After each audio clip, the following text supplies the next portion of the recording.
Storm Publishing presents The Widow's Guide to Skulduggery, written by Amanda Ashby and read by Diana Croft.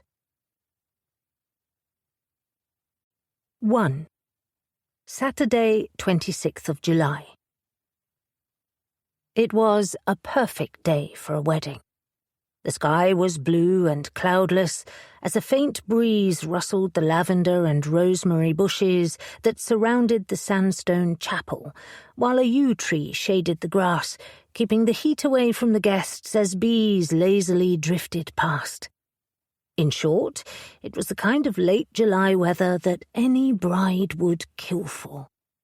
That was, if the bridal party didn't kill each other first. Ginny Cole winced as the best man and the maid of honour screamed at each other over by the lich gate, while Colin, a Jack Russell/ring bearer, dug up yet another rosebush from the churchyard garden that ran down the side. It was dotted with wooden benches for people to enjoy the meditative silence. Unsurprisingly, no one was sitting on them today. "What did you call me?" the maid of honour squealed. "You heard me," the best man retorted, as Colin barked at a small flower girl who had wandered over. The child promptly burst into tears. The tan and white-coloured dog barked a second time for good measure, then returned to his digging as the other flower girl began to cry.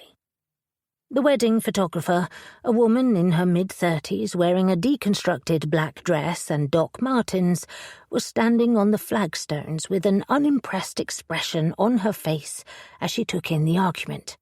A phone was clamped to her ear and she was explaining to whoever was on the other end that she hadn't signed up for a circus and had no intention of staying. Ginny glanced at the church doors. Why aren't they open yet? Next to her, Connor West chewed his lower lip. His long dark hair was brushed off his face, and his usual outfit of jeans and a hoodie was replaced with a suit. They were unlikely friends, considering Ginny had just turned 61 and Connor was 19. But after working together in the Little Shore Village Library for 11 months, Ginny had grown close to him and his family, and especially to his sister Grace, who was an avid reader and often came into the library with the two small flower girls who she nannied for. And so, while Ginny hadn't expected an invitation to the engagement party and the wedding, she'd been delighted to accept. The screaming increased, and she willed the thick oak doors to open so the guests could be ushered into the cool interior. The change in temperature might calm the rising tension. The problem was that Grace's fiancé, Theo Faulkner, came from the famous mill-owning Faulkner baronetcy, a family whose wealth and title stretched back generations. And while Theo's father was only an honourable younger son, it was still a far cry from the run-down housing estate where Connor and his siblings had grown up. Never mind the fact that the Wests were notorious. Not only was Grace's uncle Joey on the run from the law, but her grandmother, Maureen, had her own checkered past. And while she had insisted on paying for the wedding, she'd refused to come, saying that it was the last thing Grace and Theo needed on their big day. All of this was compounded by the fact that the Faulkners were from Walton-on-Marsh, a place that everyone in Little Shore seemed to feel a strong aversion for. The two villages were only 5 miles apart, but were bitter rivals in everything from cricket through to how many times Antiques Roadshow had visited. And while Ginny hadn't lived in the area long enough to fully understand the feud, she knew Connor was worried about keeping the peace between the two families. Especially since Theo's mother had insisted the wedding take place in the Walton-on-Marsh chapel instead of on the lawns of a modern spa in Little Shore, much to the chagrin of the bride's family. "Yeah, well, you better take it back or you'll be sorry."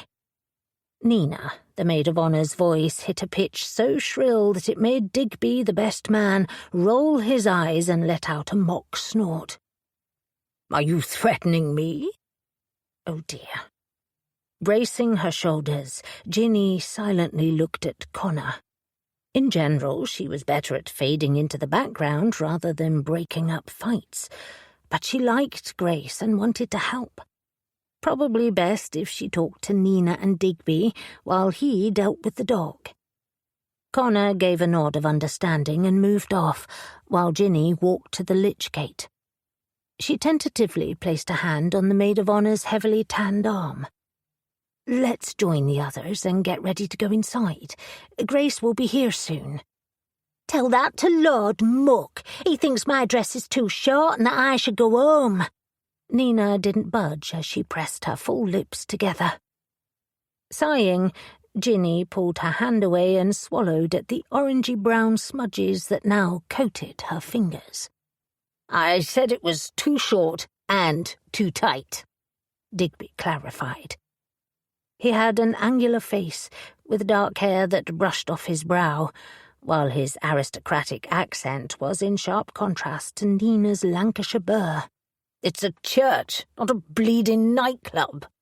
"Lucky for you, since you wouldn't get past any doorman with that haircut," Nina flung back, but Ginny saw tears glittering in the corners of her eyes. Her voice was so loud that everyone turned to stare at them, while a low whisper rang through the waiting guests. "It's the curse." Ginny winced.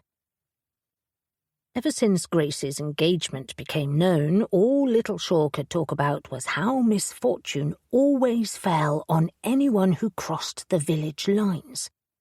It was accompanied by a long list of those who had tried and failed, which ran from some poor soul who had gone to buy a cabbage 40 years ago and never returned, through to a couple whose tragic love story made the War of the Roses seem like a childish pantomime. It was clear by the hard-set countenance of the groom's family, who were standing in the shadow of the spire, that they took it all as seriously as everyone in Little Shaw. Or maybe it was because they considered the Wests beneath them. Regardless, there was no reason for the best man to be rude. "I'm sorry, but you owe Nina an apology," Ginny said. Despite her dislike of confrontation, she couldn't tolerate injustice. "An apology?" Digby spluttered, chest expanding.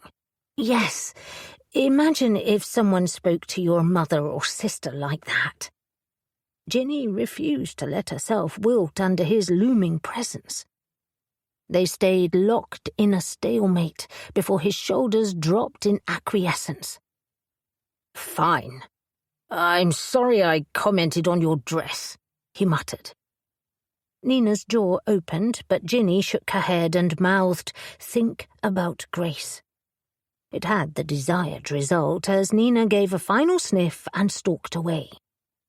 The effect was slightly ruined by her towering silver heels that kept sinking into the freshly mown grass.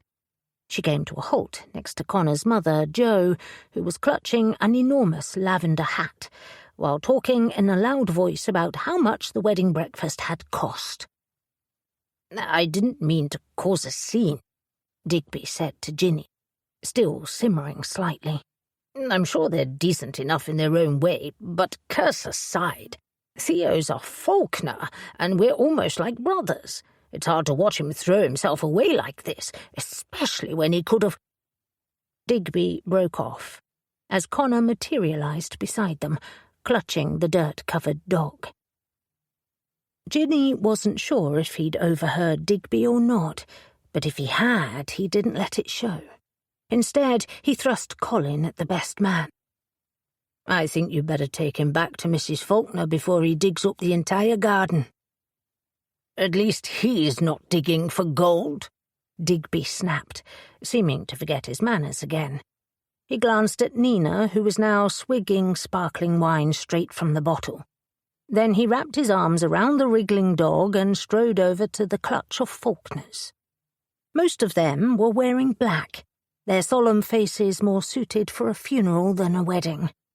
It was in stark contrast to Grace's side of the guest list, who looked like they were on their way to the Grand National, complete with hats, heels, and an air of hopeful excitement. Digby stood next to a willowy girl in her mid-20s with a severe haircut. Unlike the others around her, she was wearing a blood-red dress that clung to her slim frame, but her face was partly obscured by a black veil. It was quite dramatic, and not in a good way. Ginny was just pleased her own wedding had been a lot less stressful. She and Eric had been married in a registry office with only the clerks to act as witnesses.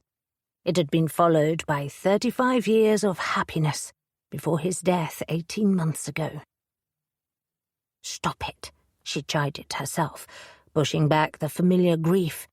It still managed to slip under her skin at times, but it didn't bury her the way it once had. Her friends in Little Shore had helped with that, and she was learning to enjoy the new life that she'd never planned to have.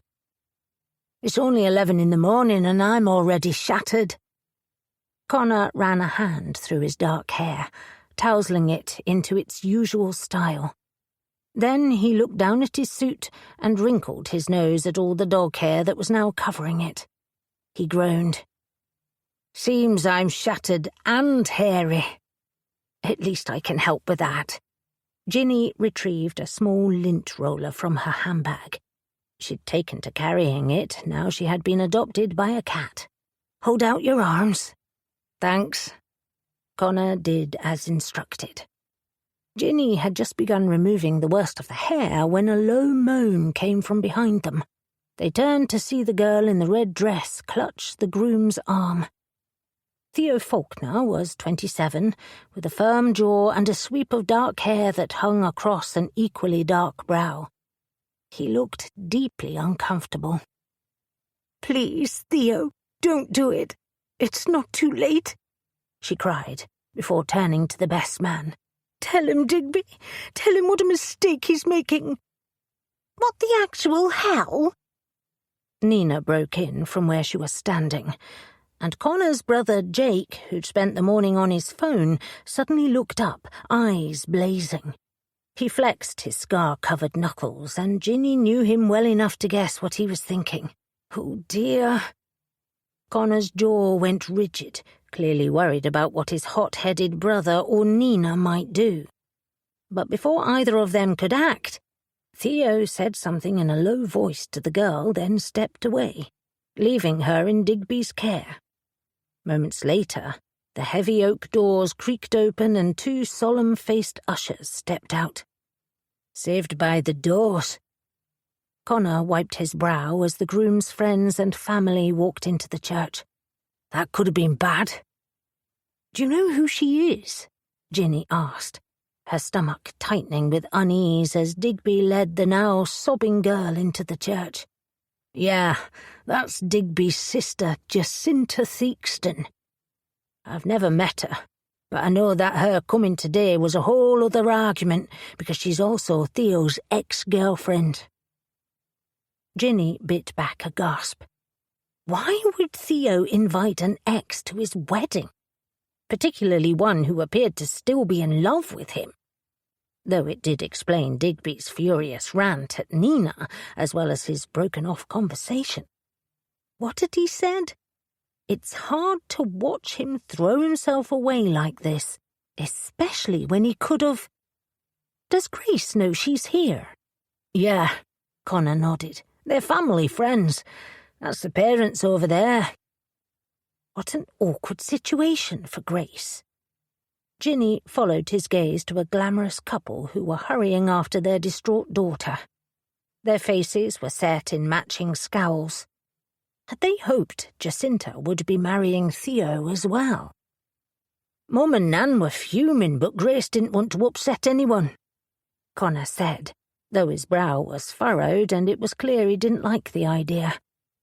As a long-time people-pleaser, Ginny could understand Grace's reluctance to go against Theo's mother, but still it was hard to imagine any bride being happy about having an ex watching on. I hope she doesn't try anything during the wedding. Me too. I'm starting to think it's a good thing Nan refused to come. She has even less impulse control than Jake. Ginny still thought it was a pity the West matriarch hadn't attended, but she could see Connor's point. "It won't be much longer," she assured him. "Thanks, Mrs. C," Connor said, as a long white limousine pulled up outside the church. Ginny used the lint brush to remove several more stray hairs from his jacket. "You're welcome." She kissed his cheek as Grace climbed out of the limousine. Her dress was pale ivory and had a simple straight skirt and scooped neckline that perfectly framed her long brown hair. She was the same height as Connor, with a gentle smile and large eyes that made her look like a frightened deer. It was clearly nerves, though Ginny wasn't sure if it was because she was having second thoughts or because she really was worried about the curse. Still, once they said "I do," all the talk about curses and ex-girlfriends dressed in red could be put to rest. At least she hoped so.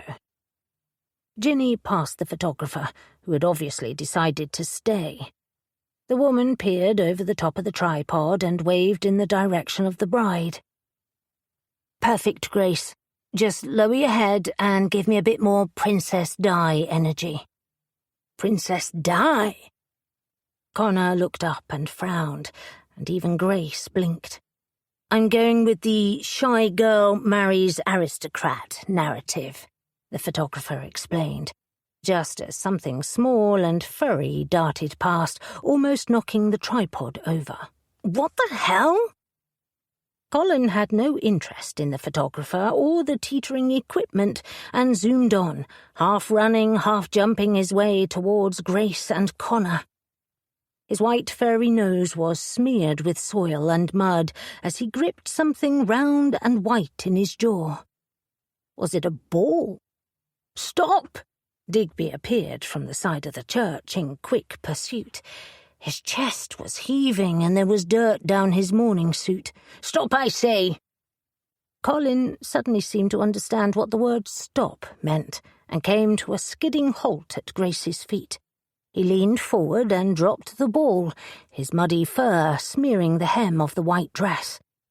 Ginny let out a low cry and fumbled for her lint brush.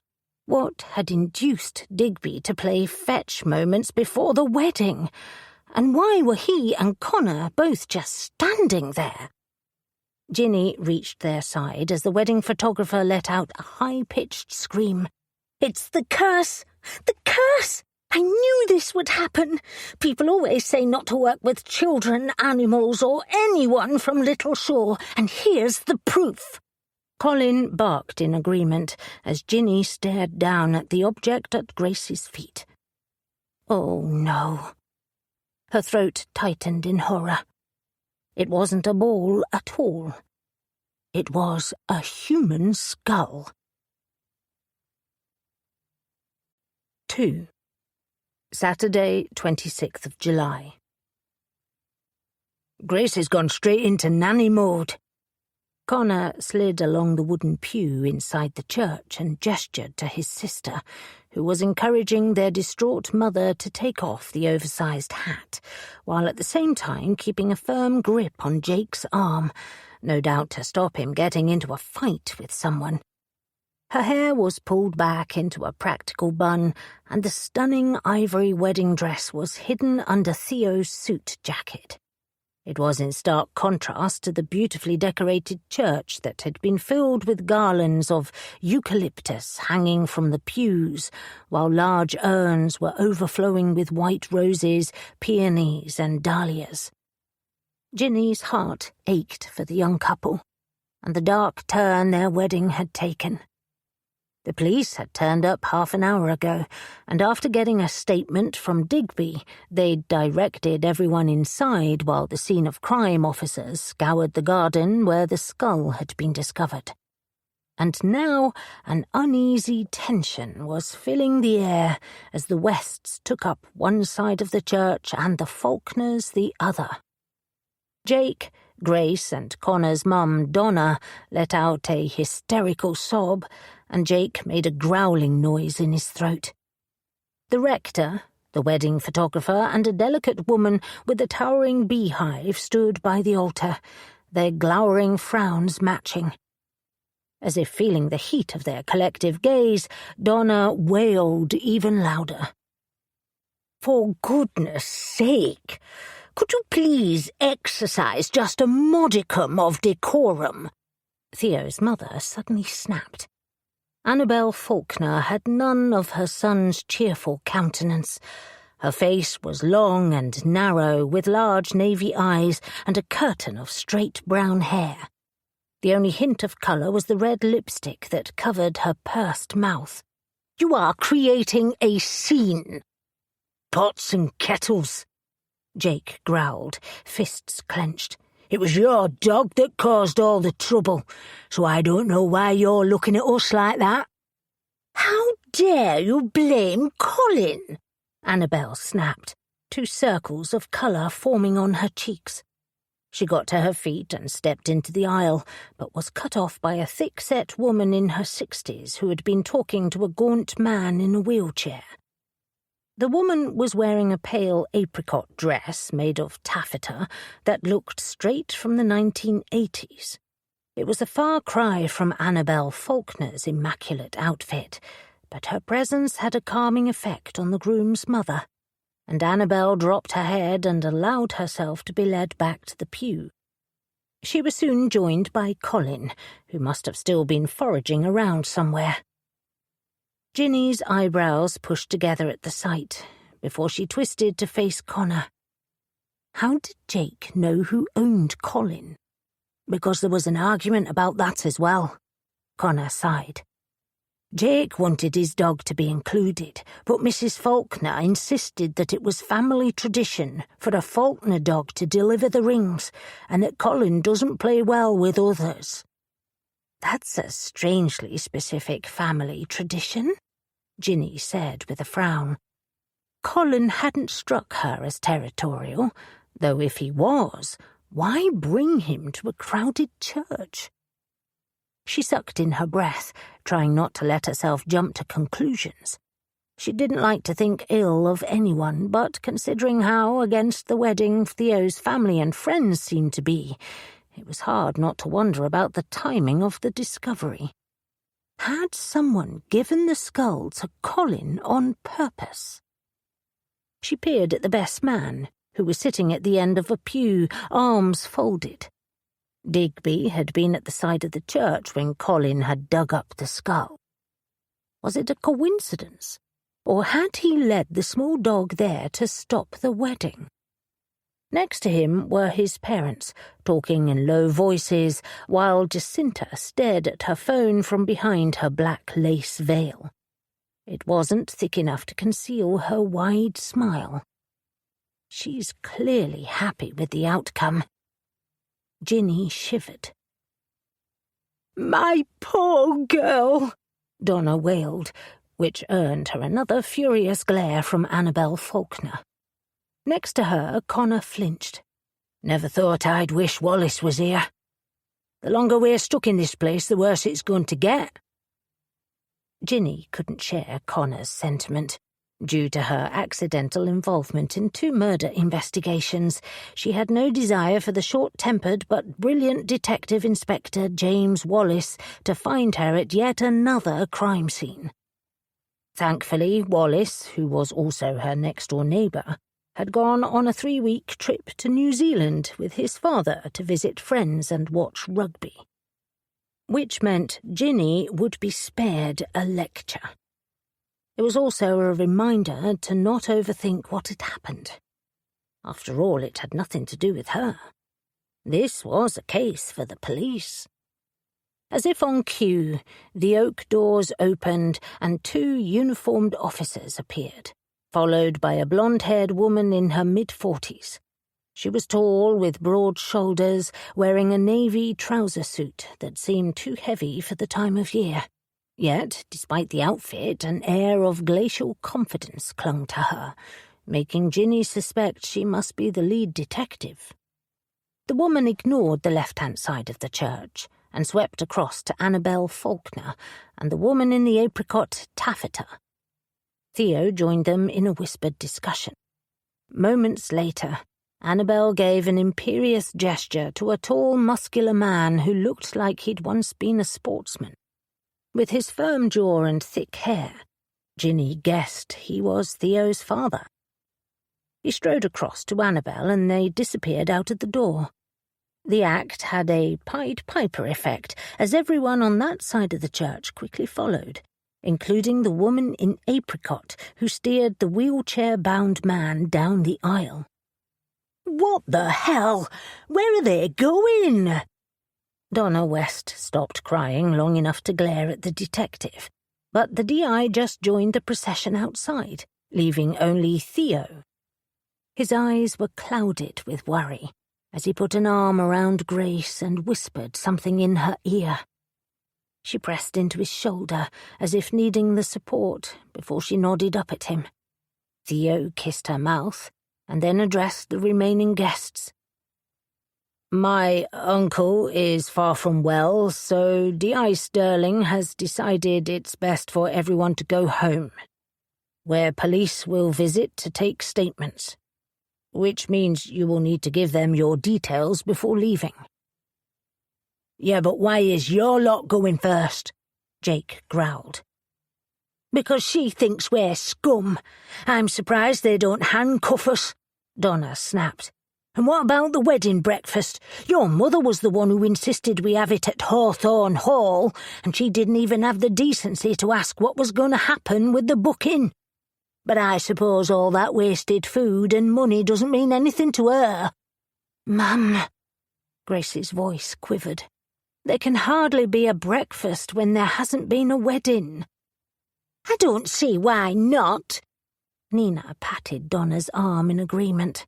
"It might be our last meal if that copper has anything to do with it. It's clear what she thinks of us." "I'm sure the detective doesn't think anything of the sort." Grace was wringing her hands, clearly agitated.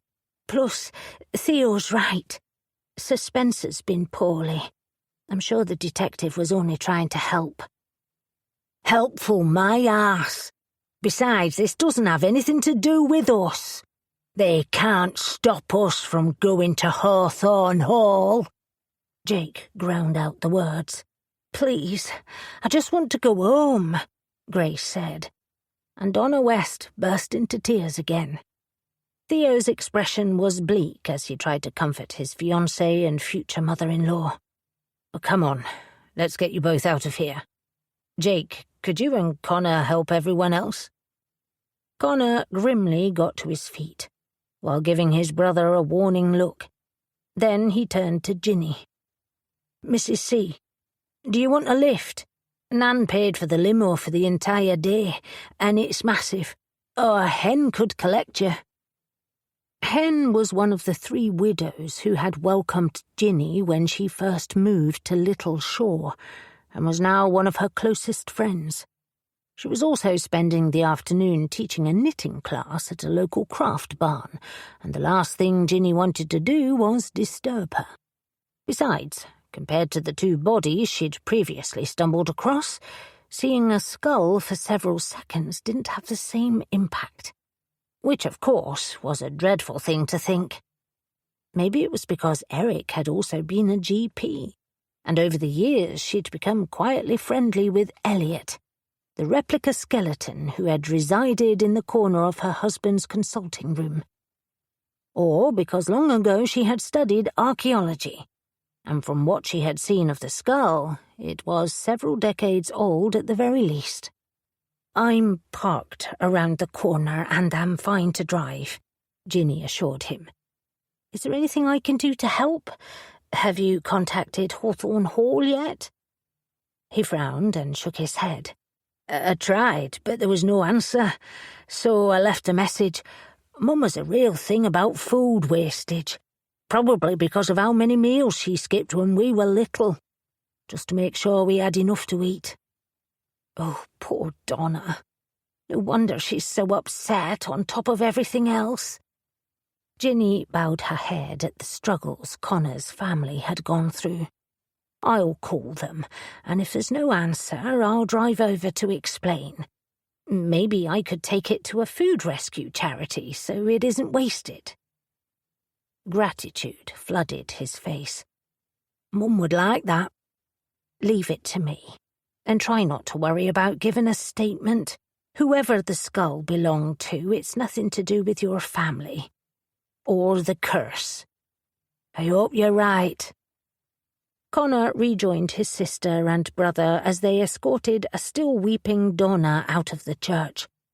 As the 4 bridesmaids followed, along with the rest of the guests, Ginny fished out her phone and searched for the number for Hawthorne Hall, pleased to be able to help in some small way. The call went through to a machine. Frowning, she tried again, and this time was put on hold. A jazz instrumental played in the background. The track looped around twice before the line went dead. The 3rd time was just the same. Ginny would have to drive there after all. Slipping her phone away, she left the empty church and walked out into the sunlight, shielding her eyes from the brightness. Ginny caught the tail end of the white limousine disappearing down the street, while the last of the guests were escorted past the police tape. 2 uniformed officers stood by the lich gate, and police vans were parked on the footpath. She couldn't see the special crime scene officers, but movement came from down the side of the church. An older man appeared, pushing a wheelbarrow, his face set into a scowl. Was he angry that his garden was being dug up?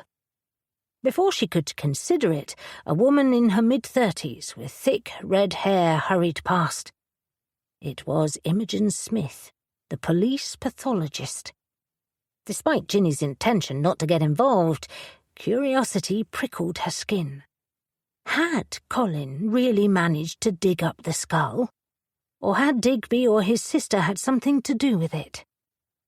And who did the skull even belong to? Unless... Hey, you shouldn't still be here, a young officer stormed over. D.I. Sterling's orders. A second officer joined them. Oh, I'm sorry. Her spine stiffened, like it always did when she talked to the police. It had been that way for as long as she could remember, and despite her recent involvement with the grumpy detective who lived next door, she'd still not conquered it. I was calling the caterers about the wedding breakfast, but I didn't mean to linger. We'll need your name, address and phone number, the officer said, not bothering to respond to her excuse. Ginny recited her details. At the mention of her address in Little Shore, his face darkened, and he gruffly escorted her past the police tape without saying a word. That's me told. Sighing, Ginny walked towards her small car parked 2 roads away. It was on a beautiful tree-lined street, with several stone cottages tucked behind thick hedges. Not that they needed the privacy, since the street was all but deserted. She came to a halt and looked around. Where was everyone? In Little Shore, if there was a murder, or even an altercation between library patrons, a crowd would instantly appear as if from thin air.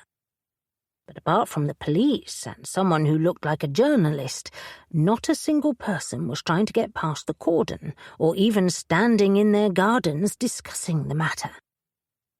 The silence was broken by the clatter of metal hitting the ground, followed by several swear words.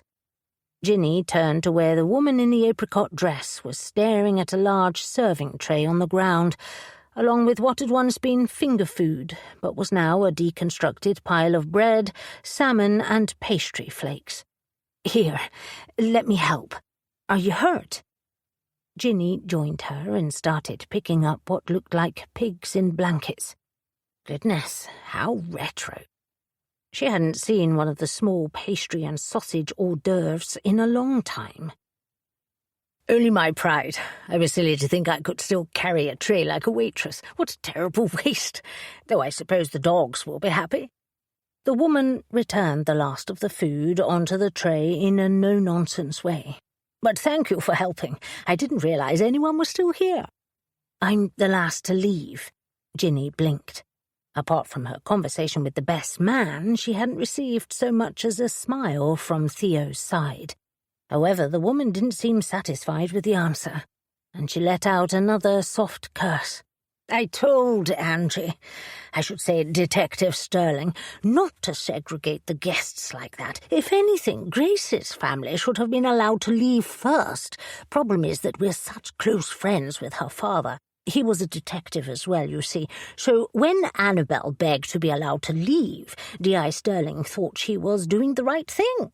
I tried to tell them how it would be," she said, before her face broke into a rueful smile. "And I need to stop trying to manage the world.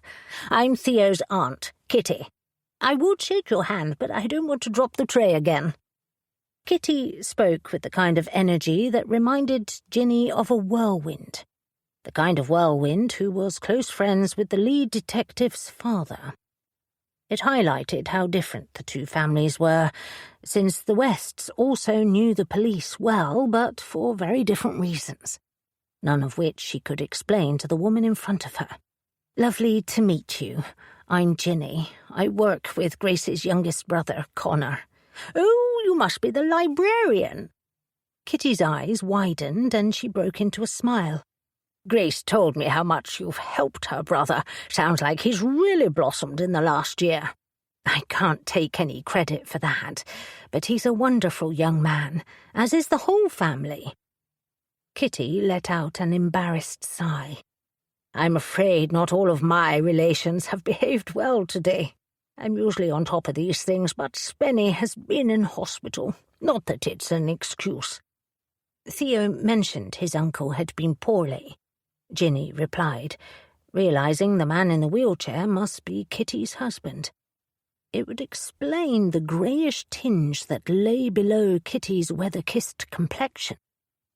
It was one Ginny had often seen in her own mirror in the last few months of Eric's life. "I hope it's not serious. He had pneumonia, but he's on the mend now." Kitty's stoic expression faltered, and she sucked in a breath. "As he tells me, it will take a lot more than that to slow him down. He was determined to make it to the wedding." "I'm pleased he's feeling better." Ginny nodded, hoping that the cancellation wouldn't push back his recovery. Then she frowned, wondering where he was. Kitty seemed to follow her train of thought. "Don't worry, I haven't left him stuck in the car. Theo's taken him home. He and Spenny are very close, and we don't have children of our own, so we both adore him. I was about to follow in my car when the staff from Hawthorne Hall arrived. I called and arranged for all the food to be dropped off to the night shelter in Bacup, but asked them to come via the church so we could give the tray to the officers." Ginny's mouth dropped open. "I was heading there now. Donna was worried about food waste, but no one was answering the phone. That's my fault, I'm afraid. I called them immediately, so they were probably already hard at work packing everything up to be driven over. But I'm pleased to hear Donna had a similar idea. I haven't met her very often, and from what Annabel has told me, well, it doesn't matter. Do you think Donna will mind what I've done? I didn't mean to overstep. I'm sure she will be happy to know it's gone to a worthwhile cause. Good to hear," Kitty said, as two officers walked past them and climbed into a car. "It looks like they're going to start getting statements. I'd better leave and make sure Annabel doesn't say anything ridiculous. I love my sister-in-law, but there's no denying she can be a stuck-up ninny at times, and if I hear one more mention of the curse—" Kitty broke off, as if thinking better of it.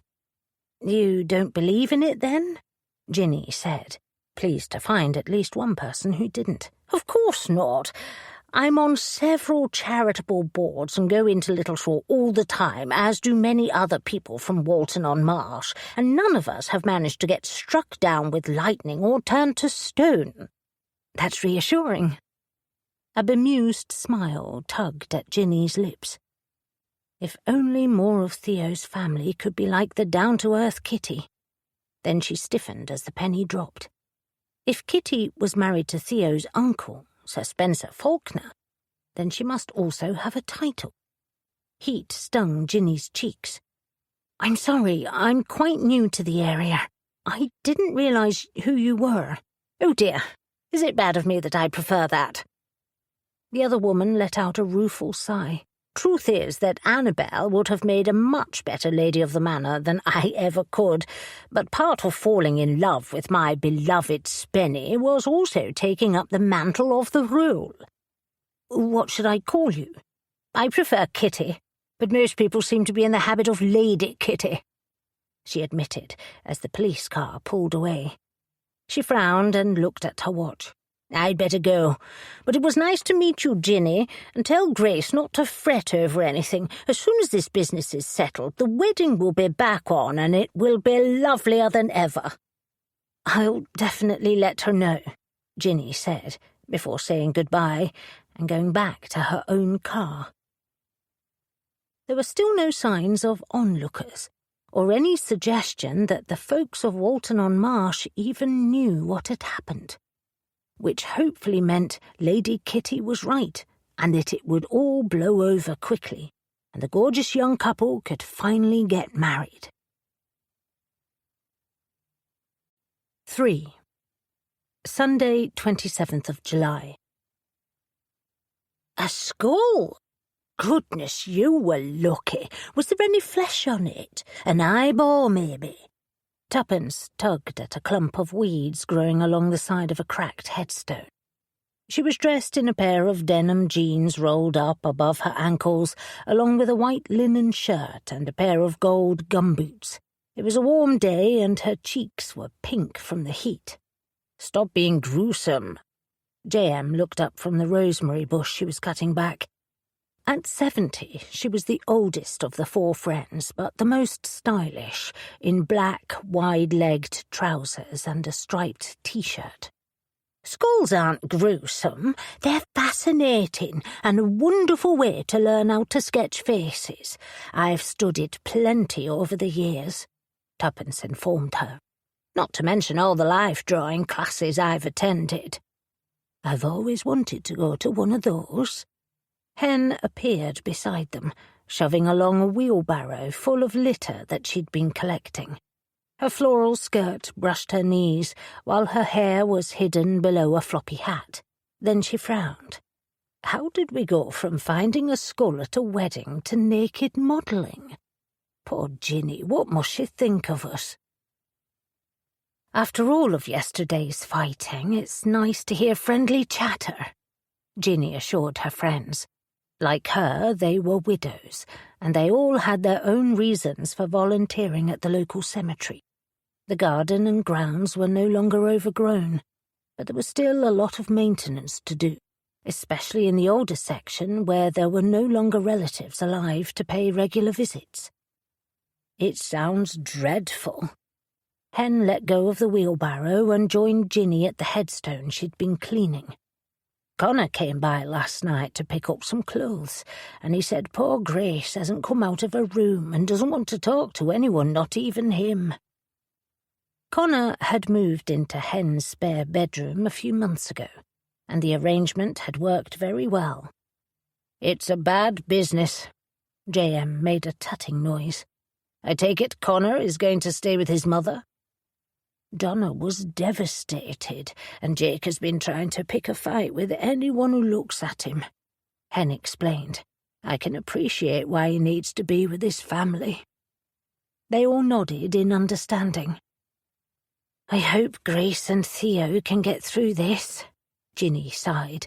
All the talk of the curse doesn't help. I still don't understand where it came from. It started the moment Walton-on-Marsh killed old Jack.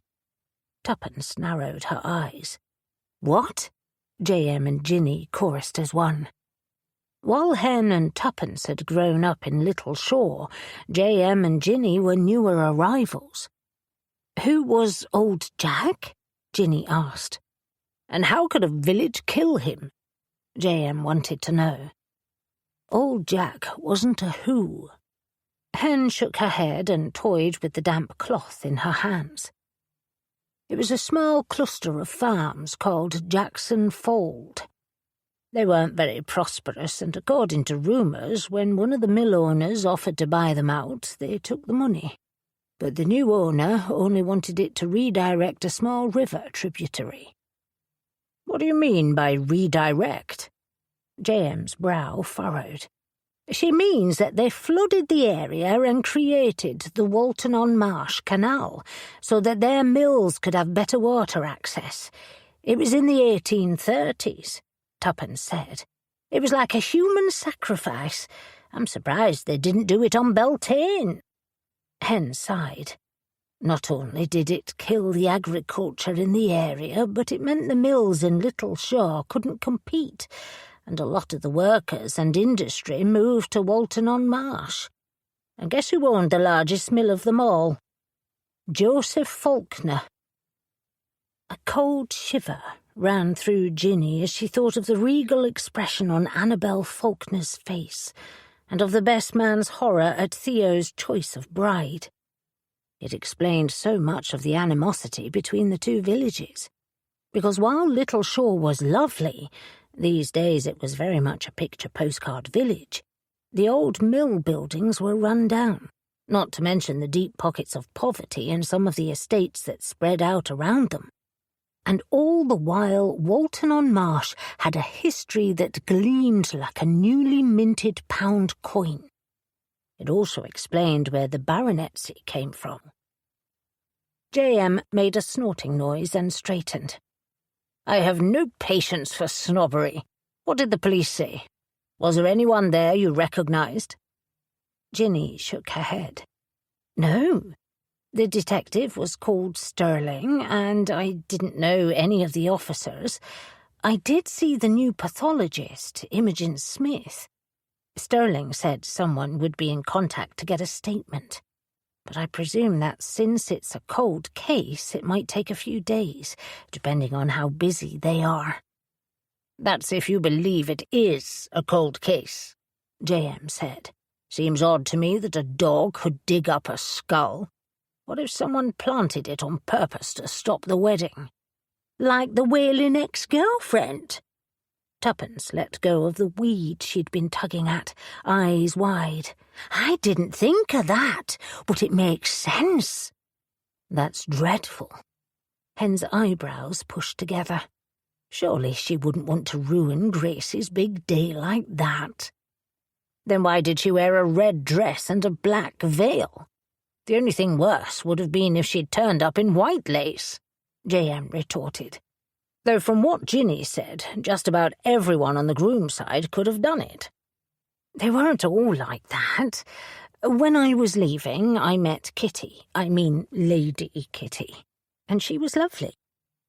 Ginny explained about the rescued food and the Baroness's involvement in making sure it was redistributed. Hen nodded her head. "I've seen her at numerous charity events over the years, including ones in Little Shaw, and she's very down to earth."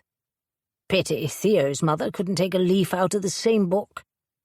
JM stripped off her gardening gloves so she could rub her chin. "Wallace says there are no such thing as coincidences." Wallace also said civilians should leave investigating to the police. And judging by Sterling's glacial mask, Ginny suspected the Walton-on-Marsh detective agreed with him. Which was why she'd been doing her best not to think about it, though it had probably been too much to hope that her friends might feel the same way. She was saved from answering by the beeping of Hen's phone alarm, signalling it was time to finish. And there was no more mention of it as they made their goodbyes and promised to see each other at the weekly exercise class Ginny had signed them up for. It was called Senior Shake and Shuffle, and the first session last Thursday had been as uninspiring as the name suggested, but she'd promised herself to get in shape. JM, who was a regular swimmer, and Tuppence, who played social rounders, were the fittest of the group, but had agreed to go along as had Hen. Besides, there was always the chance the next class would be better. It was only a short drive to Middle Cottage, the semi-detached house that was now her home. Ginny and Eric had bought it as the place where they would retire to once they left Bristol. But his devastating death had meant that she'd moved there alone. As Ginny climbed out of her car, a sharp meow came from Wallace's house, which was the mirror of her own, with dull yellow bricks and just enough space for a small garden and a driveway. The white electric vehicle parked there had become a sleeping place for Edgar, the small cat she'd adopted almost a year ago. His black fur shone in the afternoon sun, and his amber eyes had a blank expression as if he'd never met her before.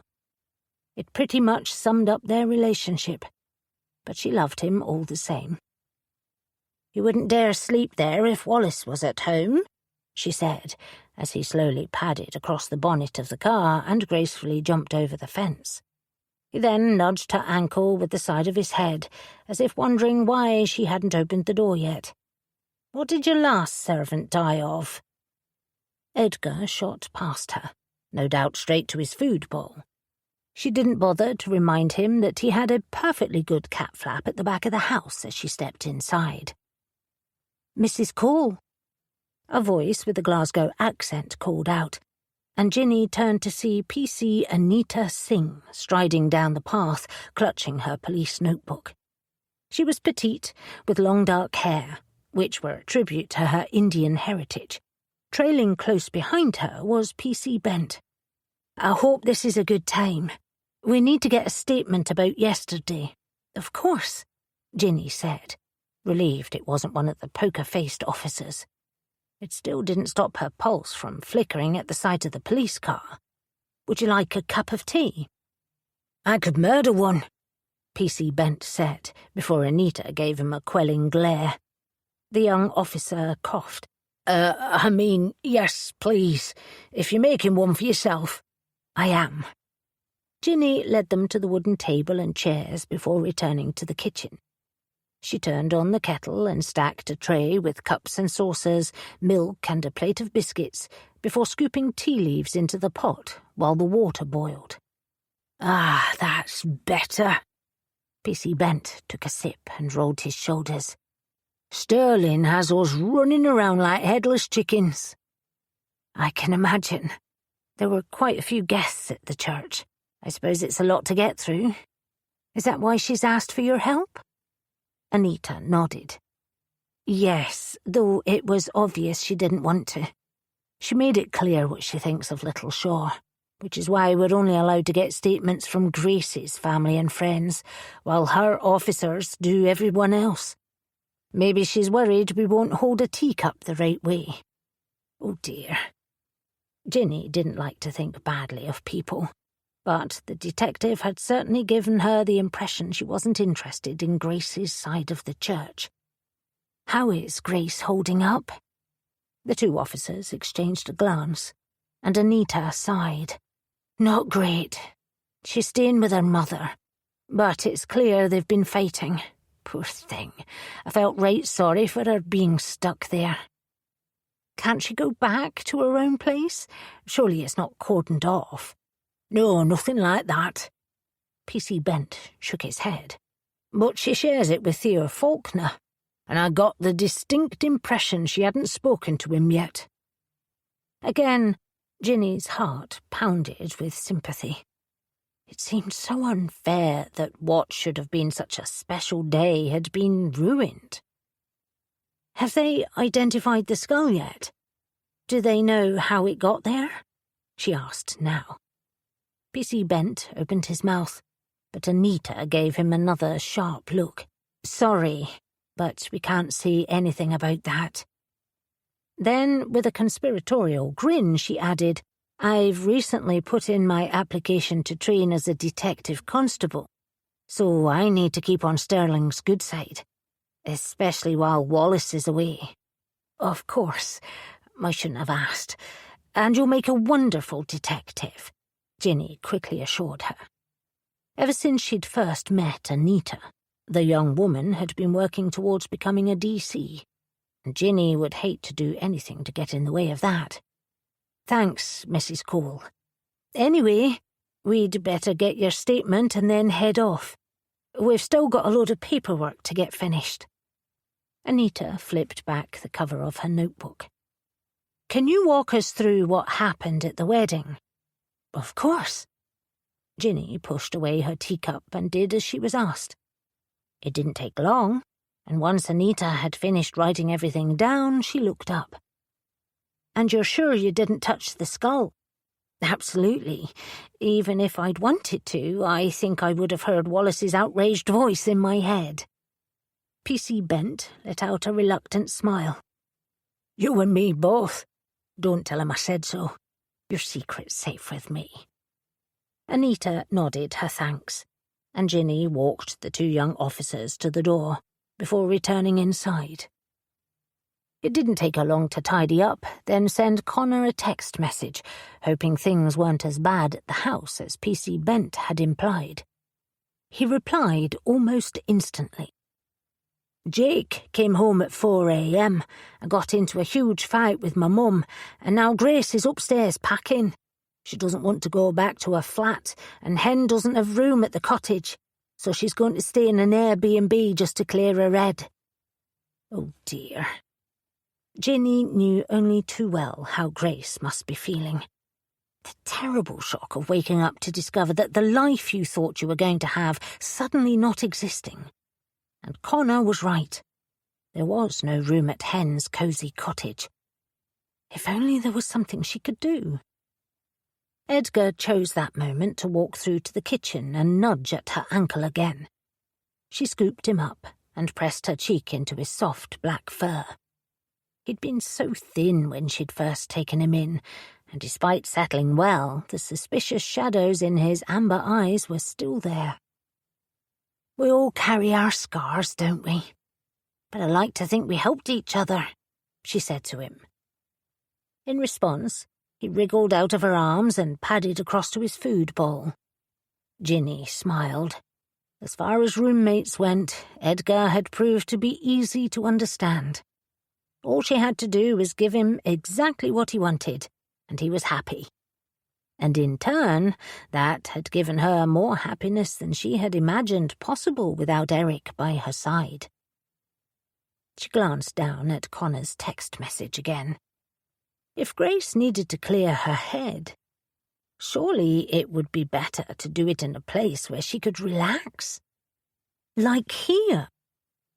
The thought caught her unawares, and she looked over at the wall, half expecting to see Eric standing there, a gentle smile tugging at his lovely mouth. Tears caught in the corners of her eyes, and she gripped the kitchen counter to stop her knees from shaking. Ginny had a spare bedroom, which doubled as a study. Not that she'd used it very often, preferring to use her laptop downstairs in the kitchen. She tried to tell herself that it was because it was closer to the internet modem, but the truth was that a year on, and she still thought of it as Eric's study, despite him never living there. Is that why I'm suggesting this? To help Grace and me? It was certainly the sort of thing Eric would have done. He hated to see anyone in distress, which was what had made him such a wonderful doctor.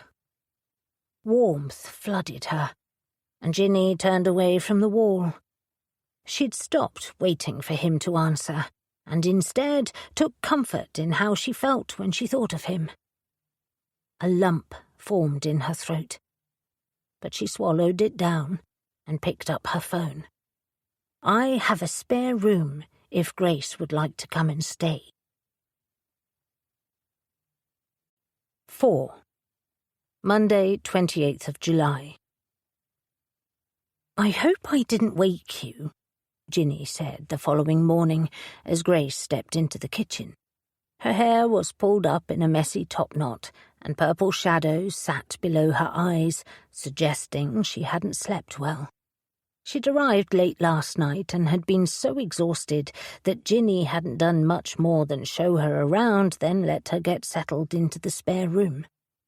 Not at all. I'm an early riser. Grace stood on the threshold, clutching her fingers tightly together, as if trying to hide her nerves.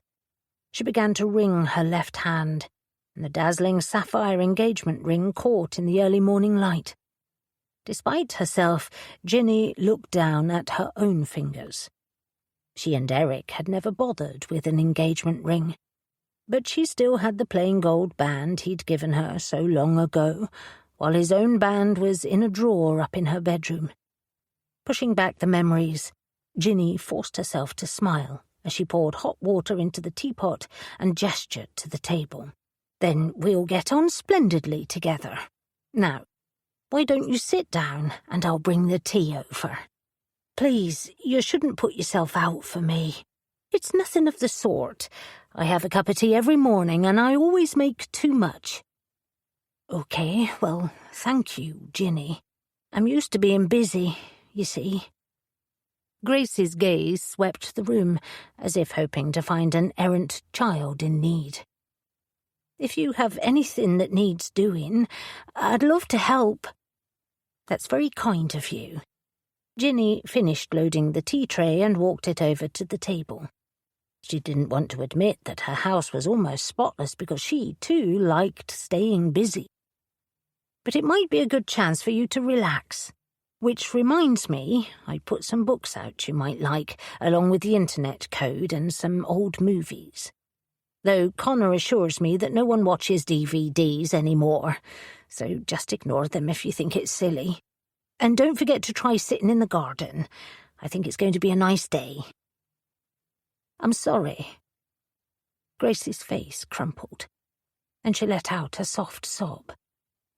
Ginny's heart lurched, and she longed to give her a hug, but Grace's arms were wrapped protectively around her torso as if she didn't want to be touched. "Oh, love, I didn't mean to upset you." She led her to a chair. "It's not that." Grace fumbled for a tissue to mop up her tears. "You must think I'm so rude. But you're being lovely, and I feel terrible that Connor talked you into letting me stay. It must be the last thing you want." "Nonsense. Connor didn't do anything of the sort. It was my idea. And—" Ginny paused and sucked in a breath. "I'm pleased. Usually it's just me and the cat." On cue, Edgar joined them, and after studying Grace for several moments, decided it was safe to jump on her lap. A reluctant smile spread across Grace's face as the black cat settled himself down for a nap. "Thank you, and I promise it will only be for a couple of weeks. The family I work for left for holiday yesterday, but when they're back, I can move in with them. I used to live there before Theo and I got the flat together." She broke off, and pain rippled through her large, dark eyes. Ginny's heart ached, wishing there was something she could do. But short of inventing a time machine to stop Colin from digging up the skull, she couldn't think of anything useful. So she filled their cups. "Here you go. Tea might not make everything better, but I'm sure it doesn't make things worse." Grace's dark lashes glistened with tears. "Thank you. Don't give up hope yet," Ginny whispered, her own throat suddenly dry. "Have you heard anything else from the police?" "Anita's left a voice message, but I couldn't bring myself to listen to it. What's the point?" "What do you mean?" Ginny leaned forward. "I love Theo so much, and I know he loves me," Grace added shyly. "But he also loves his family, and though he doesn't admit it, he finds it hard that they don't like me. And now this has happened. It's not just a warning to them. It's for me as well. I don't fit in there, I never did, and I never will." "I'm sure that's not true. Lady Kitty told me that she was very happy about the wedding, as was her husband. Lady Kitty and Sir Spencer have always been so welcoming, but it's all useless because Annabel will never change her mind, especially after what happened." Grace leaned back, despair etched across her face. Ginny wished there was something she could say, to promise Grace it would all be fine, but no matter how much she wanted it to be true, she really didn't know. Getting to her feet, Ginny gave Grace an encouraging smile. I have to go to work, but try not to fret. It's easy to think the worst when you're tired and stressed, but maybe once the shock has worn off, things won't seem so bad." "Maybe," Grace agreed, though there was no strength to her words. Still, Ginny knew better than most that even the deepest pain could be lessened with enough time. She tidied up her breakfast dishes and finished getting ready before wishing Grace a good day. The young nanny had already discovered the broom and was sweeping the kitchen floor when Ginny retrieved her handbag and stepped outside, almost crashing into Connor. He'd graduated from the all-black look he'd favoured when they first met and was wearing a white t-shirt and denim jeans. But the large cake tin in his hands was new. "Hey, Mrs. C. Hope it's okay. I wanted to check on Grace before work." "Of course. She's in the kitchen. Why don't you stay with her for an hour or two and I'll open up the library?"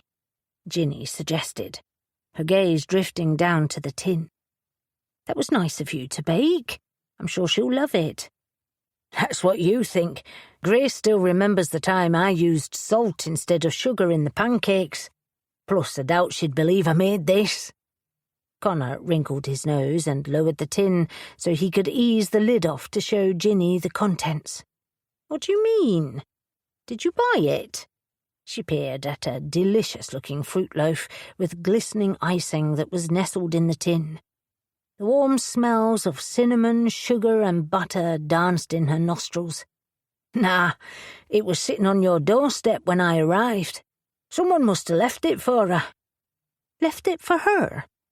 But why?" Ginny asked cautiously. She'd recently become entangled with the complicated hierarchy of Little Shore amateur bakers, and she knew better than to take any cake at face value, no matter how wholesome it smelt. "I don't know. I suppose someone just wants to make sure she's okay. It's one of those dumb Little Shore traditions. People have been dropping stuff at my mum's house since Saturday night. Jake's been loving it." Ginny had no problem believing that Little Shore residents were keen to help Grace, nor did she think it was a dumb tradition, but she wasn't sure how the cake had ended up on her doorstep. "How do people know she's here?" "How does anyone know anything in this place?" Connor shrugged, before giving her a cautious look. "Is it really okay if I come in a little later? I thought it would be good to hang with her. Between Mum, Jake and Nan giving her a hard time, she's pretty down." "Of course." Ginny held the door open so he could get past. "Take as much time as you need." He nodded and went inside, leaving Ginny to make the short walk to the library, wondering what Edgar would make of the extra company. 5. Thursday, 31st of July. "I've got it!" William, one of the Little Shore Library regulars, burst through the doors waving a newspaper in the air. He was in his 80s with a round face that was currently sheened in a layer of sweat from the summer heat. Ginny got to her feet, worried about his heightened colour, but was elbowed out of the way by Cleo, one of the usual volunteers. "What does it say?" Cleo demanded, eyes bright with curiosity. "Is there any news?" Andrea, another volunteer, chimed in. "They've identified the skull," William announced, with a flourish of the paper, and the entire library went silent as the sparse collection of patrons drew closer. Ginny couldn't blame them. It had been 5 days since Grace's wedding was called off, and there hadn't been any news, which explained why, along with the sunny weather, the library had been so quiet. Usually, when anything happened in the village, residents would flock inside to exchange gossip, updates, and theories. It had been like that on Monday, but after people had realized that Ginny and Connor didn't have any news, they'd thinned out. Though various people had continued to leave offerings on Ginny's doorstep. For the most part, it was delicious cakes that Grace had insisted on sharing. There was no hope for it. Ginny would need to continue shaking and shuffling to keep trim. There had also been several vouchers for haircuts, manicures and massages, as well as numerous bunches of flowers. Grace had been grateful, but nothing had lessened the terrified expression in her large eyes, and she'd spent most of her time up in the spare room, constantly worried she was taking up too much space in Ginny's house. And all Ginny had been able to do was make cups of tea and bring home Grace's favourite fantasy books. "For goodness sake, William, tell us what you know." Cleo tried to snatch the paper from his hands, but he held it out of reach as he came to a puffing halt at the issues counter. Ginny dragged over a chair so he could sit down. "All right, but let me get my breath back first." He lowered himself down and fanned his face. "Here you go, buddy. We don't want you pushing up daisies before the big reveal." Slim, Ginny's newest library volunteer, appeared from the back of the library holding a glass of water. He passed it over, then shot Cleo a wide smile, revealing 3 missing teeth. "I think we need to get everyone to move back so we have some breathing room, but I'm not sure they'll listen to me. Here, let me do it. It's all in the execution. Watch this." Cleo stopped her attempts at getting the newspaper and turned to the small crowd. "You all need to take 2 steps back so poor William can have some space." Her tone would have put a sergeant major's to shame.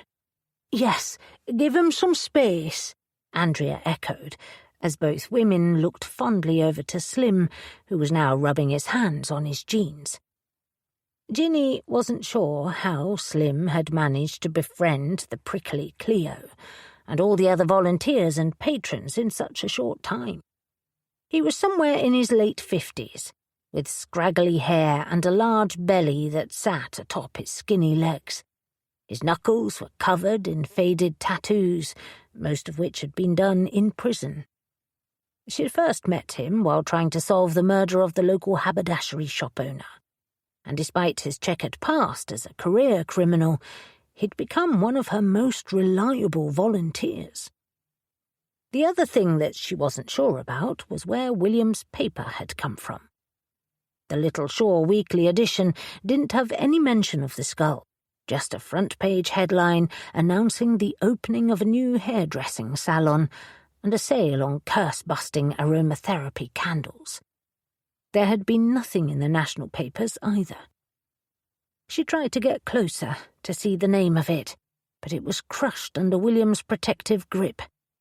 "It's the Walton-on-Marsh Gazette," Cleo said, her voice almost reverent. A murmur went up around the library as the small crowd tried to edge forward again. They refused to deliver their papers to Little Shore, Andrea explained, then gave William a piercing glare. "How did you get it?" "Never mind that. Let the old boy tell us what it says about the skull. There might be something I can use for my book." Slim extracted a notepad from his back pocket along with a pencil stub, which he licked with his tongue.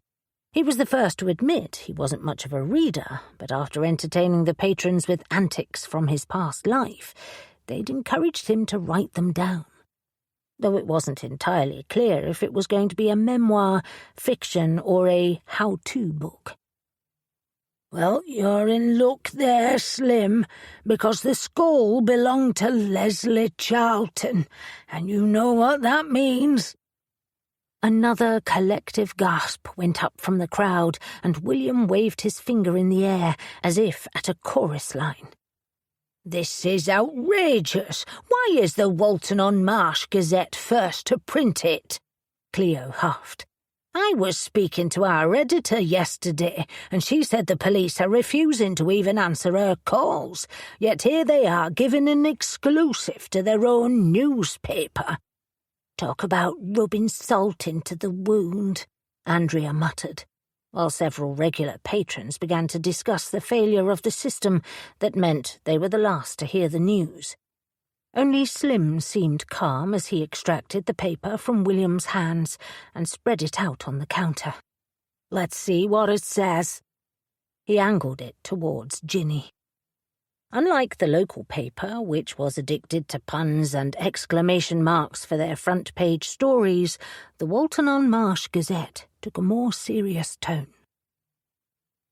The final piece in the murder of Leslie Charlton has been found. The 20-year mystery of what happened to Leslie Charlton is at last solved after a skull was discovered at St. Luke's Church 6 days ago. Detective Inspector Angela Sterling confirmed dental records were used to make the identification and that soil samples proved it had only been moved there recently. An initial inspection confirms evidence of blunt force trauma.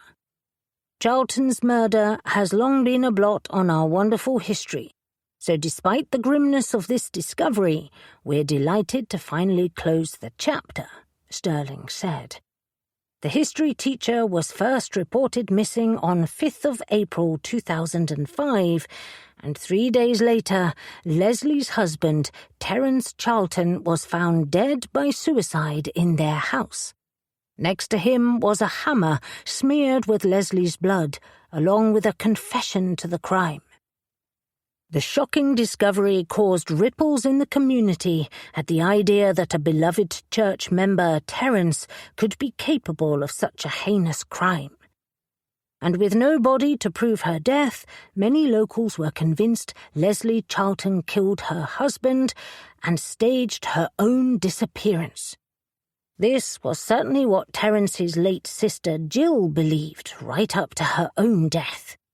We tried to welcome Leslie into our family, but there was always something I didn't like about her. Unfortunately, my brother found that out for himself and paid the ultimate price. But this theory was put to rest 5 years after Leslie's disappearance, when human bones were discovered. Forensic reports confirmed they belonged to Leslie, though despite a thorough search of the area, the skull was never recovered. Sterling wouldn't give any further comments, apart from to say the coroner's office is happy with the evidence and that the case is closed. Now is the time for the healing to begin. Our community has been through a lot, and we must come together and cleanse ourselves from the ongoing effects of the local curse. Surely they're not really blaming the curse. Ginny turned to Slim, who was busy jotting something down in his notebook. "Oh, aren't they?" Cleo broke off from her conversation with Andrea, eyes angry. "It's victim-shaming and totally despicable." Leslie was from Little Shaw. Slim jotted down more notes before finally looking up. "Real nice lady. Too smart for the likes of me, but she was friendly." "That was until she married Terence Charlton and moved to Walton-on-Marsh," William chimed in, clearly eager to reclaim his spot as news-bearer. "We never saw her after that. Only child, you see, and she taught history at their high school. When she went missing and the husband was found dead, the inhabitants of Walton-on-Marsh all tried to make out Leslie had done it, just because she came from Little Shaw. Cleo's right. Victim shamming." "It's shaming, not shamming," Andrea corrected him. "That's what I said." William shot her a mulish frown.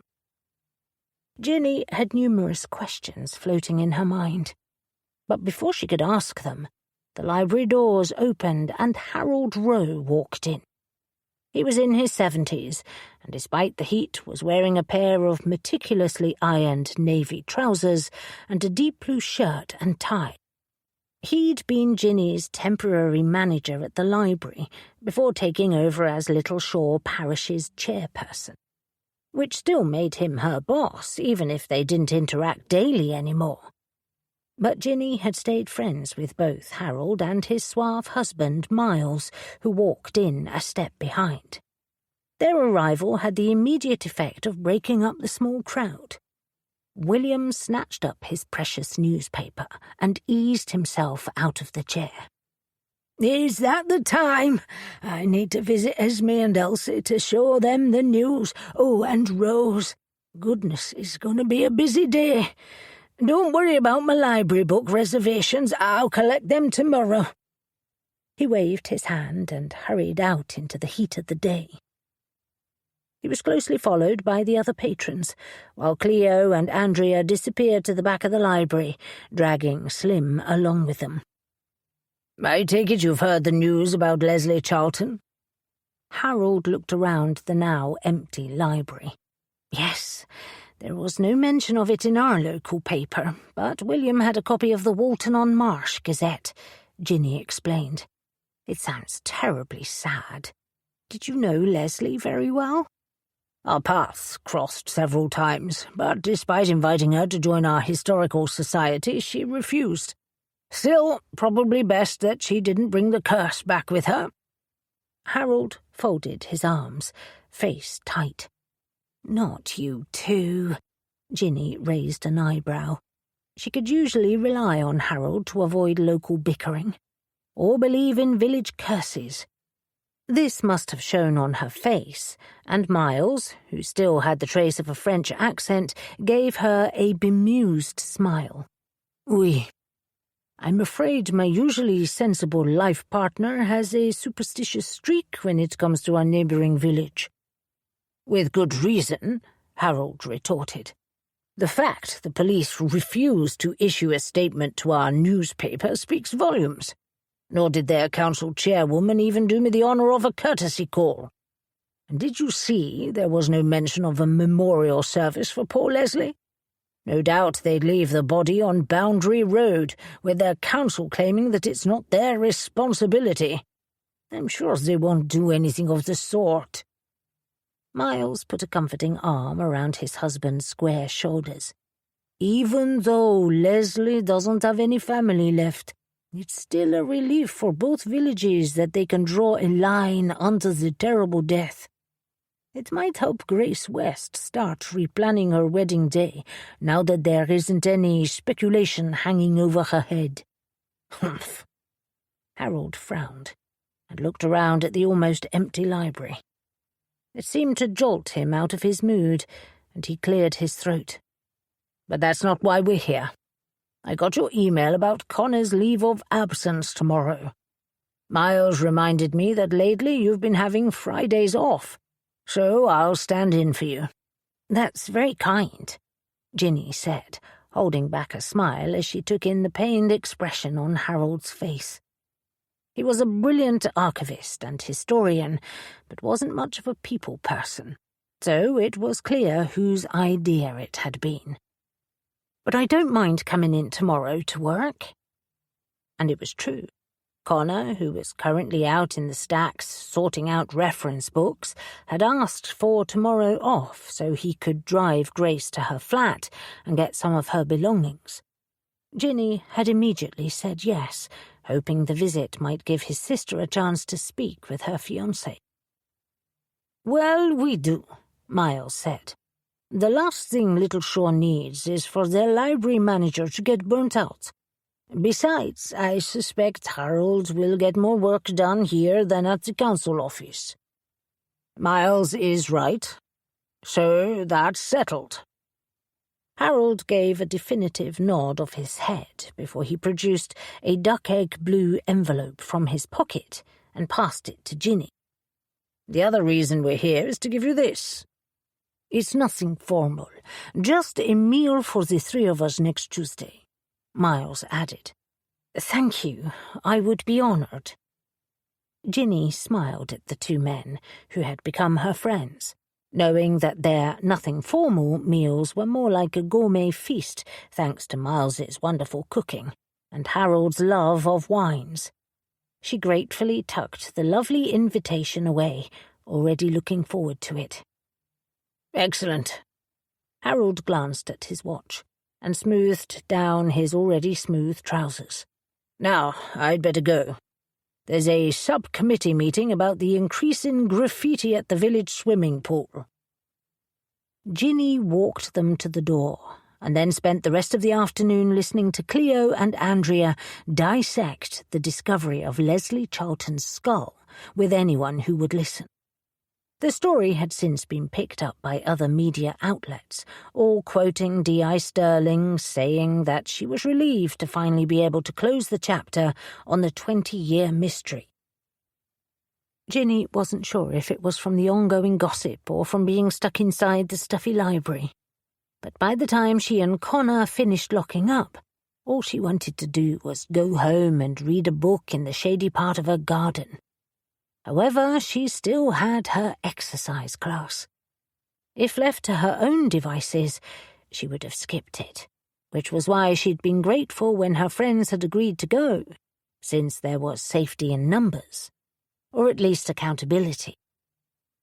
As she and Connor began walking, she tightened her grip on Eric's old cricket bag, which now held her pale green leggings and a long T-shirt that covered her lumps and bumps. Sun heated the back of her neck, and there was no hint of a breeze, which meant the old church hall where the class was being held would be like an oven. Next to her, Connor scuffed his sneakers as he read a text message. He came to an abrupt halt and swore under his breath. "Is everything okay?" "Not exactly." He raked a hand through his dark hair, expression grim. "Nan's just sent a message. Turns out the reason Grace wants me to take her to her old flat tomorrow is because she just called off her engagement with Theo." Oh, no. Ginny hated that one event could destroy the happiness of two young people who were so obviously very much in love. Another stab of pain went through her as she thought of Eric, but she pushed it away. At least she'd had 35 years with him, unlike poor Grace and Theo, who were just at the start of their journey. "I'm sorry to hear that. Is there anything I can do to help?"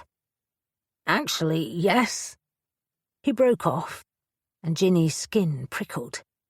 She'd worked with Connor long enough to know that he didn't ask for favours. Finally, he looked up. "Nan wants to see you." "See me?" Ginny parroted as she peered around, suddenly concerned that Maureen West might be parked in a long black tinted windowed car somewhere close waiting for her.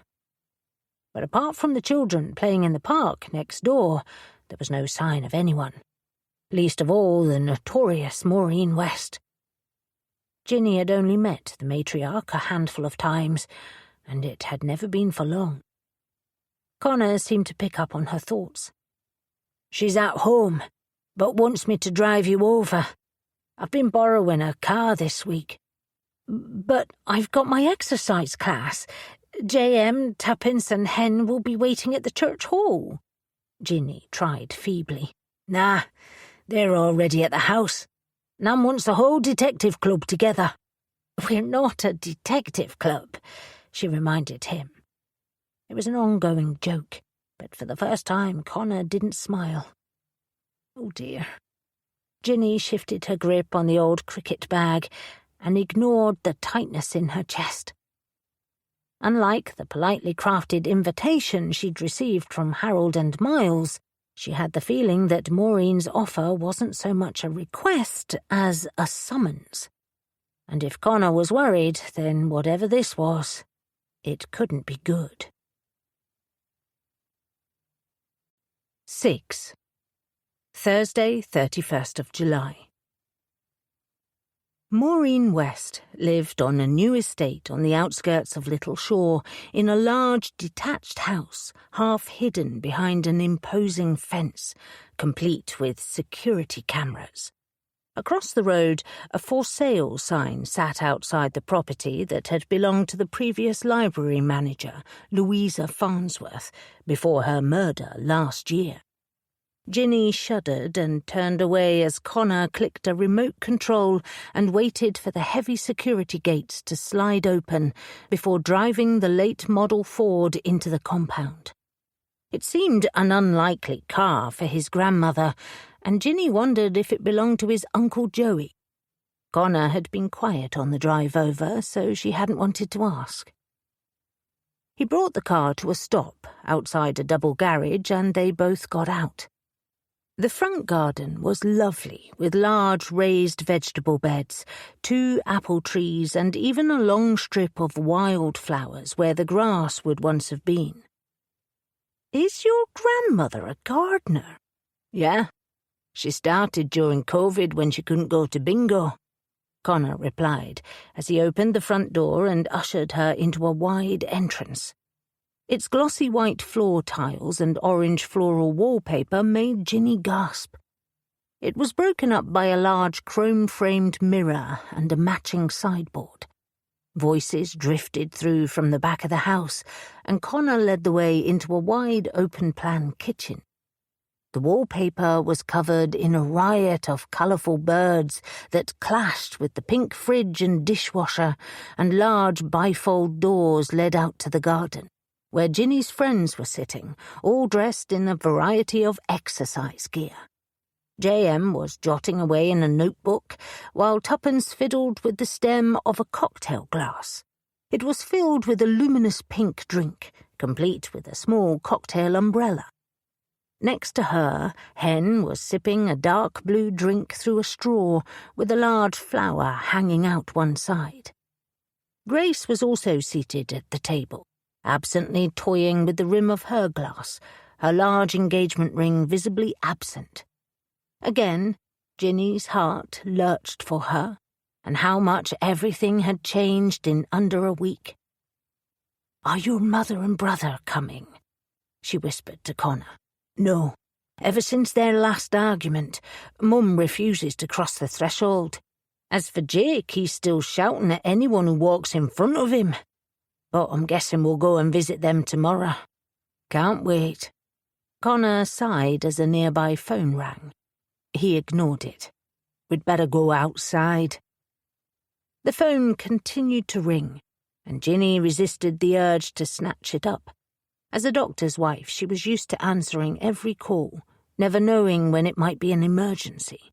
But this wasn't her house, so she resolutely followed Connor to the large patio area.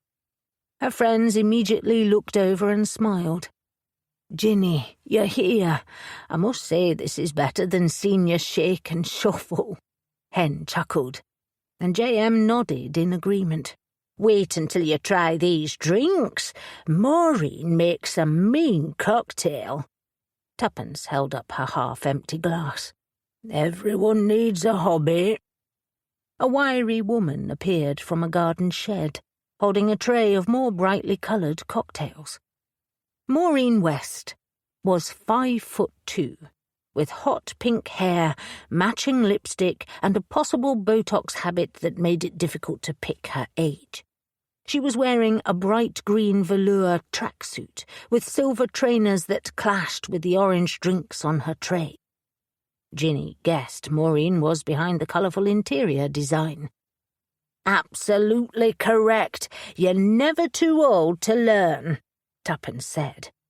"Or to get drunk," Maureen retorted with a grin, and placed an orange drink in front of Ginny. Tiny bubbles danced along the surface, and sugar granules covered the rim of the glass. "Here you go."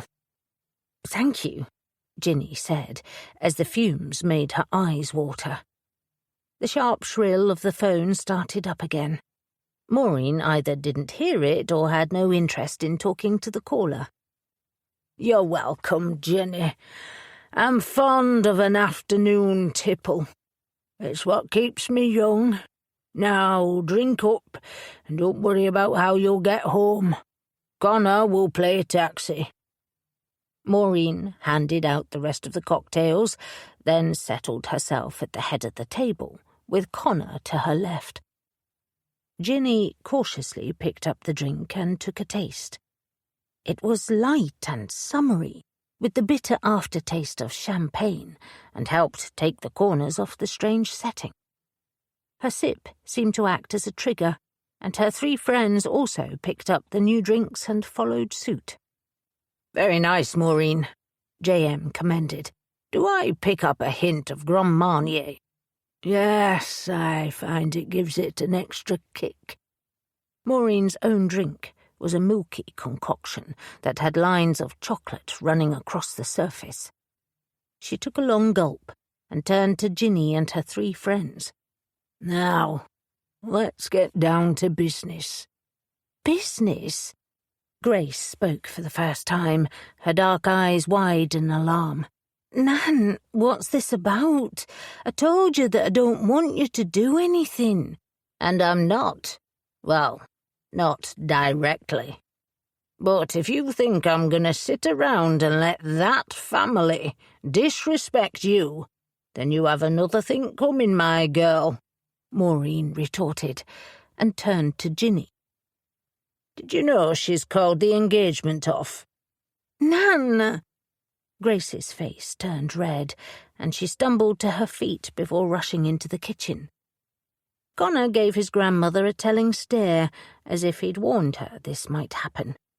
"I'll go and check on her," he said. "You do that, lad, and don't pull a face at me. I'm not going to make her marry someone she doesn't want to, but you know as well as I do that she only called it off because she didn't want to embarrass his family, which is outside of enough," Maureen growled. Connor sighed and followed his sister into the house. Ginny closed her eyes. There hadn't been time to tell her friends about the broken engagement, and it was clear by their faces that they were all shocked. And yet she couldn't fault Maureen's staunch insistence of her granddaughter's worth. It was J.M. who spoke first. "I'm very sorry to hear Grace's news, but it doesn't explain why you wanted to speak to us." "Then let me elaborate." Maureen took a sip of her drink. "You lot seem to have a knack for solving things, which is why you're here. I want to know who buried that bloody skull in the church garden and ruined my girl's special day." Hen frowned and retrieved a copy of the local paper from her handbag. "But we do know. They've identified the skull. It is Leslie Charlton, which means Terence buried it before he killed himself." "Bollocks!" Maureen waved her hand dismissively. Hen gulped and quickly put the paper away. "There are many excellent places to bury a skull, and a bleeding church in Walton-on-Marsh ain't one of them. Besides, it said in the paper that the soil sample didn't match. Someone moved it there." "That doesn't mean it was because of the wedding." Tuppence held up her fingers. "There could be any number of reasons for someone to bury a skull. Maybe someone found it and wanted to give it a better resting place. Or a bird picked it up and dropped it by accident. Some birds are quite remarkable like that. Or it could be the ghost of Leslie Charlton trying to save Grace from making the same mistakes she did. There's a name for it.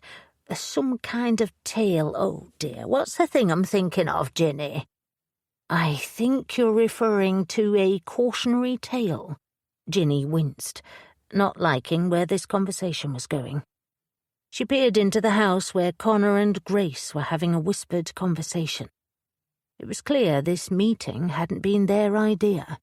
"Yes, that's it, a cautionary tale. A reminder of what would happen if another bride from Little Short married someone from Walton-on-Marsh.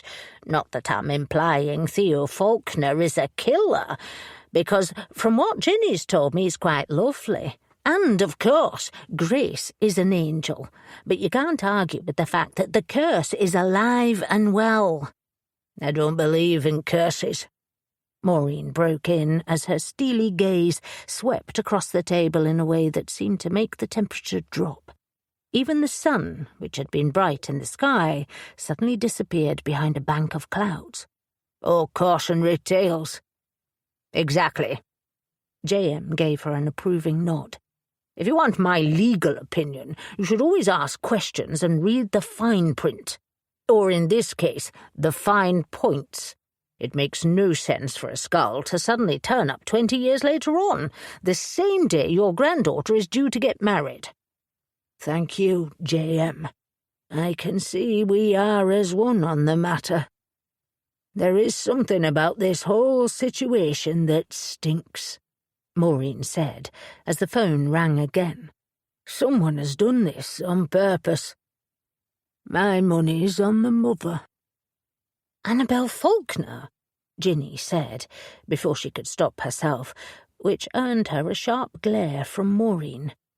But still, despite Annabel's cutting remarks inside the church, it was hard to imagine the perfectly groomed woman sneaking into a garden and digging around to hide a skull for Colin to find, especially when that skull was already part of a murder case. Ginny swallowed, the alcohol sitting heavy in her stomach. Since moving to Littleshore less than a year ago, she'd ended up in the middle of 2 murder investigations, and she had no intention of getting involved in a third. Not even for someone as imposing as Maureen West. "You might be on to something." J.M. stood and walked the length of the patio area as if she were in a courtroom, although the effect was slightly marred by a garish blue swizzle stick tucked behind her short silvery grey bob. "Didn't the dog belong to her?" "You're right." Tuppence also stood. "And Annabel Faulkner insisted the dog had to be part of the ceremony. Plus, I heard she was friendly with Theo's ex, Jacinta Theakston." "Oh dear." Hen reached for her knitting bag, as if unsure how else to deal with the information.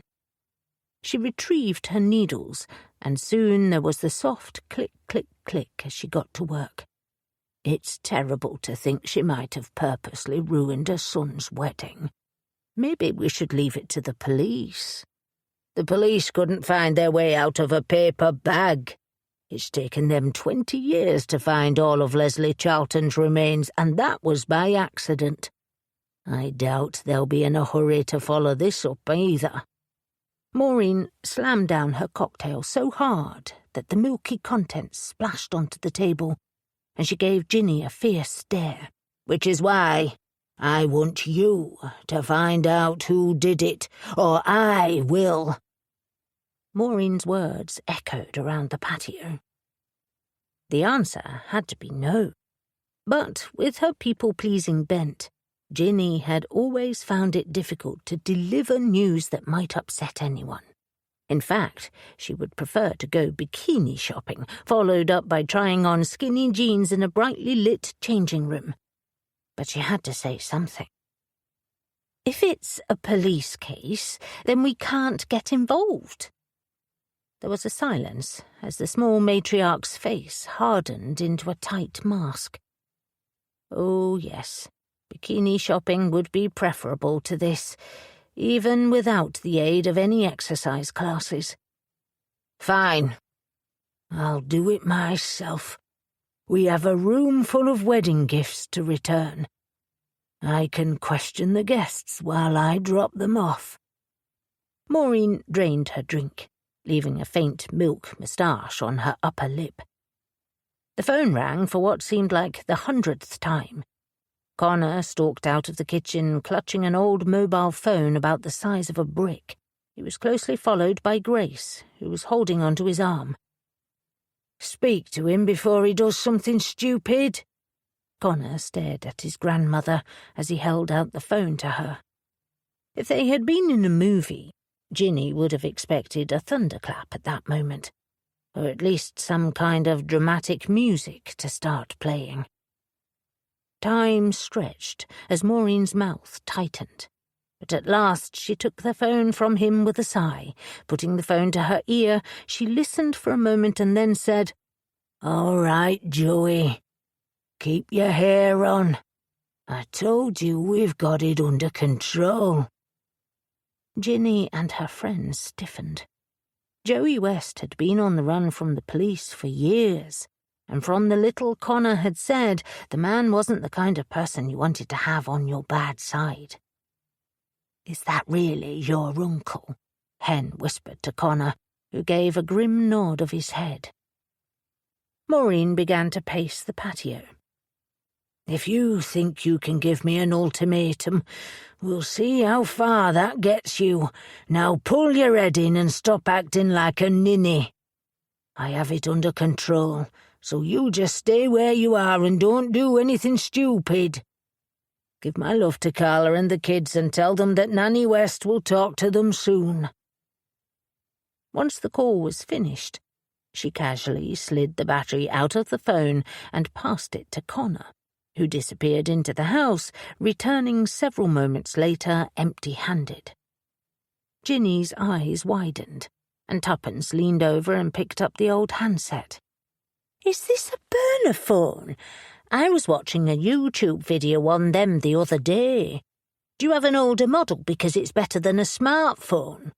Maureen nodded. "That's right.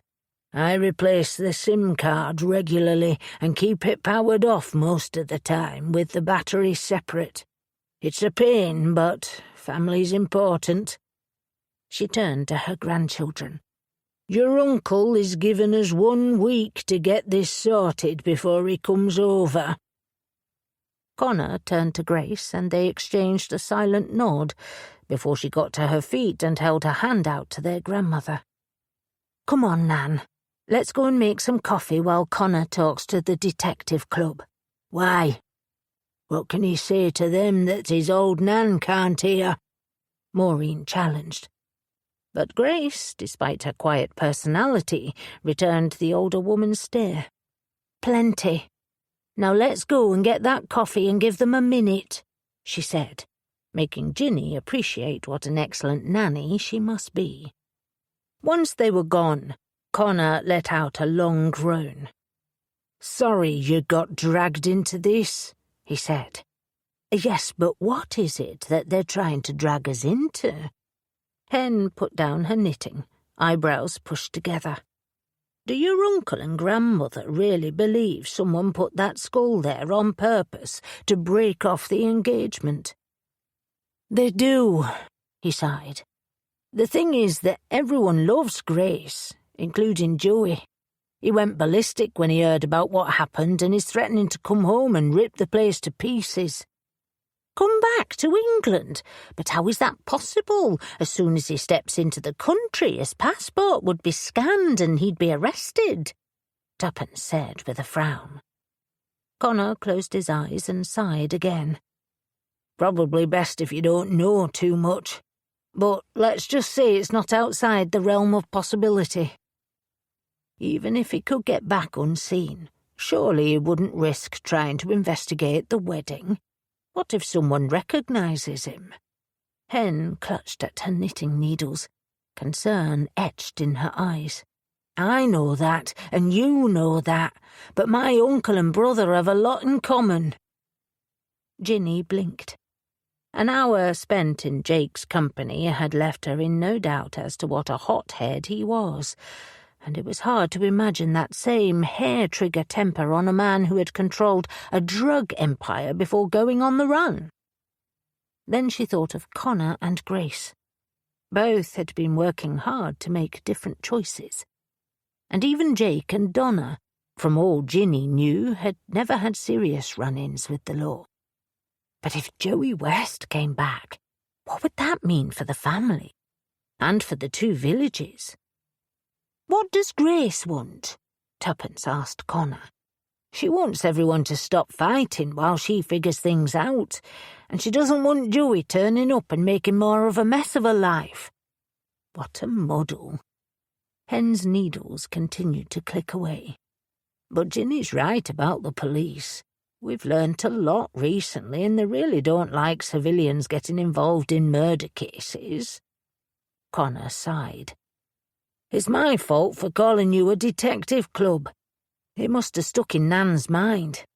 I did try to talk her out of it, but she's not easily swayed." Guilt caught in Ginny's throat. She hated letting people down, especially Connor, who never asked for anything and who, despite his gruff manner, was always ready to help anyone who walked through the library doors. But if they agreed to do it, how would Wallace take the news? Or D.I. Sterling? Oh, wait. Ginny sat up straight and turned to Hen. Can we look at the newspaper again? Of course.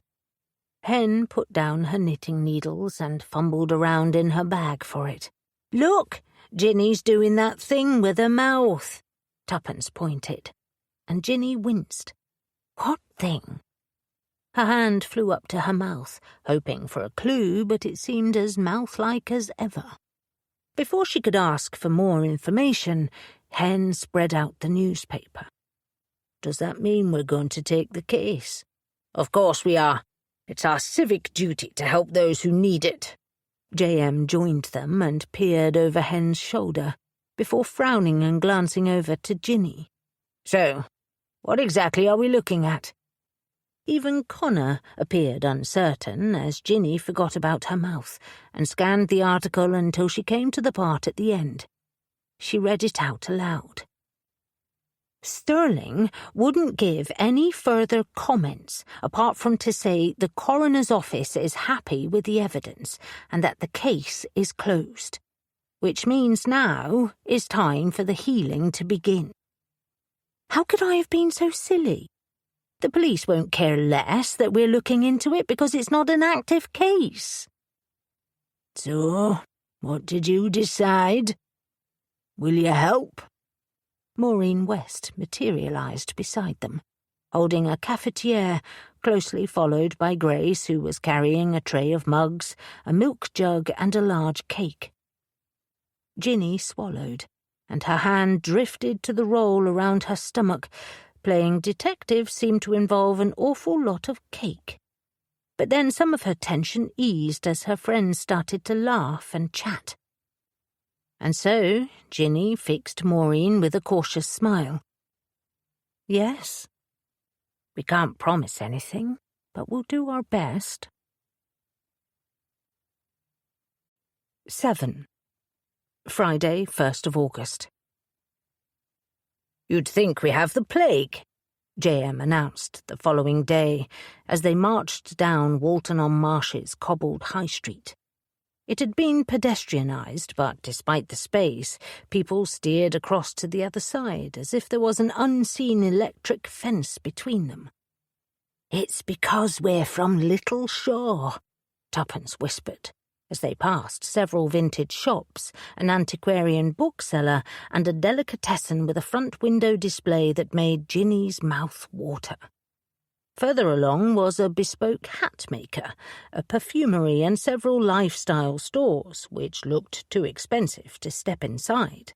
The pavement was dotted with huge planter boxes, overflowing with cobalt blue hydrangeas. How can they tell? Ginny asked, as an oncoming man darted sideways, which almost sent him careening into a sandwich board. He steadied himself and hurried away, wiping his forehead as if escaping a dreadful fate. Probably because we're not wearing designer clothing like those women over there. J.M. eyed the man's hasty retreat before turning her attention to 4 well-groomed women standing outside an apothecary. They were all wearing what looked like Chanel suits, complete with stockings and high-heeled shoes. It seemed like a lot of work for a Friday morning in a small village. Goodness, I don't think they'd even make a skirt in my size. Hen self-consciously patted the loose-fitting pink linen dress she was wearing. And if they did, I can't imagine wearing it would be comfortable, especially not in this weather. Tuppence adjusted her denim apron dress. Very impractical. Still, if they live here, they might be able to help us. I'll go and speak to them, J.M. said, and went striding over. It had an alarming effect on the 4 women who scuttled away at an impressive pace considering they were all wearing heels. Ginny watched them go. Before she and Eric had offered to buy Middle Cottage, they'd looked at several properties in both villages, and she'd never picked up a hint of animosity. Instead, all she'd seen were the pristine clean streets, the thriving shops, and the beautifully refurbished brick mill buildings that clung to the side of the canal.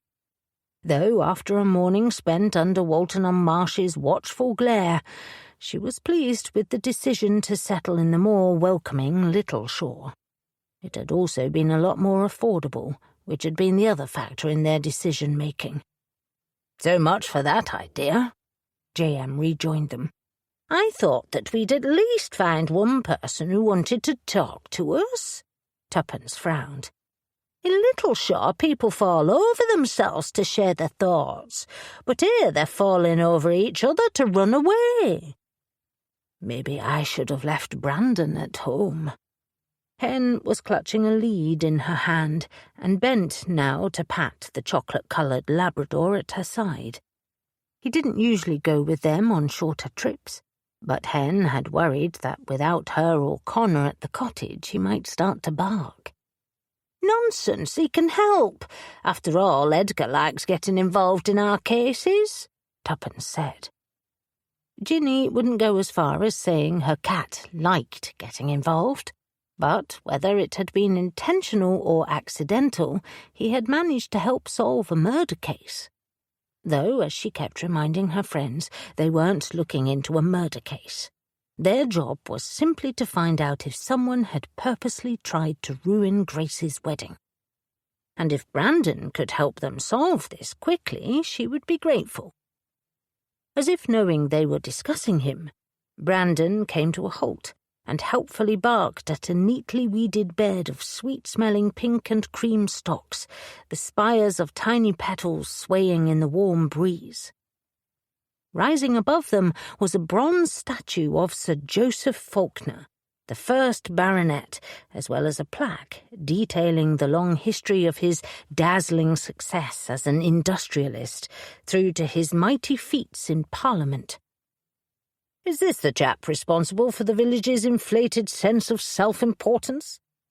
J.M. studied the statue. "That's him. I'm surprised they didn't include his school report card." Tuppence finished reading the shopping list of achievements and turned away. "Makes me pleased we only have a statue of a magpie and a sheep," Hen said, as they continued to walk along the picturesque street, which had started to resemble a ghost town. Ginny half expected to see a tumbleweed rolling down the middle or have a sheriff ride up on a horse and tell them that they weren't welcome. Or worse, the first baronet himself stepping down from the plinth and shooing them away with a brass hand. Finally, they reached a 2-story stone building with an arch that led through to a courtyard. The wide windows above made Ginny think it had been a storage yard, back when the town had thrived due to all the mills there. However, like the rest of the high street, it had been turned into a series of upmarket stores and businesses, and on the stone wall was a brass plaque that read, "Mill Corner was restored thanks to the generous support of the Faulkner Charitable Trust, 2008. J.M. craned her neck. "Is there anywhere in this village that the Faulkners haven't touched?" "They do seem to be very generous," Ginny admitted, as they beelined to the far end of the courtyard where 8 wrought-iron tables were set up in front of a sign saying Weaver's Tea Room. They selected their table. A beautiful vintage tablecloth had been laid on it, along with a collection of porcelain teacups and heavy silver cutlery. A cut glass vase, filled with soft pastel peonies and greenery, stood in the centre, and there were even carefully ironed linen napkins placed on the antique china. A large umbrella hung over the table to protect them from the warm morning sun, and a dog bowl of water sat by one table leg. Brandon gave a bark of delight, either from the water or the sight of a small terrier peering out from underneath a chair. The terrier took one look at Brandon and turned away, Did that dog just stick its nose up at Brandon? Tuppence spluttered. And I swear there was an eye roll. J.M. frowned. Oh, well, that's just rude. Hen bent to rub Brandon's neck. Maybe coming here wasn't such a good idea. Speak for yourself. I need a cup of tea. J.M.'s regal voice floated across the courtyard. Maureen West can sure mix a cocktail. That she can. And besides, it's important that we regain our strength so we can come up with a plan. Tuppence's eyes had widened with pleasure as a waitress appeared in the doorway holding a 3-tier cake stand filled with small sandwiches and cakes and pastries. I wouldn't mind a cup of tea as well, Hen admitted. Ginny reluctantly nodded. Like J.M., she was feeling the effects of Maureen's concoctions from the previous evening. It also explained why they hadn't come up with a plan when Connor had delivered them all home. Instead, they decided to walk around Walton-on-Marsh the next day and see what they could find out. It hadn't been successful, unless cold shoulders counted as a clue. The lovely setting was slightly spoiled by a middle-aged woman who appeared at the end of the table, holding an order pad and a whole lot of disdain. Her frown seemed to be one she reserved for Little Shore residents. "Will that be to take away?" the woman asked, once they'd given their order. "Do people usually sit down at a table if they're going to take things away?" J.M. raised an eyebrow, before an innocent smile spread across her face. "Besides, we're not in a hurry." The woman scowled and turned on her heel. "Oh dear, I hope they don't do anything dreadful like drop our food on the floor." Hen hooked Brandon's lead around her chair leg and then fumbled for the knitting bag that was never far from her. "I'll be leaving them a negative review online if they do. Bad reviews are a thing, you know," Tuppence said, before opening her pink backpack and withdrawing a small book covered in Laura Ashley fabric print, and a pink ribbon to tie it shut. "What a lovely notepad." Hen cast on her wool as Tuppence untied the ribbon and spread it open. "It's not a notepad, it's an address book." "I am pleased you still use one. Someone tried to tell me it was old school the other day," J.M. said, withdrawing a slim black book out of the tiny leather bag she had at her side. "Everything old is new again," Hen piped up, and produced a green book with gold figures embossed on it. Ginny smiled, and brought out her own, which was battered with age. "Excellent! Great minds think alike," Tuppence grinned. "And fools seldom differ," J.M. retorted, before putting her address book away. "Now, what is this about? I don't think the waitress will be giving you her details any time soon." "No, she did seem very grumpy." Tuppence flipped the book open to a blank page. "When Taryn's mother died, I found boxes and boxes of stationery. I haven't had to buy anything in years, thanks to my mother-in-law. I thought this would make a good murder board, because no one would think to look in it. It even has a few old addresses which will give it an air of legitimacy." They were all silent for a moment. Tuppence didn't often speak about her husband, who had died over 10 years ago. "That's a jolly good idea." Hen finally broke the silence, her knitting needles clicking together. "Given we've had to hand over our last two, it's important we have something that the police won't notice." "But we're not looking into a murder," Ginny reminded them. "We know who did it." "Oh, yes, that's right," Tuppence agreed, with a smile that left Ginny feeling distinctly uneasy. "I don't think we can make any assumptions here. Just because the police said Terence killed her, that doesn't mean he did. What if the real killer is still alive and they're the one who put the skull there?" J.M. announced, and Ginny's stomach dropped. But before she could say anything, the waitress stepped out into the courtyard carrying the tea tray, which she put down with a clatter. Their budget hadn't extended to the 3-tier cake stand, but they had ordered a plate of scones, which came out with bowls of bright raspberry jam and fresh cream, as well as 2 Bakewell tarts to be shared. Once the waitress had dashed away, the next few minutes were spent pouring the tea and passing around the plates. Ginny's knife slid through the still warm scone, and she covered it with jam and then cream before taking a bite. It was light and soft, and the full richness of the raspberries danced on her tongue. "This is marvellous." Hen let out a happy sigh before her eyes filled with worry. "I feel like I'm cheating on Little Shaw. We have some good tea rooms, but nothing this nice. Is it wrong that I like it?" "I have no time for rivalries," J.M. announced as she spread a layer of jam on her scone. "That's because you weren't born here and haven't had to put up with this village lording it over you for everything. Plus, we all know they cheated in the great cricket match of 1984. Tuppence picked up her pencil and tapped her book. "I still think we should consider that this is Leslie Charlton's attempt to warn Grace about what happens to Little Shaw brides who get married in Walton-on-Marsh." "A message from beyond the grave does make sense," Hen agreed. "We are not putting ghosts into the address book. Or curses." J.M. gave them a stern look and took a bite of her scone, which left a layer of cream above her lip. "I have a reputation to uphold, though it would stop the police from thinking we were investigating the murder."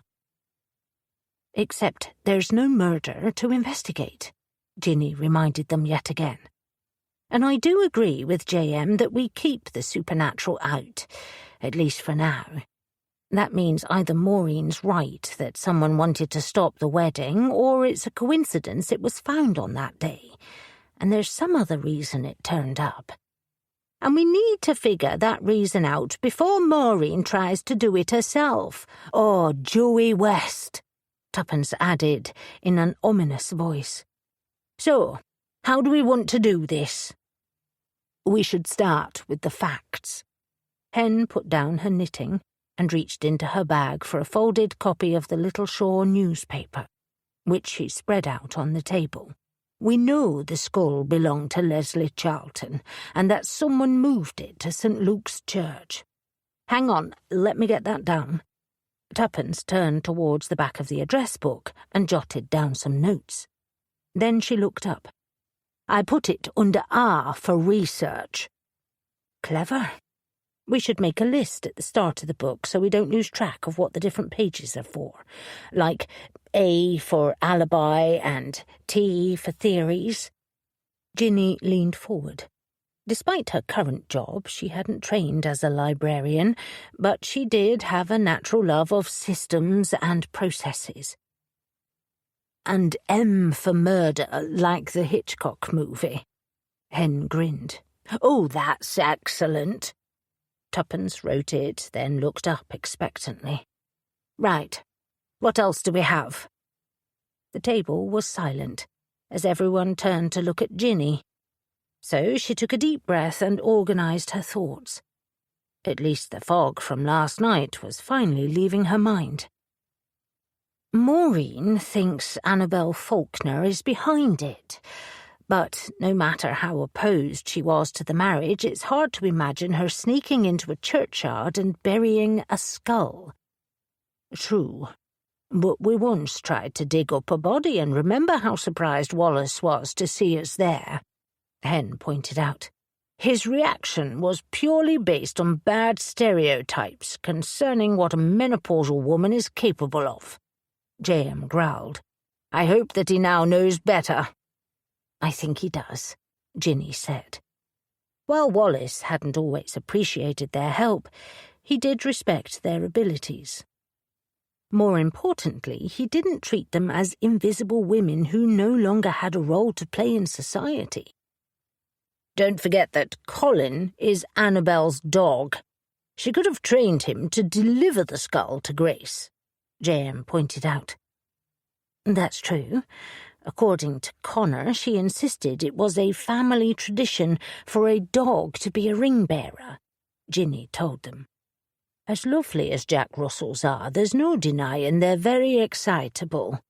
A lab would have been a better choice for something involving training. Hen leaned down and patted Brandon. I might put this under S for suspects. What do we know about Annabelle Faulkner? She's married to Randall, who is a well-known polo player from back in the day, and she owns Faulkner Antiques and Curios. It's that lovely shop we just passed, not that I've been inside, Hen quickly added, as her cheeks went red. Clearly she was once again feeling guilty for liking anything about the rival village. She owns a shop? Tuppence raised an eyebrow. From the picture you painted, she struck me as a lady who lunched, like those women we just saw. Everyone needs to earn a living, J.M. reminded her, before reaching for her phone. Besides, despite the fancy name, her husband is the youngest son, and Annabelle married into the family. Let's see what I can find on the genealogy site. There was silence for several minutes as J.M. bent over her phone before finally looking up. Annabelle May Faulkner, née Gladstone, was born in Chester and married the Honourable Randall Charles Faulkner in 1992, and Theo is her only child. She looked down at her screen again. Sir Spencer and Lady Catherine don't have any children, which means the inheritance could be a possible motive. You're right. Ginny sat up and told her friends about the conversation with Lady Kitty. They both consider Theo more like a son than a nephew. So maybe Annabelle was worried that the rich relations would disinherit him if he married someone like Grace. Tuppence scowled with annoyance. That's very shabby. Lady Kitty didn't seem like that. In fact, she was the opposite. She arranged for the food to be delivered to a night shelter and comes into Littleshaw all the time. Plus, she felt the same way we do about the curse, Ginny said. Yes, but if Annabelle Faulkner's as stuck-up as she sounds, she might not like the idea of her son becoming the next baronet with Grace by his side, J.M. said in a grim voice. I've just done a quick internet check on her parents, and her father is an electrician and her mother is a hairdresser. Sounds like she's trying to climb the social ladder, so maybe she doesn't want her son to slide back down it. And we have Theo's ex-girlfriend, Jacinta Theakston, Hen added. From what Ginny said, she put on quite a performance. She seemed very overcome with emotion, Ginny sighed. Her brother had to lead her away, though afterwards, when we were sitting in the church, waiting for the police, she was almost smiling. As was Digby, who told me Theo was throwing himself away on Grace. Clearly, he'd have preferred Theo to be marrying Jacinta, Tuppence said, which means both Digby and his sister could have planted the skull, or done it together. Wait a moment. She tapped her cheek with her finger. Maureen thought that Annabelle preferred Jacinta as well. What if they were all in it together? A conspiracy of Faulkner Theakstons. Hen's hand flew to her mouth. How terrible. If it is true, how will we prove it? Let's see what we can find out about the Theakstons. J.M. opened up her phone again, but this time simply did a search for the family. She let the phone sit flat so they could all see as newspaper articles flashed up, along with numerous photos of the family at formal weddings and events. Ginny recognised a younger Digby and Jacinta standing next to their glamorous parents. J.M. pressed onto a Wikipedia entry and Ginny scanned it with a sinking stomach. Digby's cut-glass accent and condescending attitude had been forged from generational wealth that had come from the same mills that made the Faulkners so well known.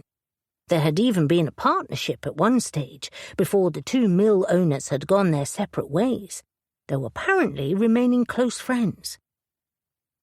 There was silence as the four of them digested the information. Then J.M. turned her phone over and steepled her fingers. "I think it's time we went and had a chat with Annabel, Digby, and Jacinta." "Therein lies the rub." Tuppence put down her pencil. "We don't know where any of them will be, and considering the reception we've had this morning, I doubt they'd want to talk to us." "That's where the wedding presents come in. We have everyone's addresses from the invitation list Maureen gave us," Hen reminded her. Ginny had been unsure about adopting Maureen's plan to give back all the wedding gifts, but now she could appreciate it might be the only way to get a conversation with anyone from this village. She scanned the list of addresses and frowned. "Digby and Jacinta aren't on here, and we don't have phone numbers for our suspects." "What about Theo? Would he tell us?" Tuppence turned to Ginny. "Do you have his number?" "Yes. Connor gave it to me on the day in case there was a problem." Ginny retrieved her phone and scrolled through it. In day-to-day life, she wasn't fond of putting herself forward, but after years of running the surgery, she'd learnt to embrace outbound calls. She pressed the call icon, but it went straight through to voicemail. It wasn't really a surprise. Connor had said that Theo was taking the breakup badly, and she couldn't imagine him wanting to talk to a virtual stranger. Still, she left a message. "I don't think we should wait for him to ring back. We do know that Annabel owns the antique shop, though I'm not sure what Digby and Jacinta do, or where they might be on a Friday morning." "Leave that to me." J.M. gave them a wide smile, clearly feeling more like her old self. "And once I find out where they are, we can split up, to make sure we're not wasting time. Divide and conquer." Tuppence nodded in approval as they all stood, much to the relief of the grumpy waitress monitoring their progress from the door. J.M. regally swept past her as they went inside to pay the bill, and then the four of them walked out onto the bustling high street of Walton-on-Marsh. Here goes nothing. 8. Friday, 1st of August. Ginny stood outside one of the upmarket boutiques they'd passed earlier. True to her word, J.M. had no problems in discovering that Digby Theakston had a flat in an exclusive refurbished mill building further along the river, and that his sister, Jacinta, owned a clothing store called Coco. Hen and Tuppence had elected to drive out to the mill building and give Brandon a quick walk at the same time, and J.M. was eager to tackle Annabel, which left Ginny to venture into Coco. She stared at the gold decals on the front window and a single mannequin wearing a stunning wraparound dress and a heavy gold necklace. Ginny clutched at the carrier bag containing the beautifully wrapped box that Jacinta had left on the gift table last Saturday and stepped into the boutique. Like the window display, the space was minimalist, with white walls, dark wood floorboards, and carefully curated racks lining the walls. In the middle was a display of large red leather tote bags and matching heeled sandals, none of which had price tags. It reminded Ginny of the J.P. Morgan quote, "If you have to ask how much it costs, you can't afford it." Not that Ginny was in the market for large red leather tote bags or strappy sandals. All the same, it was hard not to be intimidated as she peered down at her white trainers, simple denim skirt and favourite linen blouse. No wonder she and her friends had all stood out in the immaculately dressed village. There were no other customers, and a soft murmur coming from out back suggested Jacinta must be on a phone call. There was a bell on the glass-topped counter, and Ginny was contemplating using it, when an all-too-familiar tan and white dog appeared and began to bark. "Colin, what are you doing here?" she said, remembering too late that not everyone spoke to their animals and dead husbands. Like them, Colin didn't bother to answer. Instead, he continued to bark, until a tall, slim woman with straight hair and an aggressive centre parting appeared. Her angular face was highlighted by thick, dark eyebrows that were combed into submission. According to JM's genealogy research, Jacinta Theakston was 25, but the world-weary energy that surrounded her deconstructed navy dress made her seem older. "Colin, hush. You promised to be on your best behaviour if I let you visit me." Jacinta scooped him into her arms before her gaze swept across Ginny's face. "Oh, it's you." As far as customer service went, it wasn't great. But after spending the morning in Walton-on-Marsh, Ginny's bar was set quite low, so she gamely replied, "Yes, we didn't get to meet properly at the wedding last week. I'm Ginny Cole." "What are you doing here?" Jacinta asked bluntly, her eyes not losing any of their intensity. It was a good question, since it was obvious from Ginny's outfit that she probably wasn't there to shop, not to mention that she was from Little Shore and therefore clearly not a desirable cocoa customer.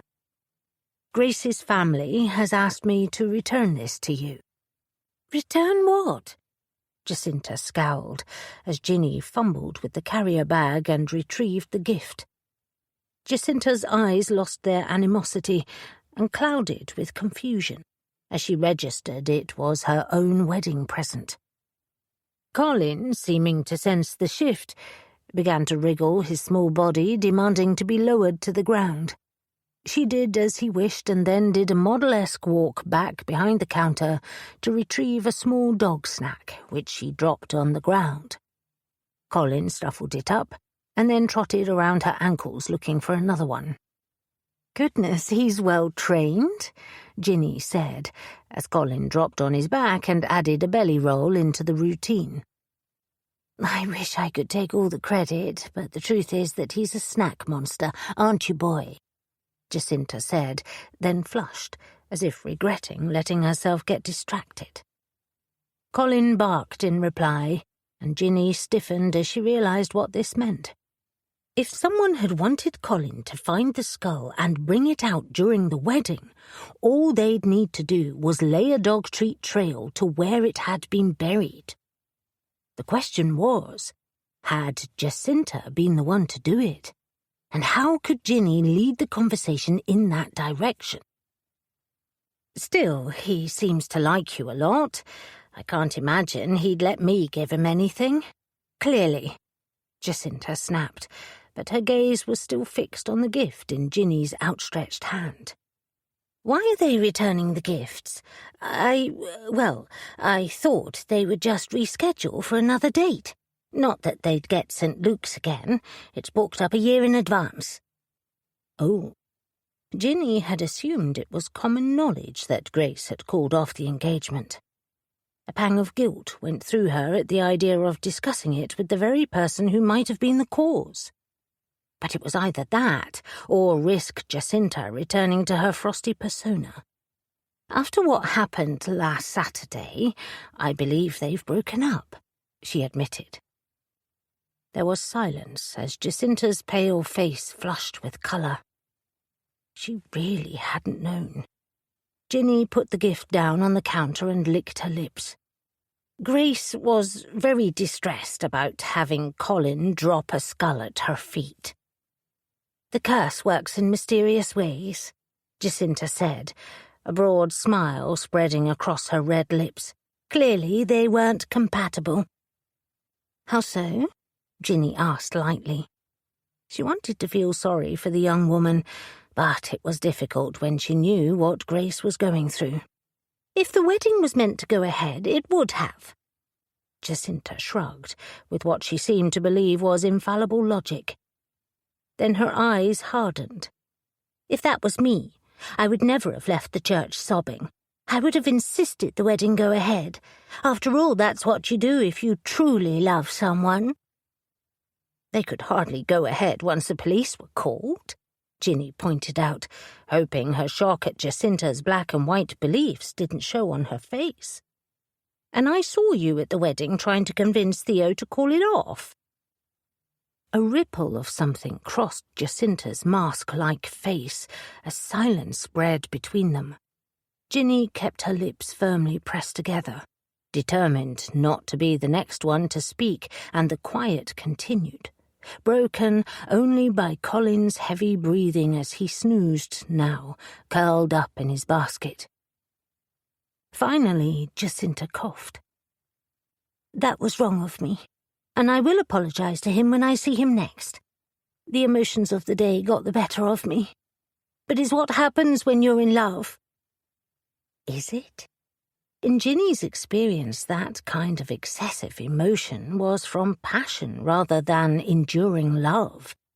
But everyone was different, and who was she to tell someone what they felt? "When did you first start dating?" Jacinta's mask suddenly dropped, and she seemed to be experiencing an internal battle, torn between wanting to talk about Theo and not wanting to give ammunition to anyone from Little Shore. Theo obviously won out, and she sighed. "The day I turned 20. It was on my birthday, and it was just perfect, just like I'd always known it would be." "So what happened? Why did you break up?" Jacinta bowed her head. "Because I made one stupid mistake. Theo had gone away for the summer, and I worried that he might be getting sick of me. I guess I was trying to make him jealous by hooking up with this guy. But it backfired, and he dumped me. Then he met bloody Grace West 2 months later, and refused to even consider giving me a second chance." "That must have been difficult for you," Ginny said. "Difficult? It's been more than that. It's been torture." Jacinta's voice was rough as a tear rolled down her angular face. She angrily brushed it away. "Do you have any idea what it feels like when you meet the person you're meant to spend the rest of your life with, and then you're forced to watch them get married?" "So, why did you go to the wedding?" Ginny asked in a soft voice, not because she was trying to solve something, but because she couldn't imagine how painful it would be to watch the love of your life with someone else. "I went because—" "Sorry I'm late to pick up Colin," a voice said as the glass door swung open and Annabel Faulkner appeared. "I got back from my aromatherapy appointment and stopped at the shop to make sure that girl I hired wasn't spending all her time on her phone, and when I was leaving I got trapped by the most dreadful woman. But I do have wonderful news." Startled awake, Colin looked up and barked. "Yes, my darling, here I am. Did you think that I'd forgotten you?" Colin barked again, and whatever Jacinta had been about to say was gone as she pushed past Ginny and over to where Annabel was scooping up the small dog. "He's been fine," Jacinta assured her, before guiding Annabel back towards the counter where Ginny was standing. The sight of her had a sobering effect on Theo's mother, who tightened her grip on the small dog. "What are you doing here?" Annabel asked in a sharp voice that would usually have Ginny cowering, but she was too angry at hearing J.M. described as a dreadful woman. "The same thing my lovely friend J.M. is doing, returning the wedding gifts to all the guests." Ginny pushed her shoulders back, hoping for confidence, and then, without another word, she left the shop. It wasn't a moral victory, or even a real one. She just hoped that her friends had fared better than she had. "You're back." The same waitress from earlier in the morning didn't try to hide her disgust as Ginny and her friends sat down at the wrought iron table a second time. Part of Ginny longed to go home to the welcoming Little Shore, but there were still too many unanswered questions. "After receiving such a warm welcome this morning, how could we refuse?" J.M. said in a cool voice. "Could we have tea for 4, please?" "I don't suppose you know where Digby Theakston works, do you?" Hen asked in a hopeful voice, which earned a sharp glare from the waitress. "I take it that's a no," J.M. interpreted as the woman stomped away. Ginny smoothed the linen napkin into her lap and tried to sift through the puzzle pieces. Hen and Tuppence had sent a text message to let them know Digby hadn't been at his flat and they hadn't been able to find him anywhere. "What a nuisance that none of his neighbours would talk to us. I'm going to write them all down under S for suspects, because it's very suspicious." Tuppence made a tutting noise with her tongue and retrieved the Laura Ashley address book from her backpack. "You call it suspicious, I call it rude," J.M. retorted. "These people are so tight-lipped. It's unnatural." Hen continued with the sleeve she'd started earlier. "Everything about this place is unnatural. Maybe that's why we're having so much trouble working this one out," Tuppence grumbled. "I hope you two had better luck than we did." "It's hard to say," Ginny admitted, and then gave them an update on what she'd learned. From the dog snacks and how close Jacinta was to both Annabel and Colin to, more importantly, that as well as still having strong feelings for Theo, she had no idea about the breakup. "I can confirm that Annabel didn't know about it either. Not that I got much out of her. I think I'm losing my touch. It's part of the curse. It drains us of our superpowers." Tuppence gave J.M. a supportive pat on the arm. "We should have set a timer to make sure we don't stay here for too long." J.M. opened her mouth as if to remind them that she didn't believe in curses, but then closed it again and steepled her fingers before finally looking up. "Whatever the cause, I don't like it. The only thing I got from Annabel is that Theo has been away for the last few days and isn't answering his phone, which explains why you haven't heard back from him. The only other thing I discovered was that she's not happy with Lady Kitty about some project. She was on the phone when I walked in." Jacinta was also on a call. I wonder if they were talking to each other, Ginny pondered. "They could have been plotting." Tuppence looked up so quickly that Brandon woke from his nap. "What if step 1 was to stop the wedding, and step 2 is to knock off Sir Spencer and Lady Kitty so that Theo inherits, and step 3 is for Jacinta to become his new wife?" "Oh, that's D for dastardly," Hen shuddered. "If only we had more information. We might find there is a perfectly logical explanation for everything. What a pity that Walton-on-Marsh's library was no help." "You mean they were downright rude, too?" Tuppence added. "We went there on the way back from Digby's flat to see what else we could find out about Leslie's murder." "I didn't even know they had a library here," Ginny admitted.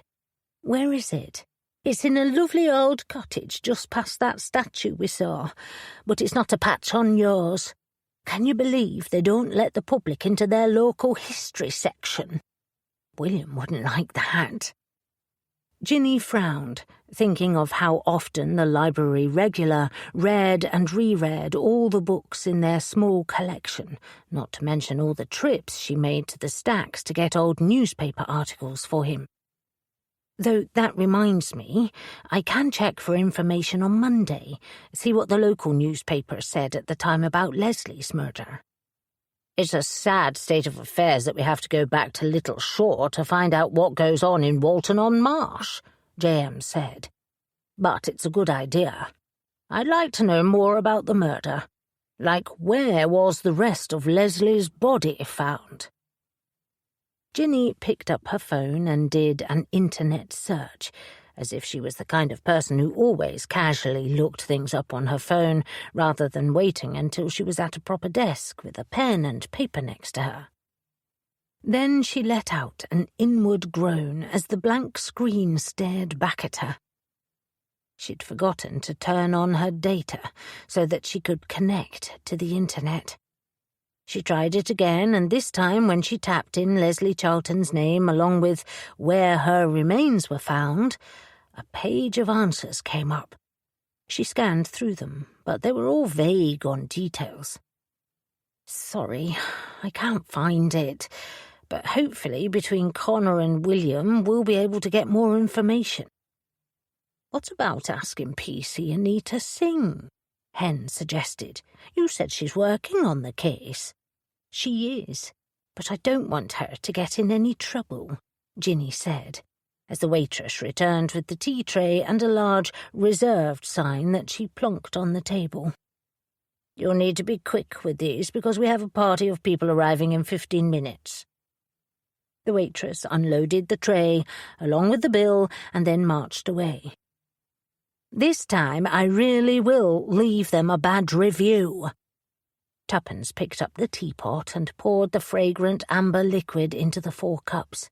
"And it makes me jolly pleased I didn't get a second Bakewell tart." "So, what should we do now?" Hen put down her knitting and took a cup. "We need to figure this out before Joey West does something silly. But I don't have a clue what it should be.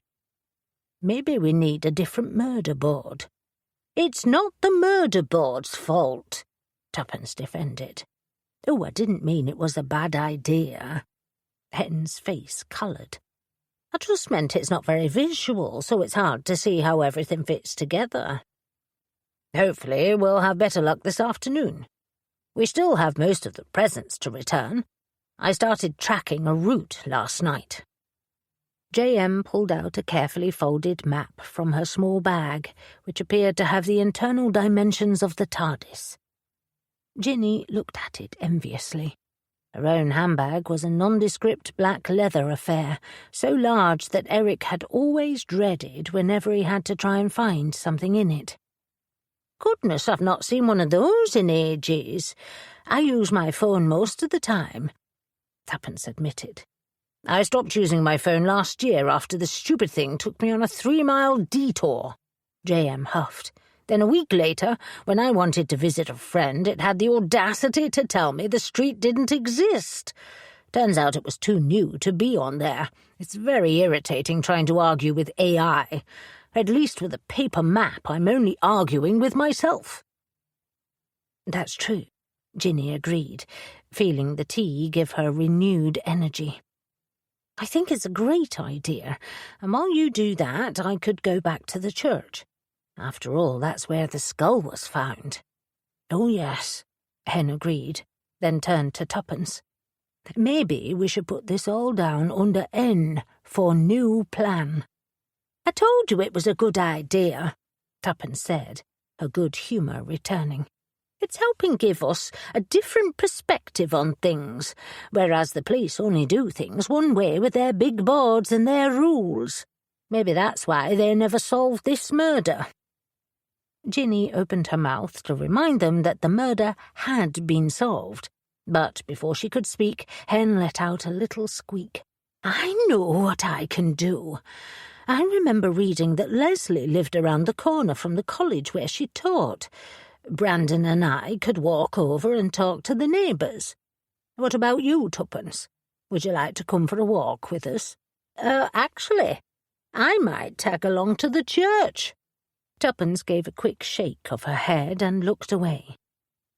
Ginny blinked. Tuppence was the most energetic of the 4 of them, and walks usually suited her best. But it was clear by the way she was folding and refolding the linen napkin in her lap that she didn't want to talk about it. Ginny didn't want to push her friend, but hated that something had upset her. Unsure what to do, she reached out to pat Tuppence's arm, but was distracted by the sudden appearance of a tall woman with broad shoulders that were squeezed into a grey trouser suit. D.I. Sterling. Next to her was an older man with a similar jaw and matching shoulders. Was that her father? The observation didn't calm Ginny's thumping heart rate. Her nerves must have shown because Hen's brow creased. Is everything okay?" Ginny swallowed the lump in her throat and leaned forward, keeping her voice low. "It's the lead detective, Angela Sterling." "Oh dear, what do you think she's doing here?" Hen quickly stuffed her knitting away. "Maybe she wants a lovely scone," Tuppence said, looking over at the woman. "Do you think that's her father?" "Whoever it is, they've clearly been here before." "Look at that." Hen glanced to the waitress, whose previous air of disdain had been replaced with a Uriah Heep-style subservience as she led them to a recently cleared table at the far end of the courtyard. "I, for one, am not in the mood to find out. I think it's time to go." J.M. effortlessly folded her map back into its original shape. "I concur." Hen unwound Brandon's lead from around her chair leg. "Yes," Tuppence agreed in a loud voice as she scrambled to her feet. "I'll just put my very harmless address book away in my bag." Ginny followed her friends inside to pay. When they returned, Sterling and the older man were deep in conversation, for which Ginny was heartily pleased. It might not be a murder case, but she had no desire to get tangled up with the police ever again. 9. Friday, 1st of August. The old sandstone church was exactly where Ginny had left it, still nestled along a tree-lined street filled with lovely cottages, and thankfully there was no sign of any police tape, or, for that matter, any police. That's a relief.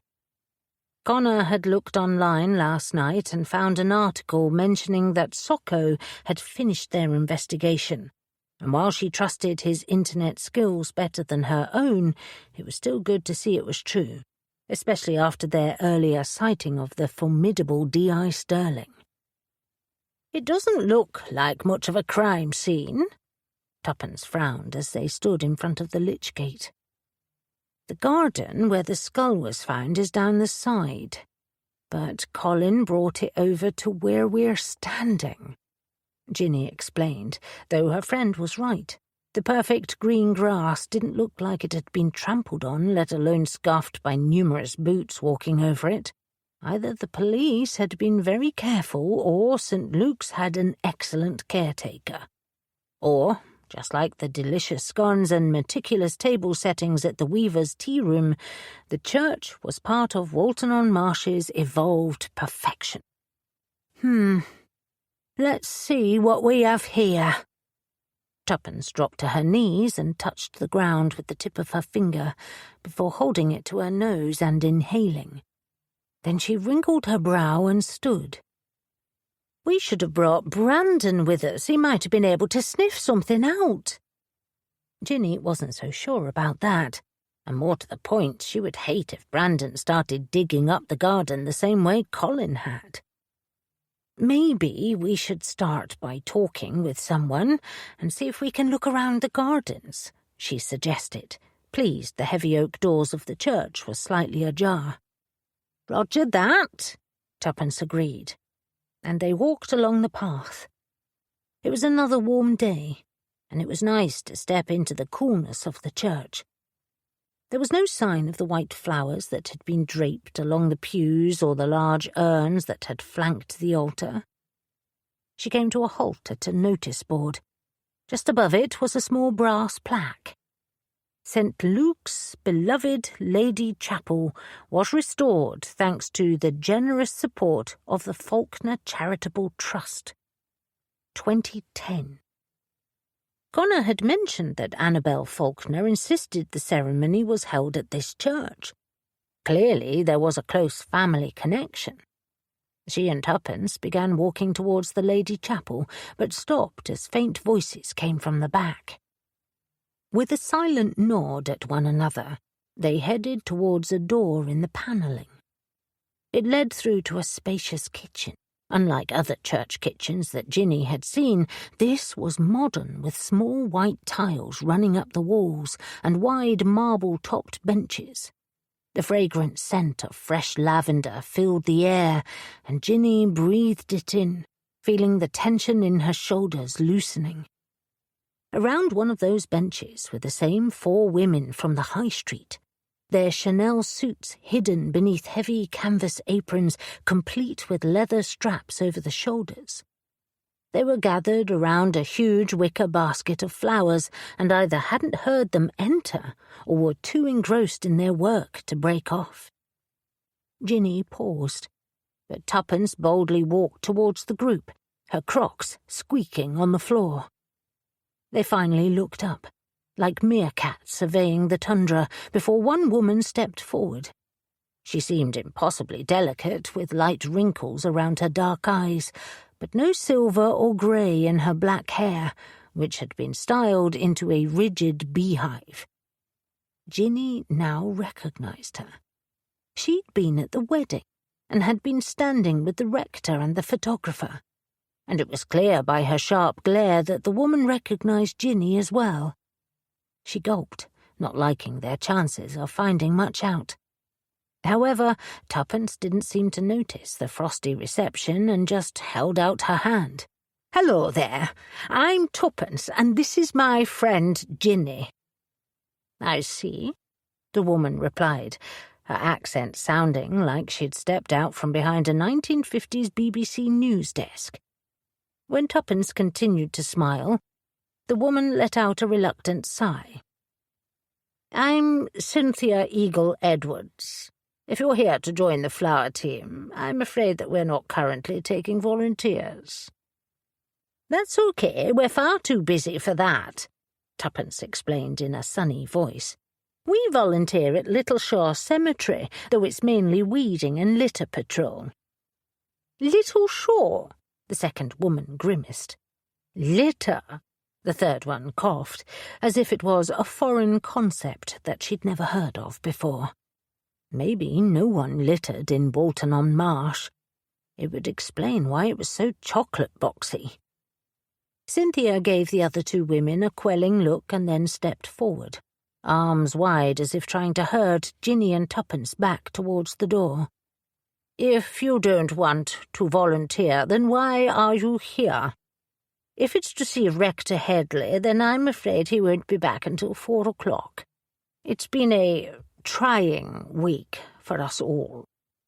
Cynthia let out a pained sniff. "That's exactly why we're here," Tuppence ploughed on, "to ask you all about the skull. Cynthia choked and turned away. The 3 other women immediately comforted her. "Oh dear, this isn't going well. We do understand how stressful it must have been for everyone at the church," Ginny added, hoping it would smooth things over. "Stressful?" the 4th woman shot back. "Do you realise we had to cancel last Sunday's service, and our poor organist hasn't stopped crying? She's played at over 200 weddings and isn't used to such carrying on, and the rector has hardly slept because she's been so worried about the congregation, and it's all because of that dreadful family." "Dreadful?" Tuppence interjected. "I think you need to take that back. It's one thing to blame the curse, but to say this is anything to do with the Wests is just cruel." To Ginny's surprise, Cynthia flushed and bowed her head. "I'm sorry. That was uncalled for. But like I said, it's been a trying week. We're not used to anything like this." "I think it's safe to say that none of us are," Ginny said. "Except you, Ginny," Tuppence helpfully pointed out. "After all, you did study archaeology and have been on several digs, which is what got us wondering how Leslie, the skull, might have got there." "How it got there?" Woman 2 let out a distressed wail, her eyes going wide. "Exactly." Tuppence bobbed her head, a grey curl spiralling out around her. "Do you think someone put it there on purpose?" "What are you trying to say?" Woman 3 demanded. "I'm not trying to say anything. I just want to know if the skull was there to break up the wedding." Tuppence explained in a patient voice. "Of course, it could be the curse, but for now we're putting that theory on hold. However, if you do have any thoughts on that aspect, please feel free to share them." A series of emotions flickered across Cynthia's face, as if she wasn't sure where to start. Ginny swallowed and gave Tuppence an apologetic smile. Despite the bluntness, it had been a good attempt at starting the conversation, but it seemed the women of Walton-on-Marsh disagreed. Ginny's own attempts at interviewing witnesses for information had given her mixed results. Some people had been happy to share what they knew, but others had been less so. She pressed her lips together and studied the flowers on the bench, suddenly recognizing some of the white dahlias and eucalyptus leaves from Saturday. "Oh, what a clever idea to reuse them. I was thinking how beautiful they were and what a pity that—" She broke off, not wanting to steer the conversation the wrong way again. "I mean, it's nice they aren't getting thrown out." Cynthia's frosty expression melted slightly. "Thank you.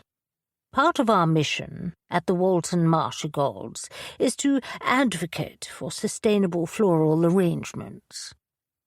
"That's commendable," Ginny nodded, trying not to think about all the hairspray that was holding Cynthia's elaborate style in place. After all, everyone was on their own journey. Then she remembered her encounter with Lady Kitty and how much she supported local charities and their donation to the church. "I imagine that Sir Spencer must approve of what you're doing." "Oh, yes. Sir Spencer and Lady Kitty are huge supporters of our work." "And what about Annabel Faulkner?" Ginny tentatively asked, thinking of the conversation J.M. had overheard. If Annabel had been talking about Lady Kitty, did that mean other people were as well? "Do you know her?" At the mention of Annabel's name, Cynthia's face completely closed, her haughty expression slipping smoothly back on. "I think it's time you leave." Ginny sighed. Maybe they should have gone with J.M. and returned the gifts. They might have had more luck. She turned to Tuppence so they could take their leave, but her friend was staring at a small surveillance camera perched above a very modern-looking fridge. There was a second camera by the exterior door, and a third one trained directly out of the window and onto the side garden, where the skull had been buried. Ginny let out a gasp at what her friend had discovered. Then she turned to Cynthia, who was still glaring at them, looking as if she'd swallowed a lemon. "How often does the CCTV footage get checked? Is it possible that whoever was responsible for the skull was caught on camera?" "Do the police know about it?" Tuppence added as she joined Ginny. "There's nothing to know. The cameras don't work," the second woman snapped, before clamping her mouth shut under Cynthia's withering glare. "What do you mean they don't work?" Tuppence frowned.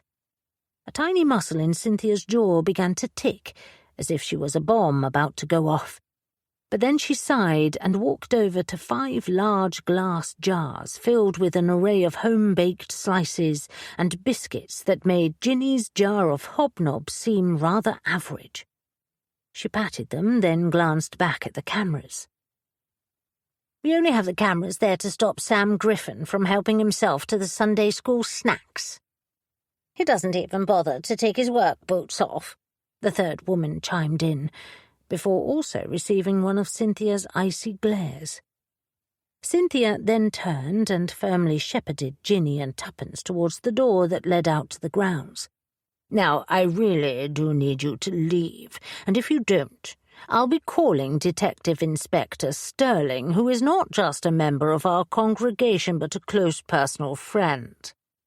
Ginny peered over to Tuppence and gave her a quick nod before they both made their way out of the church kitchen and to the side garden. The CCTV cameras might not have been working, but Cynthia and the 3 other women were all crowded in the doorway watching them, which meant there was no chance to inspect the area where the skull had been found. Not that Ginny had been very hopeful, since she couldn't imagine Soccer missing much. "Well, that was a bust." Tuppence wrinkled her nose as they reached the lich gate. "Maybe I should have let you do all the talking." "Don't be silly. Sometimes the direct approach is the way to go, though I don't think they would have told us anything no matter how we asked them. What we really needed was someone from Walton-on-Marsh to ask on our behalf." "Goodness, that would be an even more impossible task," Tuppence snorted. "I agree." Ginny sighed as a man in his 70s appeared from behind a tree. His white hair was smoothed down, and his face was weathered from years outside. He carefully peered around, then, to Ginny's amazement, suddenly gestured for them to join him. She blinked. There was something familiar about him. Then she remembered where she'd seen him. He'd been at the wedding, pushing a wheelbarrow and muttering to himself. And he hadn't looked happy. "What do you want?" Tuppence asked, but Ginny touched her friend's arm to stop her from charging over. If the man worked in the garden, he could very well have been the one to lead Colin to the skull. Or had Colin interrupted the man as he'd been digging? Then she frowned. It was hard to know how the criminal mind worked, but trying to bury a skull in the middle of a society wedding seemed far-fetched. "Shh." The man stepped closer to the tree, and again gestured them over. "Don't want them to know I'm talking to you." At the mention of them, Ginny raised an eyebrow. Did he mean Cynthia Eagle Edwards and company? Some of her caution dissipated, and she lowered her voice so only Tuppence could hear. "I think we should find out what he wants." "Excellent," Tuppence agreed, and they made their way down the immaculate gravel path. The tree trunk was wide and kept the man hidden from the church entrance. He was wearing navy trousers and a white T-shirt, and his work boots were covered in dry grass. "You must be Sam Griffin. I saw you at the wedding on Saturday." Ginny held out her hand and made the introductions. "That's right," he said in a gruff voice, as he thrust out his hand first to Ginny and then to Tuppence. "Nice to meet you both." "You too," Ginny automatically replied, before remembering they were hiding behind a large tree with a man they didn't know. She straightened her spine. "What's this about, Sam?" He swallowed, his Adam's apple bobbing in his throat. "It's about what happened on Saturday. Been looking after this garden for 40 years and never had anything like it." "And from the look in your eyes, you have something to tell us. Do you know how the skull got there?" Tuppence asked with an encouraging nod. "Aye," he replied, before peering around the tree trunk one last time. "I have a good idea of who put it there and when." "What?" Tuppence squealed, and then put a hand over her mouth as if worried she'd been overheard. "Who was it?" Ginny asked in a quieter voice. "It's Colleen Murphy's girl, Gemma. Calls herself an influencer." This last word was accompanied by air quotes. Tuppence straightened up, eyes bright. "Oh, that's exciting. I've always wanted to meet one in real life. What's her area of expertise? I'm partial to one called Flying Bolts. It's this chap from Bradford who buys second-hand cars and blows them up. I wonder if that's what she does." Sam blinked and rubbed his brow, and even Ginny was confused. Why would someone try to blow up a second-hand car? And how could that influence people? Then she caught herself. Now isn't the time. What was Gemma doing here? She asked instead.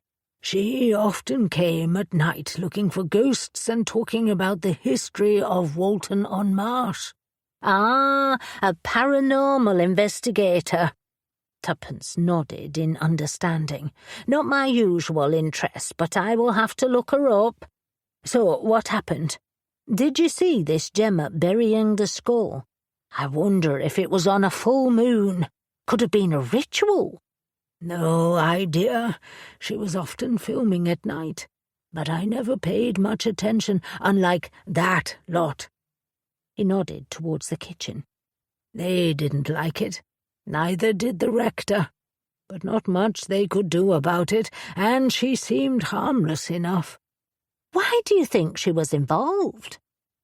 2 weeks ago, I was walking back from the pub and saw her leaving. But as well as having her tripod and camera gear, she also had a shovel.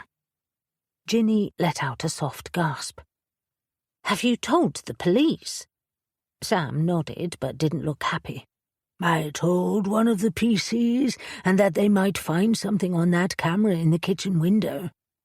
And what did they say? He frowned. Nothing. They didn't seem interested. Ginny and Tuppence exchanged a look. Did the police know that the camera didn't work, or was it because the Faulkners had made it clear that they were happy the wedding had been cancelled? Could someone have paid Gemma to put the skull there? Ginny said. Someone like Annabel Faulkner, Tuppence added, or Digby Theakston. Sam sighed. Let's just say I don't think anyone in Walton-on-Marsh is upset that it happened. He was cut off by the sound of voices drifting over from the church doors as Cynthia Eagle-Edwards and her 3 companions stepped out. Sam immediately stiffened. We won't keep you any longer, but thank you for letting us know. Seemed only right, he said, as he stepped further away from them. Tell the little bride I'm sorry. We will, Tuppence assured him, and then grinned. And by the way, Sam, none of those cameras in the kitchen work, which means if you ever feel peckish after all the work you do, you should help yourself to something to eat, like a biscuit. Or 2, Ginny added. His eyes widened, and then a slow grin spread across his face. You know what? I think I'll do just that. And then he was gone, slowly ambling back down the side of the church, no doubt to where those 5 glass jars were waiting. Ginny and Tuppence grimly exchanged a smile. It was the least they could do to repay him for their first lead. 10. Saturday, 2nd of August. Ain't you two a sight for sore eyes? Slim walked up to the issues counter and grinned at Ginny and Connor, who were in the process of turning on the computers and setting up for the day. I was starting to think my volunteering days were at an end, which would have been a pity because my caseworker is a lot happier now that I'm what she calls gainfully distracted from the temptations of my previous life. You mean she's happy you're no longer nicking stuff? Connor retorted, and Slim grinned. Your words, my friend, your words. But in a nutshell, yes. Was there a problem? Did something happen while I wasn't here? Ginny did a quick scan of the library for clues, while trying not to think of all the disasters that might have taken place in a single day. There was no visible damage, but what if the petty cash had been lost, or someone locked in the toilets, or... I don't see how. Connor gave him a sceptical look. Yesterday was hot, which means it should have been dead in here. Yeah, it was. And that Harold was the one to deliver the final blow. Slim sat down on the edge of the counter and peered over to see what they were doing. Remind me not to put my name down to work on any day that he's in here. Oh, dear. It hadn't occurred to Ginny that Harold and her newest volunteer might have clashed. but now it was too easy to see how different the men were. She wasn't sure she wanted to know, but Connor clearly did. Mr. Rowe's an acquired taste, but he's okay. What happened? He didn't give you a quiz on cross-referencing, did he? I got one of them when he first came back to the library. No, but it just proves he can kill the fun in any room. Slim shook his head in disgust before jumping back off the counter. He refused to let me eat my sardines in the staff room. Said it stunk the place out, because I put them in the microwave. Then he complains about me and William just because I was having a laugh with the old fella. Ginny sighed. Slim's idea of having a laugh could be anything from drawing a moustache on William's face when he was sleeping, through to pretending to be a flat earther, and she made a mental note to check in with William and Harold. Oh, and to clean the microwave. She bit back a yawn and tried to focus. She usually spent her day off pottering around her house, tending the garden and curling up with a book and a cup of tea. But yesterday had been non-stop, and after a quick meal she'd spent the evening going through the influencer's channel. It was called Gemma M. Gets Real, and according to the bio, she was a 20-something truth seeker who just knew there was more out there than science could explain. She made heavy use of the skull and heart emojis in her writing. Somewhat randomly, she was also a yoga teacher and ran classes 3 times a week. The videos consisted of Gemma talking about the numerous ghosts of Walton-on-Marsh while she did things like walk her dog, go out for a cup of tea and open parcels containing clothing, perfume and makeup. She was lovely looking, with large dark eyes and thick auburn hair, and a lean figure that suited all the outfits she received. Then there were also videos of Gemma at night. Most of them involved walking through open fields, inspecting gravestones, and standing outside crumbling ruins talking to the camera in a hushed voice. There had been no mention of her physical address, which Ginny knew was quite common for safety reasons. The only detail she could find was the address of the yoga studio, which wasn't open on a Saturday, leaving her at a standstill. Various messages throughout the evening revealed that her friends hadn't fared much better in their endeavours from yesterday either. Not even JM, with her powerful personality, could get anything from the wedding guests as she returned the gifts. It was the same story with Leslie and Terence Charlton's old neighbours, too. Ginny pushed away her fatigue and smiled at Slim. "I'll make sure you're not on the rota if he has to stand in for one of us again," she promised, as Cleo and Andrea walked through the front door. "Why don't you have a cup of tea while we finish getting set up?" "Don't mind if I do. Hey, wait up, you two." Slim joined Cleo and Andrea as they headed towards the staff room in a cloud of chatter. "Poor Mr. Rowe." Connor pressed his lips tight, as if to stop from laughing. "We should have warned him about Slim." "I'm not sure who I feel the sorriest for, Slim or Harold," Ginny admitted as she typed in the computer password. Then her smile slipped as she took in Connor's tired face. "How did it go yesterday at Grace's flat?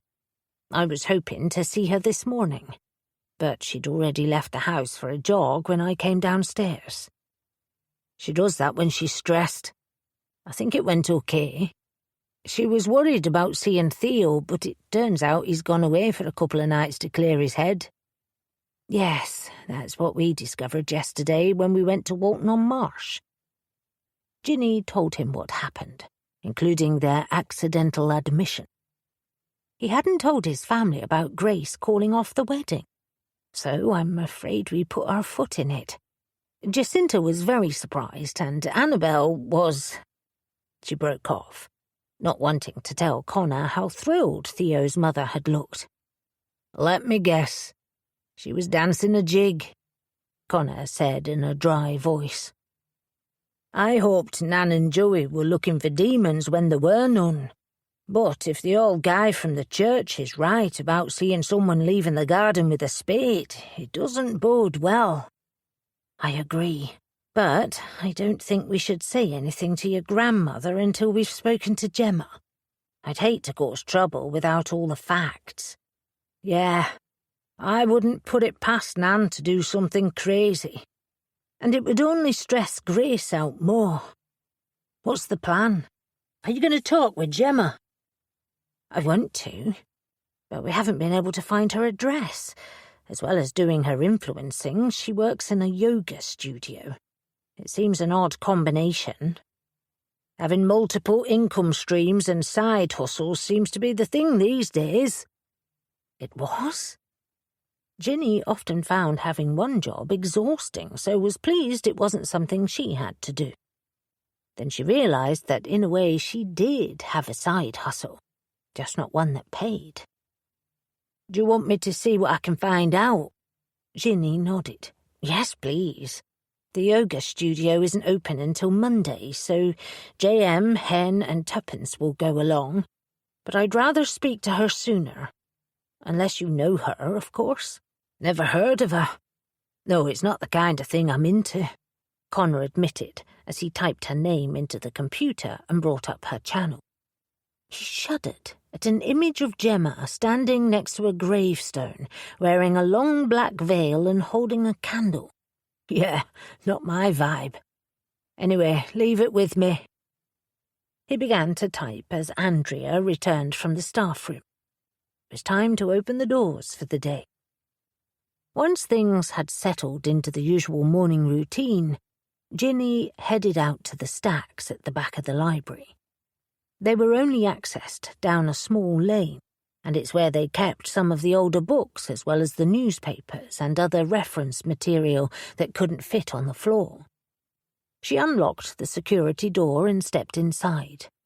The storage space had been almost destroyed by a fire, but after months of repair work, it was once again usable. Unfortunately, parts of the collection had been smoke-damaged and disposed of, but the newspaper archives had survived. Not that they had any copies of the Walton-on-Marsh Gazette, which she hadn't realised even existed until William brought in a copy. But hopefully the local papers might have information about Leslie Charlton, Annabel Faulkner, and Digby and Jacinta Theakston. Ginny stacked up as many copies as she could fit on the trolley and went back to the library proper. By lunchtime, however, she was ready to admit defeat. Not that she knew what she was looking for, just any article with the headlines, "Please read for some very useful information." Strangely enough, nothing had materialised, and she sent a text to her friends, who had decided to ask their neighbours what they remembered about Leslie's murder. JM immediately replied, "Nothing from us. Time for Plan B." Ginny swallowed, hating that there wasn't a Plan B. Next to her, Connor tapped his foot as he worked. His mouth was tight with concentration, and he was frowning. Despite the frustration of not having any contact information for Gemma Murphy, Ginny felt better that it hadn't just been her. Slim, who had been entertaining a group of young mothers who met every Saturday to play Dungeons and Dragons, returned to the counter with the handbooks and dice. He peered over Connor's shoulder. "Still no luck?" "Not yet, but I'm determined to find it." Connor frowned again and tapped something else into the keyboard. "Looks complicated to me." "If you've got an easier way, I'd love to know," Connor said, sounding unusually gruff. But Slim just grinned and patted him on the shoulder. "Computers are your thing, not mine. But there's always an easier way.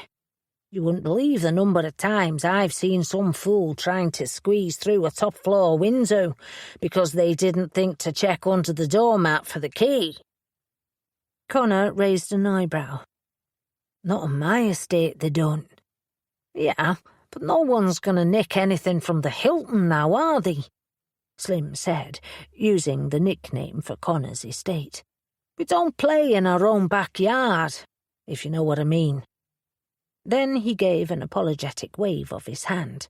I mean, in me past life, obviously. Though, now I think about it, I should write all that down, for my book.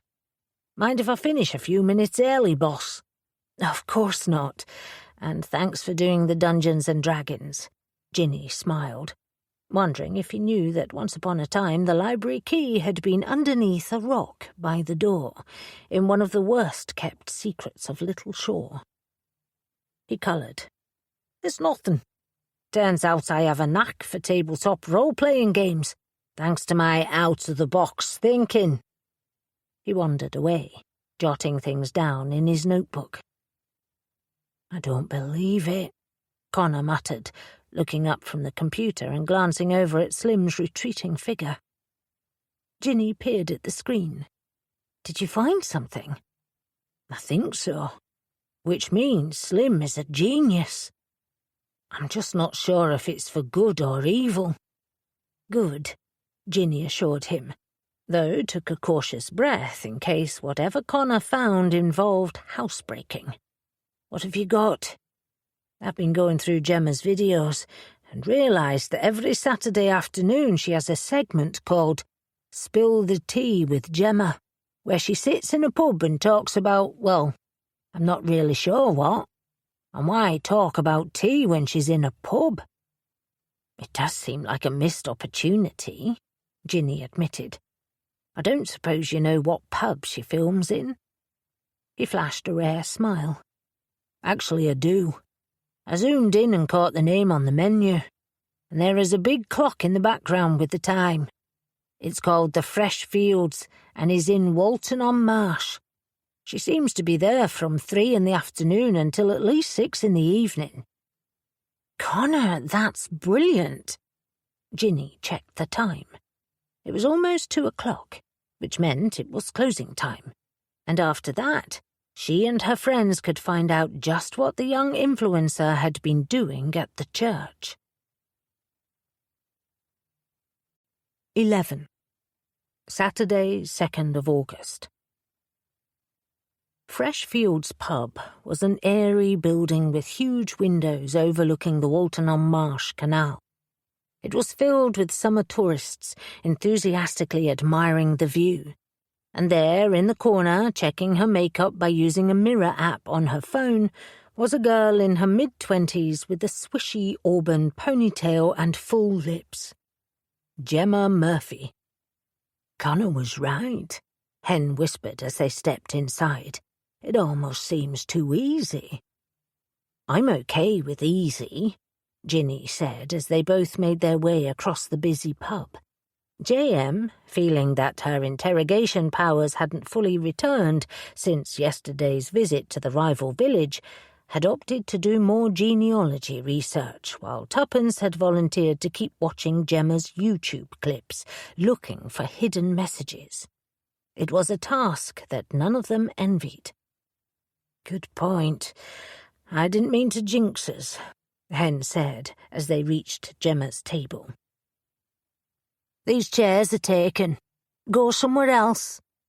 Gemma didn't look up from what she was doing, and her voice didn't sound nearly as bright and chirpy as it did in her videos. It was hard to tell if she was being rude because they were from Little Shore or because she was having a bad day. Either way, it wasn't a promising start. "Of course, we just have a few questions to ask you." Hen gave her a motherly smile and put down her knitting bag. Then she wrinkled her nose and fanned her face. "Gosh, I need a cool drink. What about you, Gemma? Can I get you anything?"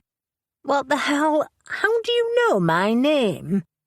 Gemma put down her phone and gave them a flinty stare.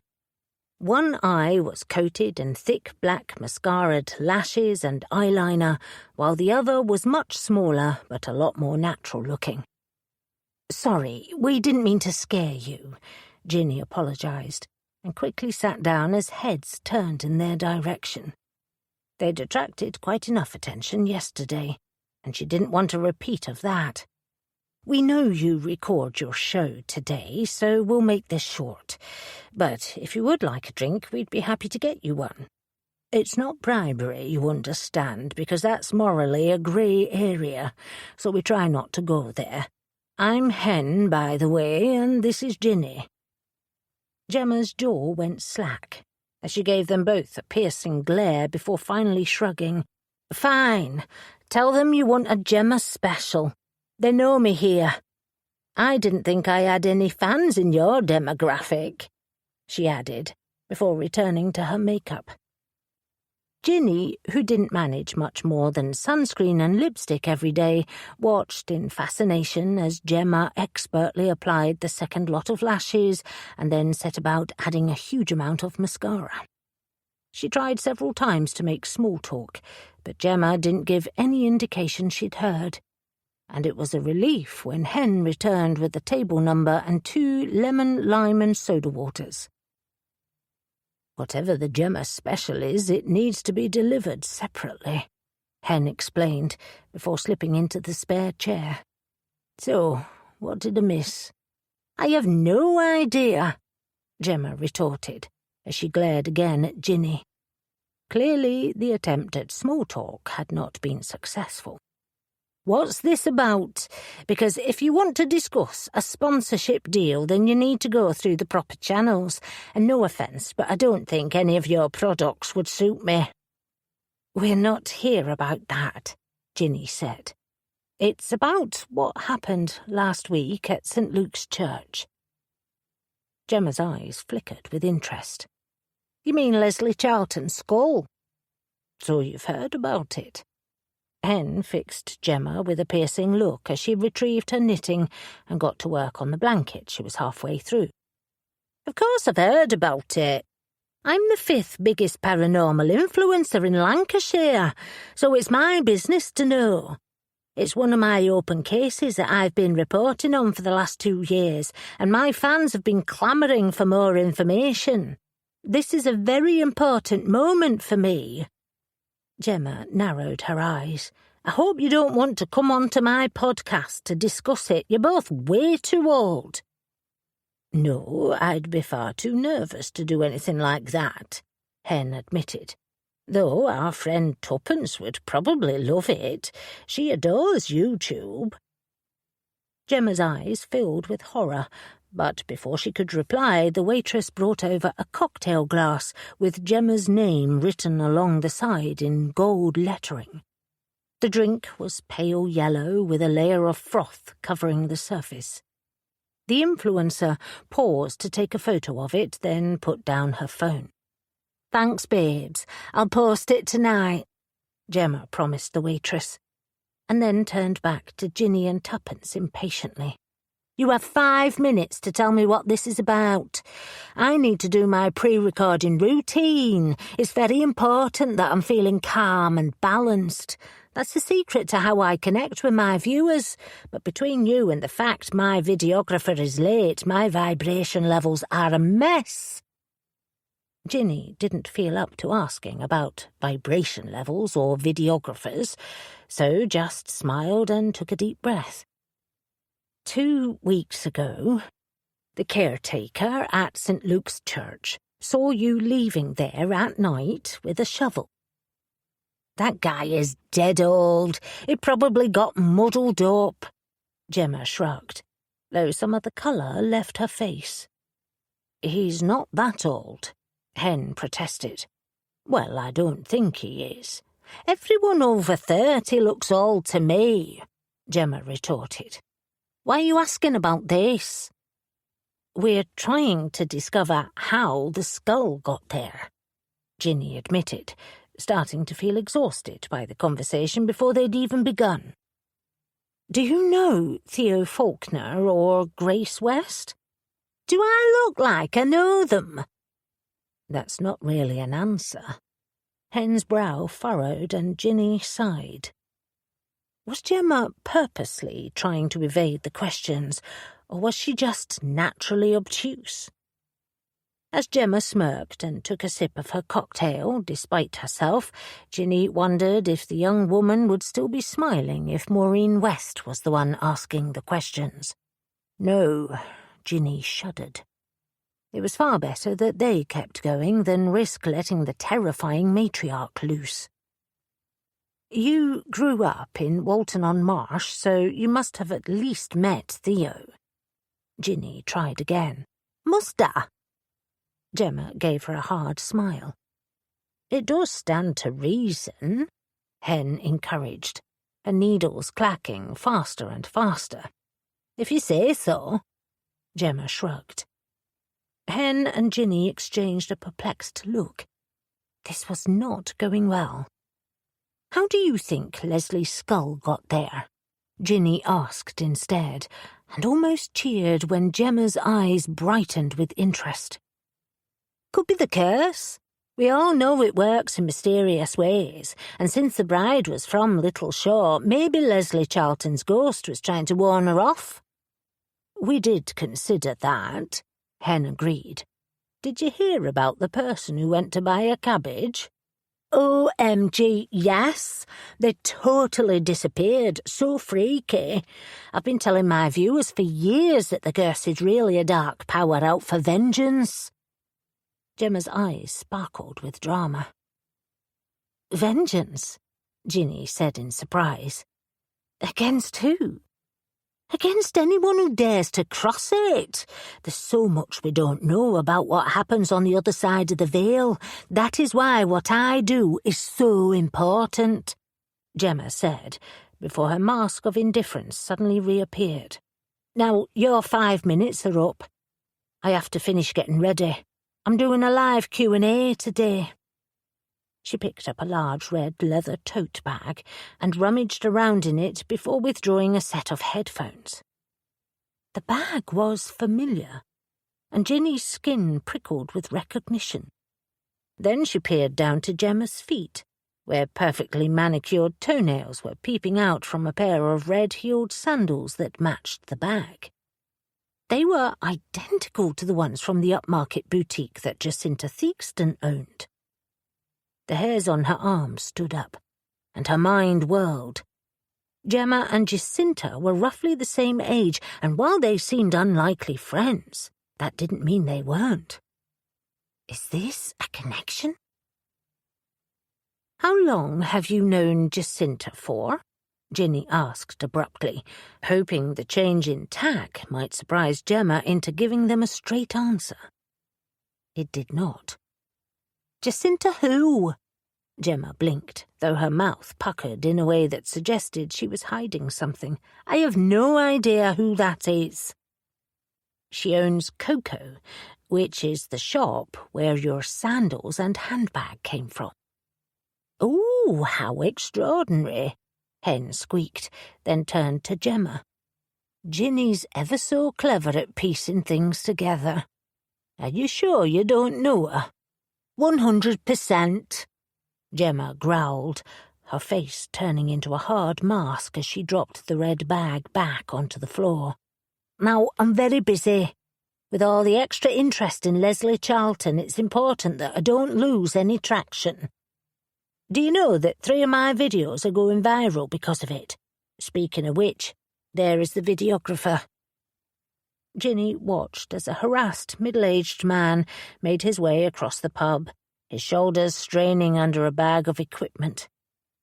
He didn't look delighted to be there. He doesn't seem very happy, Hen commented. That can't be good for your vibration levels. God, no. Ted is the worst, and costs an absolute fortune just because he once worked for the BBC. He needs to get over his inflated sense of self and accept that his best days are behind him. Ginny pressed her lips together to stop herself from saying something rude. But really, Gemma did not seem like a nice person. She got to her feet. Thank you for speaking to us. I'm used to the public wanting to spend time with me. Gemma's sharp gaze raked over them. Then she produced a business card with a photograph of herself wearing skin-tight workout gear, her auburn hair gleaming like a new penny. "Take this. If you book 6 classes, you can get a 10% discount, and, no offence, but you could use some core strengthening." "I'm not sure that's necessary," Hen protested. "We do senior shake and shuffle. Well, we keep missing the classes, but we'll be there on Thursday." "What a stupid name!" Gemma pulled a face and got to her feet. "Now, I really need to prepare. Ted, get your ass over here." It was a clear dismissal, so Ginny slipped the card into her handbag and hoped that Tuppence or J.M. had had a more successful afternoon. It was after 6 by the time Ginny finally arrived home. She'd dropped Hen at her cottage, and they'd all arranged to meet at Tuppence's house the next day to see what else they could find out about Gemma. But right then she just wanted a bath and a cup of tea. She opened the door to the scent of onions frying and the soft hum of classical music. In the kitchen she found Edgar curled up in his basket as Grace stood over the hob, an apron covering her summer dress. Despite the smudges under her large eyes, she managed a wan smile. "I hope you don't mind. Everyone has been so lovely dropping off cakes and sandwiches, but it feels like I haven't eaten a vegetable in years." "Course not. It smells divine." Ginny put her work bag on the floor, since the counter was filled with bunches of flowers and yet more cake tins. "How are you? Apart from being mortified that Nan has dragged you into this," Grace said, some of her reserve seeming to fall away.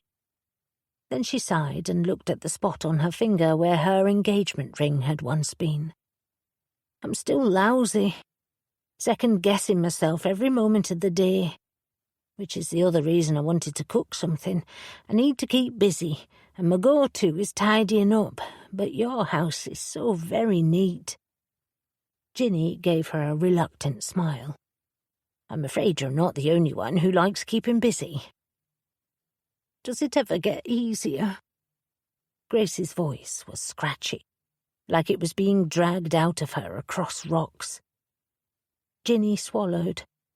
Not sure she was the best person to answer that question. "Yes," she forced herself to say, then glanced over at the hob. "And I'm pleased you're cooking. I want you to feel at home while you're here." "Thank you for everything." Grace sniffed and turned down the heat on the onions. "Connor told me you went to talk to a YouTuber." "That's right," Ginny said cautiously. So far she hadn't dared ask Grace any questions, not wanting to cause her more pain than she was already experiencing. But after an hour in Gemma Murphy's company, it was clear they needed to try other avenues for information. "Have you ever met Gemma, or know if she's a friend of Theo's?" "No, I'd never even heard of her until Connor sent me some of her videos, and if Theo knows her, he's never let on." Anguish filled her eyes. "Unless he was hiding it from me." "I'm sure that's not the case, but would you mind if I spoke to Theo about it? We're finding it very hard to get anyone in Walton-on-Marsh to tell us anything." Grace was silent before finally nodding. "If you think it will help." "I do. But I won't tell him anything about you, unless you want me to." "It's okay. I know you wouldn't." Grace swallowed, her face still pale. It went paler still when the doorbell buzzed. "That's probably someone else dropping off a care package for you. Would you like me to answer it?" "Yes, please. Everyone's been so kind, but it's quite draining to go over it again and again." "Thank you. Don't be silly. Why don't you pop upstairs while I see who it is?" Ginny waited until Grace had disappeared into the spare room before opening the front door to see a familiar figure with long purple hair holding a small glass bottle. "Heather, how lovely to see you," Ginny smiled. She'd always got on well with the lovely Irish woman who worked at the Lost Goat and who made the best Eccles cakes in the area. "Sorry, I haven't been into the pub in a while." "You're not alone." Heather's mouth flattened out. "The latest manager has some funny ideas on personal hygiene. I swear if things don't change soon, Mitch and I might have to start rethinking our career choices. Anyway, I heard Grace was staying here and brought her over a little something to help keep her spirits up." "That's very kind," Ginny said, taking the outstretched bottle. The thick glass was warm in her hands and was filled with pale liquid that had tiny rose petals floating up the neck of the bottle. It was lovely, but she had no idea what it was, not to mention that Heather was famous for her baking. Her confusion must have shown on her face, and Heather let out a soft laugh. "Don't worry, it's not poison. It's mainly essential oils and some natural ingredients. And of course, magic." "Magic?" Ginny's fingers slackened, and she almost dropped the small vial. "Yes, magic. My coven and I have been working on it for several days. It's a curse buster." "Oh," Ginny managed to say. Living so close to Pendle, where the witch trials had taken place, it wasn't uncommon to come across modern witches, but she hadn't realized Heather was one. Was that why her baking always tasted so marvelous? "I didn't know there was such a thing." "Oh, yes, we make a lot of them, especially when Walton-on-Marsh has the Strawberry Festival. Quite a few of our locals love going, but of course can't go unprepared, so they'll order a few vials to keep them safe." "I see." Ginny tightened her grip on the small bottle that was getting warmer in her hand. She liked to think of herself as open-minded, but she wasn't quite clear on how it could possibly work. Then again, since she didn't believe in the curse in the first place, it was likely a moot point. "What did your coven say about the curse? How do they think it works?" "Asher said it's because Walton-on-Marsh polluted the waterways, and it's brought a darkness down on them that they still try to project onto us." Heather's smile faded, and her silvery eyeshadow glittered. Then she shrugged. "As for me, I think it's because they're entitled. Every now and then they'll come into the pub and act like they own the place. Though not Theo, he's lovely, and I hope things work out for them both. I do as well." Ginny tilted the bottle, admiring its contents. "And if we could find out more about what Asher knows of the rivalry, I'd like to hear it." Heather's mouth twitched with a smile. "I told Mitch you and the others would be trying to get to the bottom of this. He now owes me a week of foot massages." "Trying is the operative word," Ginny admitted. "We're not getting very far. Have you ever met someone called Gemma Murphy?" At the mention of the name, Heather did an eye roll. "No, but I've heard of her. She tried to do a segment on our work, but we refused. What we do is important to us, not something to be mocked or monetized by anyone. Anyway, I'd better go. But give Grace my love." "I will," Ginny promised, and shut the door. Not sure she should tell her friends about the visit. After all, things were frustrating enough already, without adding magic to the equation. 12. Sunday, 3rd of August. "Edgar, look how well the sweet peas are coming along." Ginny stepped back from her vegetable patch the following morning. Edgar, who was lazily swiping a piece of grass with his paw, didn't bother to respond. In the last few months, Ginny had purposely curtailed the number of times she spoke out loud to her cat and her husband, especially while Wallace's father, Ted, had been staying next door, since the man seemed to spend his entire visit doing DIY tasks in the back garden. But with them both safely away in New Zealand and Grace out on a morning jog, Ginny felt free to chat to her heart's content. "Besides, it's not like it's hurting anyone," she added, before stripping off her gardening gloves and stepping into the coolness of the kitchen. She'd been up for several hours doing housework and gardening, but needed to get ready for going to Tuppence's house. It didn't take long to have a shower and throw on a pale blue linen dress with a loose shirt to protect her arms from the sun and find her car keys. The small vial of oil that Heather had delivered last night still sat on the bench, nestled between the bouquets of flowers. To Ginny's relief, Grace hadn't scoffed at it, instead sending the barmaid a text to say thank you and that she'd use it soon. Ginny supposed there were worse things she could be trying to help with the grief. Then she checked her hair and headed for the front door, only to be stopped by Edgar, who let out an annoyed meow and nudged her back towards his full food bowl. Up until 3 days ago, it had been his favourite brand of food, but he'd suddenly taken exception to it, and had no issues about letting her know. "I'm not sure you fully understand the concept of food insecurity." She topped up his water and stepped outside.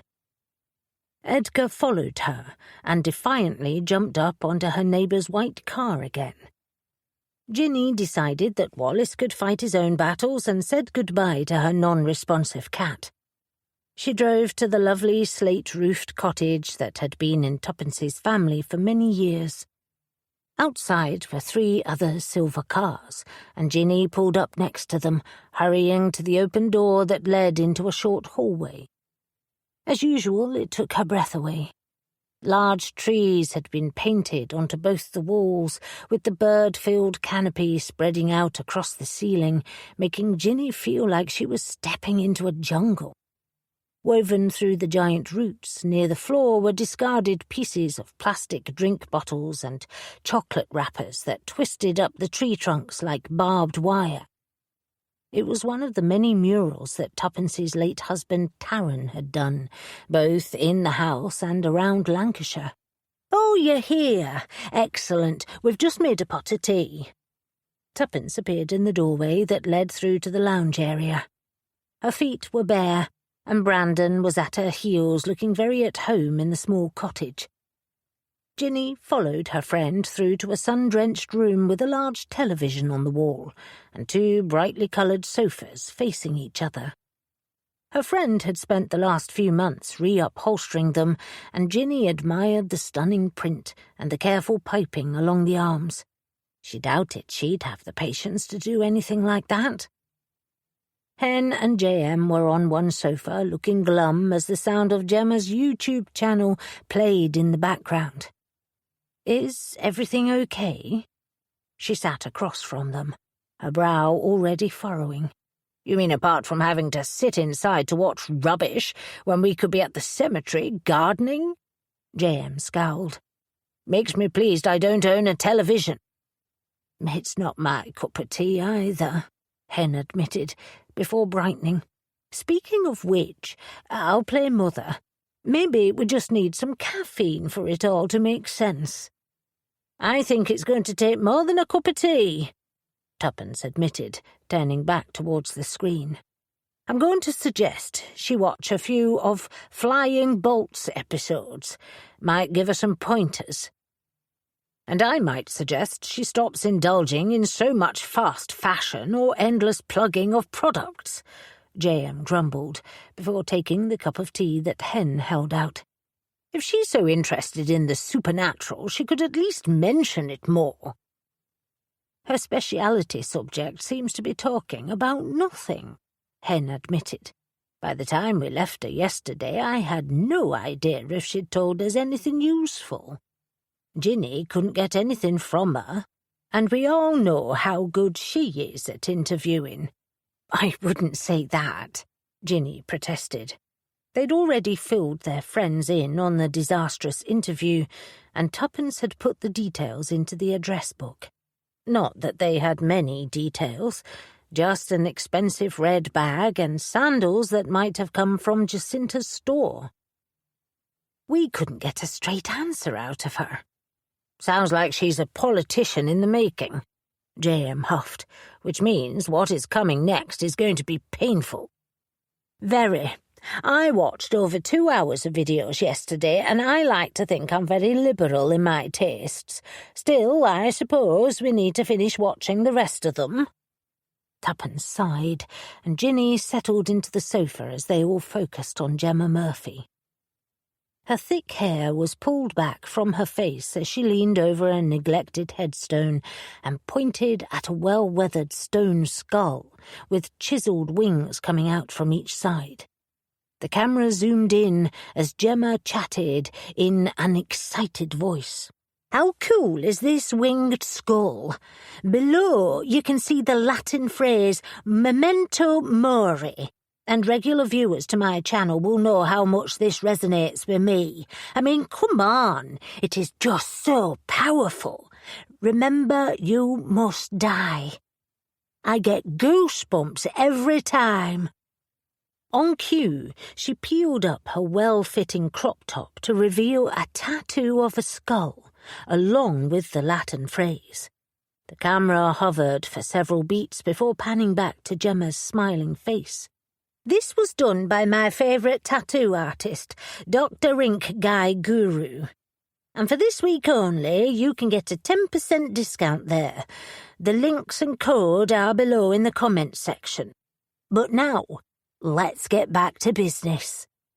I'm tempted to get my own tattoo. I think it will say, "Please kill me now," J.M. grumbled, as Gemma chatted away in the background about the symbolism of death's head. How many more of these are left to watch?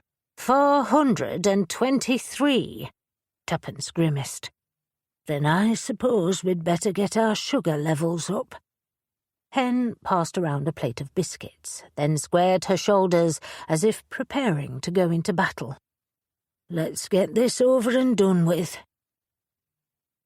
The next half hour passed in a strange blur as they watched Gemma drape herself over different gravestones, all with skulls carved into them. But occasionally she would discuss serial killers and unsolved mysteries in the same cheery sing-song voice she used for everything. There were several shots of her walking along paths at night, and one of her standing on a giant boulder, holding her arms up to the starless sky. Ginny reached for another biscuit as the next video came up. In it, Gemma stood outside an old cottage, surrounded by fields. For some reason, the clip was in black and white, which only added to the feeling of neglect. The whispering didn't help, nor did the way she crouched down as if trying to stay safe. Now, fans, today I have a treat for you. 20 years ago, Leslie Charlton went missing. 3 days later, her husband, Terence, committed suicide and left behind his confession. But she broke off for a painfully long dramatic pause. Her skull has never been found. And many of the Walton-on-Marsh locals, myself included, don't believe Terence was guilty. Later in the episode, I'll be talking to his neighbour, but because I'm a serious investigator, I wanted to give you a balanced view. So we're about to talk with Leslie's close friend, Ross Mitchell.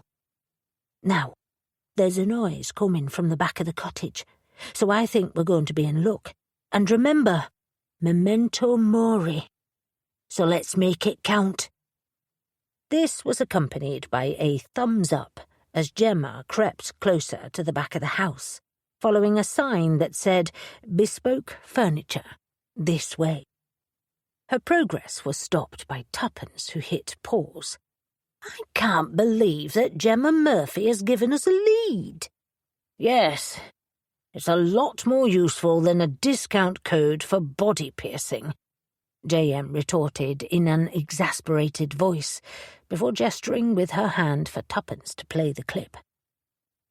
After knocking 3 times with no luck, Gemma turned and dramatically whispered to the camera that Ross must be hiding something.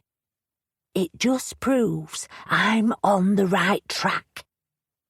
She then let out a soft giggle, before the video cut to her interviewing a young woman of about her own age.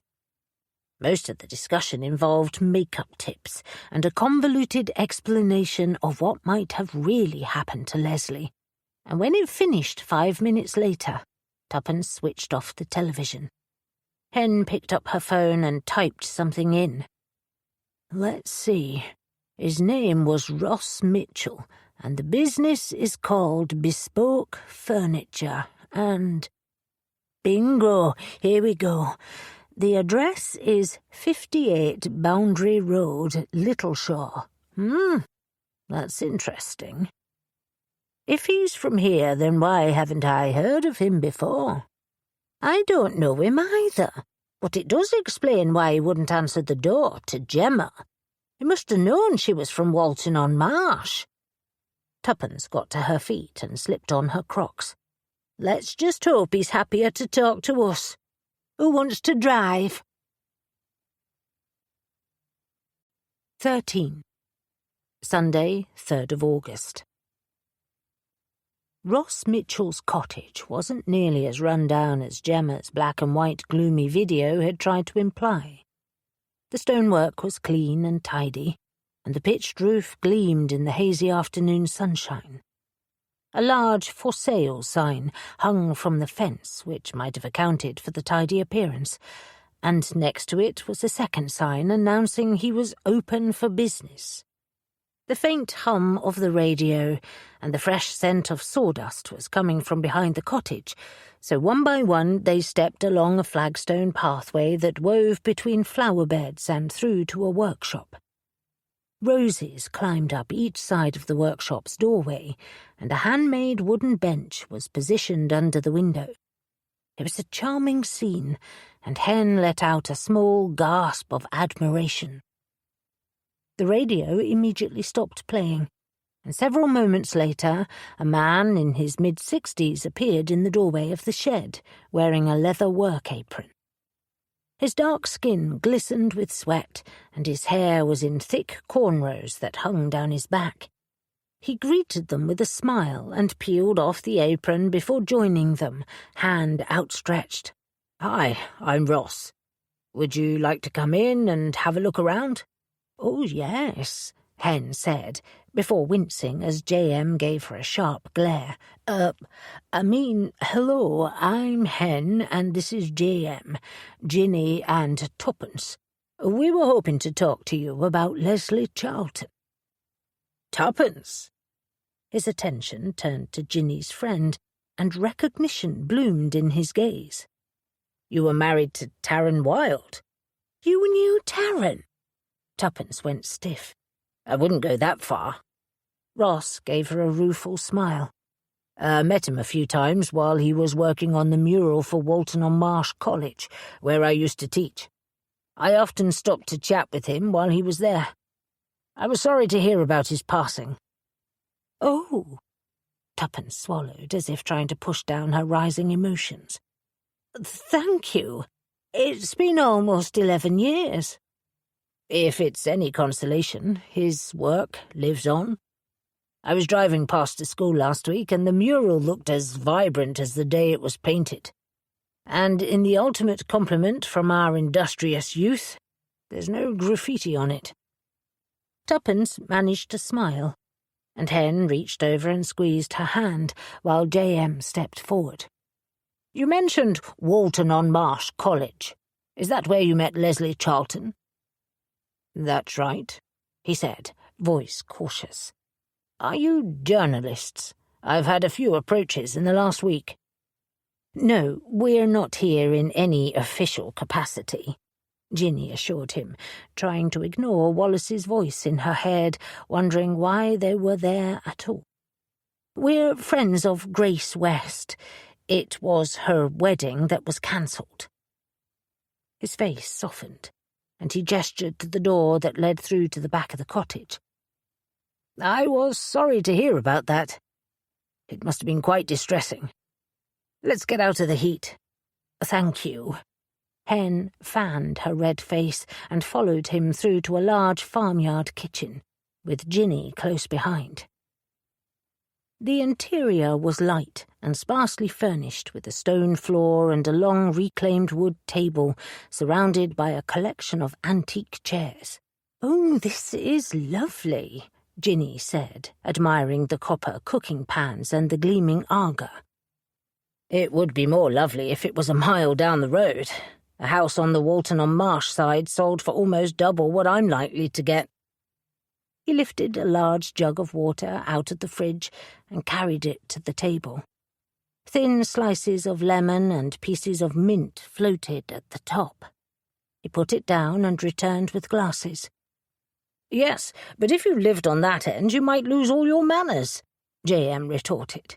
It was clear she hadn't recovered from the trip to the small village. "Touché." Ross let out a rueful bark of laughter. "I taught there for 20 years and heard every crude joke and reference you can imagine. You know what they say, sir? Little shore equals little—" He broke off from mimicking the students, as if suddenly remembering where he was. "Well, never mind that. Point is, I'm Little Shore born and bred, but there's no denying it has its drawbacks."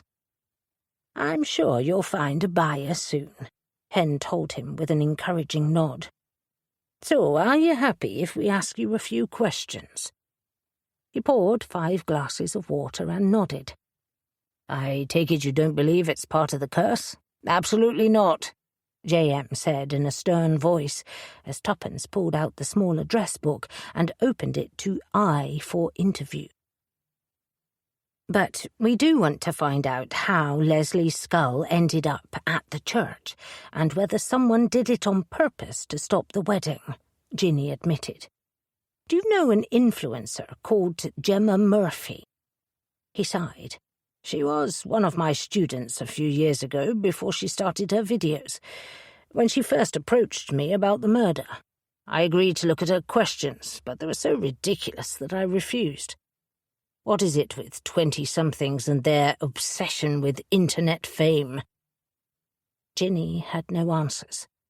She knew they weren't all the same. Connor, for a start. But she'd definitely come across a few in the library, obsessed with likes and clicks. "I don't suppose you know where Gemma lives, or have a contact number for her?" He shook his head. "Her mother died a few years ago, and she doesn't have any other family in the area. But since I retired from teaching, I don't have much to do with Walton-on-Marsh anymore." Tuppence gave him an approving nod. "That's probably wise. Do you know someone called Jacinta Theakston? She's about Gemma's age." "That name doesn't sound familiar." "So she didn't go to the college?" Ginny confirmed. "Not that I know of. But there's a lot of well-off families who send their children to boarding school. Perhaps she was one of them." "That makes sense," Hen nodded. "My own daughter went to our local school, but half a dozen of her friends headed off at the end of every summer to their fancy schools that cost more per term than what I earned in a year." "What about the Faulkners? Did Leslie have any connection to them?" He frowned. "Apart from walking through some of their fields, I don't think she knew them." Ginny tried not to show her disappointment. It had been a long shot that he might be able to help them find a connection, and it didn't lessen the niggle that kept reminding her that the appearance of Leslie's skull at the church may not have had anything to do with the wedding. It could all just be a cruel coincidence. She thought of all Gemma Murphy's confirmation-biased reasoning and unsupported logic. Was that all that Ginny and her friends were doing? An association fallacy, where they were pushing 2 ideas together and assuming they were connected? Or, as Gemma had a habit of saying, were they following the clues because it just feels right? Giving a small shudder, Ginny forced herself to be more robust in how she looked at the problem. If there was a connection, then where did it start? With the skull, a small voice whispered, and she sat up straight. "Oh." She turned to Ross. "Do you know where Leslie's remains were discovered? We haven't been able to find anything." "Tell me about it.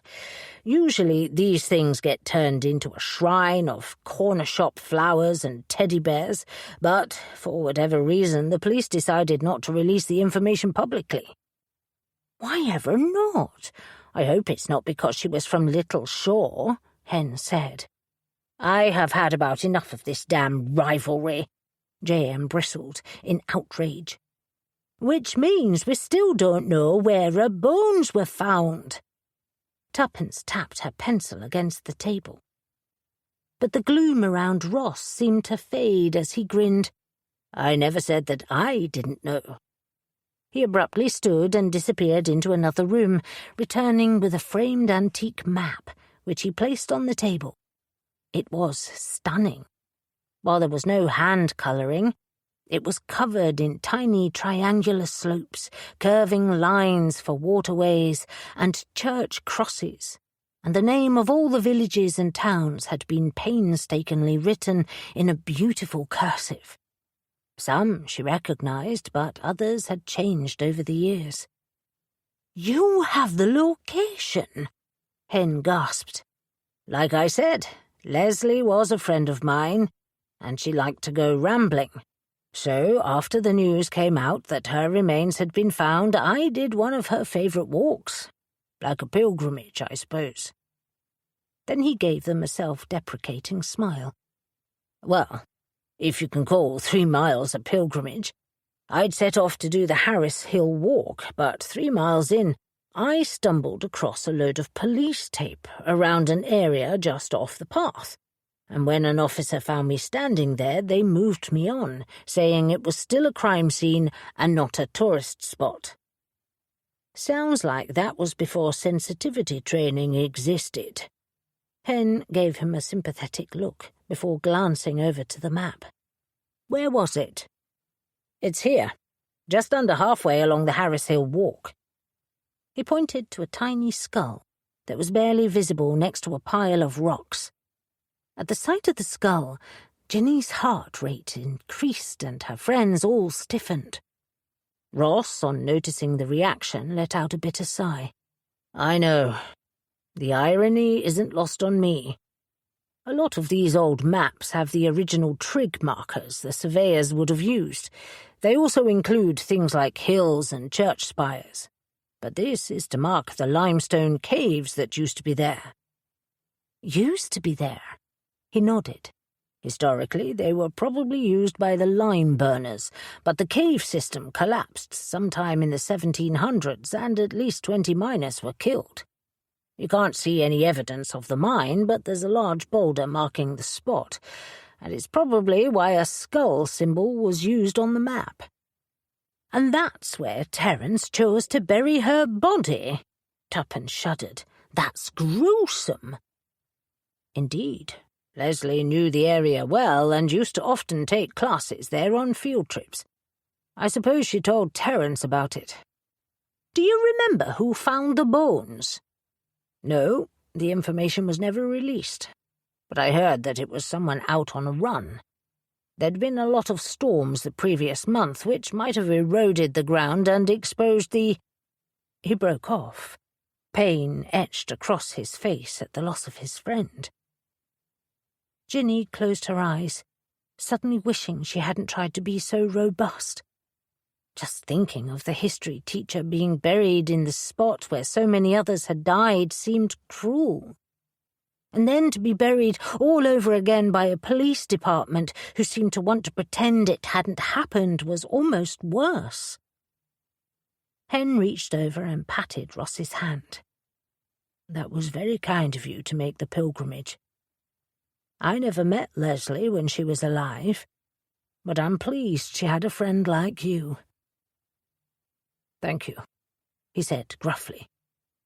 "I just wanted her to know that someone remembered her for the right reasons. And not just because she was an article in the newspaper, or the topic of the week for an influencer." Silence fell as they all retreated into their thoughts. Ginny still wasn't sure if there was a connection between Leslie and the wedding, and if there was, how would they find out what it was without knowing where the skull had been for the last 20 years? Ginny sighed. It seemed unlikely the police had overlooked the skull when they'd found the rest of the remains, which suggested Terence had concealed it somewhere else. But why? And if someone else had found it more recently, why hadn't they informed the police? Still, this was the only clue they had right now. "Do you mind if I take a photo of your map, in case we want to find the spot and have a look around?" Ginny asked. Ross composed himself and nodded. "Of course. It seems fitting you use this, since Leslie loved this map and often studied it when she came over." "Was that because she liked to visit historic spots?" Ginny asked as she slipped her phone away. "Yes, she had an old map of her own by some chap called Malcolm Lawson, and she was always talking about it. In the map world, he doesn't seem to have been well known, but Terence was convinced it could be worth money and wanted her to sell it. However, she refused to even get it appraised because it was a family heirloom." "It was worth money?" He shrugged. "She never showed it to me, so it's hard to say. I did try researching Malcolm Lawson, but couldn't find any information on him." "Did Leslie and Terence argue about it?" J.M. narrowed her gaze. Hen's hand flew to her mouth. "You don't think he murdered Leslie over a map?" "People have killed for less," J.M. shrugged. "Is there a demand for old maps?" "Oh, yes, these old prints are extraordinary. Once the cartographer created them, they were engraved onto copper plates for printing. This map," he nodded to the one on the table, "was done by Henry Stanley in 1745. He surveyed all over England. This is from a first-edition atlas," Ross explained, and turned it over to show a typeset Providence. "I bought it from a place in London many years ago." Even if Terence did kill Leslie for the map, why would he then commit suicide? Hen's eyes filled with worry. "Maybe he had killer's remorse," Tuppence wondered aloud. It was a depressing thought, and the room was silent until the crunch of tyres came from outside. A middle-aged couple climbed out of a late model car and Ross stood. "I'd better go and greet them. Things have been tight lately." "Of course." Ginny thanked him and they followed him out. "I'm sorry I couldn't be of more help. I liked Leslie a lot, and if there is something sinister about her death, I hope you or the police can find the answers." So did Ginny, and she shielded her eyes from the sun as another thought occurred to her. What happened to Leslie's map after her death? Who inherited her estate?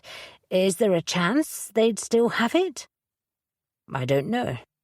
Neither of them had any relatives, so the house and the possessions were sold off. Which means it could have ended up on the auction block, at the bottom of landfill, or in a charity shop if it was lucky," he said, before giving them a final nod and then cutting a line towards the potential customers. Ginny turned to her friends. "What do you think?" "I think that Gemma Murphy certainly liked doing a lot of late-night jaunts into the marshes and woodlands. Maybe that's how she stumbled across the skull," J.M. suggested. "Except to find out, we need to speak with her again." Hen frowned as they climbed back into the car. "And she might refuse, which means we need another plan." "What are you suggesting?" Tuppence turned to her. "I don't have much room left under P for plan." "Then use W for walk. We're halfway to Alton-on-Marsh. We could see where Leslie was buried. It might give us a clue as to who found her skull there," Hen said. "I've been thinking about that," Ginny admitted. It doesn't seem likely someone discovered the skull there recently, because the police would have thoroughly searched the place at the time. But if this is connected to Leslie's murder, then whoever is behind this might have visited the spot again. Or there's another clue there that we're missing, J.M. piped up. And who knows, there might even be some CCTV close by, or a local shop we could talk to, Tuppence added, as Hen started the engine and headed in the direction of the long-forgotten lime caves. Ginny wasn't sure if it was a good idea or a bad one, but at least it would let them pay tribute to the dead woman that no one seemed to care about. 14. Sunday, 3rd of August. I'll say this for Ross, he knows how to give directions. J.M. climbed out of Hen's car and fixed the laces on her walking boots. In the end, they decided to go back to Little Shore and change their footwear and get small backpacks with water and trail snacks. The Harris Hill Trail was a round trip of 6 miles, though the spot where Leslie's body had been discovered was only a 3-mile walk. Still, they'd all been around long enough to not take chances. There were several other cars already parked there, but no sign of the owners. As they walked along the dirt path, the heat of the sun made Ginny pleased she was wearing a hat. Tree roots jutted out, and the small creek that ran alongside the path was almost dried out from the warm summer. The fields gave way to a woodland as the terrain started to slope, and Ginny soon had a layer of sweat on her brow as her heart pounded from the exercise. Was this a reminder of how many senior shake and shuffle classes she'd missed? They didn't speak much as they followed the trail until J.M., who had a small compass in her hands, came to a halt. Right, this is the place. Can you see the boulder? No, but everything is so overgrown I'm not surprised. Tuppence peered around. It was indeed very dense.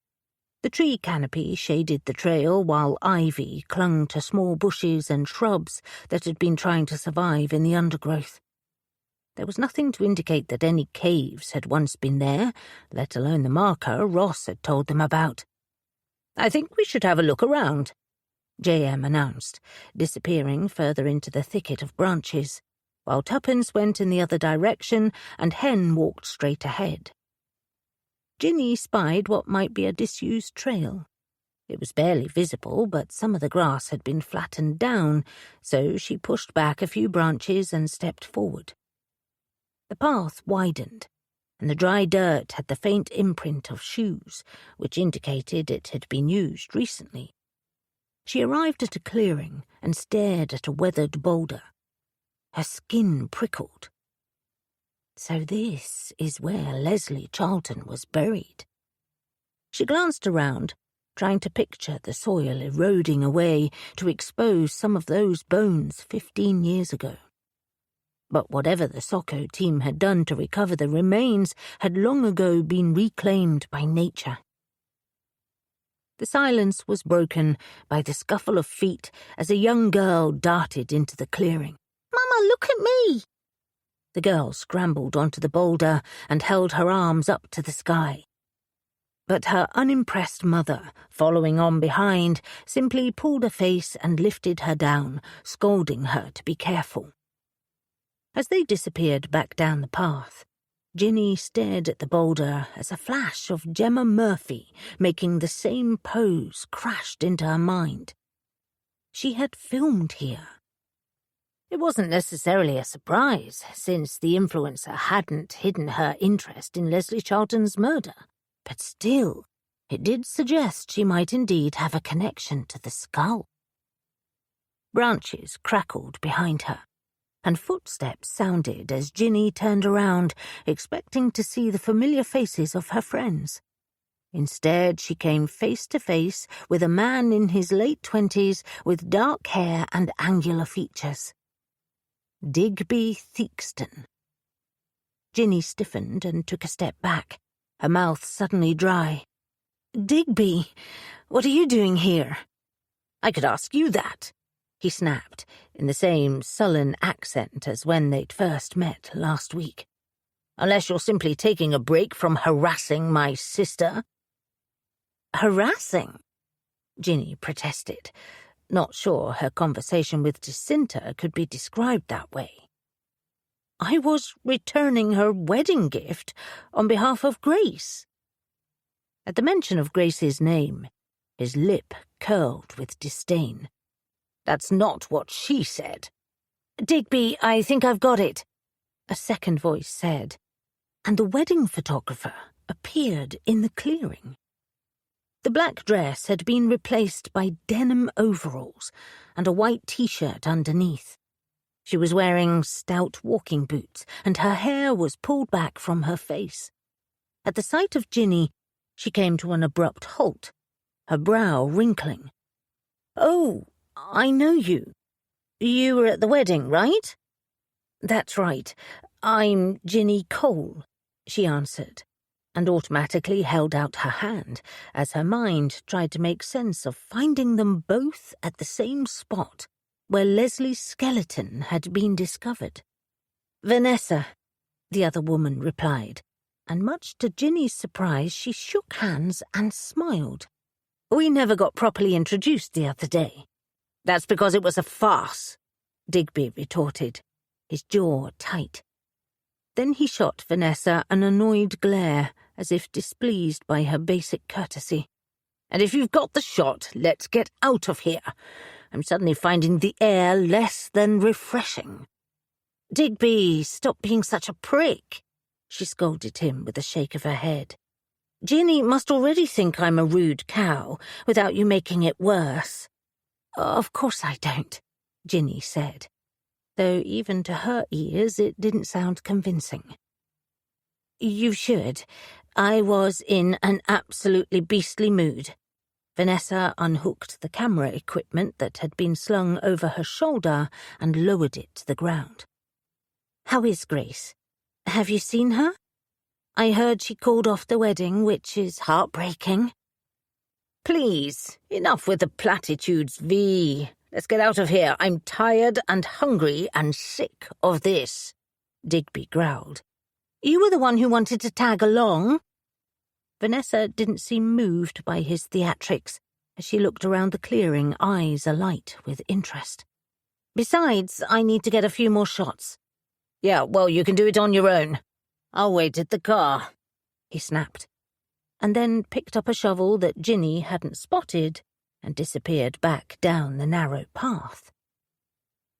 Vanessa's mouth dropped open as if she wanted to protest, but didn't have the words. Ginny swallowed, still not sure how this all fitted together. Were Digby and Vanessa a couple? And why were they here? More importantly, why did Digby have a spade with him? I'm sorry, I didn't mean to interrupt your photo shoot, Ginny said. You're not at all. I was working further along. There's a stunning oak tree that is glorious at this time of year, but trying to get the light right is really tricky. What Digby doesn't seem to understand is that it's not as simple as pointing my camera at it and snapping. Ginny, who was very much part of the Snap and Hope School of Photography, nodded her head, though she still wasn't sure what Vanessa was doing there. Are you thinking of using it as a backdrop for another wedding? Vanessa let out a shuddering groan. Definitely not. Theo and Grace's wedding was my first, and my last. Oh, so you don't usually work as a wedding photographer? No. I specialize in landscapes and mainly do work for film and advertising agencies. My approach is quite specialized and time-consuming. But Lady Kitty, who is a friend of my mother's, begged me. My immediate response was hell no, because I can't stand all that society bullshit. I'm much better out in nature than cooped up somewhere formal. I've worked hard for what I have and hate the idea of bowing down to anyone. But my mother was worried what would happen if I refused. So I stupidly said yes. You were worried it might affect your business if you said no? Vanessa let out a rueful laugh. Not quite as bad as that, and to be fair, even if it had gone smoothly, I still wasn't in the right frame of mind, as you might have noticed. My studio was broken into the week before, and I haven't been sleeping well. A break-in? Ginny's eyes widened, both curious about what had happened and pleased to have a bit more understanding about Vanessa's bad temper on the day. It was terrible. I've got a solo exhibition coming up, and not only did they ruin several of my canvases, but they started a small fire and destroyed some of my equipment. Despite herself, Ginny leaned in. What was the motive? Did the police find any clues? No. They promised to follow up, but I haven't heard anything. I have no idea what the motive was except to cause me a big headache. Some of the images had been taken on my trusty old Minolta, and the negatives were destroyed, which is why I'm out here trying to recapture them. Ginny's skin prickled again as she twisted back around to the weathered boulder that marked the spot where Leslie had been buried. Was it only the shots of the oak tree that were destroyed? Or were some of the shots from this clearing? Hell no. This place gives me the creeps. It was mainly the tree, and there's also a tiny inlet that runs into the creek, which I'm obsessed with. But I need an angrier sky for that one. It's meant to rain this afternoon, which would be perfect. I see, Ginny said. But something niggled at the back of her mind. Okay, at the front of her mind. Why had Digby been there? And what had he been using the spade for? Well, it's nice of Digby to accompany you. Are you an item? No, I'm not into younger men. And between you and me, I don't have much time for people like him and his sister who trade on their last name as if it's a currency. Then she sighed. I suppose it is, in a way. So why was he here? Ginny ventured. Because I'm terrible at saying no. We have loads of friends in common, and a couple of months ago he came into the studio to look for an anniversary present for his parents. He got very excited when he found out where most of the shots had come from. He told me some story about looking for a time capsule that he and his friends had buried when they came here for a school trip years ago. That's why he had the spade. Ginny raised an eyebrow as she peered around for any sign of digging, but none of the earth had been disturbed. Did he find it? No, but then I wasn't sure I believed him anyway. He heard about the break-in at my studio, called, and I mentioned I'd be coming out here. That's when he said he'd like to tag along. Equipment is heavy, so I agreed, though a fat lot of help he's been. Ginny opened her mouth to probe further, but was cut off by the sound of voices, and this time it was her friends who appeared in the clearing. She quickly made the introductions, but after a few minutes, Vanessa gave them all an apologetic smile. It's clouding over, which means I need to get back to my stream and get the shot. Fingers crossed that it rains. But it's nice to meet you all, and if you're free in 2 weeks on Friday, I'd love it if you came along to the show. She pulled out a postcard with a photograph of a wind-blown tree clinging to the side of a rocky outcrop. The colours were startling as the sun pierced through a bank of grey clouds. It was so vivid that it jumped off the page. Above the image was the name Vanessa Eagle Edwards. Ginny's mouth dropped open. Cynthia was Vanessa's mother. It was hard to imagine them together. Cynthia with her towering beehive and immaculate suits, and Vanessa, the photographer who seemed happiest in nature. What is it? Hen whispered once Vanessa had disappeared. "We met her mother, Cynthia, at the church on Friday, and she was not a fan of ours, or of Little Shaw," Tuppence added in her own whisper, as she pulled the address book out of her pocket and flipped it open. "And did we just see Digby Theakston storming back towards the car park, carrying a shovel?" J.M. added with a frown. "Yes." Ginny told them about the encounter before pointing to the boulder that Gemma Murphy had been standing on. "How extraordinary," Hen marvelled. "It can't be a coincidence." "Which bit?" J.M. folded her arms. "Because as far as I can tell, we have 3 different leads to follow, and they can't all be right." Ginny closed her eyes and nodded in agreement. They had too many leads and not enough facts. 15. Monday, 4th of August. Ginny sat in her office the following morning, carefully laminating new library books in a practiced rhythm that never failed to soothe her. She'd hoped that doing something familiar would allow her mind to think, but so far it wasn't doing anything more than increasing the number of books she wanted to read. She smoothed down the clear contact paper and pressed out the air bubbles before adding the latest Nora Roberts to the pile. The next book was Clouds, What the Sky is Trying to Tell You. She'd ordered it in for one of their young patrons in lieu of their other suggestion, Body Piercing for Beginners. She didn't like to judge, but cloud-watching seemed like a less painful hobby. Slipping off the dust cover, she got to work, and her mind returned to the problem. There were so many separate threads. First was Gemma Murphy.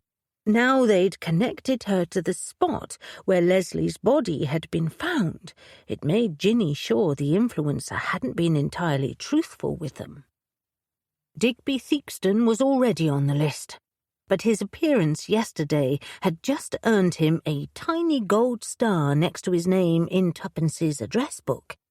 He certainly hadn't concealed his animosity, but was that because he had nothing to hide, or because his sense of entitlement made him think he was untouchable?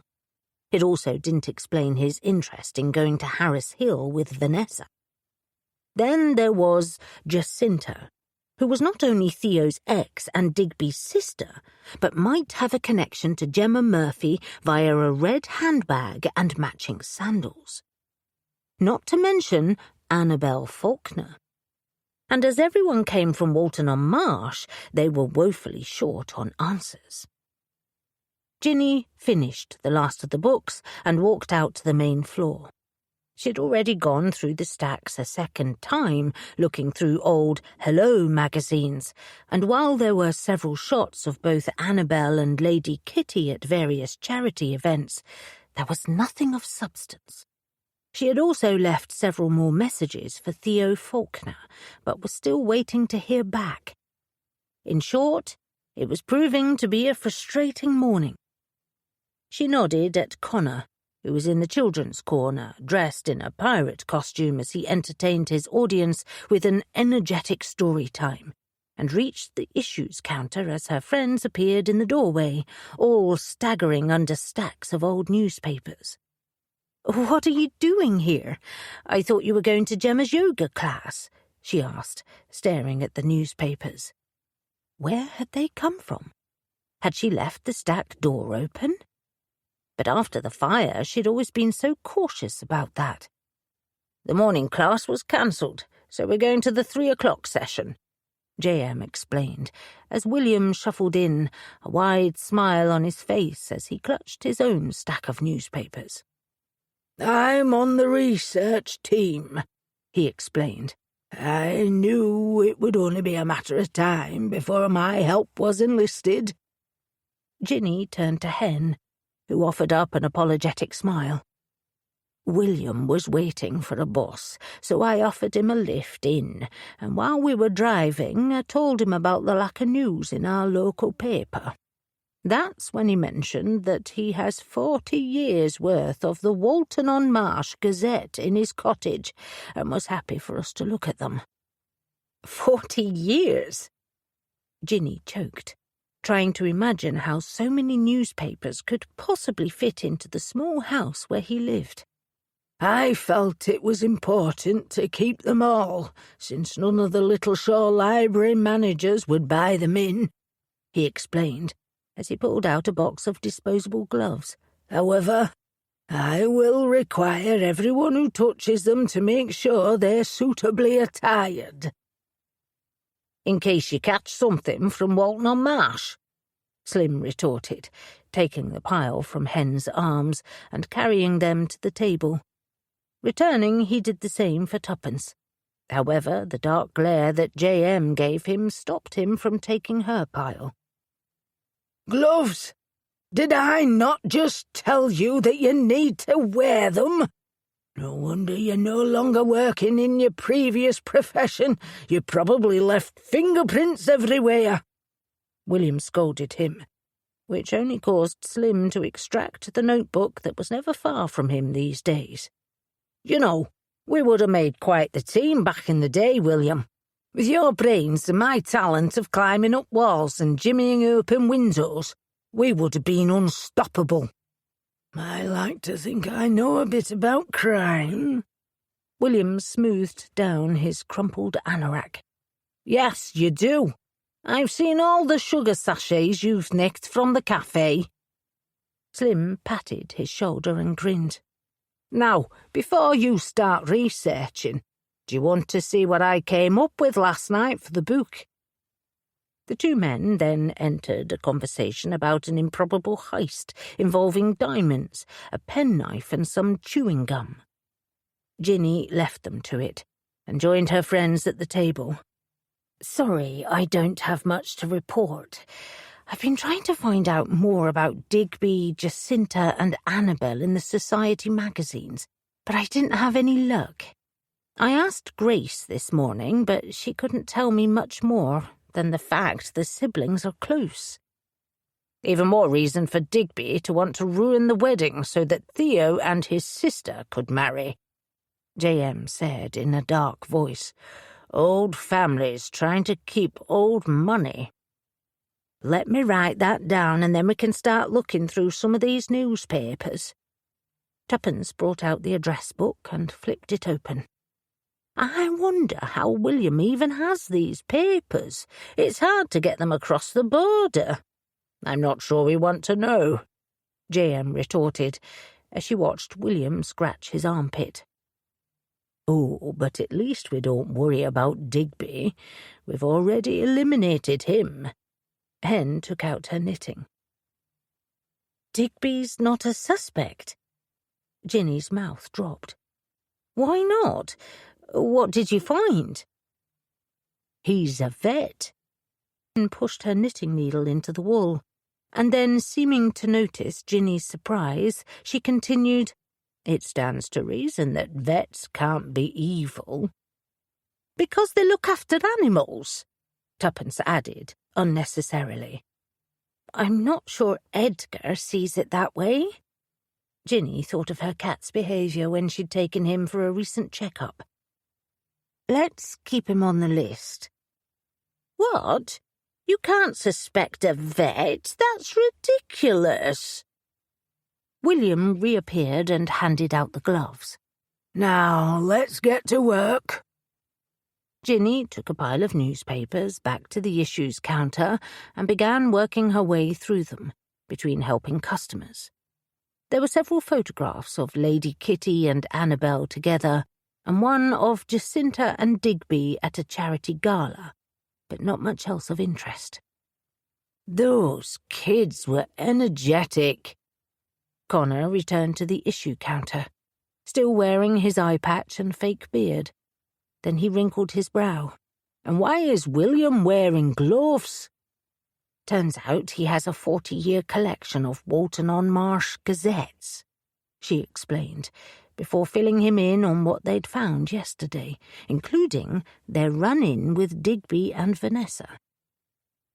Posh birds of a feather flock together, Connor retorted in his trademark gruff voice. Maybe he just fancies her, and that was his idea of being smooth.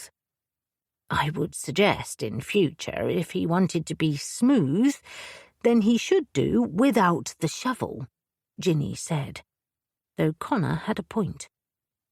Digby hadn't bothered to hide what he thought of Nina, the maid of honour he'd been arguing with, and even Grace seemed to fall below his notice because of her background. Whereas Vanessa was smart, articulate, and had a double-barreled surname. So maybe tagging along with her in a photo shoot was his way of getting to know her. Ouch! Burn? Connor gave her an amused smile. Ginny wasn't entirely sure what a burn was, but she suspected it was because she'd been mean-spirited. She made a mental note to do better and tried to hide the heat in her cheeks. Ignore me. I shouldn't have said that. Then you don't want to hear what I think of him, Connor retorted, before signing into the computer. I'll see what Gemma Murphy's posted recently. Look at this. He nudged the monitor around so Ginny could see. It was a YouTube video of Gemma. Her hair was in a swishy ponytail, and she was wearing the same outfit she'd had on when Ginny and Hen spoke with her. The heading underneath said, "Spill the tea," and had Saturday's date. This is what she filmed after we left. Looks like it, Connor agreed, before clicking on the comments and scrolling down for Ginny to see. But what's weird is that Gemma hasn't responded to any of these. Maybe she's been too busy. Yeah, but in nearly all her other clips she's forever in the comments talking to people. A few of her fans are even asking if everything's okay. Ginny leaned forward and scanned through the comments. Gemma M., where are you, babe? Shocker. Another pseudo-influencer MIA. Boo-hoo. No negativity here. Gemma M. is awesome. Girl deserves a day off. You look hot. Call me. Gems, answer your DMs. Has she posted anything since Saturday? Ginny asked. Nothing here. But she has a few other platforms, so I'll see what else I can find. And you'd better go and check in with the detective club. Looks like they've had a breakthrough. Ginny turned in time to see Tuppence push back her chair and do some kind of celebration dance. Next to her, Hen had put down the knitting and was clapping, while JM's eyes gleamed with satisfaction. If you're happy to cover the desk, I'll see what it is. Ginny joined her friends. Perfect timing, JM said. An article about Leslie Charlton's murder, and guess who was the lead detective? Tuppence blurted out, before wrinkling her nose. Sorry, JM, I didn't mean to steal your thunder. I should think not. I had to kiss a lot of metaphorical frogs before I found this, JM said in a stern voice, before holding the article up in the air. But Tuppence is correct. Listen to this. Forensic evidence had confirmed that the bones discovered at an undisclosed location belonged to Little Shore native Leslie Charlton, who went missing almost 5 years ago. And while police long suspected Charlton had been the victim of foul play, thanks to the suicide confession of her late husband, Terence Charlton, up until now they've only been able to speculate. According to Detective Stuart Sterling, it has been a case for the ages. But at least now we can finally close the chapter. Police refuse to give any more information and ask that the public respect the family's need for privacy. Ginny's mind began to whirl at the name Stuart Sterling. Did that mean he was related to Angela Sterling?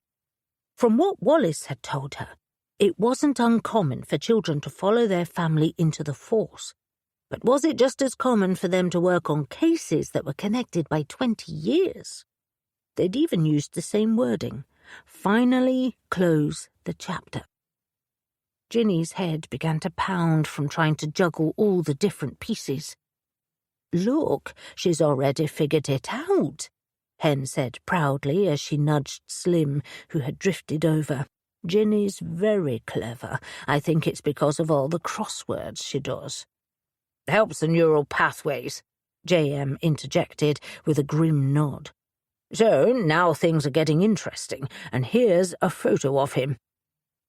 The image was in black and white, but there was no hiding the similarity between the father and daughter. "So, when we saw them both in the cafe, they could have been discussing the case," Ginny said, and J.M. made a clicking noise. "Damn straight. What's the bet that Stuart covered up Leslie's death and was asking his daughter to do the same?" "It's possible," Ginny said cautiously, as she recalled her conversation with Lady Kitty. She'd mentioned being close friends with Angela Sterling's father, and that he'd also been a detective. She told her friends about it. It still doesn't explain what they are covering up. "Ooh!" Hen made a squeaking noise and got to her feet in a very un-hen-like manner. "What if Terence Charlton didn't murder Leslie? J.M. suggested it the other day, but we've been so focused on finding Gemma that I forgot all about it." They turned as one to look at Hen, who coloured under the attention.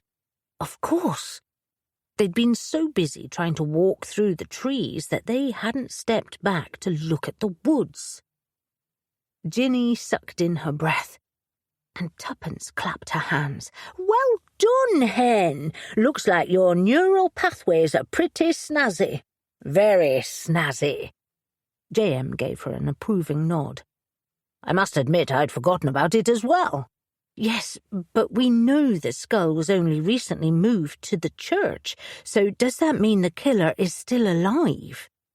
Ginny frowned, feeling like she was trying to catch clouds but kept coming up with nothing but air. And it still doesn't explain why they moved it, or what it has to do with Grace's wedding. It also didn't explain how they'd somehow become involved in a murder investigation, despite her best efforts to avoid it. Hen, Tuppence and J.M. left the library not long after to attend Gemma's yoga class and see what they could find out. Was it wrong that Ginny was pleased she had to work? Somehow she couldn't imagine enjoying a yoga class given by this self-absorbed woman. The rest of the afternoon was spent convincing Cleo and Andrea that it was too early to start organising Slim's national book tour, trying to discover how William and his 40 years of newspapers fitted into his small cottage, and making sure there were enough biscuits for the Mahjong Club. And yet, compared to her weekend spent in Walton-on-Marsh, she was grateful to live in a village where people cared about each other. The sun was still hanging bright in the sky as she made the short walk back to Middle Cottage when her phone rang. She'd been trying to get better at talking while she was outside, so she retrieved it from her handbag and studied the screen. It was Theo Faulkner. Thank goodness. Because if Hen's theory was correct, they really could be dealing with a killer. 16. Monday, 4th of August. Ginny stared up at the old dower house, nestled into one corner of the expansive Faulkner estate. It was a 2-storey Georgian building with 3 chimney stacks and at least twice as many full-length paned windows on each level, all framed by the ivy that climbed the sandstone. A stunning formal garden wrapped around it, with ornamental hedges, roses and topiary, and while Ginny didn't wish widowhood on anyone, it must have been a balm for the dowagers moving out of the impressive Oldfield Hall, which sat on the other side of an ornamental lake. The main residence, where Sir Spencer and Lady Kitty lived, was built of pale red sandstone that glowed in the early evening sunshine, while a large glass house glimmered like a diamond. It was straight out of an Austen novel, though unlike the formal gardens of the Dower House, the front lawn was a field of wild flowers and grasses. A brass knocker hung on the white wooden door, and she cautiously raised it and let it fall. Several moments later, the door creaked open as a figure appeared. If they'd been dressed in the black suit and white starched shirt of a Regency footman, she wouldn't have been surprised. But instead, it was Theo. Shadows hung under his eyes, and his dark hair was a tangled mess, as if he'd run his hand through it too many times. Ginny's heart broke for him and Grace all over again. She hadn't expected he would want a visitor, but after speaking on the phone, it was clear he was desperate for any news of Grace, and despite warning that she couldn't tell him anything, he'd been happy for the visit. Resolve flooded through her. Ginny had originally only agreed to help because Maureen hadn't given them any other option. But after spending time with Grace and seeing Theo's obvious despair, had made her more determined to find out who was behind this and help get the lovely young couple back together. "Ginny, it's nice to see you." "You too. I'm just sorry it's not under better circumstances." "That makes two of us." Another wave of pain rippled across his handsome face, and he rubbed his eyes. "I haven't been able to face going back to the place we shared. It's too empty without Grace there. So here I am, at the tender age of 27, living at home with my parents." "It won't be forever," Ginny said, trying to sound positive as they crossed the wide entranceway through to a stunning room with moulded cornices, a huge green marble mantelpiece, and a heavy walnut bookcase. A cream Persian rug covered the wide floorboards, and light came in through the floor-length windows. "It's a beautiful house. No wonder your mother owns an antique shop. She has wonderful taste." "She does have a way with interiors." Theo sat down and gestured to the opposite sofa. "You said on the phone that you were looking into how the skull turned up at the church?" "That's right," she agreed. Before reaching the estate, Ginny had been unsure of how much to tell him. But seeing the despair rippling across his face, she didn't have the heart to hide the truth. "Grace's grandmother has asked my friends and I to, look into what happened." "What's there to look into? Is this about the curse? Because I don't give two hoots. I just want to be with her. Please, you have to tell her that." "It's not the curse. Maureen's convinced someone might have put the skull there on purpose to stop the wedding," she said, trying not to compare the wealth and grandeur of the room with Maureen's own colourful house, or the run-down terrace Grace had grown up in. "You don't really believe that, do you?" His dark irises flickered with surprise. "It's not what I believe, it's what they believe. And," Ginny swallowed, "what Joey West believes." "Oh, hell." At the mention of Grace's notorious uncle, Theo got to his feet and raked a hand through his dark hair. "He's not in the country, is he? I know how much he loves Grace." "He's not here yet," Ginny admitted, as Theo paced the room. "Do you really think he might try to come back?" "Yes, I do. He's very family-orientated and trigger-happy. What a mess." Theo came to a halt and stared at her. "But I'm still not sure where you fit in." Yet again, Ginny was pleased that Wallace was out of the country, since he would be asking her the exact same question. She wouldn't blame him either, since the more they dug, the more apparent it became that there was a mystery to untangle. "I can understand your confusion." Ginny told him about the recent murders in Little Shore and her accidental involvement in both, including the nickname Connor had given her and her friends. I suspect that's what put the thought in her head. We agreed to help because Maureen threatened to look into it herself, and now that we've spent a couple of days in Walton-on-Marsh—" She broke off, not wanting to offend him. But Theo just sighed. "You've discovered what raging snobs live here." He sank into the chair. "You better tell me the worst of it. Who does she think tried to ruin the wedding? My mother? Digby? Jacinta? Colin?" "Colin's not on the list." Colour stung her cheeks at how easily he had guessed their suspects. She wouldn't be joining a poker game any time soon. "We tried to speak to people on Saturday, but didn't get far, which is why I'd like your help. We're looking at an influencer called Gemma Murphy, who was seen leaving the church with a shovel. Does a lot of videos about ghosts and unsolved murders in the area. Do you know her?" "No, but then I don't spend much time online," he admitted. "What about Jacinta or Digby? Have either of them mentioned her?" "Not that I recall. I can ask, but surely you don't really think either of them are behind this?" "The real question is, do you think they could be?" Ginny said, but when he didn't answer, she let out a sigh. "I don't mean to pry, but why was Jacinta invited to the wedding?" The silence stretched before he rolled his shoulders. "The Theakstons are family friends, and we grew up together. My mother invited her without my knowledge." Ginny's hackles began to rise that Annabel Faulkner hadn't been more considerate about her future daughter-in-law's feelings. "How did Grace take it?" "Like the angel she is.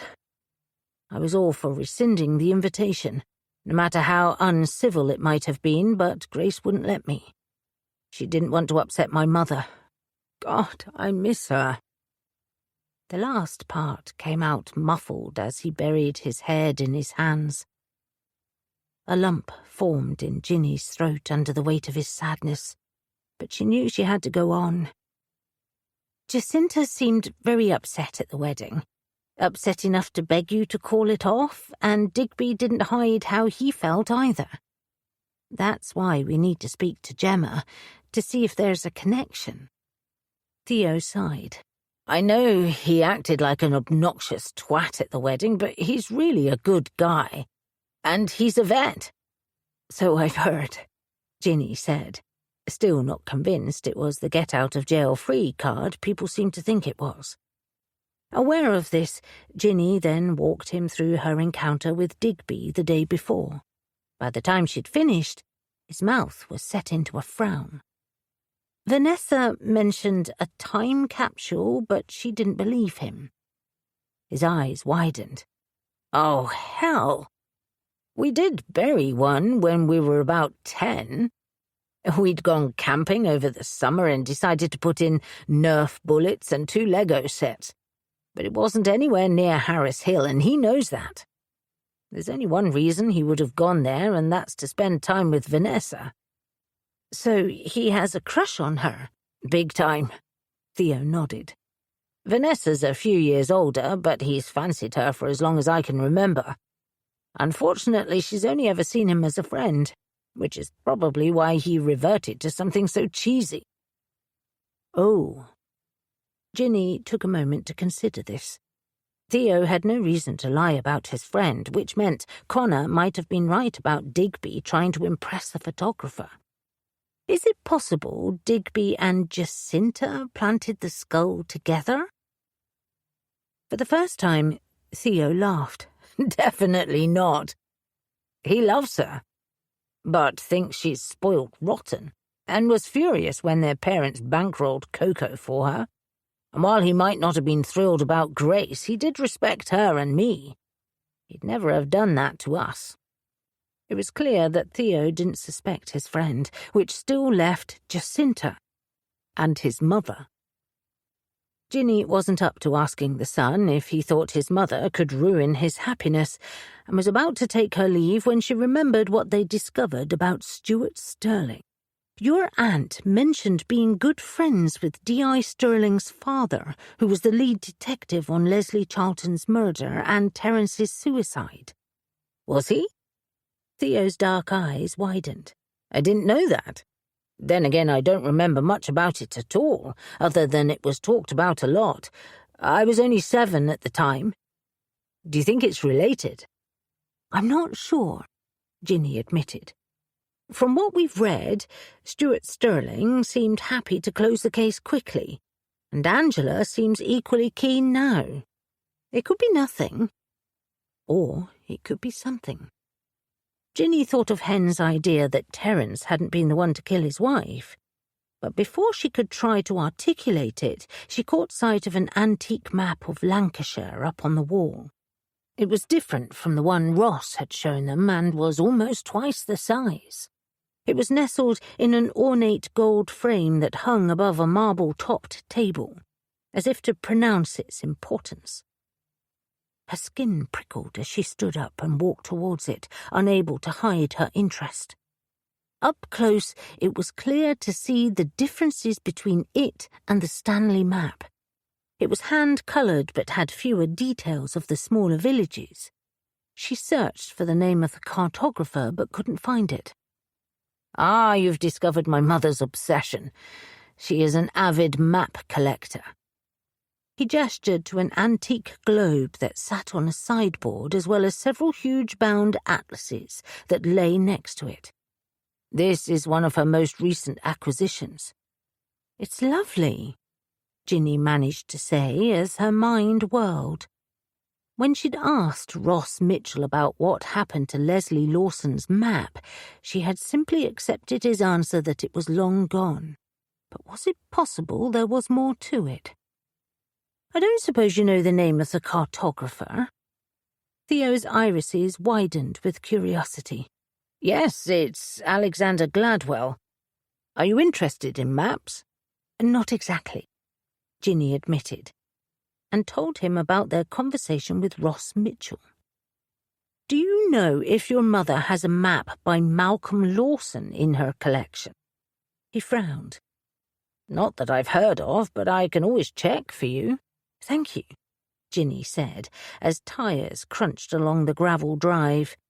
She turned in time to see a white Mercedes slide to a stop outside the long window. Moments later, Theo's handsome father climbed out from the driver's seat and assisted his wife before helping a frail man out of the back seat. It was Sir Spencer Faulkner. The baronet was no longer in a wheelchair, but his gaunt frame declared he was far from well. Ginny tucked the information of the map to one side. How is your uncle? I heard he had pneumonia. Pain crossed Theo's face and he bowed his head. He had heart surgery last year and has never really bounced back. The pneumonia was the most recent thing. He'd only just got out of the hospital and shouldn't really have been at the wedding. The wheelchair was a compromise. He's had health issues his whole life, but hates being perceived as weak. It must be hard for you all.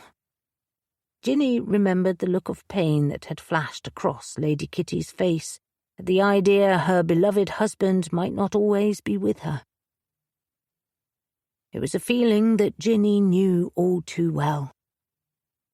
At the sound of the front door opening, she got to her feet. I'd better not keep you, but thanks for talking to me. If you can find something that will convince Grace to speak to me, I'd be forever grateful. And would you mind giving her this? He crossed to the sideboard and picked up a lump of fabric. On closer inspection, it was an old stuffed toy in the shape of a rabbit, though age and usage had taken its toll. It's Grace's childhood toy. She gave it to me the night before the wedding, to keep me company. He broke off and swallowed. Ginny's own throat tightened, and she took the well-loved rabbit, its long, slim ears both bowing forward. I can do that. Ginny tucked it into her handbag, then followed him through to the hallway as Annabel Faulkner's sharp voice rang out. "I'm sorry, Spenny. I know Kit is your wife, but you can't expect me to believe that the front lawn of Oldfield Hall should be rewilded. It looks atrocious and is virtually buried underneath burdock. I'm all for sustainability, but this is ridiculous." "Spenny has other things to worry about besides the front lawn," another voice said. "Only because his bedroom window is facing south and he doesn't need to stare at it every day," Annabel retorted, before closing her mouth as Theo and Ginny stepped into the large hallway. "Hello, Mum, Dad." Theo dutifully kissed his mother's cheek, nodded at his father, and then reached his uncle's side and held out his arm. "How are you, sir? What did the doctor say?" "She moaned about my blood pressure. Told me to keep taking the damn tablets and refused to let me drink red wine." He sighed, but brightened at seeing Ginny. "Ah, now who is this?" "This is Ginny Cole. She's a friend of Grace's and was passing by." "She's a librarian from Little Shore, I believe," Annabel cut in, giving Ginny a frosty glare. "And for some reason she keeps popping up." "That's enough, darling," Theo's father said in a firm voice. "Now I'm taking Spenny to sit down, but it's nice to see you again, Ginny." This was accompanied by a dazzling smile that far outshone his older brother's more mild expression. "Hopefully you can stay longer next time, and we can all have a gin and tonic together," Sir Spencer added, before he was led off by his younger brother. "Sounds lovely," Ginny said politely, not quite able to imagine it coming to pass. "Over my dead body," Annabel muttered, and without another word she disappeared, leaving Theo and Ginny alone. "Sorry about that. She's been on edge ever since the wedding. Actually, ever since the engagement party. But she doesn't mean it." "It must be difficult for her," Ginny said, more out of politeness than because she empathized with Theo's mother. Then again, she'd never had children, so it wasn't really her place to judge. "I wondered about the field when I drove in." "It's been 20 years in the making," Theo explained as they walked outside and he pointed past the great house. "My aunt and uncle have donated part of the estate to a local conservation group, and they've done marvelous things for the biodiversity. They suggested we should do something similar around the houses. Aunt Kitty loved the idea, but, as you heard, my mother isn't a fan." "Sounds wonderful, though I suppose it's quite different from the formality of the Dowager House gardens. Is that why she's not happy?" Theo sighed and ran a hand through his hair. "She's not against the rewilding project, per se. She's worried about the estate being cut up because I'm the heir and she sees it as my inheritance. Running this place is the last thing I want to do. Plus, I'd much rather have my aunt and uncle alive and well. But my mother doesn't see it like that. It's also why she struggled with my decision to marry. However, she'd never—" He broke off, and pain filled his eyes. "Don't give up hope," Ginny said, wishing there was more she could do for him. "We will try our best to find the truth." "I can see why they love you so much. You're very generous." Theo gave her a rueful smile as an old Land Rover pulled up, and Lady Kitty climbed out. Her stout figure was swathed in a faded, oversized shirt that might have belonged to her husband, and she was wearing gumboots. Next to her was a tiny woman with dark hair piled up on her head. She was wearing a blue version of the Chanel suit, and once again had heels on. It was Cynthia Eagle Edwards. Vanessa had mentioned that her mother was close to Theo's aunt, so it made sense to see them together, even if their personalities seemed to be at opposite ends of the scale. The two women spoke for several moments before Cynthia walked back down the long drive, while Lady Kitty joined them. Ginny, what a lovely surprise!" Lady Kitty gave her a kiss on each cheek, as if they were old friends, before giving her nephew a tight hug. "Theo, tell me the worst. How furious is Annabel about the lawn? They were breaking ground for the pond today, and she's left me a trail of text messages." "She's no worse than when you first suggested it," Theo assured his aunt with a smile. "Except, I suppose, she's had all that time to simmer. Probably good that Cynthia's done a runner. Is it that obvious?" Lady Kitty sighed and turned to Ginny. "Cynthia's my right hand and helps manage the house, but Annabel refuses to be civil around her." "My mother can be a paradox," Theo admitted. "That she can, and I shouldn't gripe, since she and Randall were kind enough to take Spenny to the doctor's while Cynthia and I were at a funding meeting." She took off the large hat she'd been wearing and wiped her brow. "I better go and face the music, then get Spenny home. Did they say how it went? Poor darling is going mad not being able to have his evening tipple." "Yes, he might have mentioned that." Theo's lips twitched. "I won't take up any more of your time," Ginny broke in. "But it was lovely to catch up, Theo. And Lady Kitty, it was nice to see you again." "You too. Next time you'll have to stay for drinks," Kitty said, before she and Theo disappeared into the dower house. Ginny reached her car and made the short drive back to Little Shore while going through what she'd learnt. It seemed her friends were right about Digby not being a suspect. He was just a bit rude and suffering from an unrequited crush. But it didn't take Jacinta out of the equation. Or Annabel Faulkner, who was clearly still against her son's marriage to Grace West and concerned about Theo's inheritance being cut up, not to mention her obsession with antique maps. The problem was that Ginny still couldn't see why that would tempt her to ruin the wedding like that, which meant they were no further forward than when Maureen West had given them her ultimatum. 17. Tuesday, 5th of August. The following morning, Ginny yawned as Edgar nudged at her leg. "Is this because I stayed out too late last night, or because you're plotting to trip me when I go down the stairs?" The black cat's blank expression neither confirmed or denied his intentions, but all the same she picked him up and let the warmth of his body and his soft purr relax her. "I'm sure it will make a lot more sense after I've had a pot of tea," she told Edgar, who had gone boneless in her arms, as if figuring he might as well get a free lift before starting his morning ritual of nagging for food. "Good idea to conserve your energy." He didn't answer, and they went past Grace's room and down the stairs. It didn't take long for her to put a new brand of cat food into his bowl, cross her fingers that he'd like it, and pour hot water into her teapot.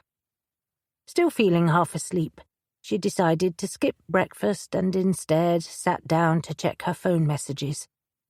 There was one from Theo saying that his mother had never heard of anyone called Malcolm Lawson. She quickly replied and returned to her messages, where she found 3 from Nancy. Ginny winced. The only person more concerned than Wallace about Ginny's habit of getting involved in murder cases was her sister-in-law in Bristol. And while this time had hardly been Ginny's fault, she wasn't eager to discuss it. So she sent Nancy back a message saying she would call later in the day.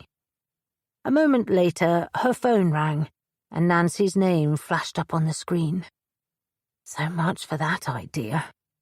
Sighing, Ginny answered and then spent the next 20 minutes assuring her sister-in-law that she was safe and that no, she didn't think it was necessary to move back to Bristol, and yes, the whole thing was very odd indeed. By the time Ginny ended the call, she was running late for work. Thankfully, it was Connor's morning to open the library. The traffic was light, and Ginny was soon at work, doing a quick walk around the library, as was her habit to start the day, when she came across William sitting at the long reading table with a stack of newspapers. "How did you get them here? You should have got one of us to collect you," Ginny joined him at the table. She couldn't remember arranging for him to bring in more papers, but it seemed churlish to mention that. And there might be some information on the Faulkners and their relationship with each other. Nonsense. I like my independence. Besides, it was nothing for young John to collect me from the door and drop me here. I've told him to make sure he comes back for me at 3. Ginny suspected that John, the community bus driver, had other thoughts on the matter, not least since it would have made him late for the rest of his route. But she doubted William could be convinced on that, so she just smiled and asked if he would like a cup of tea.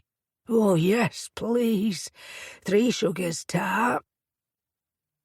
Ginny reached the staff room just in time to see Cleo throwing her arms around Slim as she let out a sob. Slim's whole body went rigid as his eyes semaphored to Ginny for urgent help. Oh dear. Ginny had often dealt with crying people while working at Eric's surgery, and even since she'd started at the library, but she'd never had to deal with Cleo in tears before. She hurried over. "Is everything okay?" she asked, exchanging looks with Slim. He gave her a bewildered shrug of his shoulders before untangling himself. Yes, there. Slim took a couple of steps back as Cleo hugged a small brass box close to her chest. "Cleo, what's happened?" Ginny asked, now feeling as bewildered as Slim appeared to be. But before the volunteer could answer, Andrea rushed into the staff room, then let out a huge sigh as her gaze settled on the box. "Slim, you did it!" Andrea also burst into tears and went to throw her arms around him. He took a terrified step backwards and held out his hands. "Hey, no need to thank me. It was nothing." "Nothing? Of course it wasn't nothing. You should be knighted for this." Cleo recovered her voice and held out the small box. There was a locking mechanism which now had a tiny pin sticking out of it. Cleo gave it a sharp twist and flipped open the lid. Inside were several small black and white photographs and 2 gold wedding bands. "These belong to my parents, but several years ago my sister's grandkid managed to lock it and hide the key, and I thought I'd lost them forever." "Forever," Andrea echoed. "Then Slim offered to open it and—" At this point, she broke off and burst into tears again. Ginny was grateful when Andrea put an arm around Cleo and persuaded her over to the couch by the window. "Bloody hell. If I'd known how worked up she'd get, I wouldn't have bothered." Slim gave a little shudder. "I mean, I like Cleo, but no one needs crying at this time of the morning." "It was very kind of you," Ginny said, relieved it wasn't anything more serious. "It was nothing. I like to keep my hands in, especially now I'm writing the book. I don't want to be one of those authors who makes things up and doesn't have a clue what they're doing. Speaking of which, I need to tell William. After seeing all those papers the old boy has been squirreling away, I thought he could help me look up some of my historic crimes. It's hard to remember them all." He immediately agreed. That man really does have the mind of a master criminal. "Oh." Ginny winced, feeling silly that she'd assumed William had brought them in to help her and her friends. And she'd offered him a cup of tea. Still, she could hardly rescind it now, so she put her bag away, checked on Cleo, and then delivered William a cup of tea, though only with 1 sugar because she knew his doctor wanted him to lose weight. Then she joined Connor at the issues counter, so she could actually start her day. It was almost 12 by the time her friends walked into the library. J.M. was wearing navy leggings and an oversized white T-shirt. Tuppence had on a bright purple tracksuit, and Hen had on some loose-fitting linen trousers. Their cheeks were all red as if they'd been exercising. "What a con artist that woman is," J.M. said, by way of greeting as Ginny joined him at the other end of the reading table. "What woman?" Did you speak to Gemma this morning? Ginny frowned. I thought you were going there yesterday. We did. Tuppence extracted the address book and plonked it on the table before letting out a breath, and spoke to a girl with an unusual name. What was it? Shadow Crescent, Hen said, before wrinkling her nose. I'm not sure what it means. Who says it means anything? But if that's the name she chooses, it's the one we will use, J.M. said in a stern voice, before taking over the story. Anyway, Shadow Crescent told us that Gemma sometimes shows up halfway through a class and convinced us to all do it, which we did, but Gemma never turned up. More concerning is that the girls' downward dogs were incorrect. That's terrible. About the class, Ginny quickly qualified, since you wouldn't know a good downward dog from a bad one. Is that why you went back this morning? Yes. Shadow Crescent was positive Gemma would turn up today, so we decided to go in for round 2, which was a mistake. Hen winced and rubbed her arms. But we did take a video of the studio in case there were any clues that we overlooked. It's a lovely place on Loom Lane. Tuppence retrieved her phone and pressed play. It was in a new building with lots of lights and mirrors, and everyone in the class appeared to be tall, skinny, and under the age of 30. They even looked alike. By the time the video had finished, Ginny was heartily pleased she hadn't been there to feel inadequate. No one needed that kind of negativity. We also took it because I refused to throw good money after bad just to try and speak to the girl. J.M. pointed to the address book that Tuppence had put on the table. Make a note of my official refusal to be involved in any further sham classes. That's a good idea. Here, let me get that all down. Tuppence flicked open the small book. I'm going to put it down under E for evil yoga. So, did you find out anything? Ginny asked, once Tuppence had finished writing out J.M.'s complaints. Only that I'm neither flexible nor coordinated, Hen sighed. Oh, and here's another thing to write down, Tuppence. At the end of the session, one of the students told us Gemma often advertised that she was taking the class but then wouldn't show up. Like I said, a total con. J.M. growled. I don't suppose they mentioned when they last saw her? Ginny asked, remembering all the comments that followed the Spill the Tea video. You think something's happened to her? J.M.'s fierce glare softened, and she almost looked contrite. I hadn't considered that. Tuppence, please retract my statements until further notice. Oh dear. Hen's mouth trembled. Surely it's just a misunderstanding. We only saw her on Saturday, and while she wasn't that nice, it's dreadful to think something might have happened to her. We don't even know where she lives to check she's okay. Ginny sucked in a sharp breath. It was dreadful, especially since they had absolutely no proof other than some social media comments and 2 yoga classes. And if D.I. Sterling is as bad-tempered as Wallace, I doubt she'd appreciate our help, Hen fretted. But we have to do something. What if I call Anita? Ginny suggested. She didn't like the idea of causing trouble or alarm when there was every chance Gemma was fine. But what if she wasn't? Her phone was in her office, so she retrieved it and made the call. It was a short conversation, and Anita said she'd look into it. Though I can't promise much. Sterling seems to be allergic to the case, and little Shaw. But give me the name of the caretaker at St. Luke's, and I'll follow it up with him as well, the young PC promised. Ginny returned to her friends and relayed the conversation. At least it's something. And, Ginny, you haven't told us what happened when you saw Theo, Hen reminded her. He's missing Grace dreadfully. She filled them in on her conversation with Theo, along with Annabelle's obsession with collecting maps. and her angry outburst. There's clearly some tension there, and Theo was embarrassed to admit that Annabel seems to think of the Faulkner wealth as his inheritance. I thought we could do a bit more research on them.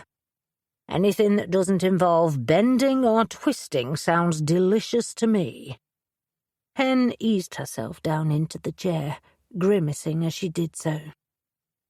J.M. went to the other end of the table and had a quiet conversation with William before returning with several stacks of newspapers. He's agreed to let us look through 10 at a time. "With gloves," William called out, and J.M. gave him a forced smile. "With gloves," she agreed, then sat down. "Now, let's get to work." "I think there's about to be an argument," Connor said a little later. Ginny followed his gaze to where Tuppence was snatching a paper out of William's hands. "Careful, that's a historic document," William grumbled.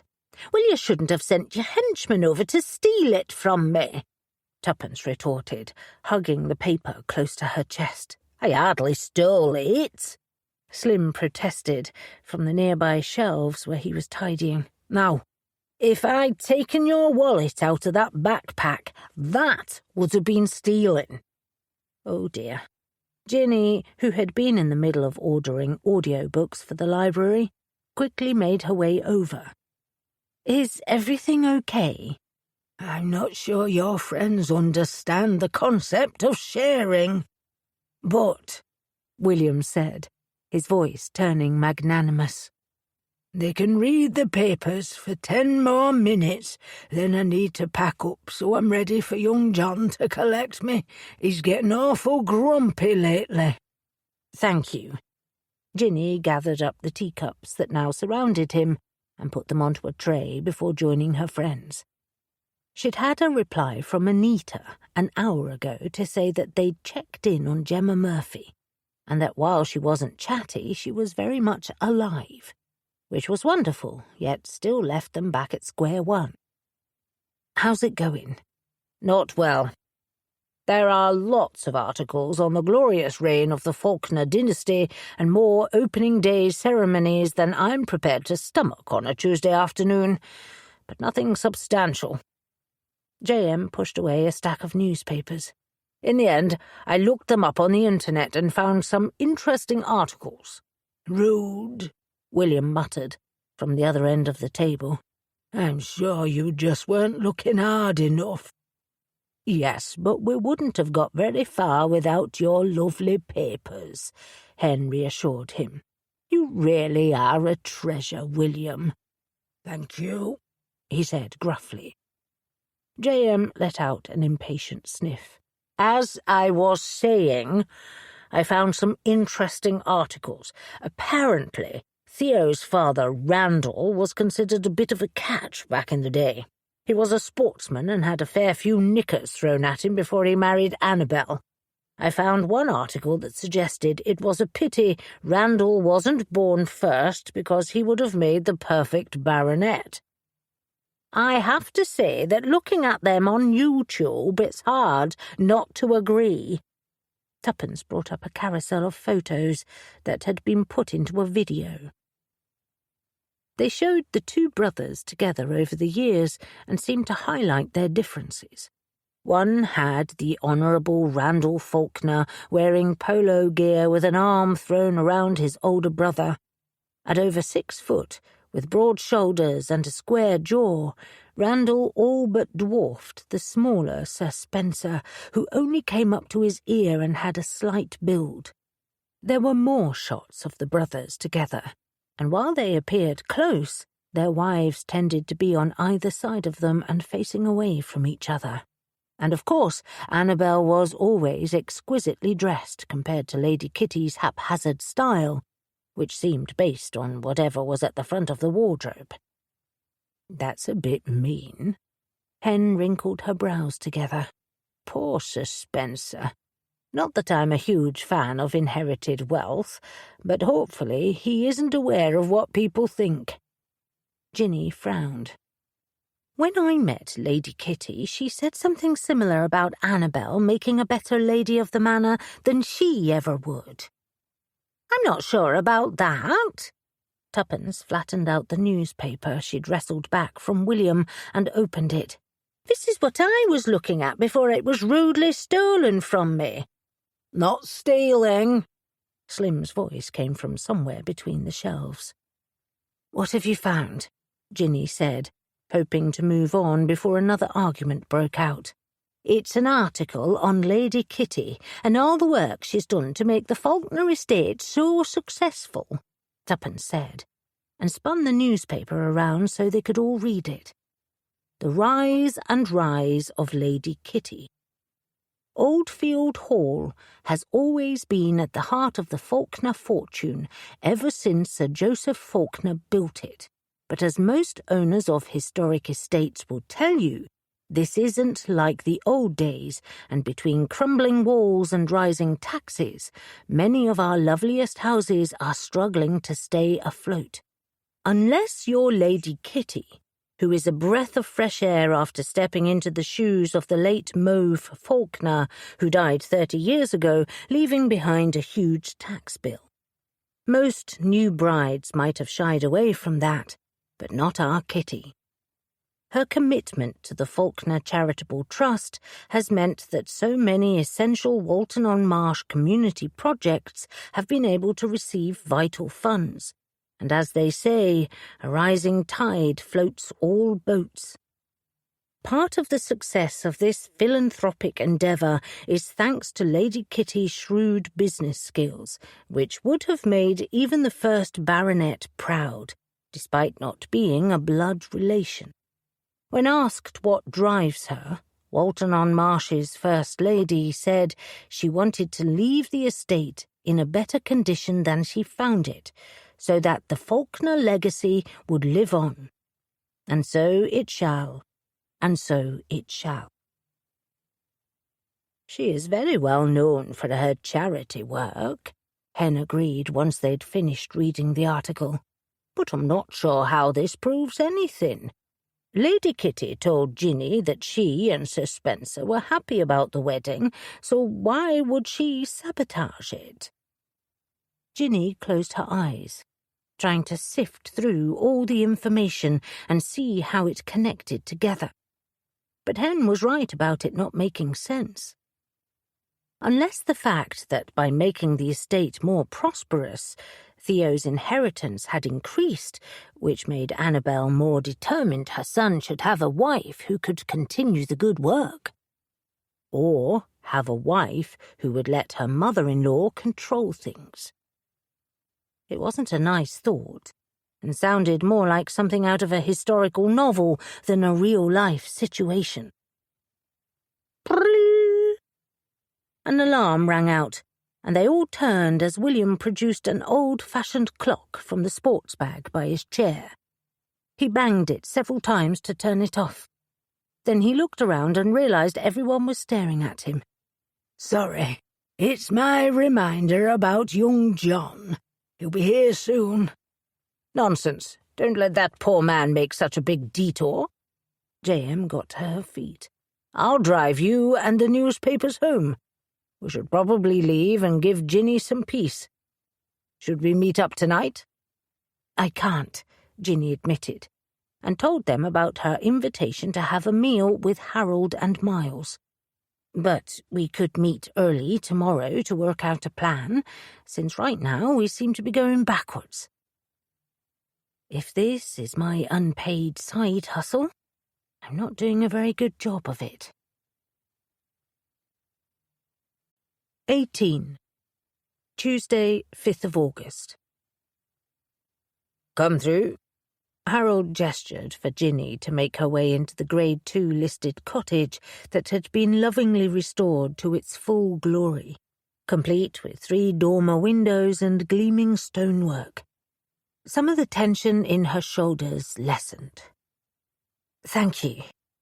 Ginny handed over a small bouquet of flowers that she'd gathered from her garden, though with all the heat she'd had to fill it out with some of the wild mint that was about to bolt.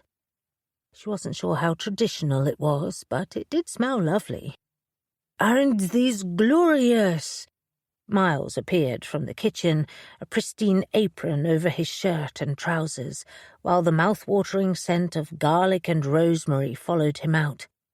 He wrapped her up in a hug, while Harold gave her a fond pat on the shoulder. "I wouldn't go that far. Apart from Sunday's shower, the weather's been so hot that most of my flowers are flagging." Ginny untangled herself and smiled at them both, pleased these two lovely men had become her friends.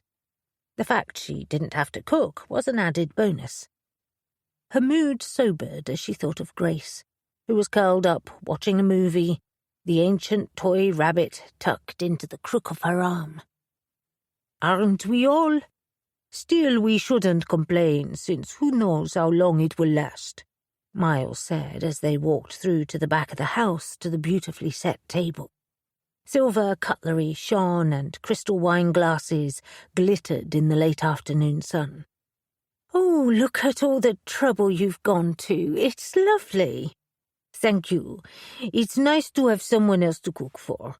This one would happily eat the same thing every night if given the chance," Miles said. "One less decision to make," Harold defended himself, then kissed Miles on the cheek. Miles raised a skeptical eyebrow and disappeared back into the kitchen, while Harold led Ginny through to the sitting room that overlooked the back garden. The French doors had been thrown open, and Ginny gave a sigh of happiness. The room itself was cosy, with exposed oak beams and pale grey walls and even paler carpet. The two sofas were covered in a heavy linen, with exposed legs, while old botanical prints were dotted around the place. Ginny let herself sink into the cushions. "Now, dare I ask where you found your most recent volunteer?" Harold joined her on the sofa. I met Slim when I was engaging with the community," Ginny said, not wanting to go into too much detail about the murder she'd been investigating at the time. "He's been really enjoying it, and he gets on with everyone, which is refreshing." "I noticed that he'd made a conquest of Cleo and Andrea." Harold shuddered. "Not sure how he can bear all the chatter, but each to their own." "I hope you're not talking shop?" Miles reappeared with a tray of thinly cut bruschetta. "We have toasted goat cheese with basil and some of the onion marmalade you gave us, and before I forget, I've made up a plate for you to take to Grace. We heard she's called off the wedding, poor thing." Ginny thanked them both, and the talk turned to more general things as they ate the appetizers and then moved to the table for the meal. But it wasn't until Ginny tried, and failed, to be allowed to do the dishes that she ended up with Harold back in the sitting room. He shifted a large pile of books, and several sheets of paper fluttered out. "Oh dear, I really should have tidied this away before you arrived tonight. I usually work in the study, but this weather has been so lovely I couldn't resist coming through to this room. It's a bit of a sun trap, if England can have such a thing." "What are you working on?" Ginny studied the pile of books with interest. As well as being an ex-archivist, Harold was a vital part of the Little Shore Historical Society, and always had his nose buried deep in primary sources. "I'm gathering information about the bedsit where Slim lives. Did you know it was originally called Regent's House because it reminded someone of the Brighton Pavilion?" "Goodness, that seems optimistic." Ginny bit back a cough as she thought of the old building that had fallen on hard times.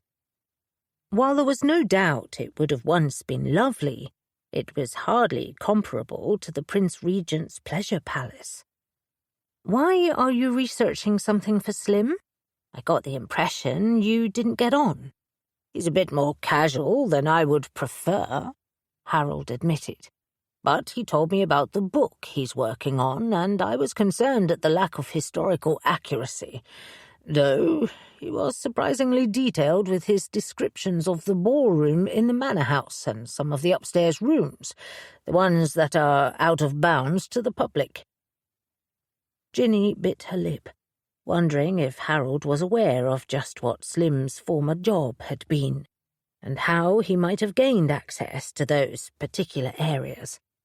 Still, it was nice of Harold to help. She watched as he stacked up the rest of the papers and put them in a roll-top desk. Hanging above it on the wall was a framed antique map. Ginny moved closer to study it and then let out a gasp. "It's a Stanley!" Harold raised an eyebrow. "I'm impressed you recognize it. Not even my dear husband would know who the cartographer was." "Lies?" Miles returned to the room carrying a tea tray that was stacked high with plates of delicately crafted chocolates. "I know exactly who Henry Stanley is and how many maps he produced in his lifetime. It's 107, if you're curious. Which I presume is why the price tags are so extortionate. Things like that stick in my feeble mind." "Touché." Harold gave his husband a warm smile, then stood next to Ginny to examine the map. "I have a particular interest in cartographers and surveyors. They had an incredible amount of power at the time and could often be responsible for entire villages being destroyed to reroute water or rail lines, which were so essential to the region's industry." "Old Jack!" Ginny exclaimed, remembering the story. "Exactly. Jackson Fold was the perfect example of one small hamlet being stripped off the map with a single pen stroke. Or, should I say, off the copperplate engraving. And then, of course, there was all the bribery, the forgery, and the downright cheating." Harold's eyes glowed, and Ginny resisted the urge to smile. Miles, however, did no such thing. "My love, I'm not sure Ginny came here for a history lesson, no matter how delightfully devious those fellows all sound." Harold let out a sigh. "Sorry, I do tend to get carried away. But I am impressed at how much your knowledge has increased. You've obviously been studying the local history books I suggested." Ginny winced. While she'd planned to do a lot more reading about the area, it seemed like all of her favourite fiction authors had conspired to publish new books so that her to-be-read pile was teetering. Besides, it was now literally her job to make sure she'd read the latest Lisa Jewell. "Until Sunday, I'd never heard of it. But when we were—" She broke off, suddenly remembering that Harold didn't know what they'd been doing. When we were talking to someone, they also had a first edition print of it." Harold studied her. "And who is this someone? Was it to do with Leslie Charlton?" Ginny froze. Was it that obvious? Her startled expression must have shown, and Miles laughed. "Relax, he's teasing you. We assumed you would be looking into it. Someone needs to. But where does the Stanley map fit?" "I must admit that I'm also intrigued." Harold leaned forward. "I'm not sure." Ginny went over what Ross Mitchell had told them about Leslie, and the fact she had had a different map by someone called Malcolm Lawson. She also told him about Annabelle's map collection. Harold's face darkened. "I've come up against her several times in the auction room. She beat him to a particularly lovely globe recently," Miles elaborated. "Though, personally, I think she did us a favor since we wouldn't have anywhere to put it." Harold didn't seem convinced. "What about Malcolm Lawson?" Ginny quickly asked. "Theo asked Annabelle about it, but she denied any knowledge of it." "She could just be playing her cards close to her chest." Harold stood up and strode across the room to retrieve a slim leather book from a shelf.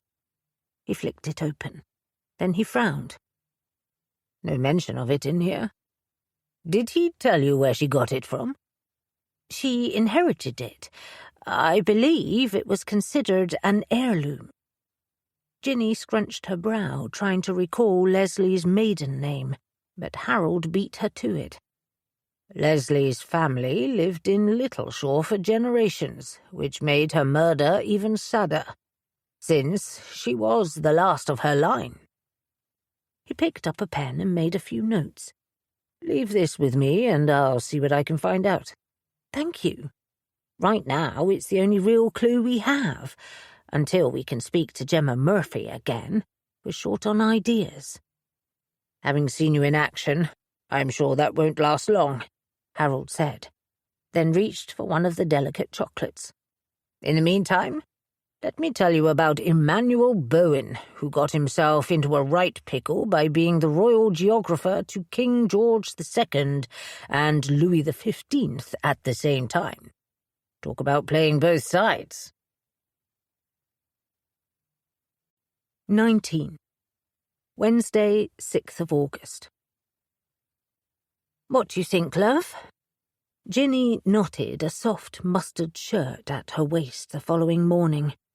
She tried not to be self-conscious about the singlet dress underneath. When Eric didn't answer, she turned to Edgar, who'd been curled up in a ball at the bottom of her bed. He blinked one amber eye and then yawned. Well, you're no help. She studied her own reflection, but was still unsure. It was a different colour for her, and while she wasn't by nature a risk-taker, she had been trying to broaden her thinking and her wardrobe. But maybe it was too much. She began to slip it off, but before she could, her phone rang, Connor's name flashing up. Ginny answered it, shirt all but forgotten. Sorry to call you so early, Mrs. C. I know it's only 8.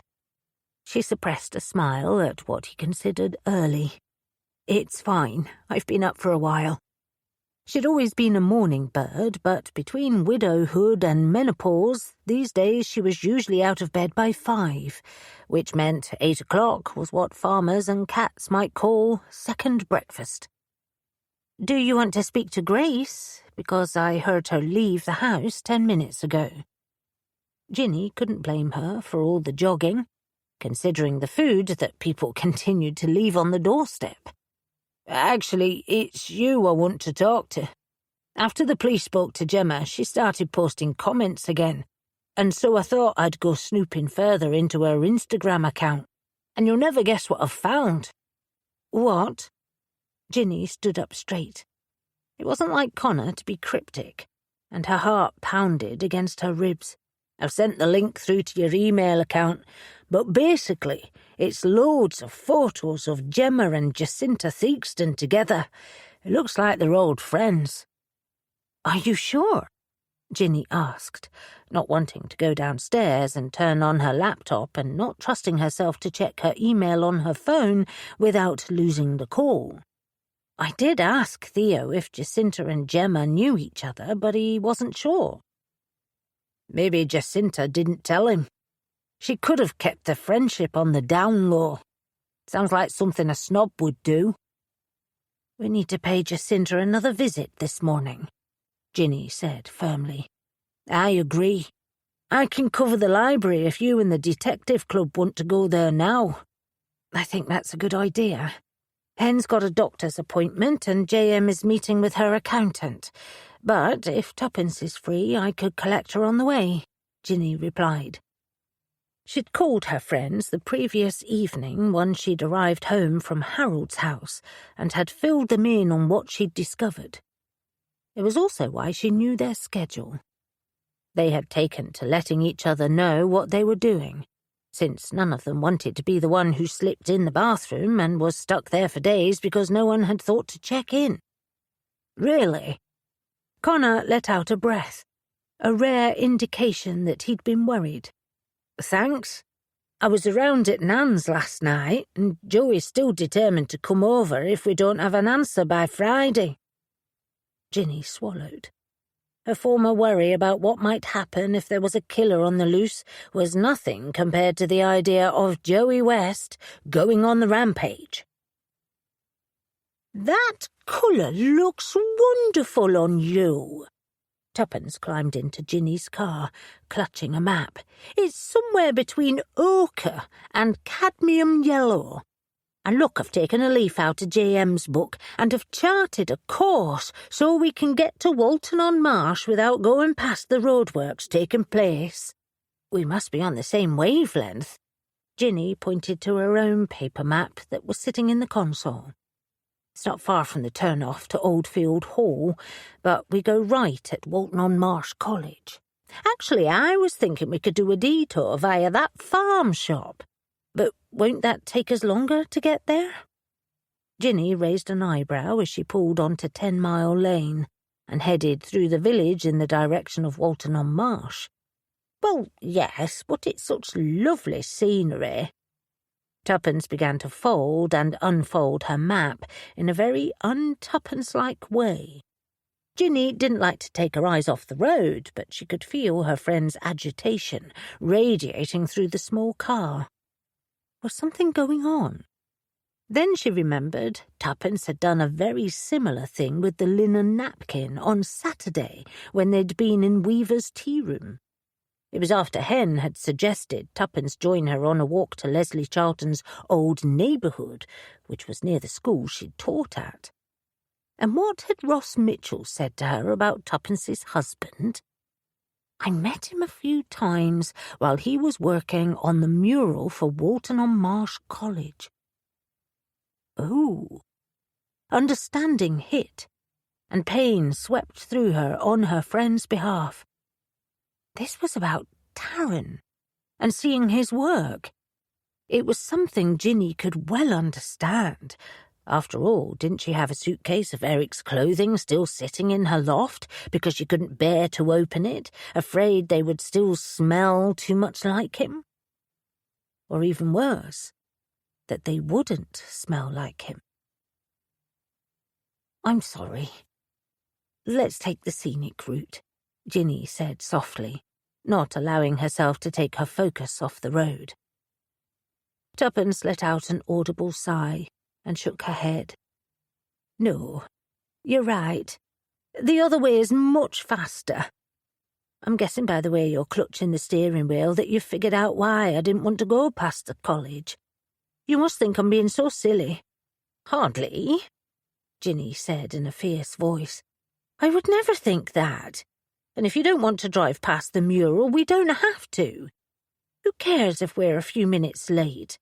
In fact, if you would prefer, I can turn around." "Thank you for being so understanding." Tuppence let out a small sniffle, then blew her nose. "But I don't want us to cancel. Besides, I think it's time I looked at it." "The mural? You haven't seen it before?" Ginny asked, as she turned onto a lovely tree-lined road and passed the turn for Oldfield Hall, which looked regal from between the trees. "I've seen the sketches and went out a few times while he was working on it, but he got very ill before the official unveiling, and I haven't dared visit since. Which, to be fair, hasn't been hard since I don't ever travel to Walton-on-Marsh. But I was his muse, you see. So, looking at the finished work just felt too difficult." "Oh, I'm sorry. I didn't know that," Ginny said before frowning. You don't think his death was related to the curse, do you?" Tuppence shook her head, sending her wild curls dancing around her face. "No, while there are several strange things that might have been caused by the curse, I don't think pancreatic cancer is one of them. And even though Taran moved to Little Shaw with me when he was 25, he wasn't from here, so thought the curse was nonsense. He would be furious if he thought I was blaming it for his death." "It sounds like he and J.M. would get on well." Ginny pulled the car to a halt just outside the college and turned to Tuppence. "Oh, yes, they would both sit there declaring it was hogwash." Tuppence laughed. sounding more like her usual self. Then she picked up the map and began to smooth it down before twisting towards Ginny. Problem is, I wasn't just Taryn's muse. He was mine, and since his death I haven't really been able to paint much. A tear trickled down Tuppence's cheek, and Ginny reached for her friend's hand, thinking of the restless energy that always surrounded Tuppence, and all the YouTube clips she watched. Was it because she'd been avoiding the space left behind by her husband's death? "Have you told Hen or JM?" Ginny asked in a soft voice.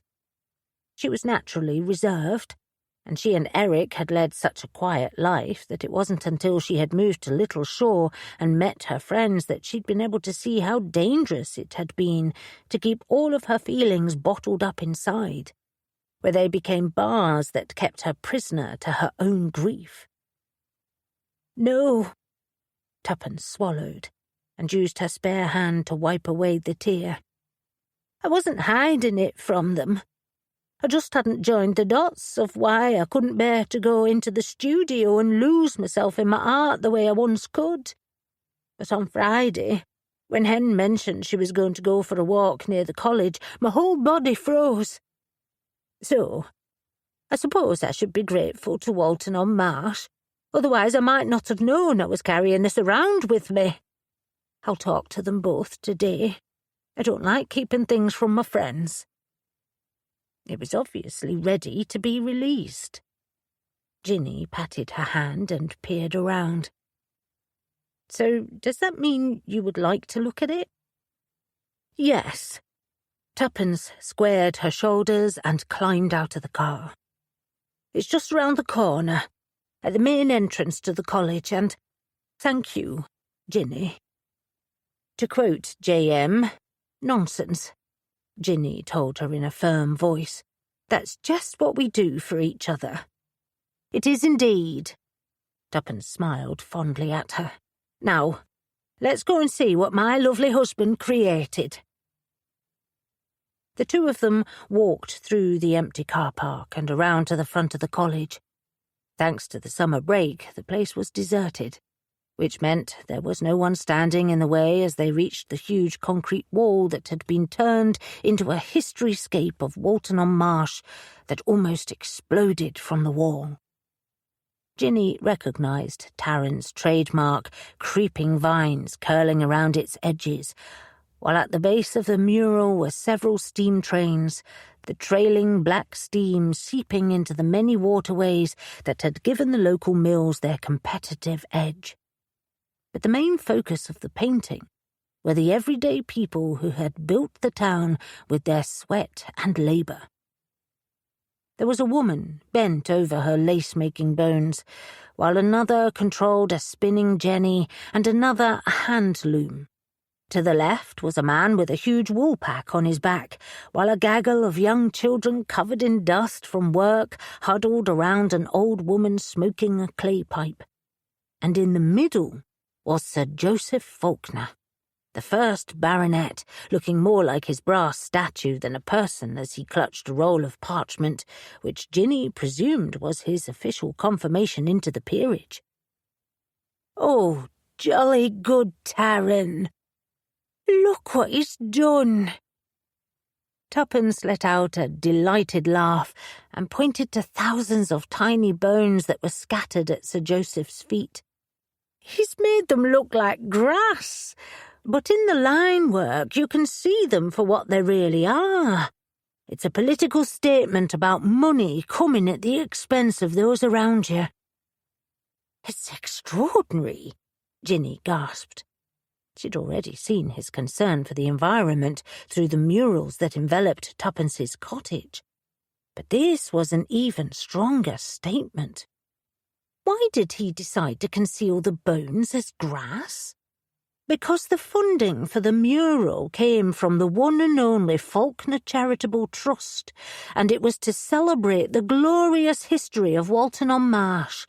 He wanted to pay tribute to all the people who'd lived here, but didn't want to whitewash the history. You always did so much research before starting a piece." "He succeeded," Ginny said. And they stood in silence for several more minutes before the alarm on her phone went, reminding them that it was 5 minutes to 10. She'd set it to ensure they had time to talk to Jacinta before it got busy. Ginny quickly turned it off. "Just ignore that. Doesn't matter if we're late." "Yes, it does. I feel like I've just released a huge burden and I'm ready to paint." Tuppence positively beamed, looking suddenly like a young woman again. "But first, let's go and talk to Jacinta Theakston and see what she has to say." Ginny nodded as they walked back to the car. She just hoped Jacinta would give them the answers they needed. 20. Wednesday, 6th of August. "Oh, they have some lovely things. I like that pink raincoat." Tuppence pushed her face up to the front window of Coco and stared inside. Then she jumped back, her breath mark still visible on the glass. "Goodness, it costs £260. No wonder people from Little Shaw don't come shopping here. Imagine how much yarn Hen could get for that." "It's very expensive," Ginny agreed, even though she suspected it wasn't just the price tags, but rather the frosty reception the shopkeepers continued to give them. She checked her watch and then looked back through the window to where Jacinta Theakston was standing.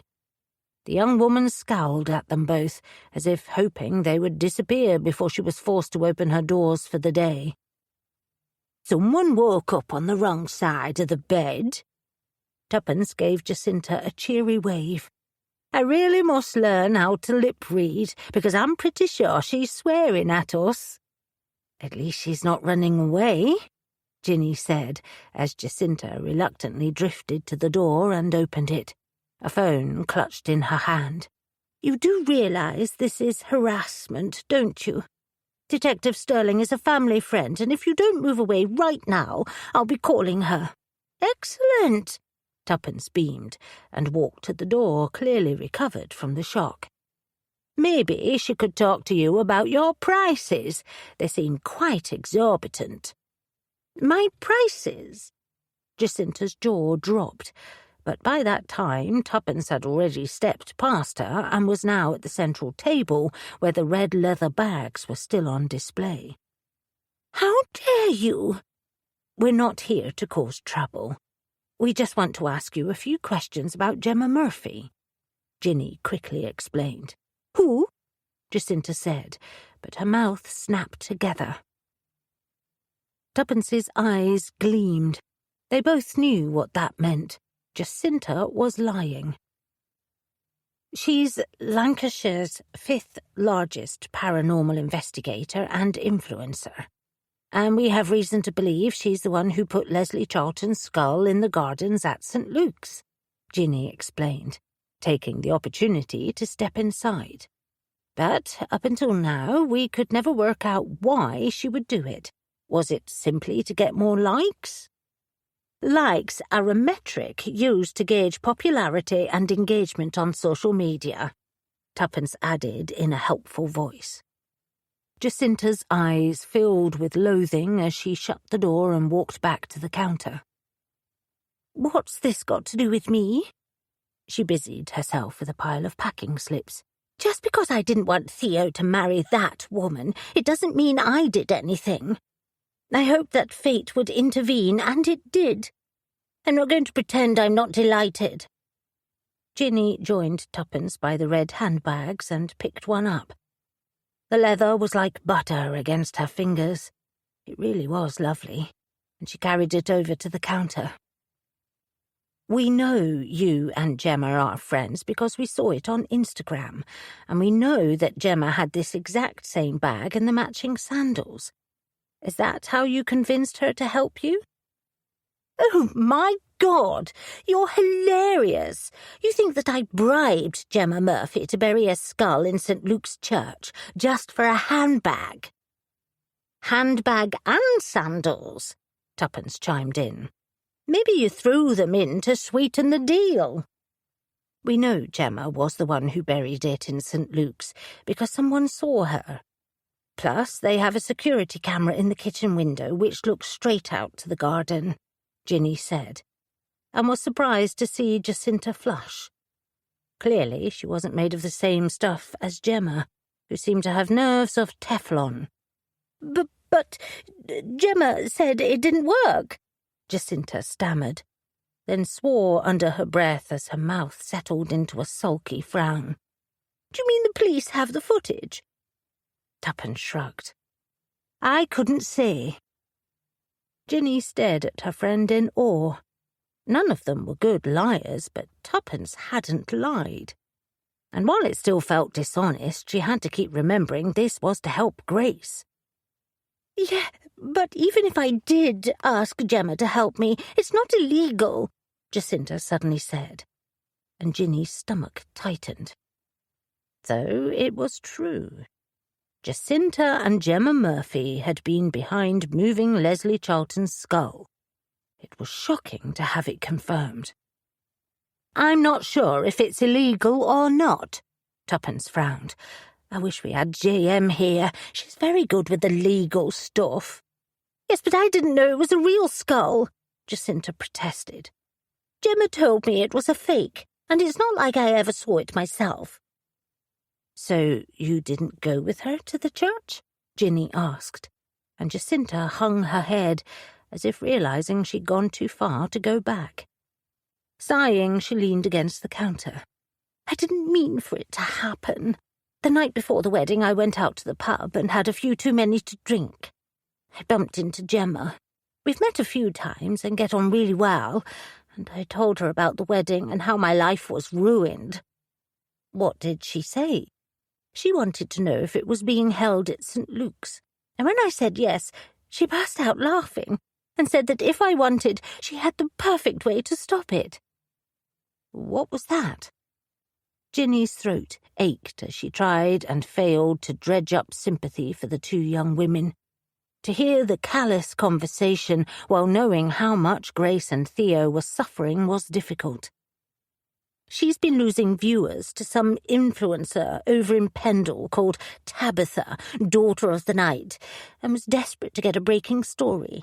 Said it was unfair that Tabitha had the witch trials to fall back on, and all Gemma had was a curse and a couple of murders. That's when she found a fake skull. She had decided to bury it so that she could fake find it and pretend it belonged to Leslie Charlton, which would give her channel a massive boost. And ruin Grace and Theo's happiness. Tuppence let out a strangled cry as grief tracked its way across her face. That's too bad of you both. Ginny reached out and squeezed her friend's hand. It was obvious the emotions from earlier were starting to take their toll. What happened after she told you about the skull? Ginny forced herself to ask, though her own throat was tight. Did Gemma tell you where the skull was so you could plant enough dog treats in the hope Colin would find it? The next morning she wasn't so sure, which is when she asked me for some kind of payment. I couldn't just take cash out of the register, so I gave her the bag. And the sandals, Tuppence reminded her for a second time. Jacinta gave her a furious glare. So what now? I suppose you'll go running to Theo and ruin my chances for a second time. Chances? Ginny closed her eyes.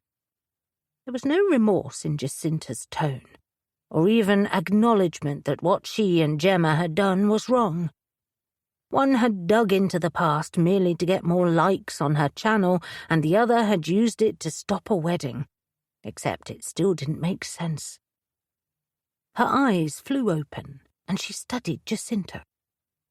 You said Gemma thought the skull was a fake, and that she was going to pretend it belonged to Leslie. Are you seriously saying she didn't know? Jacinta shuddered. Of course not. That would be so messed up. Yet that's exactly what happened. Tuppence folded her arms. So why didn't you or Gemma say anything to the police once you both knew the truth about the skull? For the first time, a flash of guilt filled Jacinta's dark eyes. "Because we were worried we might get in trouble. But I swear she didn't know. Neither of us did." Ginny wasn't entirely convinced. Where did Gemma get the skull from? "She didn't tell me, and I didn't ask. God, you two really are gruesome." "Pots and kettles," Tuppence retorted, before turning to Ginny.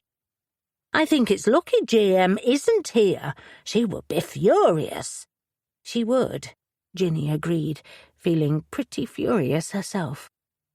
"I'm going to ask you again. Where did Gemma find the skull?" Tears formed in Jacinta's eyes, as the enormity of what she'd done settled in on her like the dashing pink raincoat in the window. She began to shake. "I don't know. I swear I don't. She wouldn't tell me." "And you didn't push?" Ginny pressed. "No," Jacinta admitted. "I suppose I didn't want to know." Which was the whole problem. Even if they hadn't known the skull had once belonged to a living person, Gemma and Jacinta didn't seem to have thought through the consequences of their actions and the impact it would have on Grace, Theo, and both their families. "When did you and Gemma last speak?" "I don't know. It's not like we were that kind of friends." She shrugged, but when no one spoke, she sighed. "I called her the day police released the forensic results. I was completely freaked out, but she told me not to be an idiot." She swallowed. "So what happens now?" Ginny and Tuppence exchanged a glance, but it was Tuppence who spoke. "You said that D.I. Sterling is a friend of your family, which means she might not throw the book at you when you tell her what's happened." Jacinta's face drained of colour. "You're not serious, are you? Besides, I can't leave my shop on a work day. There's a big event coming up and I have several people coming in to get outfits, including Cynthia Eagle Edwards. And in case you're not aware, dressing her is a big deal around here." "Then you better hope that Sterling is nicer than D.I. Wallace. If he was here, you would be in all kinds of trouble," Tuppence retorted. "I know you're scared, but you do need to tell the police immediately," Ginny said gently. And finally the young woman picked up her phone and made the call. At least Maureen and Joey West have the answers they wanted, and Grace will know that it was nothing to do with the curse. Just an ex-girlfriend who didn't want to let go. 21. Wednesday, 6th of August. Ginny walked to the counter of the pet shop, pleased it was still open. Despite waiting at Coco with Jacinta, the police hadn't had any interest in interviewing her and Tuppence, and they had been dismissed with barely a second look. So Ginny had returned to the library and spent the afternoon wondering just what Jacinta and Gemma were saying. Still, it was no longer her problem, which was why she'd remembered how long it had been since she'd gone shopping.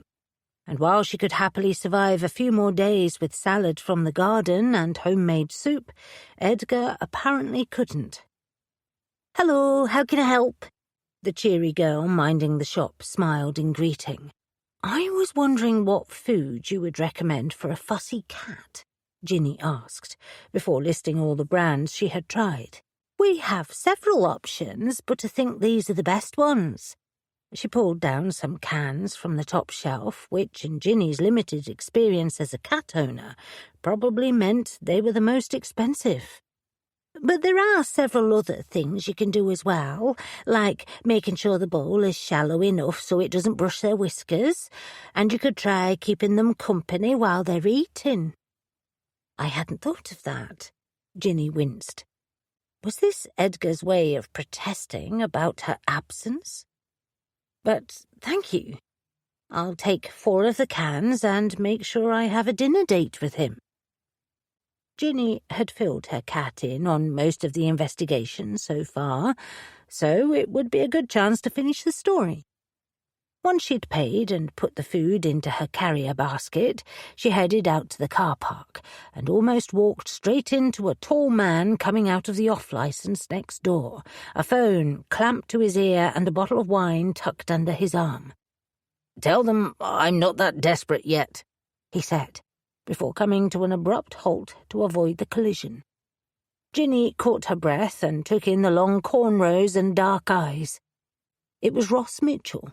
His gaze swept over her and he winced with an apology. "Oh, hell, Ginny, I didn't see you there," he said as he ended the call. "Please tell me I didn't almost wipe you out." Not quite. She clutched at her basket so that it didn't swing into him. I hope your call wasn't bad news. Depends on your point of view.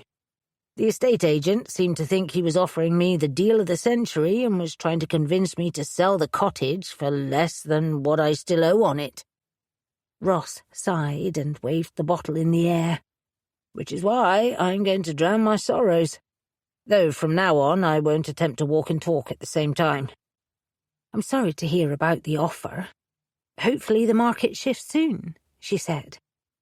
It had been a while since she and Eric had bought Middle Cottage, and she'd got out of the habit of tracking the market. Though now she thought about it, the house across from Maureen West still hadn't sold. But she'd assumed that was because a murder had taken place in it, not because the value of the Little Shore properties had gone down. Maybe the two facts are related, Ginny thought. Yeah, and in the meantime, I might as well invest in a flying pig farm. It's my own fault for retiring early. I thought that between my savings and business I'd be covered, but it seems not.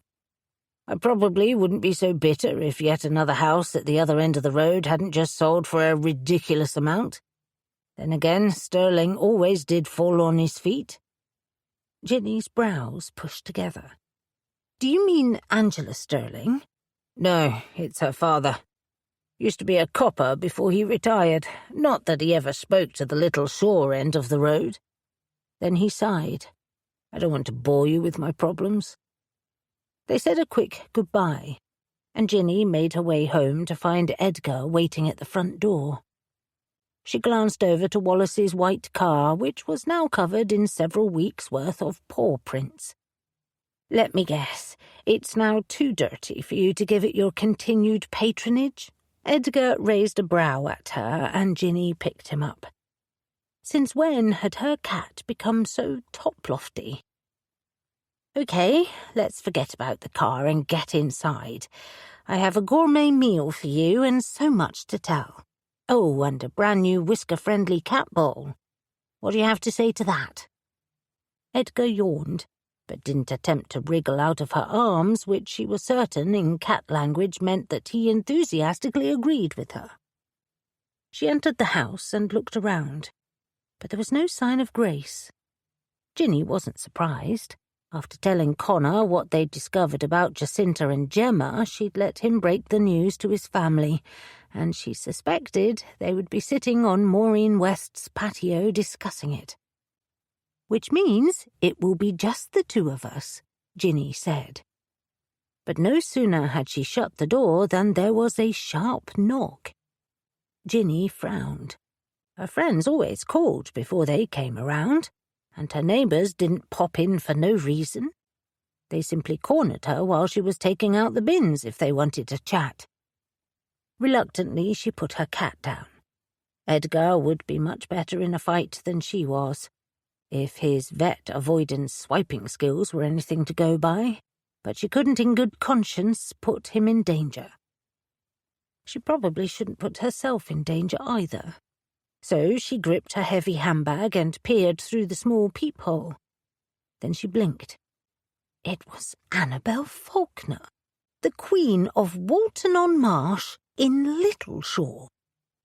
Annabel's navy eyes were large in her face, though her expression had been softened by pink lipstick. Ginny loosened her grip on her handbag and cautiously opened the door. Why was she there? Did she know about their meeting with Jacinta? Or that Digby's sister hadn't been their only suspect written in the address book? I'm sorry for turning up without an appointment, but I'd like to speak to Grace. I heard she was staying here?" "She's not in right now." Ginny clutched the door, not sure if Grace would welcome a visit by her almost mother-in-law or be pleased to have missed it. "Would you mind if I wait for her? It would give us a chance to talk." Annabel stretched out her hand. "Talk?" Ginny swallowed and studied the outstretched hand. Annabel had a lovely manicure, though some small calluses suggested that she tended to at least some of her beautiful garden. She thought of how rude Theo's mother had been on Monday and at the wedding. And yet Ginny didn't have it in her to act like that herself. She sighed and opened the door further. "Come in." "Thank you." Annabel stepped forward, as if worried Ginny would change her mind. Edgar, who was perched on the bottom stair, watched their progress before following them through to the kitchen and sitting by his bowl. "Let me feed the starving cat, then I'll make a cup of tea." Ginny motioned to the large wooden table. She then rinsed the new bowl out and carefully spooned in the expensive food before lowering it down to Edgar's tray and staying there as the black cat gingerly sniffed it. "Let me guess, a fussy eater?" Annabel asked, as she ignored the request to sit down and walked over to the sink and filled the kettle. "This is a charming place, by the way. You have lovely taste." She did? Ginny didn't dare look around while she was in a squatting position in case she toppled over, but she still blinked. Had she moved into an alternative universe? "Thank you," she finally answered, as Edgar sniffed the food again and, deeming it worthy, began to eat. Thank goodness. She joined Annabel in the kitchen to retrieve cups and saucers. Once the tea tray was ready, they both returned to the table. "So, what's this about?" "I suppose you could say this is where I eat humble pie," Annabel admitted, before taking a delicate sip of tea. "I've just had a phone call from Jacinta Theakston, who admitted that she and a friend purposely put the skull there in the hope that Colin would find it. Theo and I have had a long and rather frank conversation, and I admit my judgment was flawed." Ginny sucked in a sharp breath. "I take it that's why you want to speak to Grace? Theo has made it abundantly clear that I owe her an apology." Annabel closed her eyes and bowed her head. "And I must also say thank you. You and your friends have been more considerate of my son's happiness than I seem to have been." A wave of sympathy rushed through Ginny at what Annabel's apology must be costing her. "How is Theo? Has he spoken to Grace yet?" "They had a short phone call, and he's feeling hopeful. It's the first time she's spoken to him since they broke up." Annabel pushed away the tea and peered around. "I don't suppose you have anything stronger. Don't worry, I came here in an Uber since I'm not that familiar with the area." Ginny walked to the fridge and retrieved a bottle of wine, along with 2 glasses, and carried them back to the table. She poured out the drinks, then waited for Theo's mother to continue talking. "Believe it or not, I do love my son." No one ever doubted it. Ginny took a small sip from her glass. "But surely you could see how much he loved Grace and how much she him." Annabel took a long drink and then sighed. "When I first met Theo's father, Randall, he was the most glamorous man I'd ever seen. Very athletic and charming, and of course wealthy and well-respected. And along with that came all the gold diggers. Women were always throwing themselves at him. I know what you're thinking. Why would they bother with a younger son when Spenny had the title?" It was the last thing Ginny had been thinking, though she knew from their research that it had been a popular idea. That must have been difficult. The thing is that Spenny, while being the sweetest man, doesn't have any of Randall's charisma or his health, and of course he and Kitty were already married, and it seemed unlikely there would be any children. So when I came along, Randall was considered a catch, and our children would inherit the title. "I see," Ginny murmured. Randall and Theo were both very handsome. On cue, Edgar wandered over and jumped into her lap, purring. "Yes, you're handsome too," she told him telepathically. He blinked twice and then curled up and promptly went to sleep. Would she ever understand cats? The irony is that their mother hated me because of my background. I wasn't born into this world, but I always knew where I wanted to end up. So I won't deny that when I first met Randall, I was as infatuated by the future he could give me as much as anything. But that's not why I married him. We both fell hard. Annabel sniffed, looking into the middle distance, and for the first time Ginny could relate to the conversation. She knew that look. Love. Pushing back her own emotions, Ginny finally responded, "Why were you so against Theo and Grace's marriage?" "Because I've spent years watching women throw themselves at my husband, and some of them are very good, Oscar-worthy performances. So while I know Theo seemed to love Grace, I was never 100% sure if she was genuine." Oh no, that was going too far. Ginny put down her glass and frowned. "Grace is shy and reserved, and you mistook it for being calculating." Colour swept up Annabel's neck. "Yes, I admit I did. Whereas I've known Jacinta Theakston for years. We're close friends with the entire family, and Jacinta understands this world of ours. Your world that deems it acceptable to use human remains to its own ends," Ginny said, a prickle of annoyance still dancing in her belly. "Please believe I had no idea what she'd planned. I'm mortified, and to think she'd used my Colin to do it. I suppose it's karma coming back to bite me." "Karma? I'm not sure I follow." "One of the women who tried to take my Randall from me was Cynthia Eagle Edwards," Annabel said, her whole body shuddering at the admission. "That's why you don't like her," Ginny said, remembering what Theo had told her. Annabel nodded. She did her best to have an affair with Randall, but she didn't realize she'd have me to contend with. I protect what's mine. Unfortunately, by doing so, I pushed her straight into the path of Lenny Theakston, Digby and Jacinta's father. "I saw them at the wedding," Ginny said, recalling Digby's parents at the church. They had been deep in conversation when she'd seen them. "Like I said, they're good friends of ours, and it almost destroyed the marriage. While Lenny denied it, there's been rumours for years that Vanessa is his daughter. He's never admitted it to poor Binks, and they've kept it from the children, but she's told me that large sums of money mysteriously go out of their joint account. It breaks her heart, but it's become an unspoken thing between them." Ginny pushed her glass away, trying to unravel this strange world that Annabel was part of.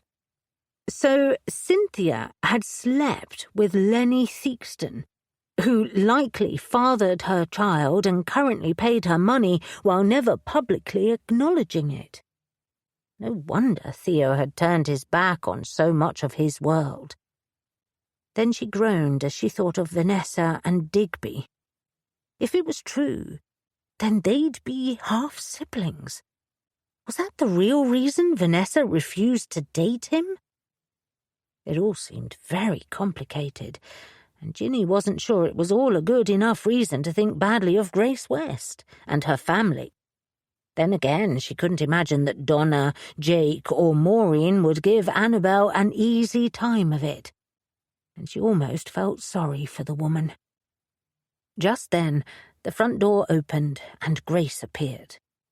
Ginny slipped discreetly from the room to let the two women resolve their differences. 22. Thursday, 7th of August. "I knew it," Maureen West announced the next morning as she walked into the library, just minutes after they'd opened. She was wearing heavy gold loops that dragged down on her earlobes and a pair of purple cargo pants that appeared to have been bought in the children's department. Behind her trailed Jake and Grace. "Nan," Connor frowned and hurried over. "what are you doing here? We were going to come round after work to see you. If you expect me to sit around twiddling my thumbs all day, then you've got another thing coming. Besides, Annabel Faulkner came skulking around to the house, a tail between her legs, which means it's time to celebrate," Maureen retorted, before gesturing for him to bend down so she could kiss him on the cheek. Connor obliged, then grimaced as his grandmother produced a bottle of champagne from the bag at her side. He gave Ginny an apologetic look, just as Hen, J.M. and Tuppence all appeared in the doorway, holding a huge cake. Ginny pressed her lips together. She, too, had told her friends they would catch up properly at Maureen's house later in the day, but it seemed like there was no show without punch.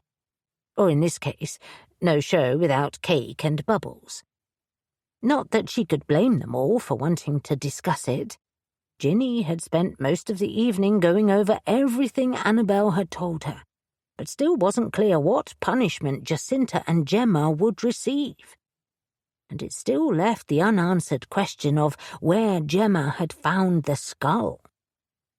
She presumed the influencer would eventually confess it to the police, but Ginny couldn't imagine D.I. Sterling would stop by to give them an update. So, after having a one-way conversation with Eric and Edgar, she'd forced herself to accept the situation for what it was. Of course, she hadn't reckoned with a party in the library on what was usually a quiet morning. Several of the regulars, including William, peered over with interest, and Ginny decided she needed to get things under control. Doing a quick head count, she made a few mental calculations, then gestured to the far end of the library. "Why don't we go to the reading corner?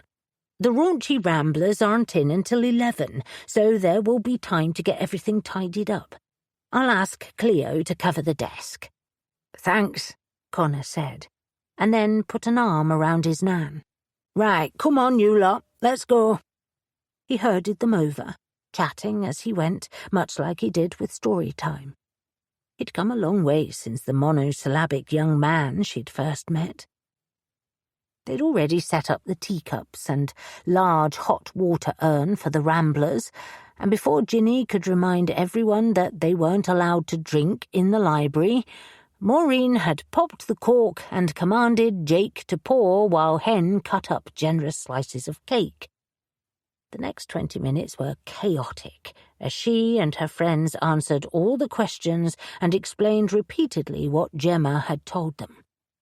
Maureen's instincts were to pay a special visit to the influencer and to Jacinta, but J.M. had managed to talk her out of it, and they were now deep in conversation discussing something to do with the law.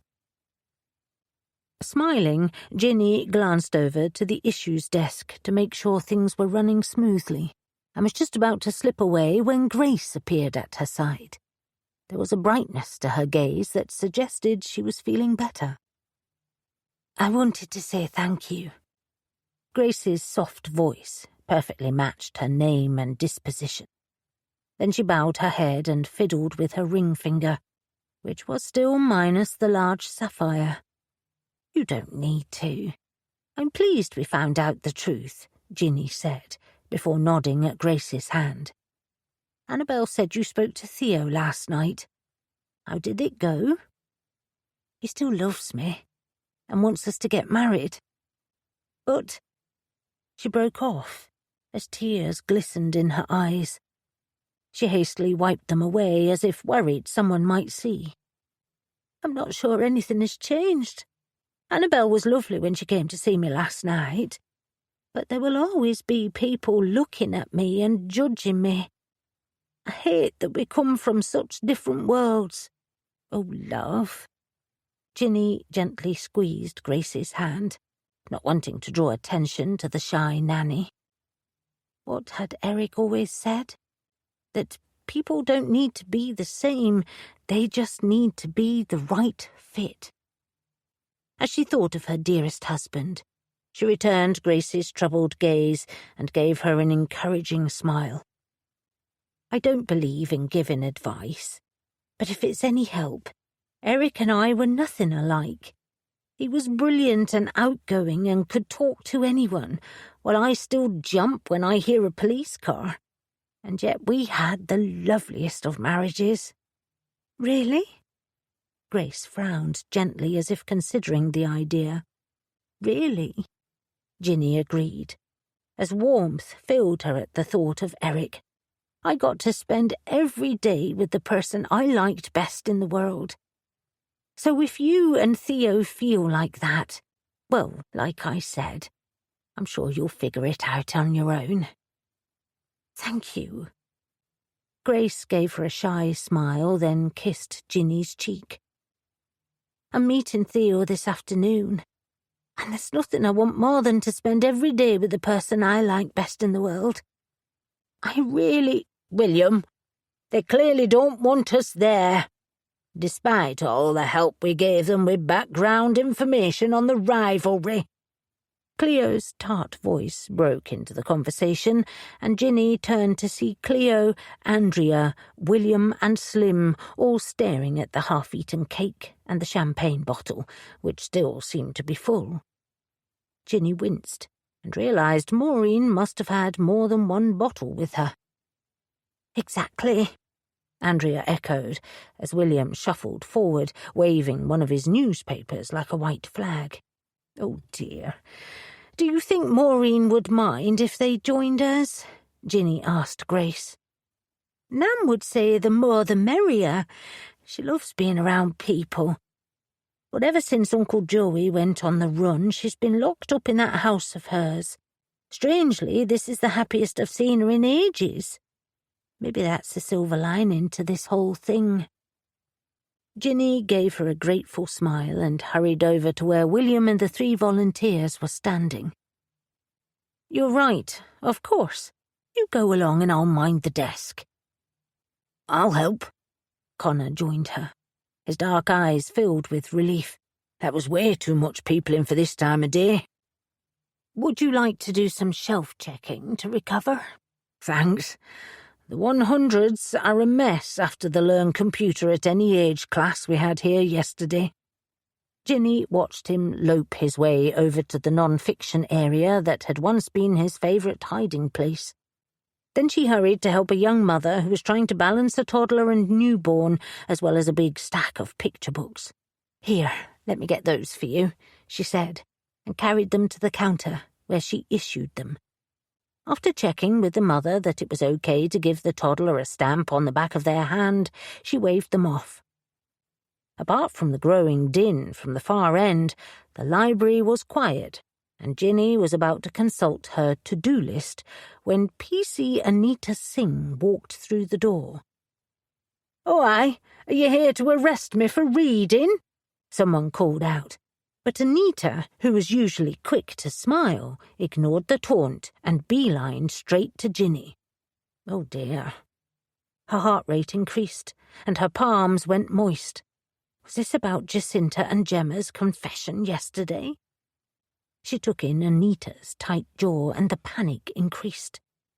"PC Singh, is everything okay?" "No, Mrs. Cole. I'm afraid it's not," Anita said, as a crowd gathered around her.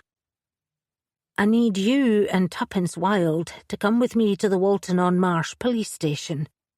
We have some questions for you both about Gemma Murphy." Ginny sucked in her breath. So it was about yesterday. "What's she said now? Don't tell me she's posted another dreadful video," J.M. demanded. Anita shook her head, mouth set in a grim frown. "She won't be doing anything again. Gemma Murphy is dead. There's been a murder." 23. Thursday, 7th of August. For someone who didn't like police stations, Ginny had been an uncomfortably frequent visitor to them over the last 12 months. But as she looked around the Walton-on-Marsh reception area, her nerves were momentarily forgotten. The floor was covered in grey wool carpet, while a bank of comfortable black leather chairs lined the blonde wood walls. Mood lighting gave the whole room a warm glow. And was that a proper coffee machine against the other wall? She blinked and turned to Anita, who seemed to clearly read her thoughts. "I know," the PC whispered. "It's nothing like Littleshaw. We don't even have enough in the budget to fix the hole in the wall where someone punched it while drunk. And sorry I couldn't speak to you in the car, but PC Stick in the Mud would have reported everything back to Stirling." Anita nodded to the PC in question, who was walking ahead of them with Tuppence.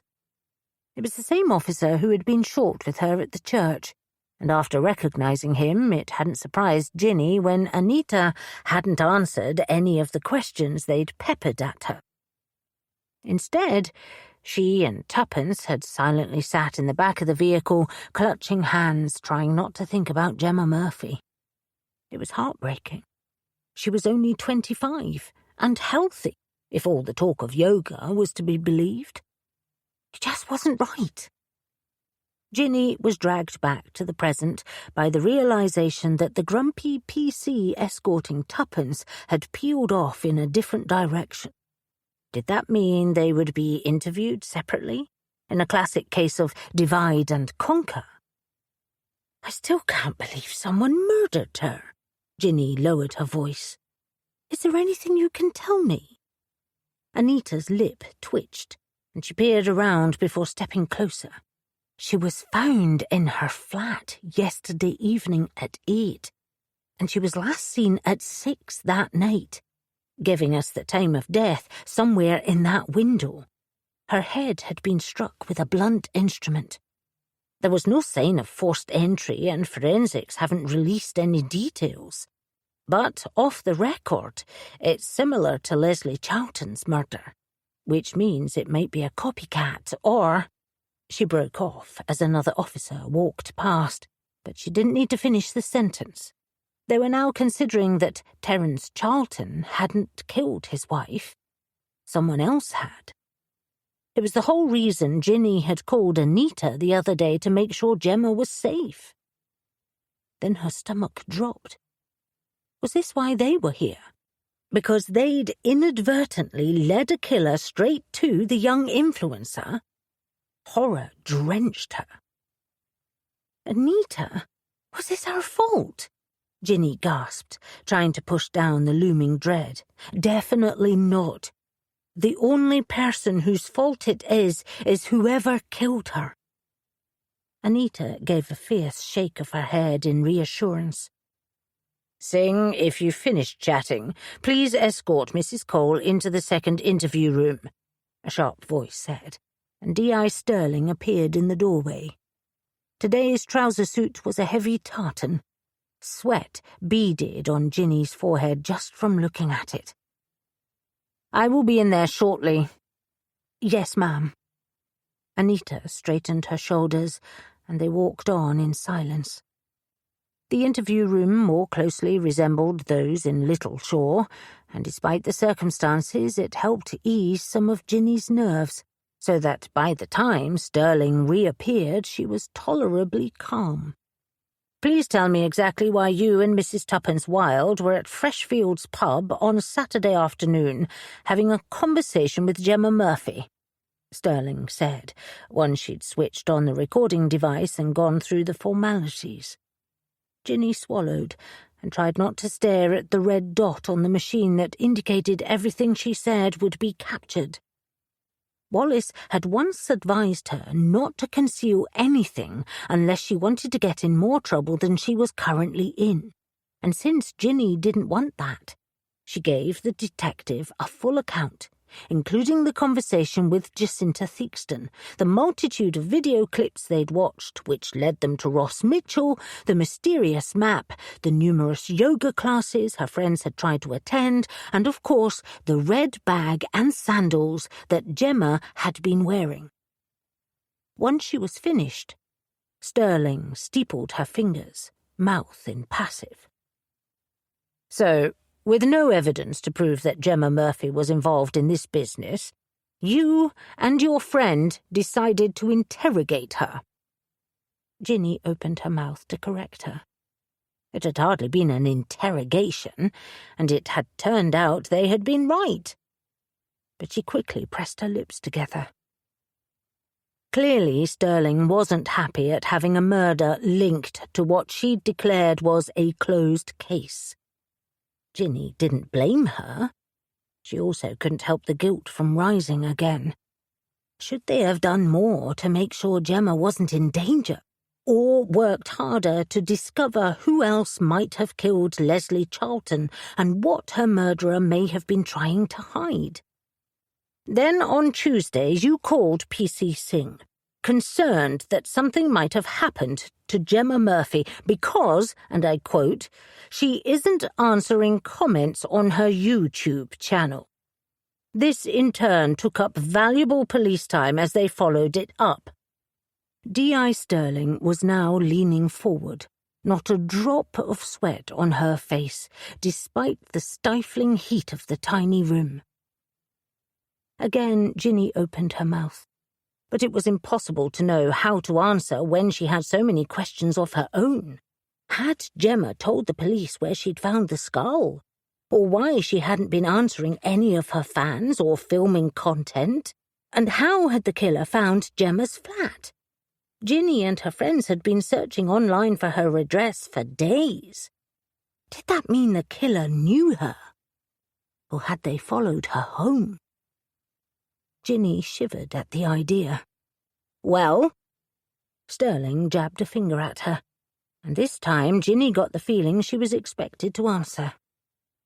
It occurred to us that if Leslie Charlton's skull wasn't discovered with the rest of her body, then maybe there was a reason for it.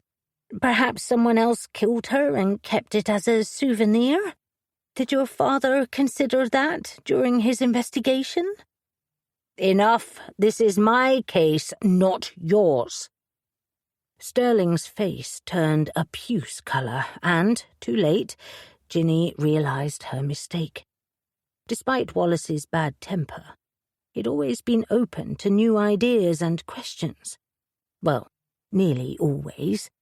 But clearly he and Sterling weren't cut from the same cloth. I'm sorry, I spoke out of turn. I didn't mean to imply that your father— You will leave my father out of it. That case is closed. Now we're going to start again, the detective said in a cool voice. Tell me exactly why you and Tuppence Wilde went to speak with Gemma Murphy. Are you okay? I'm sorry that took so long. Anita reappeared 2 hours later. I've just checked with Sterling and you're free to go, though you're not allowed to leave the area without informing us.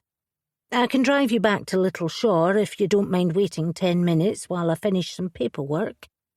Thank you, Ginny said as she peered around the pristine reception area that was now filled with the rich scent of freshly ground coffee. Do you know where Tuppence is? She was released 40 minutes ago, and P.C. Bent took her home on his way back to the station, Anita said, just as Sterling appeared at the far end of the room and spoke in a low voice to someone sitting behind a decorative screen. The screen would have been as out of place in Little Shore as a cow standing on water, but here it fitted into the upmarket decor. Sterling gestured to whoever was behind the screen, and moments later, a weeping Jacinta stepped out. She was wearing a dramatic black outfit, right down to a black handkerchief that was pressed up to her bloodless lips. Digby had a protective arm around his sister's heaving shoulders. Sterling quickly ushered them through a door before closing it behind her. Talk about special treatment.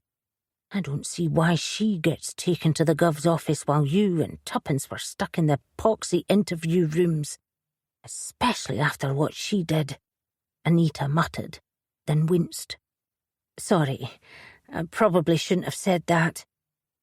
But now I get why Wallace refuses to work here. He can't stand the special treatment either. Oh, Ginny frowned, trying to imagine the grumpy Wallace walking across the soft carpet to get his freshly roasted double-shot coffee instead of making do with the 1960s brutalist waiting room that was the main feature of Little Shore Station. I didn't know he had the option to work here. Well, technically he and Sterling work out of Preston, but they use other stations as a base, depending what investigations they're assigned. I didn't realise, Ginny admitted. She'd only recently discovered that the hard-working detective had several cases at any one time. It had given her a much better understanding of his grumpy persona and his belief in justice. She couldn't imagine him giving anyone special treatment, and up until now she hadn't realised how much she admired that in him. Wallace isn't much for the small talk, and I don't think he gets on with Sterling. Seems we have something in common, Ginny sighed. I just keep reminding myself that Wallace will be flying back this weekend, Anita said, then checked the time on her phone. Right. If you would like to wait here, or outside if you want some fresh air, I won't be long. Ginny agreed, and after Anita disappeared into the bowels of the building, she stepped outside into the bright sunlight and immediately regretted her decision. A crowd of young women had gathered, all holding up black candles and wearing oversized T-shirts with a large skull and the words Memento Mori blazed across them. They spun to glare at Ginny, as if they somehow knew she might have been involved in Gemma's death. Deciding she didn't want to find out, she slipped around to the other side of the building and followed some planter boxes to a car park at the back. Then she let out a shuddering breath as Gemma's death really sunk in. When someone passed, it was never easy. But for someone so young to have been brutally murdered made it even more difficult to accept.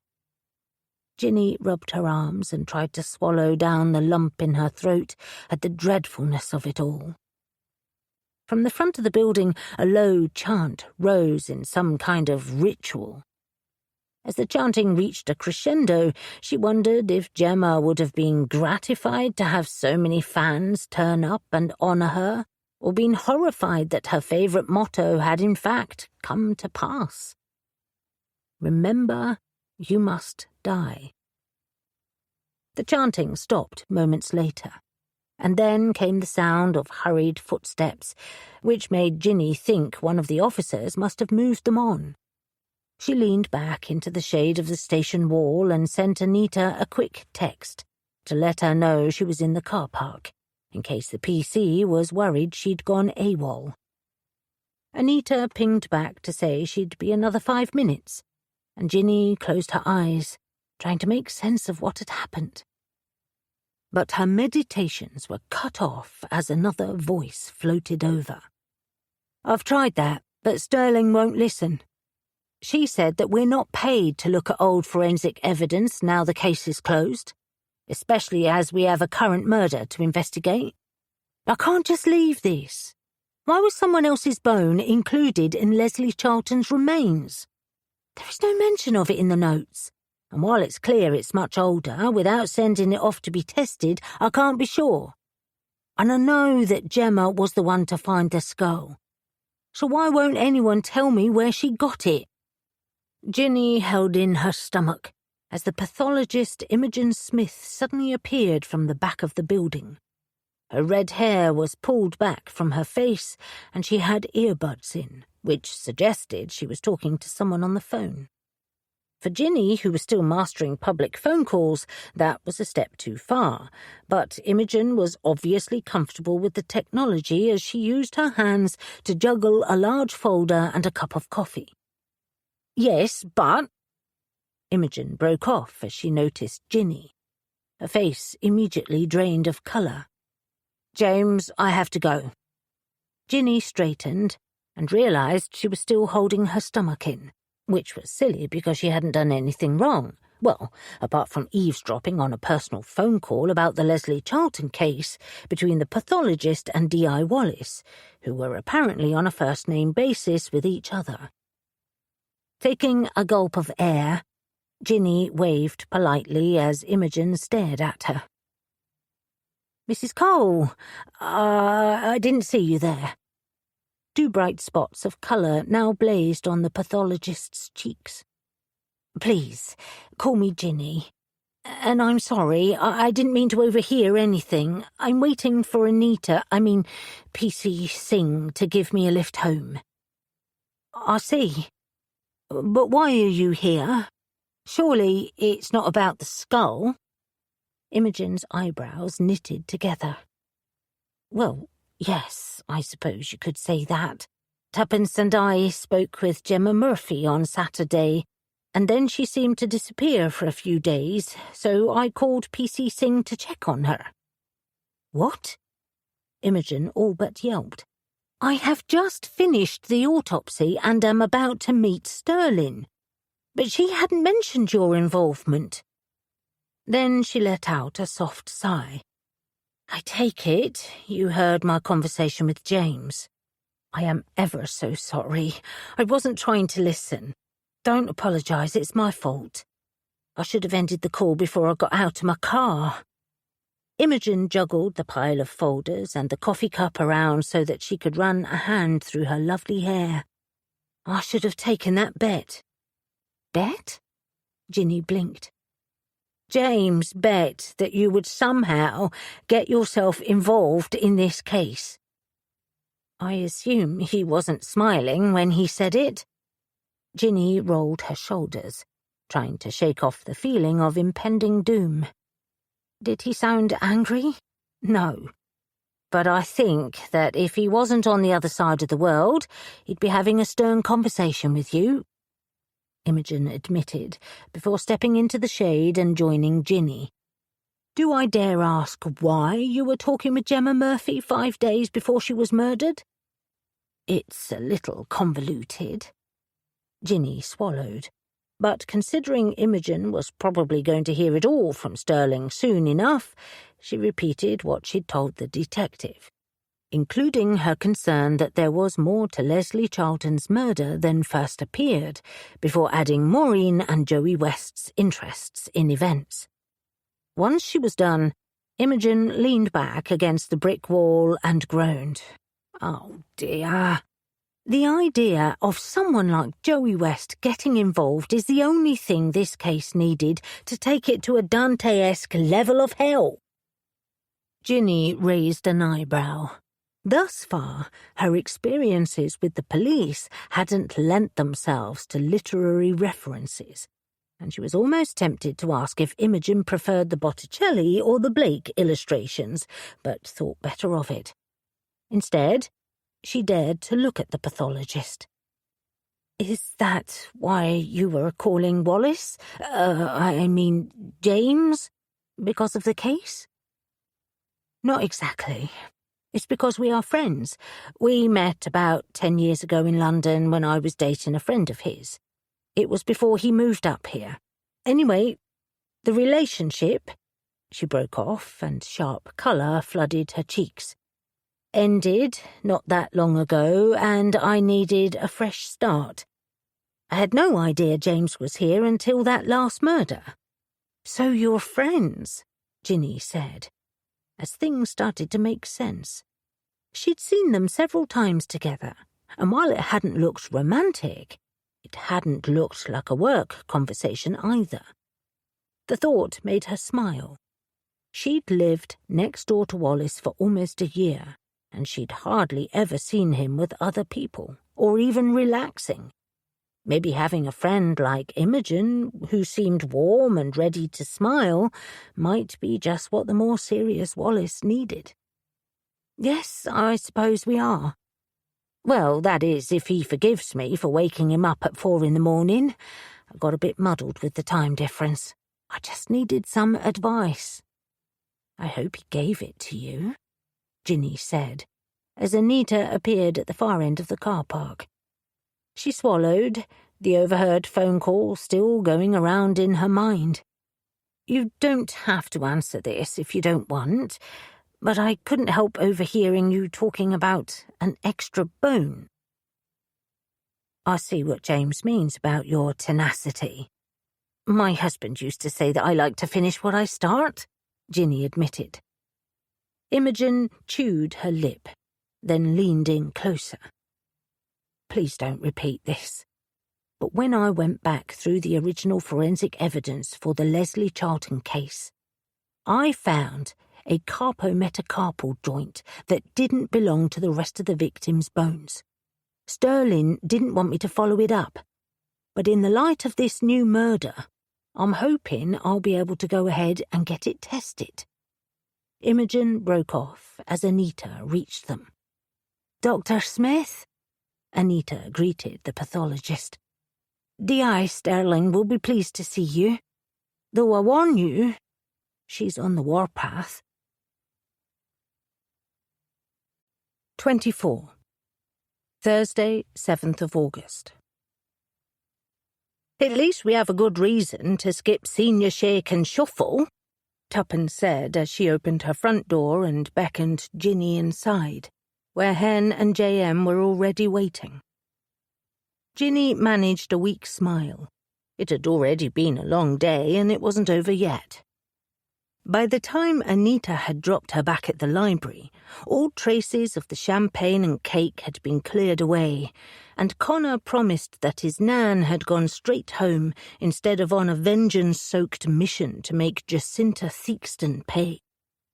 After all, Gemma had already paid, and, regardless of the special treatment Jacinta might have received at the Walton-on-Marsh police station, she'd still be upset. "Now we're all here, let's get started," J.M. said. But Tuppence shook her head. "Actually, I think we should go out to the studio. I have something to show you." "The studio?" Hen made a squeaking noise, her gaze sweeping across Tuppence's face, as if checking to see if she was feeling well. Ginny wasn't surprised. As far as she knew, no one had been out there in years, not even Tuppence. "It's time," Tuppence announced, and led them through the cottage, across the garden and to the freestanding studio. The three of them exchanged worried glances before stepping into the light-filled space. Brandon, who had accompanied Hen, gave a curious sniff and wagged his tail. A stack of large canvases leaned against the back wall along with several easels and ladders, while the shelves were full of books and ephemera that Ginny suspected had belonged to Taran as part of his research. And on one of the easels was a large pencil sketch of the Walton-on-Marsh mural that Ginny and Tuppence had visited the previous day. Ginny swallowed as she looked around. The heavy layers of dust suggested Tuppence had been avoiding the studio in the same way she'd been avoiding Taran's final work. In the far corner was a collection of abstract paintings, some in primary colours, but many in unusual palettes of lavender and orange. They weren't like anything Ginny had seen before, and yet they also screamed Tuppence. "Oh, how wonderful!" J.M., who had once owned an art gallery, strode over. "I love the mid-century influence and how you fused it with a modern sensibility." "And the colour mix is dreamy," Hen chimed in.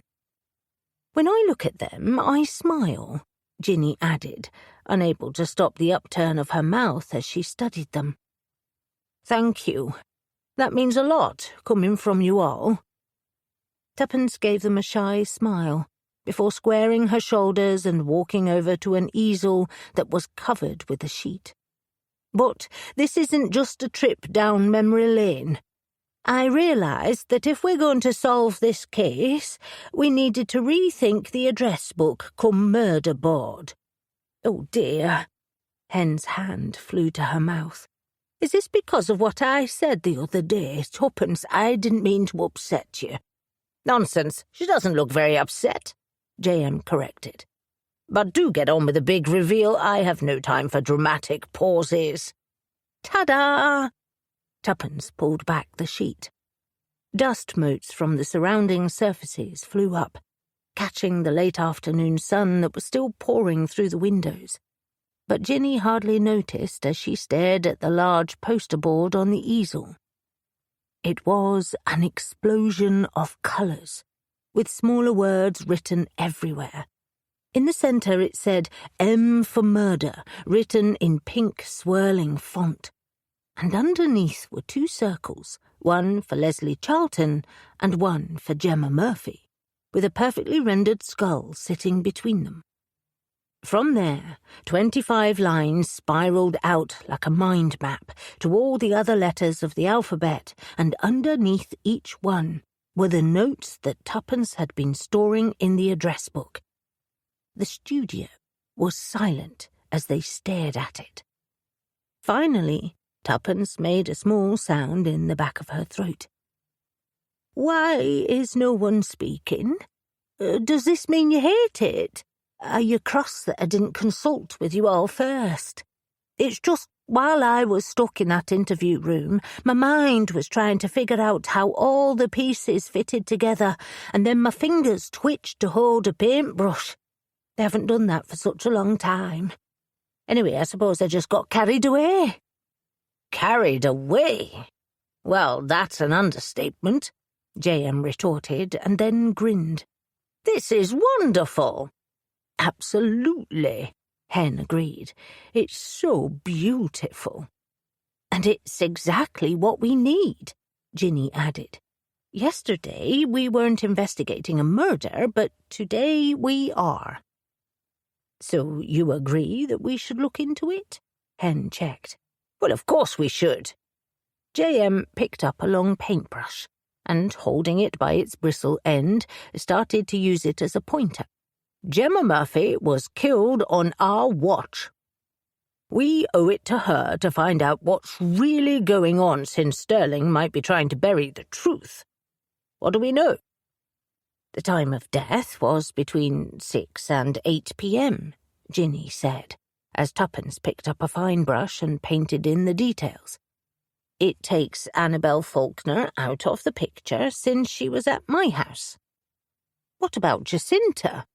If Gemma was released from the station, Jacinta must have been as well. What if she was angry that Gemma lied to her about the skull being real?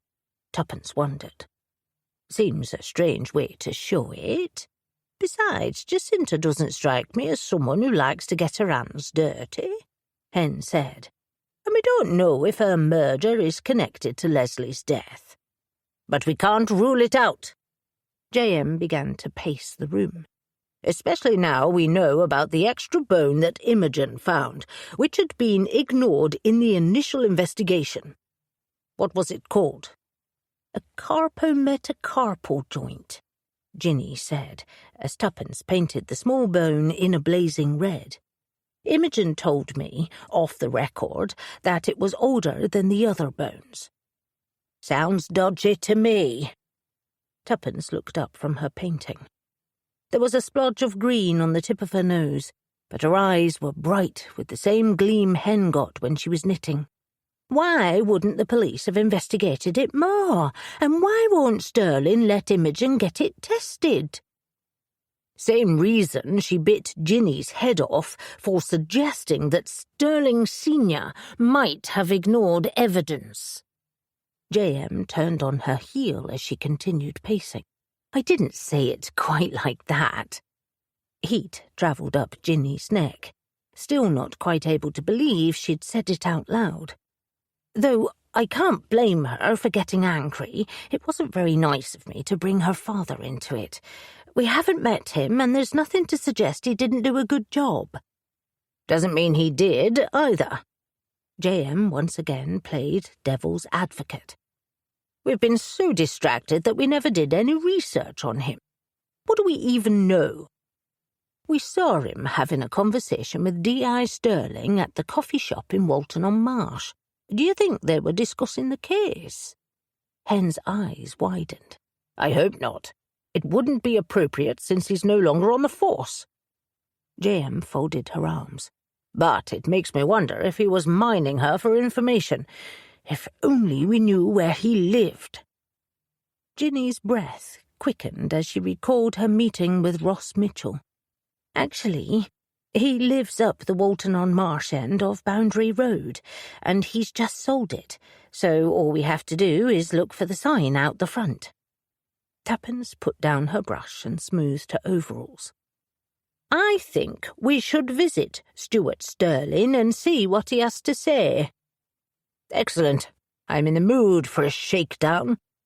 JM joined her and cracked her knuckles, but shook her head when Ginny stood up. "I don't think you should come, though, in case it gets back to D.I. Sterling." It was a good point, and Ginny sat back down.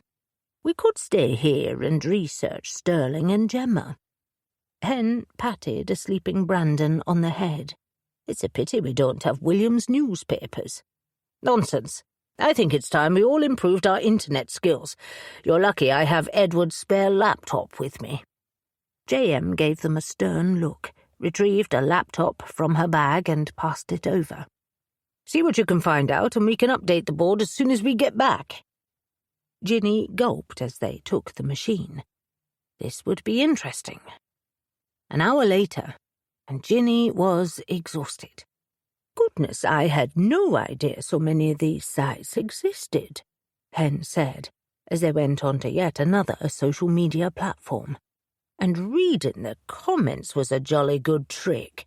Lucky JM isn't here, though. She would probably say they're making her eyes bleed. Yes, some of them seem very petty.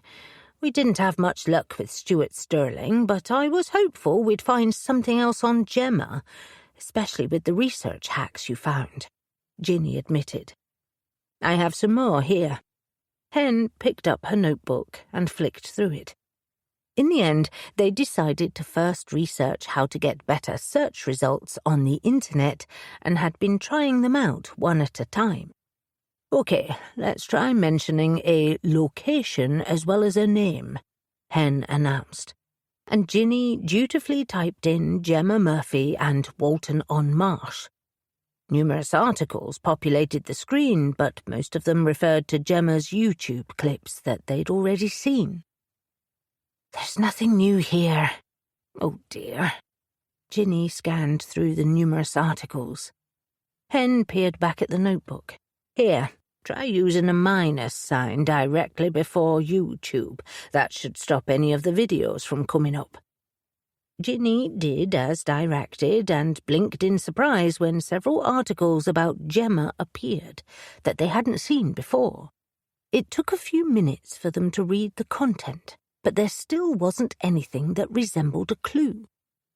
"I think we should move on to the next idea on the list." Hen peered over Ginny's shoulder. "It says we should use a photograph and then do a search." "I know how to do that," Ginny brightened. "Maybe we're getting better at this," Hen said, as Ginny managed to copy one of the many photographs of Gemma and put it into the search bar along with the location. They both stared at the results. "Oh!" Ginny's eyes widened as a whole list of new articles flashed up. She clicked on the first one and began to read the headline. "Local girl on Loom Lane makes good."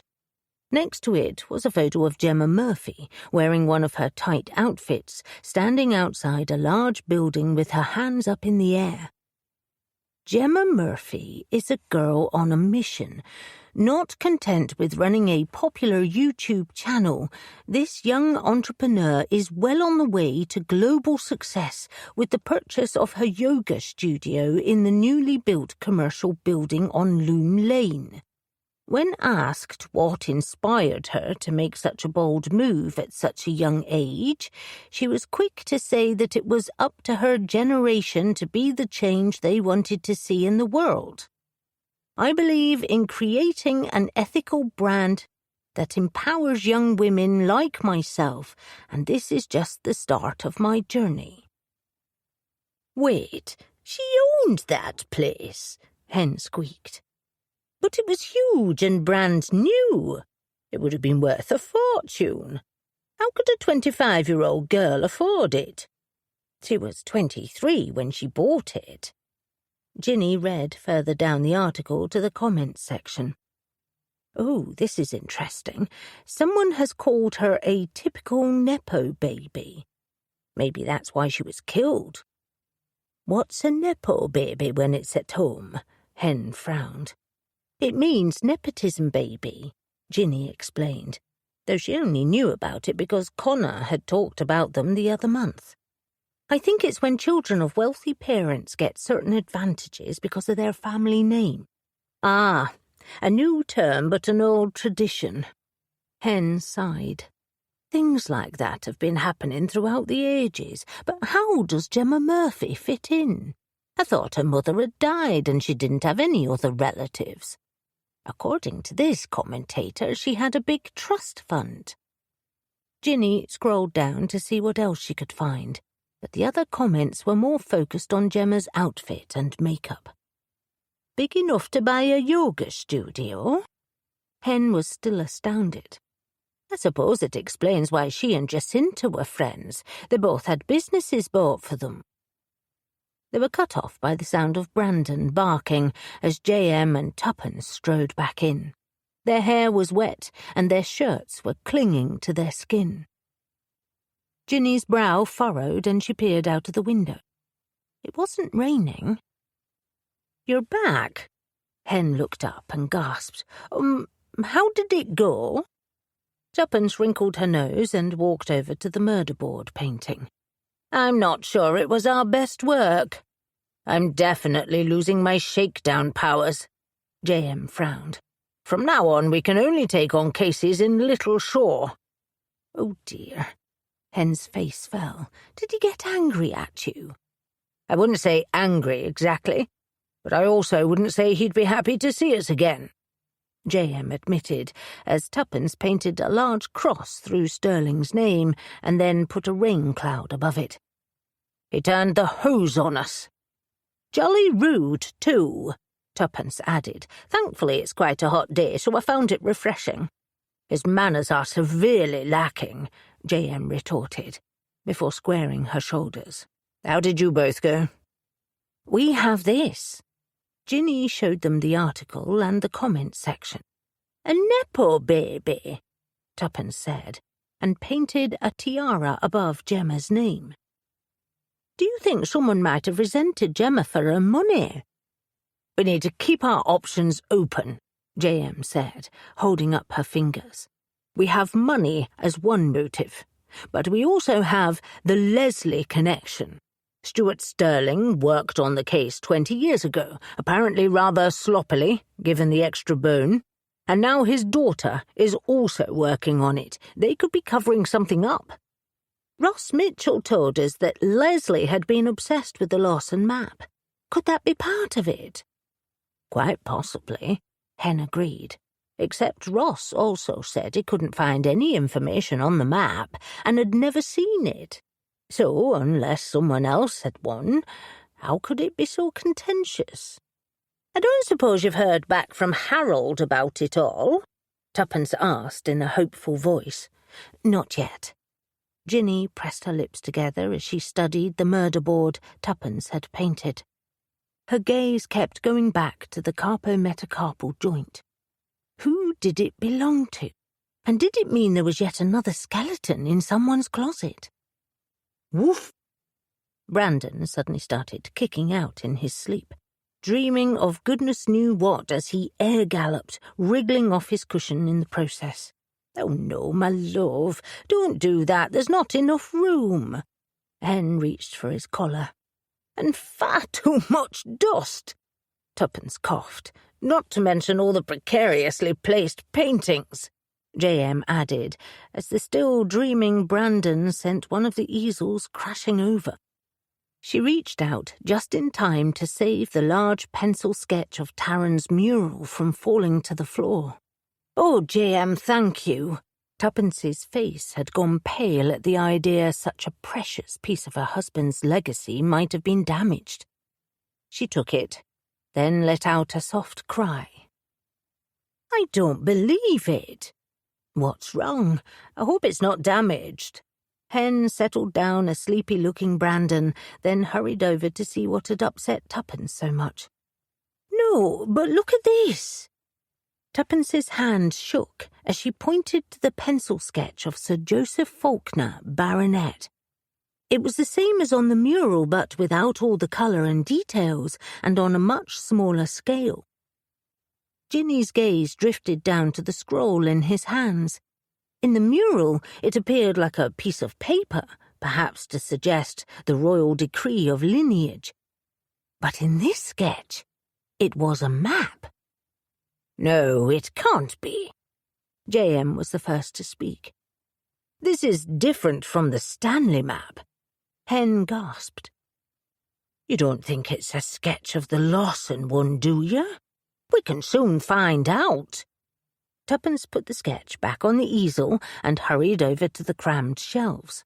There were several boxes, all labelled with years and project names, and it didn't take Tuppence long to return with one. She delved inside before lifting something out, her eyes bright with pride. "My Taryn never did anything by halves." "No, indeed." J.M. grinned as Tuppence smoothed out the old parchment so they could see it properly. It was a map, but unlike the Stanley map that hadn't been hand-coloured, this was shaded in parts, though the colours had faded with time. But it was beautiful nonetheless, with the lakes and rivers all thatched in a careful hand, as well as intricate details around the hills and lanes. "Do you think it's the same one that belonged to Leslie?" Hen asked. "No, look, you can see that Taryn's written a note to go with it. He bought it at an auction 30 years ago. And we know Leslie had hers until 20 years ago." Tuppence studied a small piece of paper that had been rolled up with the map. "It makes sense that there was more than one copy of the map," J.M. admitted. "The main thing is that we have it." "Well done," Hen agreed. "Absolutely." Ginny joined them, still not able to comprehend that they finally had the key to this whole mystery. The same map that Leslie Charlton had been so protective of. Created by the unknown Malcolm Lawson. 25. Friday, 8th of August. "Please tell me you all washed your hands before touching this," Harold said the following morning, unable to look up as he stared at the map. Ginny had called him the previous evening in the hopes they could go around to his house immediately, but had been thwarted by getting no reply, and it wasn't until 8 the following morning that he'd sent her a text explaining he and Miles had been at a classical music recital. Once again, Connor had agreed to open the library. When this was over, Ginny really needed to see about getting him a raise. "Absolutely," they all chorused, and then exchanged a guilty look. Even Ginny had been too excited at the discovery to remember how careful people needed to be around such old parchments. "You're all terrible liars," Harold retorted, gaze still transfixed on the Lawson map, laid on the table next to the framed Stanley map, which had been taken down from the wall. He reached for a large magnifying glass and moved closer.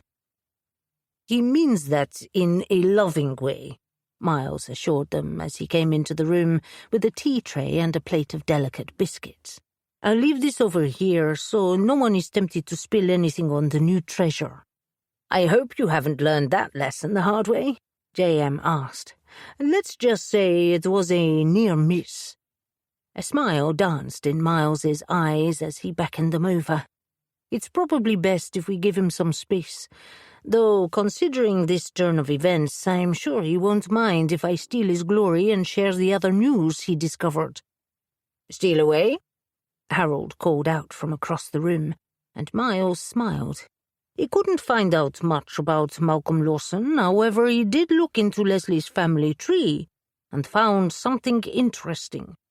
There was an ordnance surveyor hired by a gentleman not far from Jackson Fold.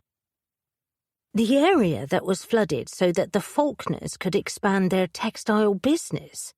Ginny gasped, recalling what she'd been told about the start of the feud between the two villages. Correct. They were worried about the proposed sale to the Faulkners in case this happened, since it would destroy their own road access. "Someone tried to stop old Jack from being killed off," Tuppence marvelled. "Yes." Harold suddenly turned to them, the magnifying glass still held up to his face, making one eye appear enormous. Miles gestured at it, and Harold lowered it before continuing the story.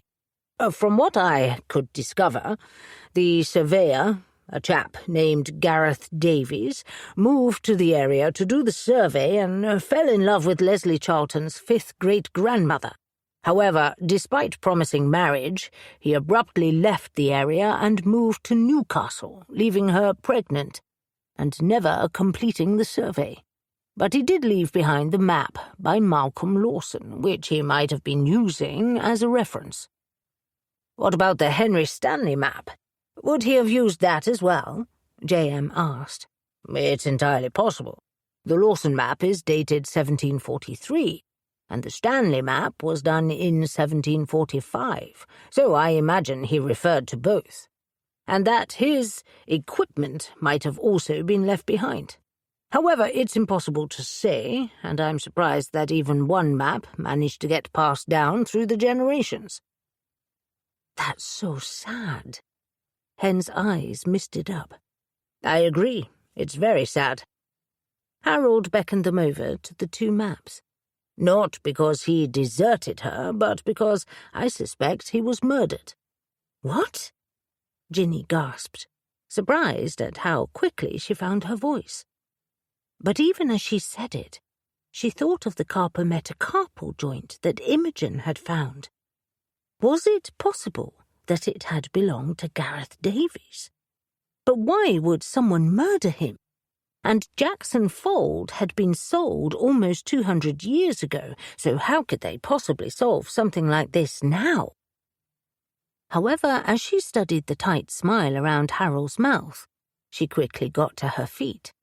"Oh, you clever man, you've found something, haven't you?" Miles joined his husband. "I have," Harold agreed as they all crowded around, and he pointed to the eastern corner of Lancashire on the Stanley map, an expectant gleam in his eyes. "Eh?" J.M. peered closer. "What are we looking at? Is it the skull marker where Leslie's bones were discovered? Because we already know about that." "And we know all about Jackson Fold," Tuppence added. "Not to mention how much Walton-on-Marsh grew after it was flooded," Hen chimed in. Ginny's brows pressed together as she stared at the place on the Stanley map that Hen was pointing to. Walton-on-Marsh was there, as was the tiny hamlet of Jackson Fold. Further along was Little Shore. She turned her attention back to the Lawson map and let out a gasp. Harold began to laugh. "I take it you've seen what the issue is?"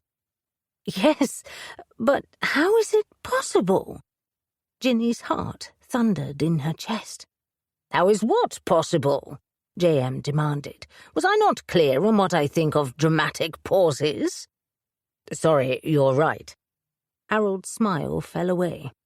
"What the Lawson map is showing us is that Walton-on-Marsh, does not exist."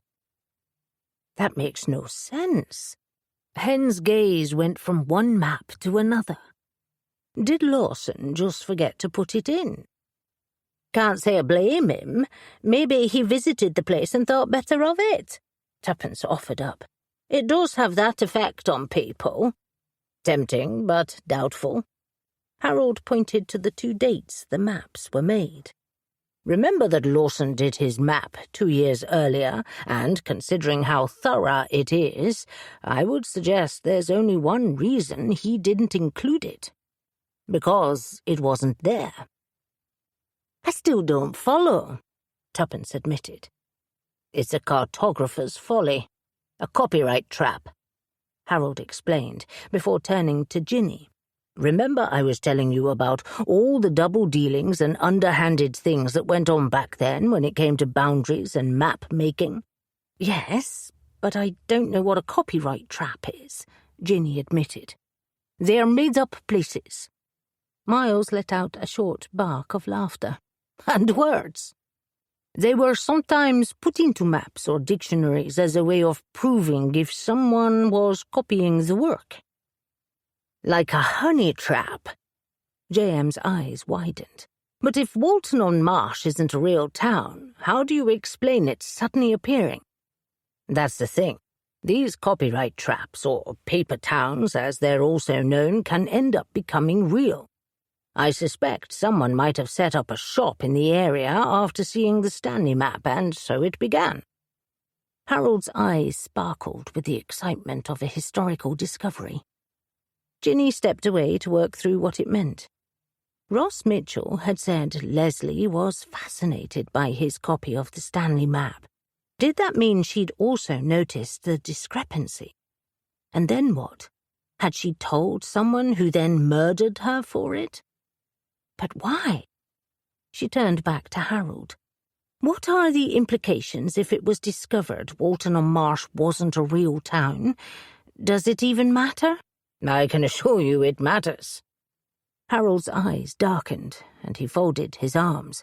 "It would affect everything. Parish boundaries, for a start. And then there are property claims and inheritance rights, not to mention tax." Ginny's throat tightened as she thought of what Ross said about the cost of property, and how his cottage was only worth half as much as those on the Walton-on-Marsh side of the boundary. It would be more lovely if it was a mile down the road. How many other properties had been affected by the copyright trick, and how many had benefited? Such as Stuart Sterling's house. Then there were so many other things to consider. The implications could be huge, not to mention the humiliation for everyone in the village, especially the most powerful, well-known family in the area who had benefited the most. "Ginny, are you thinking that someone killed Leslie Charlton because she discovered this?" JM asked, her shrewd gaze fixed on Ginny's face. "Yes," she admitted, her words sounding hollow. "Remember that Stuart Sterling has just sold his own property on the Walton-on-Marsh side of Boundary Road." "You think he killed Leslie to protect the price of his house?" Hen said. But Ginny shook her head. "No. Leslie was killed 20 years ago, and there would be no reason for her to take the map discrepancy to the police.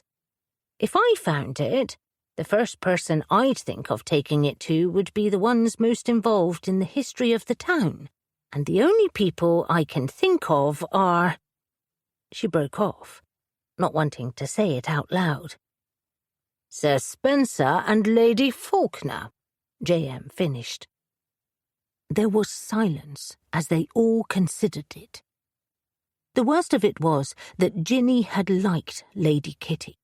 She was down to earth and energetic and had done so much for her community and for the Faulkner estate. But at what cost? "Whatever you do, you can't outright accuse them of anything," Harold reminded them. "Not until I do more research. There's still a chance we're wrong about the copyright trap. May I suggest that you wait until I have more conclusive proof?" No, you may not. There's a killer out there, and I've had quite enough of these Walton-on-Marsh people lording it up over the likes of us, J.M. retorted, as she gathered up her bag and fumbled for her car keys. We'll leave the research to you, and you leave the shaking down to us. I'm feeling my powers return. Now, let's pay Lady Kitty a visit. Ginny's stomach tightened, but J.M. was right. It had to be done. She collected her handbag as Hen picked up the address book, still in use when they were out and about, and handed it to Tuppence. I think you need to put this under O for oh dear. 26. Friday, 8th of August.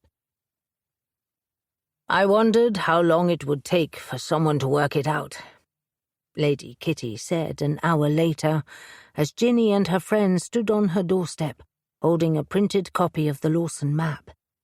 They'd considered bringing the original with them, but Harold had been horrified and refused to allow them to.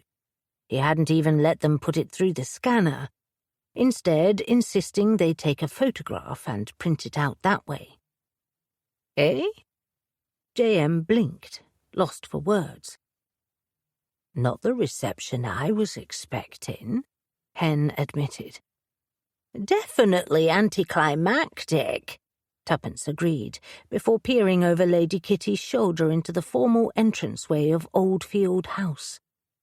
Ginny was equally confused. Despite spending the drive going over ways the encounter might play out, none of them had considered a full confession as being on the table. I take it you've seen this map before, Ginny said, scanning Lady Kitty's face, trying to get a read on what she was thinking. Her countenance was placid and open, though her brown eyes were filled with, is that remorse? I have. I think you'd better all come inside. Oh, do you just? Well, we'll be the judge of that, J.M. retorted, before turning to her friends and lowering her voice. What do you think? Do we risk it? Yes, Tuppence said. It might be my only chance to look around. I've always wanted to see inside, Hen admitted, and they turned to Ginny. She swallowed. They'd gone there to confront Lady Kitty about what they'd discovered, but her acquiescence was disconcerting. Did that mean it was a trap? It wouldn't be the first time she'd walked into something dangerous, and she didn't like making the same mistake twice. Okay, she agreed. But on no account drink any tea or eat the cakes, just in case they're poison. They're not, Lady Kitty assured them in a calm voice from the doorstep. But Cynthia isn't here right now, and she usually makes the tea for guests, so I'm happy to go without. Now let's get this over and done with. It was a wide entrance with slate floors and a wooden stairway that housed several gold-framed portraits of the first baronet, Sir John Faulkner, while an oak table had a visitor's book and numerous leaflets suggesting that they regularly did house tours. It was grand, but not very personal, and didn't seem to match the weather-blown Lady Kitty. She led them through to a smaller, less formal room with a threadbare sofa, 3 or 4 armchairs, a stack of gardening books, and a large open fire that had been swept and stacked with logs for when the cooler weather hit. On a small console table, there were several pill bottles and scrawled phone messages, as well as a TV guide and a remote control. "Please, have a seat." Lady Kitty motioned them to the sofa and armchairs, and then sat down herself. A couple of cats who had been sprawled on the carpet immediately planted themselves on either side of their human. Ginny cautiously sank into an armchair. "Why do you think we're here?" she asked, not sure how to start the conversation. "What is it that you think we've worked out about Leslie's death?" For the first time, Lady Kitty showed a hint of surprise and lifted an eyebrow. "Leslie Charlton? What's there to work out? The poor woman was murdered by her husband. Or was she? J.M. said in an ominous voice as she reached for the map that Ginny had put on the crowded coffee table.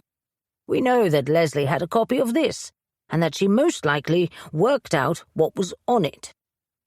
She did, Lady Kitty affirmed, and closed her eyes as if gathering her strength. 20 years ago, Leslie came to visit me and showed me the Lawson map. I'd never heard of him, though we do have the Stanley version.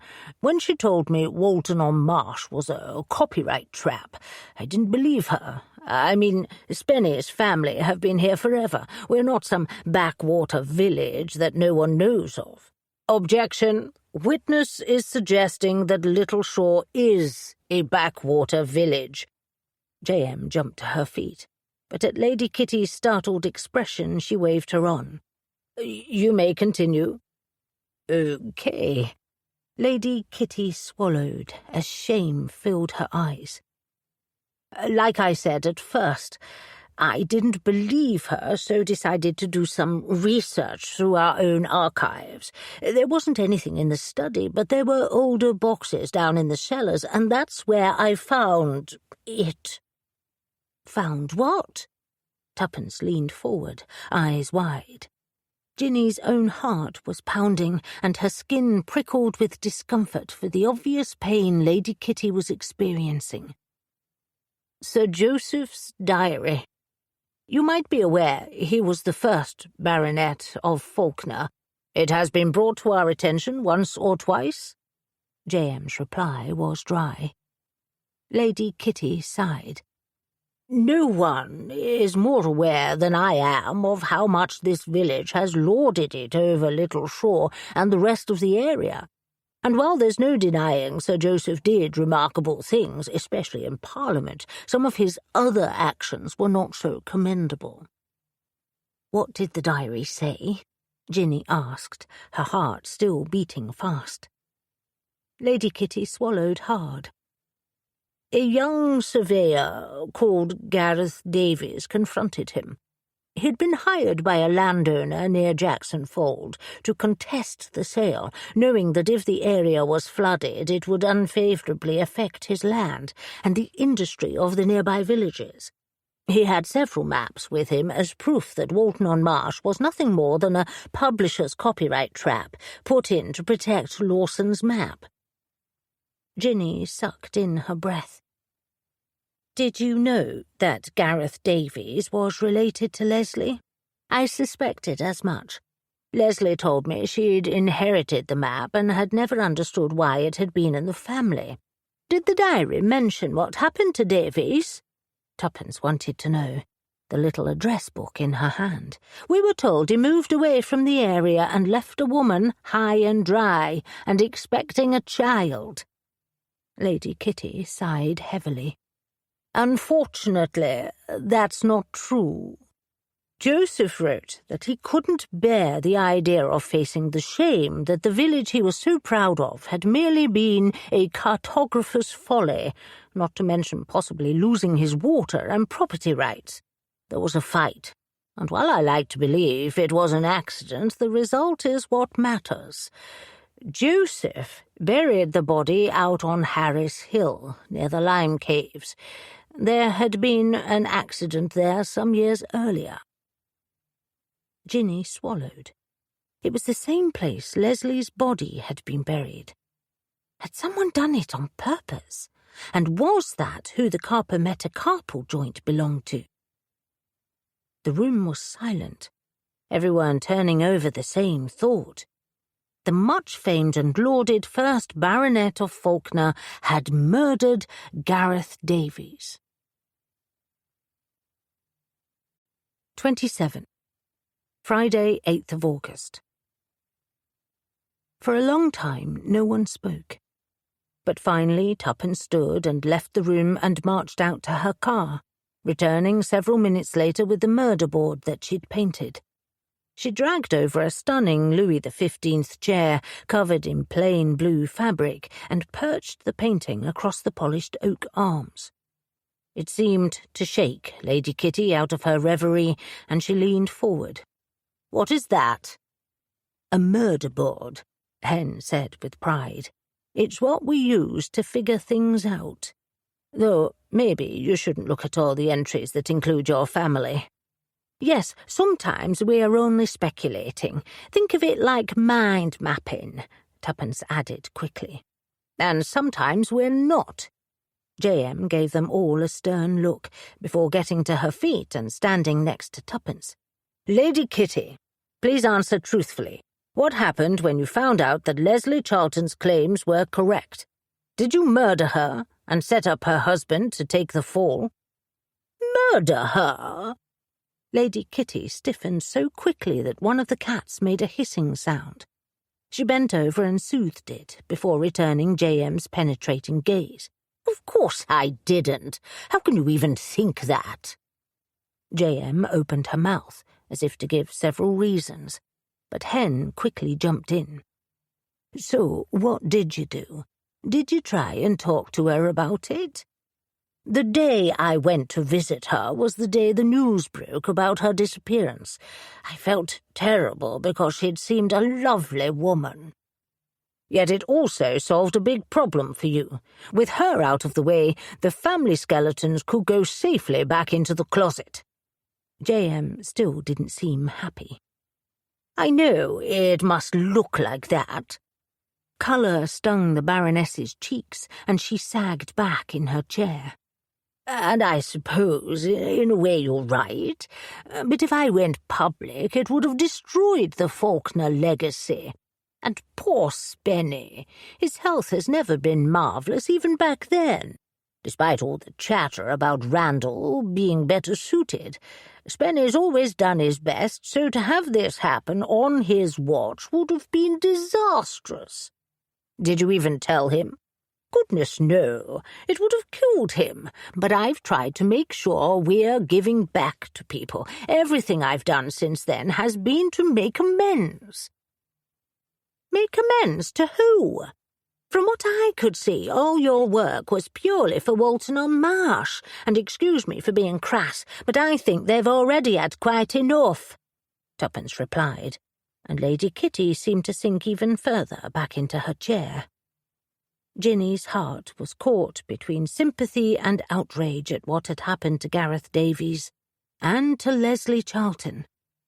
She rubbed her arms as something else occurred to her. "When you found out Leslie had disappeared, did you consider that it was due to what she'd discovered?" Her friends all went still as they stared at Lady Kitty, waiting for her reaction. "No, never, I swear to you. Besides, 3 days later her husband was found dead with a confession note written in his own handwriting, so I had no reason to." Lady Kitty suddenly looked up, face drained of colour. "You don't really think it's connected? How could that be?" "You tell us," J.M. said. "Did you ever meet Gemma Murphy?" "Yes, numerous times," Lady Kitty said, and they all turned to her. She flushed at the attention. "She came to the house once a week to run yoga classes for some of the staff. I tried to attend one of them, but they weren't for me. However, some of the younger workers enjoyed them." Ginny exchanged a glance with her friends. Gemma Murphy had been to the house numerous times. Had she found the diary and tried to bribe them over it?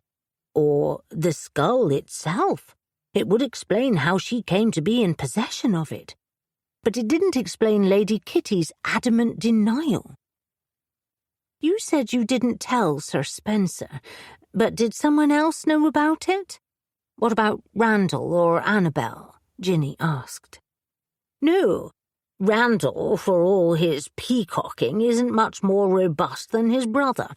As for Annabel, I didn't tell her for concern about what she might have done. I'm sure she loves this place more than I do." "So you didn't tell anyone?" Ginny pressed, unease creeping up her throat. "No, well, yes, but only Cynthia, and I trust her completely. She's worked with me for 30 years, and she'd never do anything to hurt the estate." never do anything to hurt the estate. The words echoed in Ginny's mind. It was strange phrasing, considering they were such close friends. Shouldn't she have said, hurt me? Alarm bells began to ring in her mind. Did Cynthia attend Gemma's yoga classes? Why, yes, and I think she paid her for private lessons at her own house, too, Lady Kitty said, as the door swung open and Annabel Faulkner marched in. She was wearing what Ginny had started to call the Walton-on-Marsh uniform, an expensive skirt and equally expensive silk shirt that didn't show any signs of sweat despite the heat outside. The only concession to the weather was a hat in her right hand. Honestly, Kitty, you could have bloody well called me. I got caught in the most shocking traffic on the way to pick up Spenny from his appointment, and when I got there they told me you'd already collected him. Oh. Annabel took in the occupants of the room. Her brow was drawn, but the familiar scowl was nowhere in sight, and her mouth softened into a faint smile. I didn't realize you had company. Never mind that. Lady Kitty got to her feet, the pain in her eyes replaced by worry as she hurried over to Annabel. I didn't collect him because I had an appointment with the gallery about next month's fundraiser. Well, why did they say you'd been there? Annabel snapped, clearly frustrated from a wasted trip. No idea. This is his first time at that clinic. It was to check a growth on his hand, Kitty said, before her mouth tightened in worry. I don't understand this. Here, where's my phone? I need to call them. Ginny and her friends exchanged worried looks. Should we leave? Hen whispered. Definitely not. We still have unanswered questions, J.M. said firmly, as Annabel stalked over to them. What unanswered questions? Why are you here? I hope you're not hashing over what happened with the wedding. I have explained myself to the Wests, and damn uncomfortable it was too.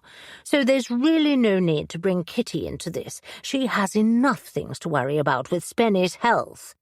Clearly I didn't pick him up since I'm calling you about it. Lady Kitty's voice cut them off as she paced at the back of the room. Please describe what they looked like. No one spoke, as Lady Kitty's face drained of colour and the phone dropped from her hand. What happened? Annabel was immediately on her feet and guiding her sister-in-law into a chair. She then waved a hand. One of you get some water, quickly. I'll do it. J.M. marched out of the room while Annabel knelt beside a trembling Lady Kitty. She didn't try to speak other to utter soothing words until J.M. reappeared with a jug of water and a glass.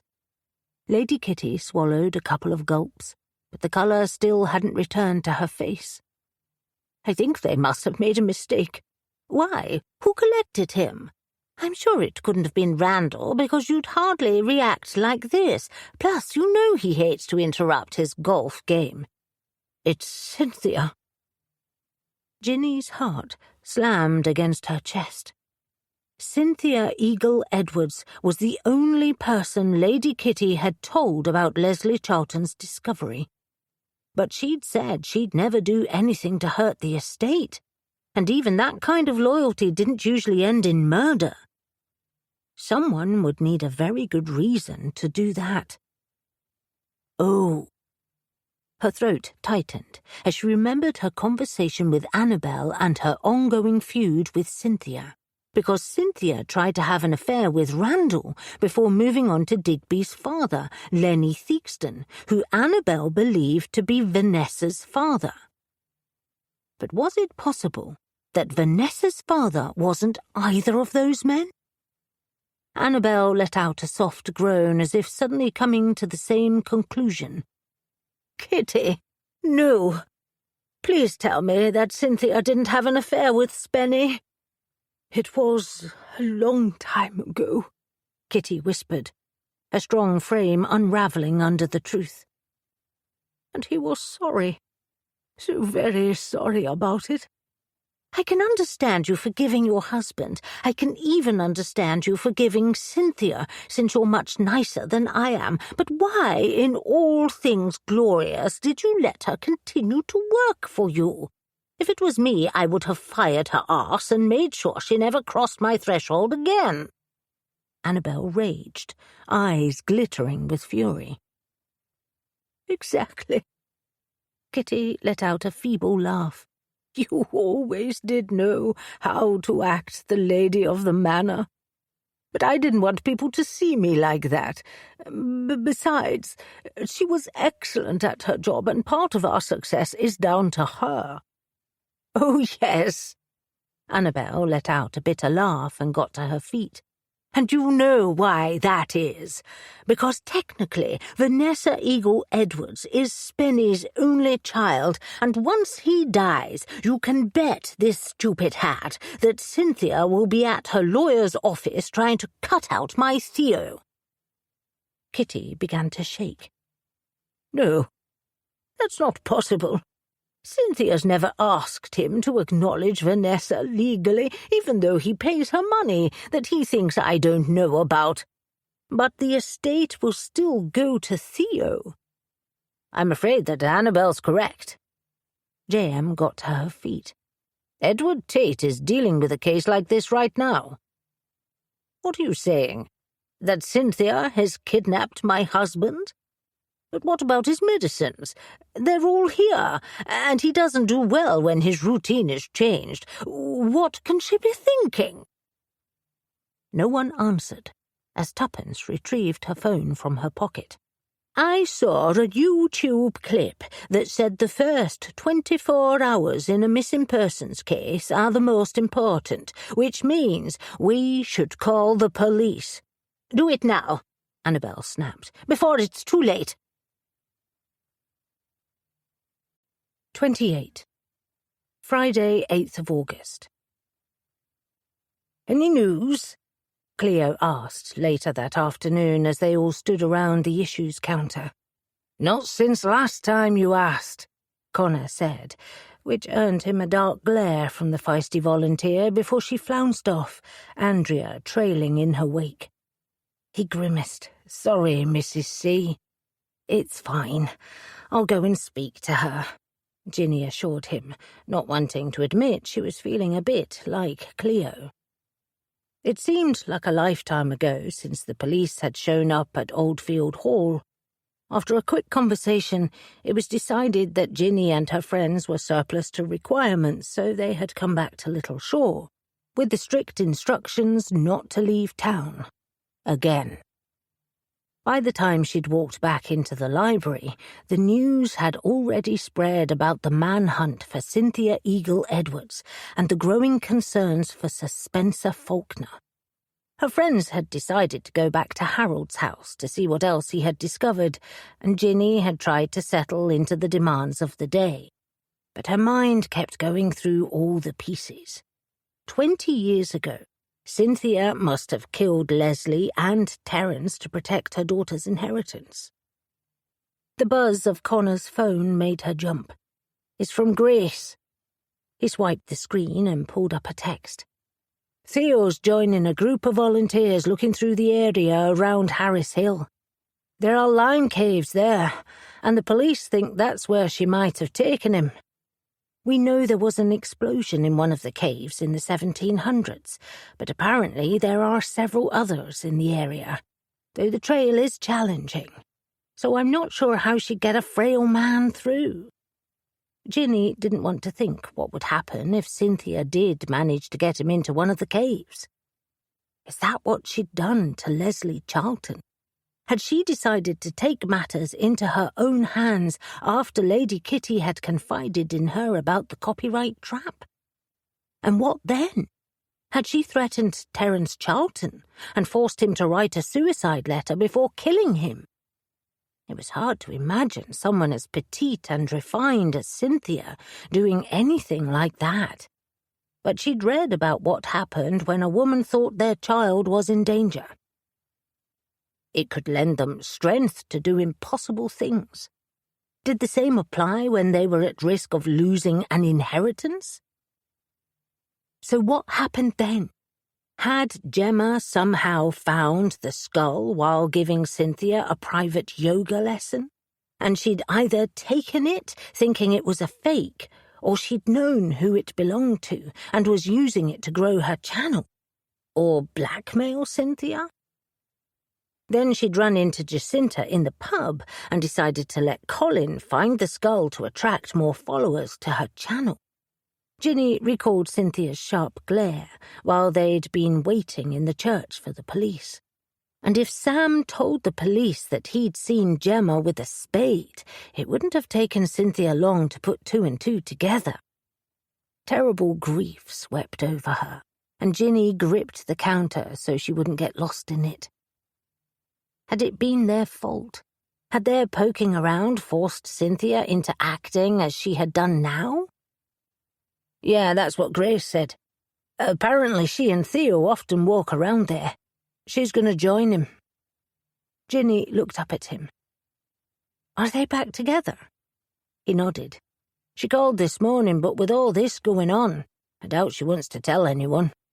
Theo's super close with his uncle, so right now they're just concentrating on that. Ginny's throat tightened. She hated to think how the sensitive Grace would feel if their ill-fated wedding ended up being responsible for Sir Spencer's death. It's too awful. Yeah, Connor said in a bleak voice. I guess bad things really do happen to good people. I told Grace I'd join them once we finish. Why don't you head off now? And I'll call Hen, Tuppence and J.M. I'm sure they'll want to help. Theo said the more the better. Do you really think they'd go? I know it, Ginny assured him, and she did, because in the last year she'd learnt that her friends could always be depended on. If you call Hen, she'll drive you there. She drives faster than my brother does. His eyes filled with relief. Thanks, Mrs. C. Don't thank me yet. I feel terrible that this might have happened because of us. You were only doing what Nan asked you to do. So if it's anyone's fault, it's mine. Connor bowed his head. Let's save the blame for later, Ginny quickly assured him, realising it wouldn't help the situation. But keep me posted and I'll join you as soon as I've closed the library. He nodded and picked up the latest book he was reading, and she smiled despite the terrible situation. Connor had been a self-confessed non-reader, but had recently discovered the Rivers of London series and was devouring them at a fast pace. Where's he going? Cleo demanded, hurrying over to the issues counter. I told you we had news. What is it? What's happened? Oh, that poor man, Andrea echoed, and Ginny looked up in surprise. She'd assumed Cleo had been pestering Connor for news because she liked gossip, not because she was worried about Sir Spencer. Did you know him? She asked cautiously. Of course not. I refused to set foot in that village, but that doesn't mean I want anyone to get hurt. All this waiting is terrible. I wish there was something I could do, even if it's just making sandwiches for the police. A lump formed in Ginny's throat as other patrons gathered around the issues counter, expressing similar sentiments. Once again she felt truly grateful to have moved to such a lovely village. She quickly told them about the volunteer search party that was heading out to Harris Hill, and wasn't surprised when the library all but emptied out, leaving just her and Slim to close. We should shut up sooner. It's not like anyone will come in. Slim joined her at the issues counter. We can't do that. Imagine how annoyed you would be if you travelled in by bus because you needed something, only to find us closed, Ginny said. And Slim grinned. You're a good one, you know that. Ginny returned the smile, but she didn't feel remotely good as she kept thinking of poor Sir Spencer. Logically, she knew they weren't responsible, but it didn't make the heavy sensation in the pit of her stomach lessen. It only got worse as the afternoon wore on, and by the time she and Slim stepped outside, her nerves were jangling. When her phone rang, the shrill sound caused her heart to pound. It was JM. "Is there any news?" Ginny asked without formality. "No, sorry to give you false hope. I just wanted to let you know we've been moved to another part of the marsh. I don't want you to arrive and not be able to find us." "That's good timing. I'm locking up now and we'll get changed before heading out there. Do you need anything?" "No, though would you believe that Cleo, Andrea, and 24 other people from Little Shore turned up with sandwiches and flasks of tea?" "I'm so pleased." Ginny couldn't hide her pride. "How is everyone? Have you seen Theo or Lady Kitty?" "No. I think they're staying closer to home in case there's any news, but everyone's terribly worried, especially because of his medication." "And what about Vanessa? Has anyone told her?" There was a pause, and JM let out a soft sigh. It turns out the poor woman had no idea that Sir Spencer was her father. So it's been a terrible shock. I think Digby Theakston has gone around to see her. He'll know what to say, being a vet and all. Ginny wasn't surprised that Vanessa had taken it badly. Not just to find out the truth about her paternity, but to discover her mother was a killer. It was all too terrible. They said a quick goodbye, and Ginny dropped her phone back into her handbag before remembering she still needed to lock the library door. "It's like my mind's turned to marshmallow," she thought, as she frantically searched for the key. "Any news?" Slim asked, as she finally located it in one of the pockets of her black handbag. She really needed to get something smaller, or with a brighter lining in it, so that things didn't constantly get lost in there. "No, but they're moving the search."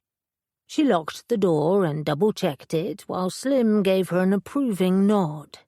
He'd once told them that people often thought they'd locked the door but hadn't. "Would you like a lift home, or do you want to come with me?" "Nah." He shook his head and gave her a sheepish look. "I'm not that great around coppers. Besides, I'm meeting a buddy for a game of pool. But William might like one. Young John's not speaking to him right now. Says he's been taking liberties with all the lifts." Turning, Ginny saw the familiar figure of William sitting on a nearby bench with his pile of newspapers and a large backpack by his white trainers.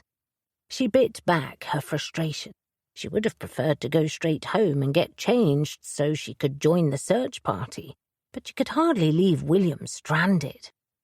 "I didn't realize he was still here. Of course I'll take him home. I was worried John might be getting annoyed at all the detours." "I think it's more about the pontifications about the best way to make a right-hand turn," Slim replied. Then said proudly, "I've been using the thesaurus for my book, hence the fancy word. It's a good one." "It is that," she smiled, and said goodbye to Slim before joining William. He quickly agreed to the lift, and after bustling him into her small car and stacking the newspapers in the back seat, she headed to the cottage where he lived. "Thanks, Ginny." He mopped his brow and settled into the front seat. "Dragging these newspapers around is hard work, and now that young John refuses to pick me up at the door, it's making things difficult." "Maybe you shouldn't bring in so many of the newspapers each day," Ginny said in a cautious voice. She didn't want to interfere, but she also didn't want William to lose his main mode of transport. "It's been lovely of you to help us out, and everything you've done for Slim, but if you didn't have to carry them, you could walk to the bus stop." "Did young John put you up to this?" he demanded as she reached his home and helped him out. "No, I just don't like the idea of you fighting with him." She waited until he retrieved his key and unlocked the front door before passing over the large pile. "Just think about it." William said in a non-committal voice as he hugged the papers and shuffled inside, leaving Ginny to hurry back to her car and make the short drive home. There were no more messages from JM on how the search was going, and her stomach tightened at how long the detour had taken. It was illogical to think she could make a difference, but all the same, her flicking pulse was like a ticking time bomb, telling her to get there quickly.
"29.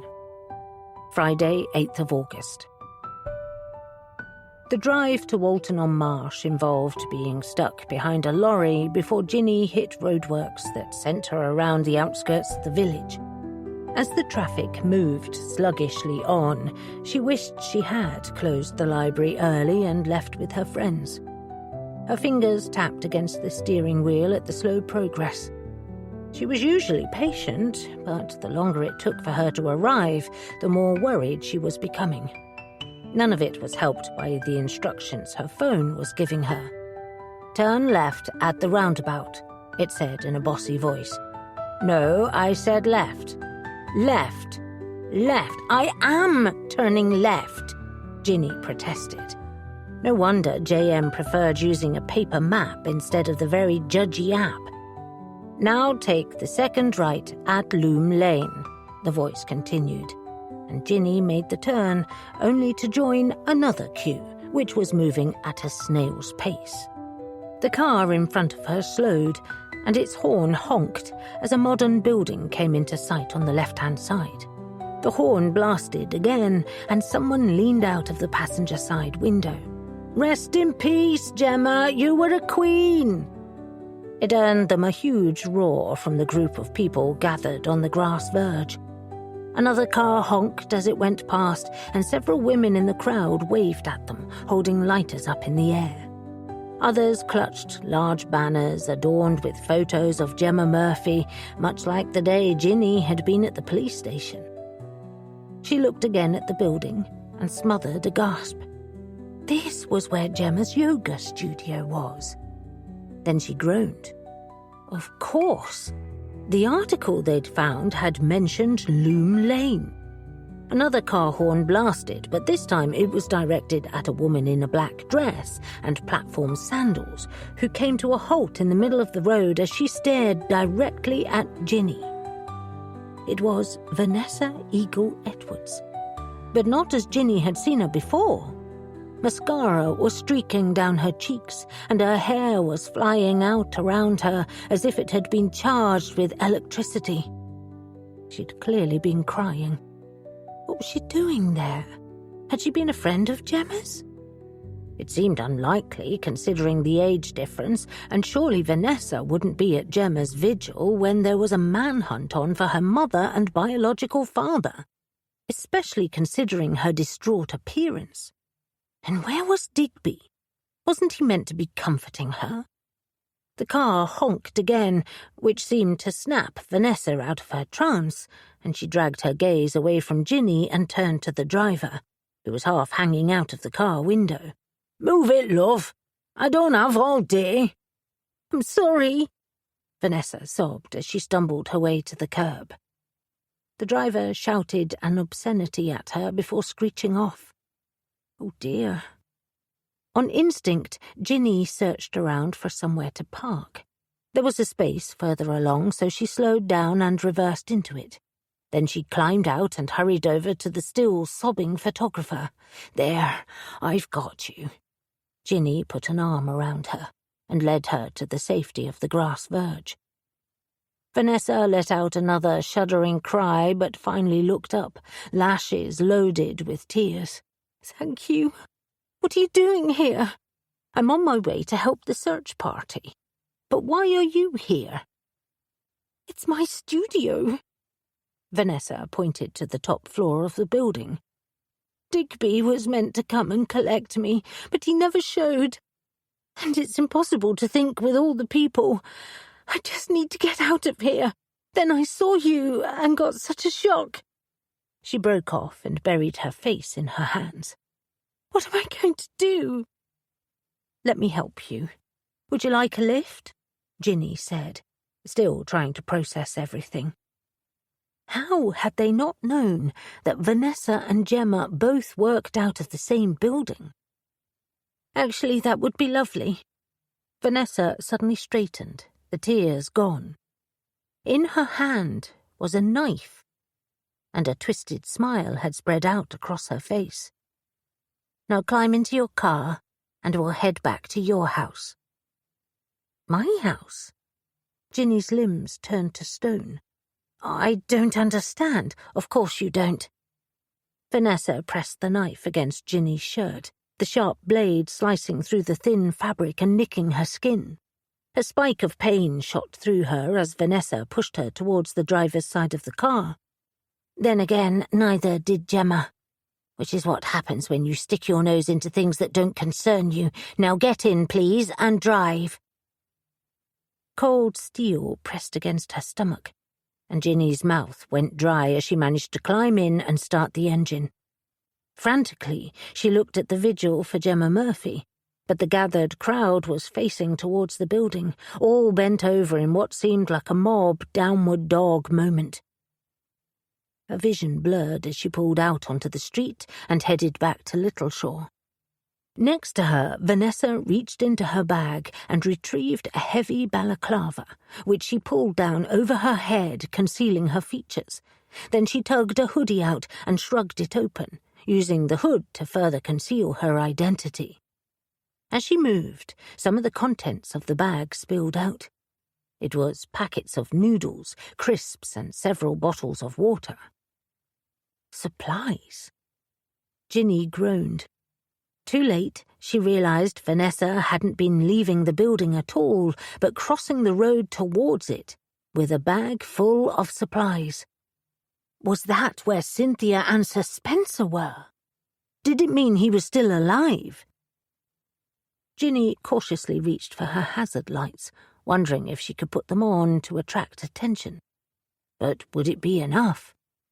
Would people guess she was being held under duress, or would they just see someone with a hoodie pulled over their face? Don't even think about it, Vanessa hissed. This will go a lot better if you assume I'm not stupid. I don't think that. Ginny finally managed to speak as she clutched the steering wheel, her palms slick with sweat. After all, if you manage to kill Gemma, you must know what you're doing. I know enough not to get dragged into a touching confessional moment with a menopausal librarian. Now shut up and drive, Vanessa snapped, and began to check her phone messages, her black fingernails clacking against the screen. Was she texting Cynthia? Ginny swallowed as they left Walton-on-Marsh proper, speeding past the sun-dried fields and the wide river where Jackson Fold had once been. Out of the corner of her eye, the dark water continued to flow, oblivious to all the pain and betrayal it had caused. Ginny suddenly realized that some of her fear had been replaced by anger. Vanessa had said she hated people who traded on their last name as if it was a currency. But wasn't that exactly what this was about? Her mother had killed Leslie, and now Vanessa had killed Gemma, all to keep their secrets and thus save Vanessa's inheritance. But why had Cynthia kidnapped Sir Spencer? Had she done it in a spurt of anger? Ginny shuddered. And if the police didn't find Cynthia soon, then Sir Spencer would also be killed. And so will I. The heavy tightness in Ginny's stomach increased as she tried to piece it all together. She'd assumed the skull had been at Cynthia's house, but had it been in Vanessa's photography studio instead? If they were neighbours, it made sense that Gemma might have seen it. Then Ginny remembered the break-in. Vanessa said someone had destroyed equipment and started a fire. Had that been Gemma doing it to cover up the fact she'd stolen the skull? It would explain Vanessa's hysterical reaction when Colin appeared with it. Ginny turned into Little Shore, the familiar landscape flashing by until she reached Middle Cottage, all without Vanessa saying a word. Finally, the photographer pocketed her phone and gestured for Ginny to get out of the vehicle. "Remember, no screaming or I will gut you in the street," she hissed, as Ginny's heart thundered in her ears. Her legs shook as she climbed out and walked to the pink front door that usually made her smile. Edgar was waiting on the mat, next to a bouquet of flowers and another vial of what looked like Heather's curse buster. Her heart plummeted at the sight of all the gifts for Grace. What hope did the young couple have of a happy ending if Vanessa got away with it? And to what end? Both mother and daughter seemed to be taking huge risks that were hard to understand. Her cat gave her an expectant stare, but Ginny just swallowed and tried not to fumble the house keys as she twisted the doorknob. "That's it." As Vanessa kicked the flowers to one side, she knocked over the potion, which harmlessly leaked out across Ginny's bottom step. So much for magic. Vanessa ignored the mess and hissed at Edgar, which sent him scampering over the fence. Ginny's panic lessened as the blade of the knife gleamed in the late afternoon sun. At least her cat would be safe even if she wasn't.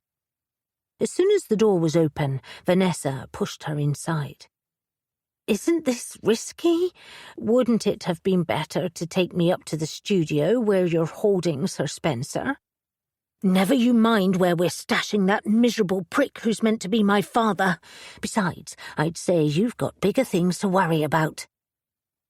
Ginny's breathing increased, and the room began to spin. Oh dear, she was hyperventilating. She had to calm down. She could panic later. She just had to imagine she was back at the surgery. That time a wee boy had come in with a broken bone, or when that poor woman had given herself third-degree burns. Thinking of the familiar scents and sounds of her old life helped slow down her breathing, and she finally managed to look up at Vanessa's steely glare. "Have you finished with the dramatics?" the photographer snapped. "Because we're on the clock." Now we're going to walk upstairs to your bedroom." "Why are you doing this?" she asked. Her voice strained as the panic began to rise again. Vanessa seemed to have forgotten her no-talking policy and made a snarling sound at the back of her throat. "Let's see. Is it because that miserable man impregnated my mother and then refused to acknowledge me? Or is it because my mother has always promised that we'd get what we deserve from that family? And we were so close before that stupid cow broke into my workroom and stole Leslie Charlton's skull." Ginny's mouth dropped open. She'd been right. Gemma had taken the skull. "But why did you have it? Did your mother keep it as a souvenir?" "Souvenir? Please, what do you take us for? The only reason my mother had it was because she knew that the wounds on the skull didn't match the hammer she'd left with Terence when she killed him. We moved it to my studio several years ago, thinking it would be safer if people just thought it was some dramatic prop." Ginny shuddered at the callous explanation. "But why did Gemma take it? Did she know who it belonged to?" "Doubtful. As for why she took it, it's because she was an entitled princess who never worked for anything in her life. I did some photography for her, and she was a total nightmare who tried to rip me off. When I sent her an email about it, she had the cheek to come up to MySpace and tear shreds off me. She must have seen the skull then and decided that what was mine was hers." Ginny recalled Gemma's attitude to the poor photographer she'd booked the day they spoke to her. He needs to get over his inflated sense of self and accept that his best days are behind him. Was that how she'd treated Vanessa as well? "So you killed her because you didn't like her attitude?" "I killed her because I didn't want her telling the police where she'd found the skull, which is what would have happened thanks to your interference. Imagine my delight when I saw you in the car parked outside my studio." "What happens now?" Ginny surprised herself with the steadiness of her voice. "You kill me and Sir Spencer, and what? You can't do that and still claim your inheritance. But as far as the police are concerned, I'm not involved in my mother's terrible schemes. They'll think I'm an innocent victim whose mother killed 5 people, then went on the run." 5? Vanessa gave her a wolfish grin. "We can't forget you and my father. Of course, I will be the distraught daughter who had no idea of what was going on." Her eyes gleamed with malice, and Ginny struggled to see how she would act distraught when she clearly didn't know what the word meant. "And your mother?" "A new identity, some surgery and a villa in Greece. Not such a bad option. I'll join her when I can." Bling, bling, bling. The sound of the front doorbell cut through Ginny's shattered nerves, and even Vanessa stiffened, tightening her grip on the knife. "If you try anything, I will slice you," she whispered, the cool tip of the blade pressing into Ginny's neck. Fear sluiced off her as the doorbell went again. This time it was accompanied by a thumping sound. "Should I answer it?" Ginny asked, as a person had now started stabbing at the bell, causing it to sound out a trilly anthem. "Bring, bring, bring, bring." "Should you answer it? Have you heard nothing I've said?" The knife tip pressed deeper into the fleshy part of Ginny's neck, causing another wave of nausea to sweep over her. "You will leave the door until they go away." This is Little Shore. People don't tend to do that. It might be more presents for Grace. From beneath the balaclava, Vanessa growled. "Yet another reason to hate this damn village. And listen. It's stopped, which means they've pissed off. Now let's get this over and done with." Vanessa pushed her through into the hallway. "You won't get away with it," Ginny whispered. Could you be more of a cliché? You and your friends are just stupid old women who think they can investigate crime. It's embarrassing, Vanessa snapped. My friends don't have anything to do with this, Ginny said, fear now drenching her. She couldn't bear the thought of anything happening to J.M., Tuppence or Hen because of something she'd done. She opened her mouth but was cut off as a high-pitched sound echoed around the kitchen. Wow, wow, wow, wow! What the hell? Vanessa yelled, her voice hardly reaching above the blaring noise that continued to assault their eardrums. The only positive was that it released the frozen thrall Ginny had been under, and she managed to take a wobbly step backwards, her mind rapidly assessing the noise. What did you do? She had no idea. It didn't quite sound like a police siren or an ambulance, and it wasn't getting any closer or further away. In fact, her eyes widened. I think it's my car alarm. Her voice was half lost below the din. Wallace and his father had insisted she get one, but it had never gone off on its own before. Maybe the person knocking on the door set it off by accident. Ginny gulped as a figure appeared in her house between the dining room and the conservatory. He was in his late 30s, with dark hair and a cranky expression on his face, clad only in pyjama bottoms and an all-blacks rugby shirt. In his arms was a black cat with amber eyes, who didn't seem in a hurry to move. For a moment, no one spoke as his sharp gaze went from Ginny to Vanessa, who was now pointing the knife in his direction. 15 hours. I've only been back in the country for 15 hours, and I'm already rescuing you? Not to mention finding out that your cat has made himself quite at home on my car. Wallace growled in an exasperated voice and thrust the cat to Slim, who had stepped in behind the detective, a guilty expression on his face. Slim, find the keys for the car and turn that damn thing off, then open the front door. Slim, Vanessa snapped, don't move a muscle. Slim, fix the alarm, and you might as well bring William back with you. Ginny's mouth hung open as she tried to take it all in. Wallace she could understand, just about, but where had Slim and William come from? However, Wallace didn't seem inclined to answer any questions and just glared at Vanessa, irritation rolling off him like a wave. I don't think so. Vanessa's voice went up an octave to be heard over the piercing blare of the alarm. And who the hell are you? He's my neighbour, Ginny explained, wondering if she was having an out-of-body experience. I am, Wallace agreed. I'm also D.I. James Wallace, and since you don't seem to be aware of it, let me give you an update.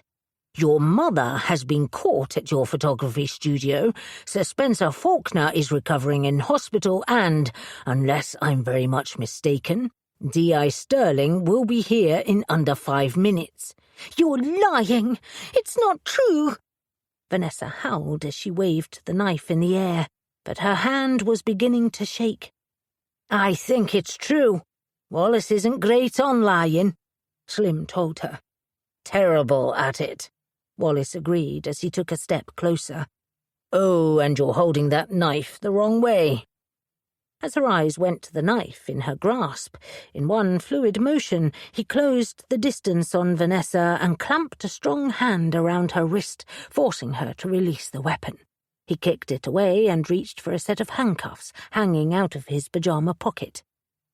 He cuffed Vanessa and forced her into the closest chair as the alarm continued to blare. Slim! On it, Gov!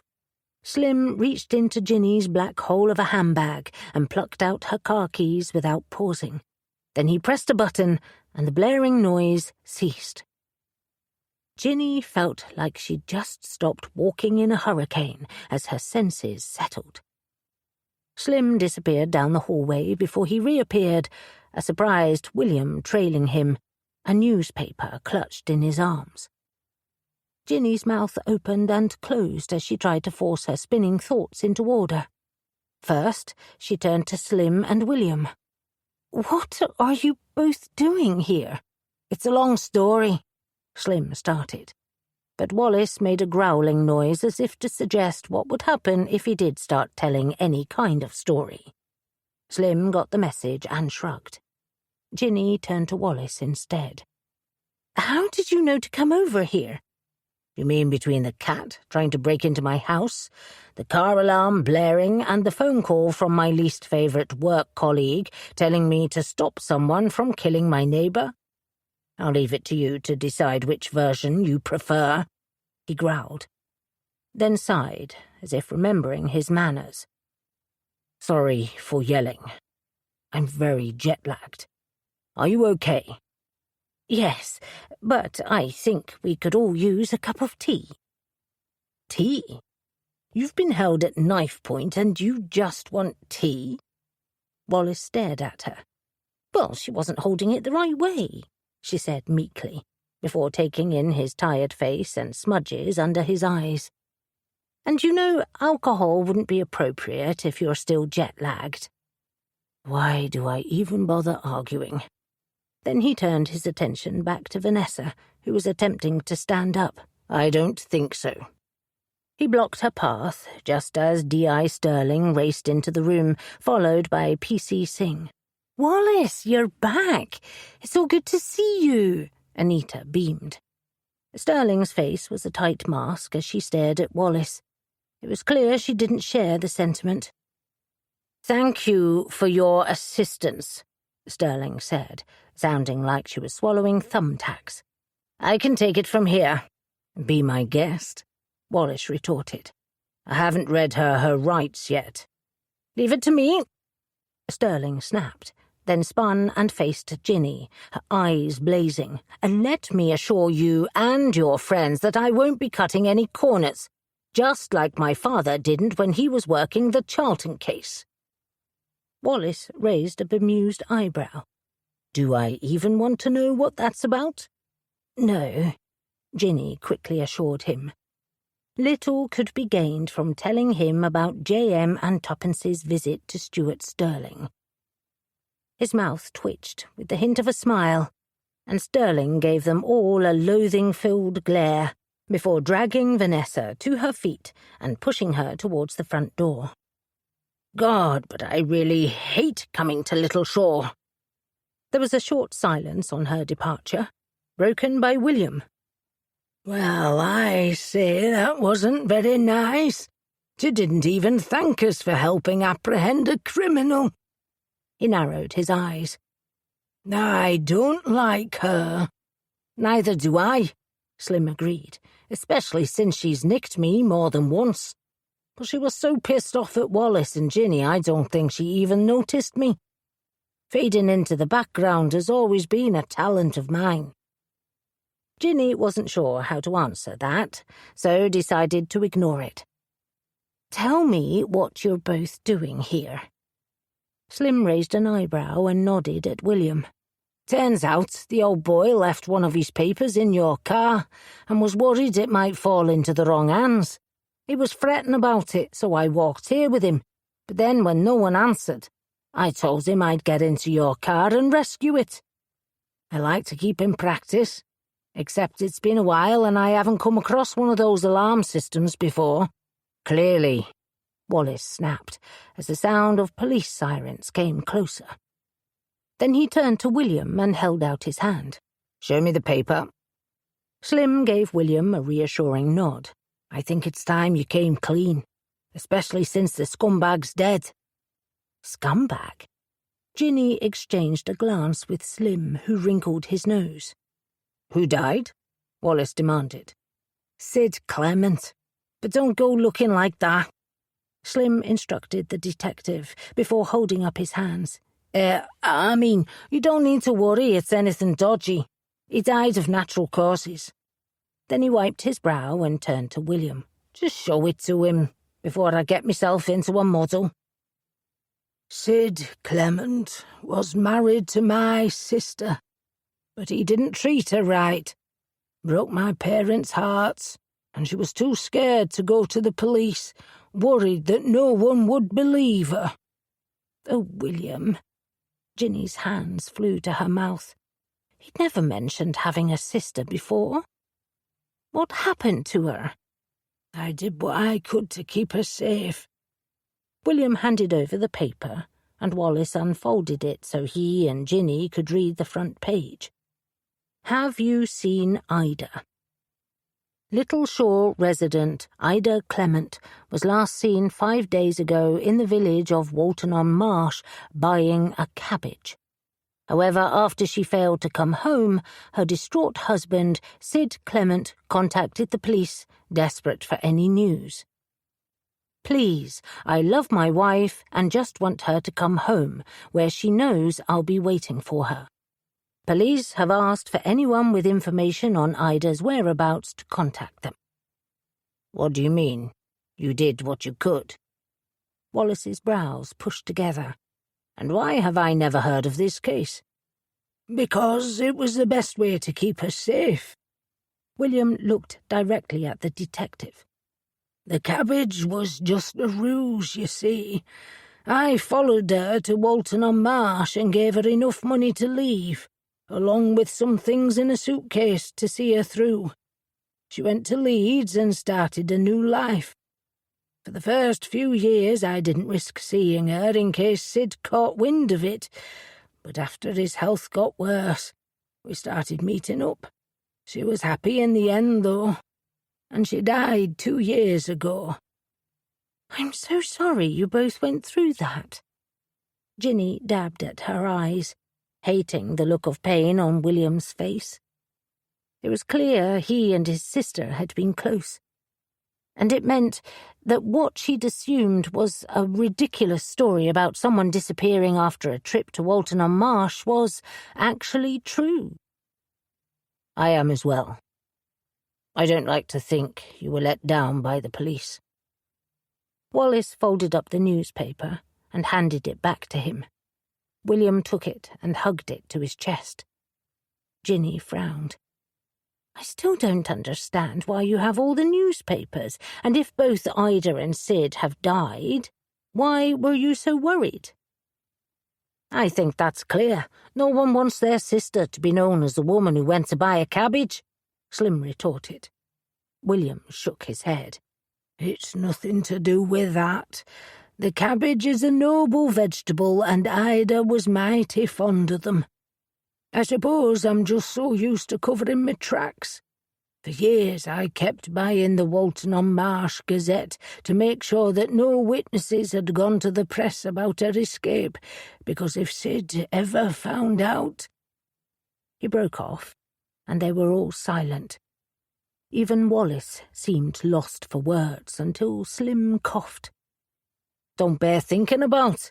Sid Clement was a nasty piece of work, and the fact you got your Ida out of his clutches just proves you really do have the makings of a mastermind criminal."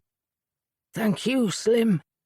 I have often thought that if things had turned out differently, I might have wandered down the darker path. But it was too risky while Ida was alive." "Fair point. Though it doesn't mean you have to forget about your dreams. It's never too late to fully explore your particular talents." Ginny opened her mouth and shut it again as she stared at Wallace, who was starting to look like he wished he was still in New Zealand.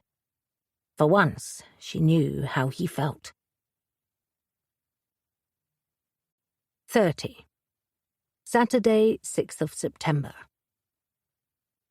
It was a beautiful day for a wedding.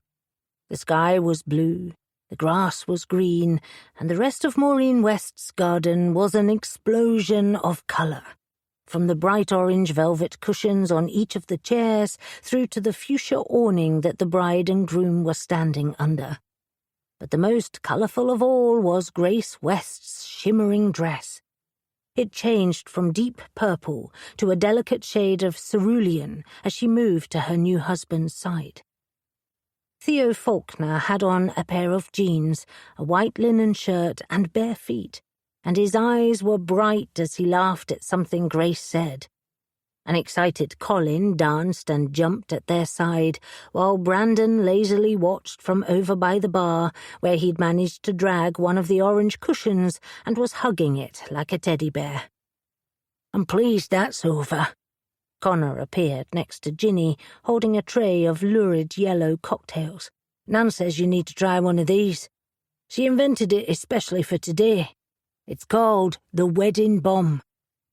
"I'm so happy she got to see Grace's wedding." Ginny took the drink, feeling a little tipsy just from the smell of it.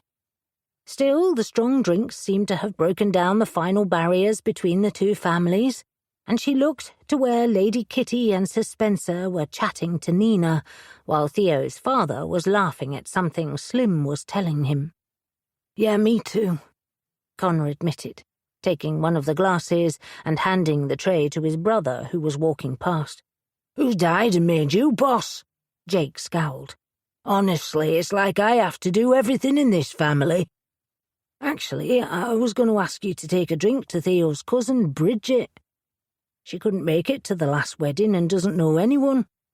Connor nodded in the direction of a shy-looking girl with thick pink hair and a wide-eyed expression. "But if you're too busy—" Jake's jaw dropped, and he blinked several times before snatching the tray and beelining for Bridget. Ginny suppressed a smile. Wests and Faulkners talking together. What a lovely sight to see, she said, then glanced to where Annabel and Maureen were deep in conversation. "Can you believe that Theo's mother asked your grandmother to join the Walton Marshigolds? Now that Cynthia Eagle Edwards isn't there, Annabel has taken over and wants some fresh volunteers." Connor's eyes flickered. "Yeah, so I heard. Should we be scared?" "I believe your Nan could surprise us all. Grace told me she's been locking herself away since your uncle went on the run. This could be good for her, because she obviously loves being around people. She loves many things, some of which might shock the almighty Faulkners." Connor's mouth was still set in a worried line. "I think I'd better go over and break it up before Nan starts telling stories of what things were like in the 70s, especially the one with the strip club."